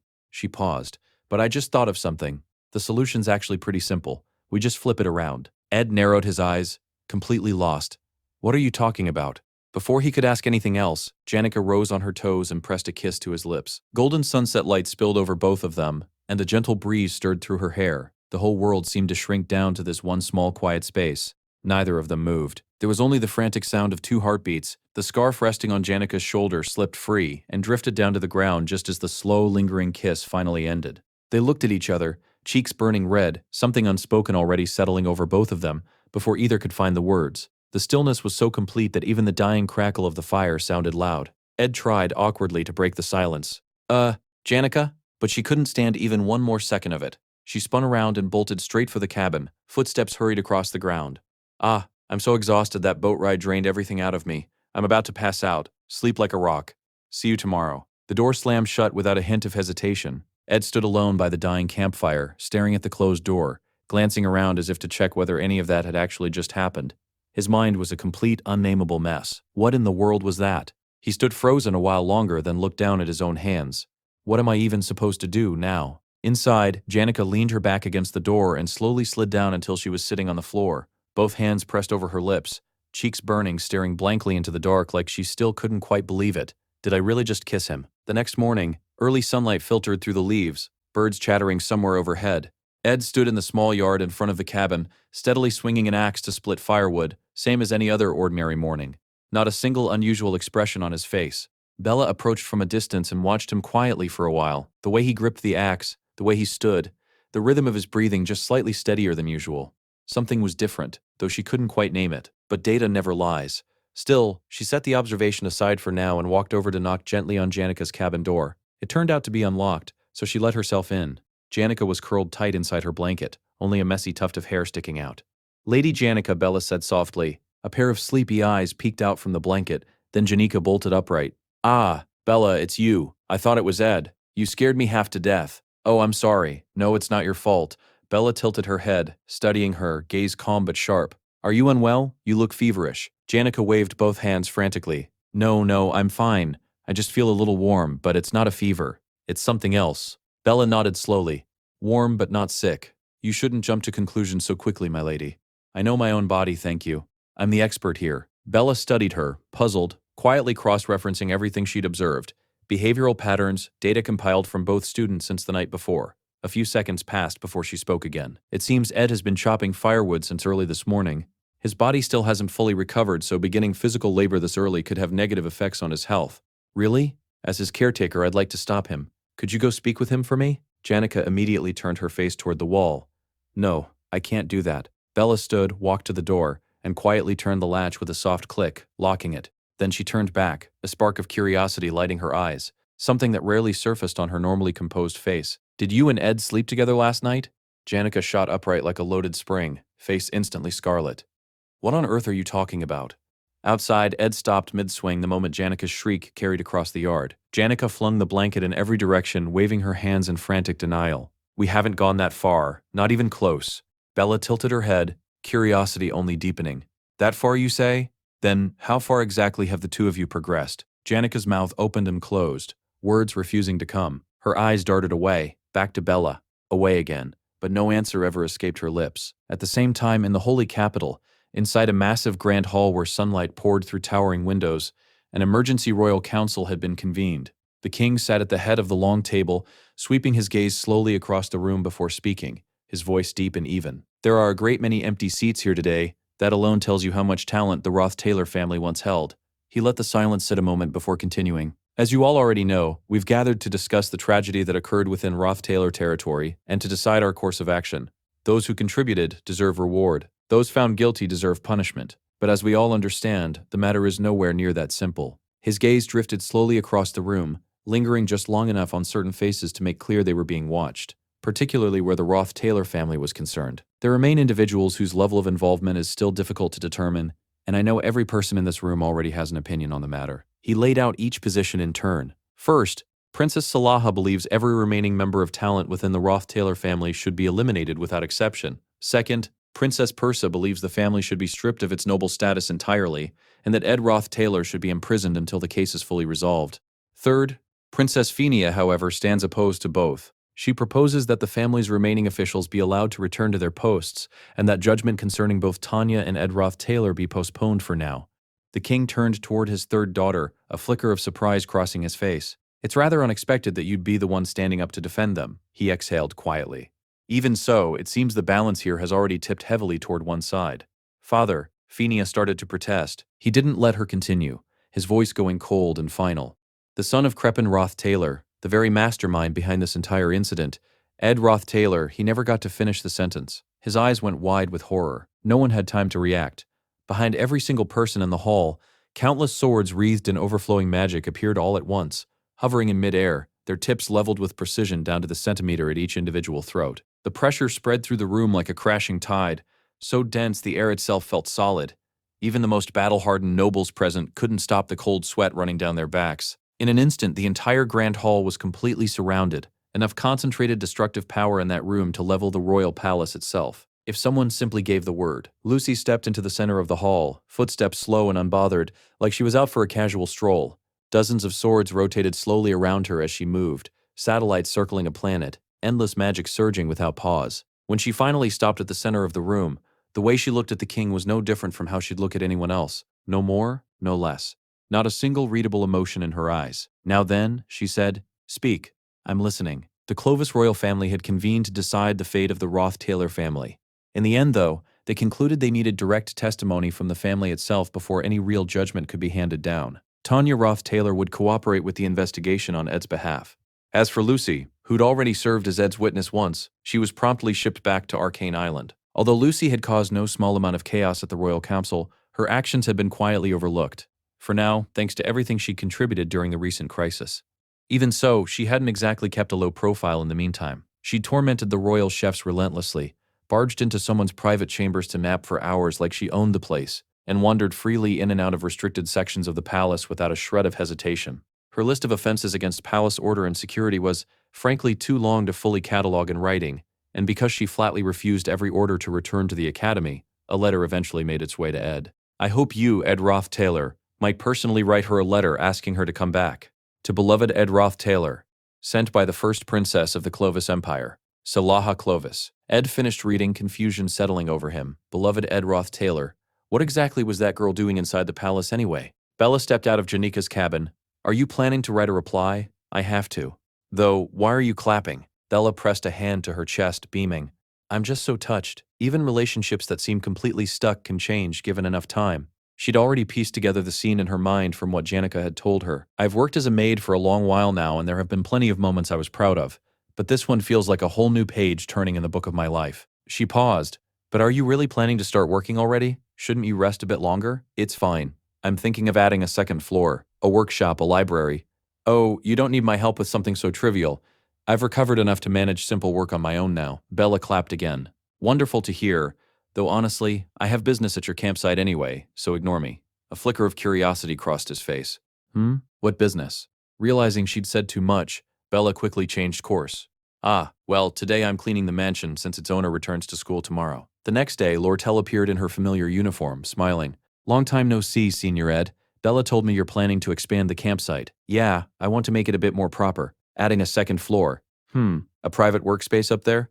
Ed glanced at her. "You're pretty sharp." Lortel stepped closer and rested her head against his shoulder. "Then while you're building it, could you design a room for me up there too?" Confusion flickered across Ed's face. He wasn't quite sure how to answer that, Instead, he reached into the bag beside him and pulled out a pouch of coins. Since I'm building it myself, I'll need some manpower and materials, so I'm hoping you can help with that. And no, I'm not asking you to work for free.